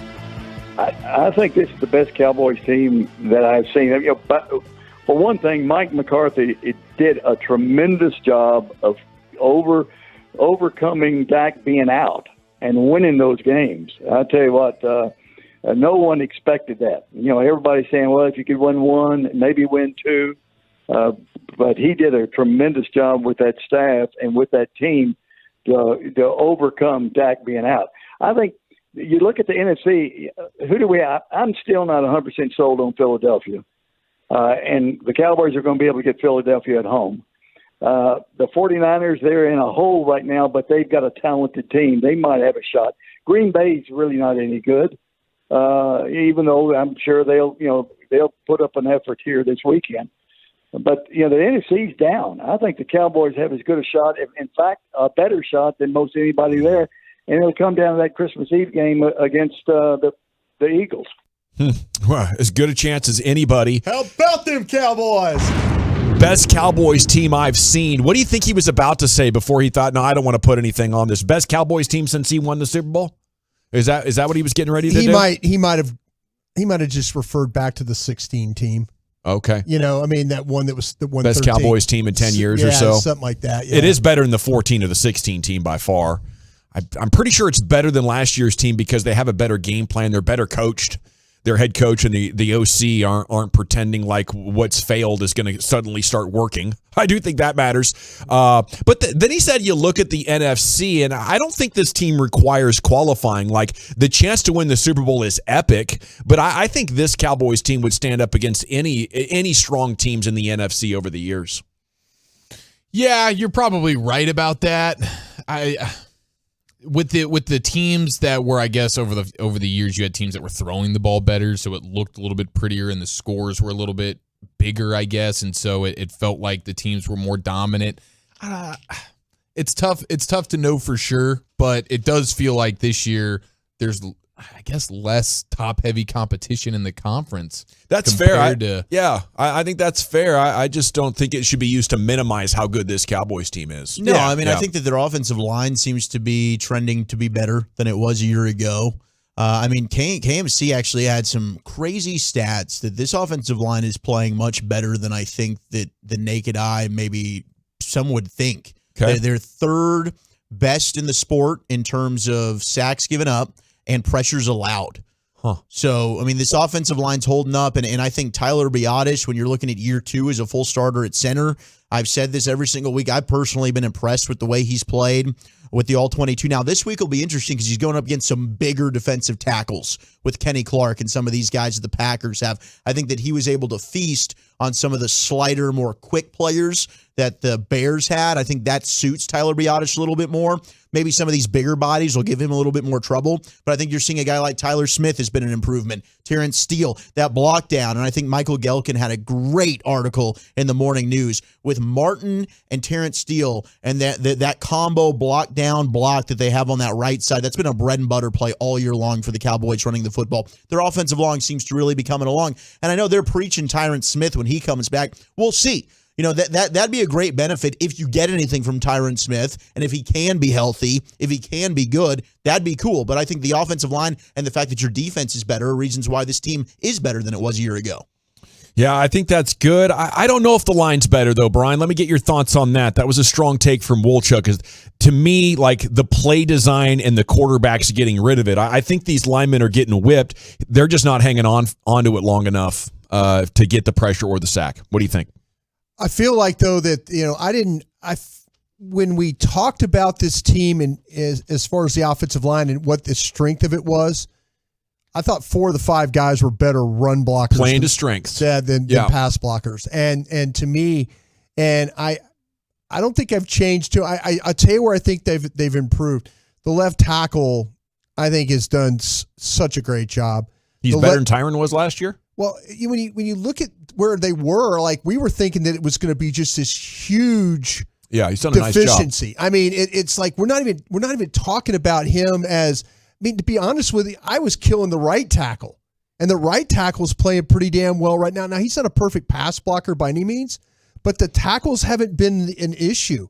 This team, it's interesting because they're winning games and they don't have the best offensive line in the league. No, you're right. You're right about that. That's the thing about it. Doing a hell of a job. They're doing a great job of they're playing very well together, and I think they're playing to their strengths. Okay, 2-1-4. Can't wait for the first round when the Cows go down to the Big Easy and lose. They ain't losing to bad teams. They're going. If they lose, it is going to be to a really good and physical team. New Orleans is going to the playoffs. Yeah, he threw a hoodat out there on the text of the 2-1-4. Man, I respect the confidence. Well, I'll say this though. Why wouldn't you believe in Dennis Allen and Andy Dalton? Hey, Saint fan, just enjoy the time you got now because you gave that first round pick that's going to probably be the 4th overall pick of the draft to the Philadelphia Eagles. It's Dennis Allen and Andy Dalton in the playoffs. It's like death and taxes. Man. Okay, inevitable. Why is Jimmy not sold on the Eagles? If you look at Philadelphia, they run a different style of offense that gives people problems right off the bat. And most of their scoring comes early, especially in the second quarter. But once the team adjusts to that different style, the second half, they're playing them touch and go.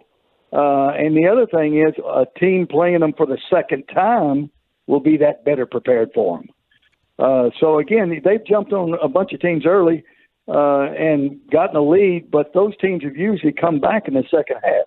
So I like seeing that offense for the second time will help Dallas, and especially being at home. I love that. That's like a new perspective into the hopper, isn't it? Man, I would have totally agreed with Coach until I watched Dallas give up 10 straight runs at the end of that football game, and because their points per drive in the second half were low, though. That's the thing. They scored. They punish you. They punish you in the second quarter. They build a lead, but like I said, Dallas was coming back, and they just said, "No, we're going to run the ball 10 straight times, and you're not going to stop us from doing it." Yeah, that to me was a pretty. That opened my eyes because going into that game, I was thinking, Philadelphia, they can't hold anybody off. They just kind of hold on to, They played a lot of close games. But then when the strength of the Cowboys at that time was your defense. And they ran the ball 10 straight times and killed that game. Okay, how about the Cowboys going to a run-first offense with a quarterback having a big salary cap hit? Here's Jimmy. Well, points come in the passing game. But you're going to be effective in the passing game if you can run the football. There's going to be times where you have to run the football. You have to be able to run the football at the end of games. You've got to be able to run the football to eat up the clock, to win games. And so that's something that you have to do. But points are going to come in the passing game. But you'll get the explosive plays out of the passing game if people are playing the run, if they're trying to stop Ezekiel Elliott or Tony Pollard. And so you look at that, I think the balance helps. And there'll be games that you're not going to run it much. You play the Buccaneers with their defense, you're going to be throwing it most of the time. But you play another team and you're going to be running it most of the time. And you get a big lead, you're going to be running it. So I think you got to have both. I do think the balance is critical. I think the Cowboys have done an excellent job of being balanced. Now they're playing to their strengths, as you said, Brian, in terms of focusing on the run. And that has certainly helped not only the entire offense, but I think with Dak back is where you're going to see this thing really start to elevate. And you started to see it, as we've talked about, with touchdowns accumulating now at the end of that Lions game and then rolling into the Bears game. And hopefully this offense starts to really uptick and start to take shape here the last 8 to 9 games of the season. But that balance is the key. And Jimmy's spot on when it comes to that rushing attack, and teams are going to have to respect it, even if you don't have Zeke. And the reports are Zeke had a good practice this week. So Tony Pollard should be, you have faith in him. He's good to go. But I think with Gallup, if you add an Odell Beckham Jr., that'd be awesome. But CeeDee Lamb with Dak, that seems to be like he is going to be so much better. But these tight ends as well, what they're able to do in the passing game, I keep emphasizing that. I think that's really going to help out the passing game and the explosiveness down the field. Peyton Hendershot's a guy that they haven't had since Blake Jarwin, being able to attack the seam and stretch the field to the tight end position. I can't wait to see them take on that Eagles secondary here in 6 weeks or so. How about Dak in general as a quarterback here is Jimma? I think you can win a championship with Dak. There's no doubt about it.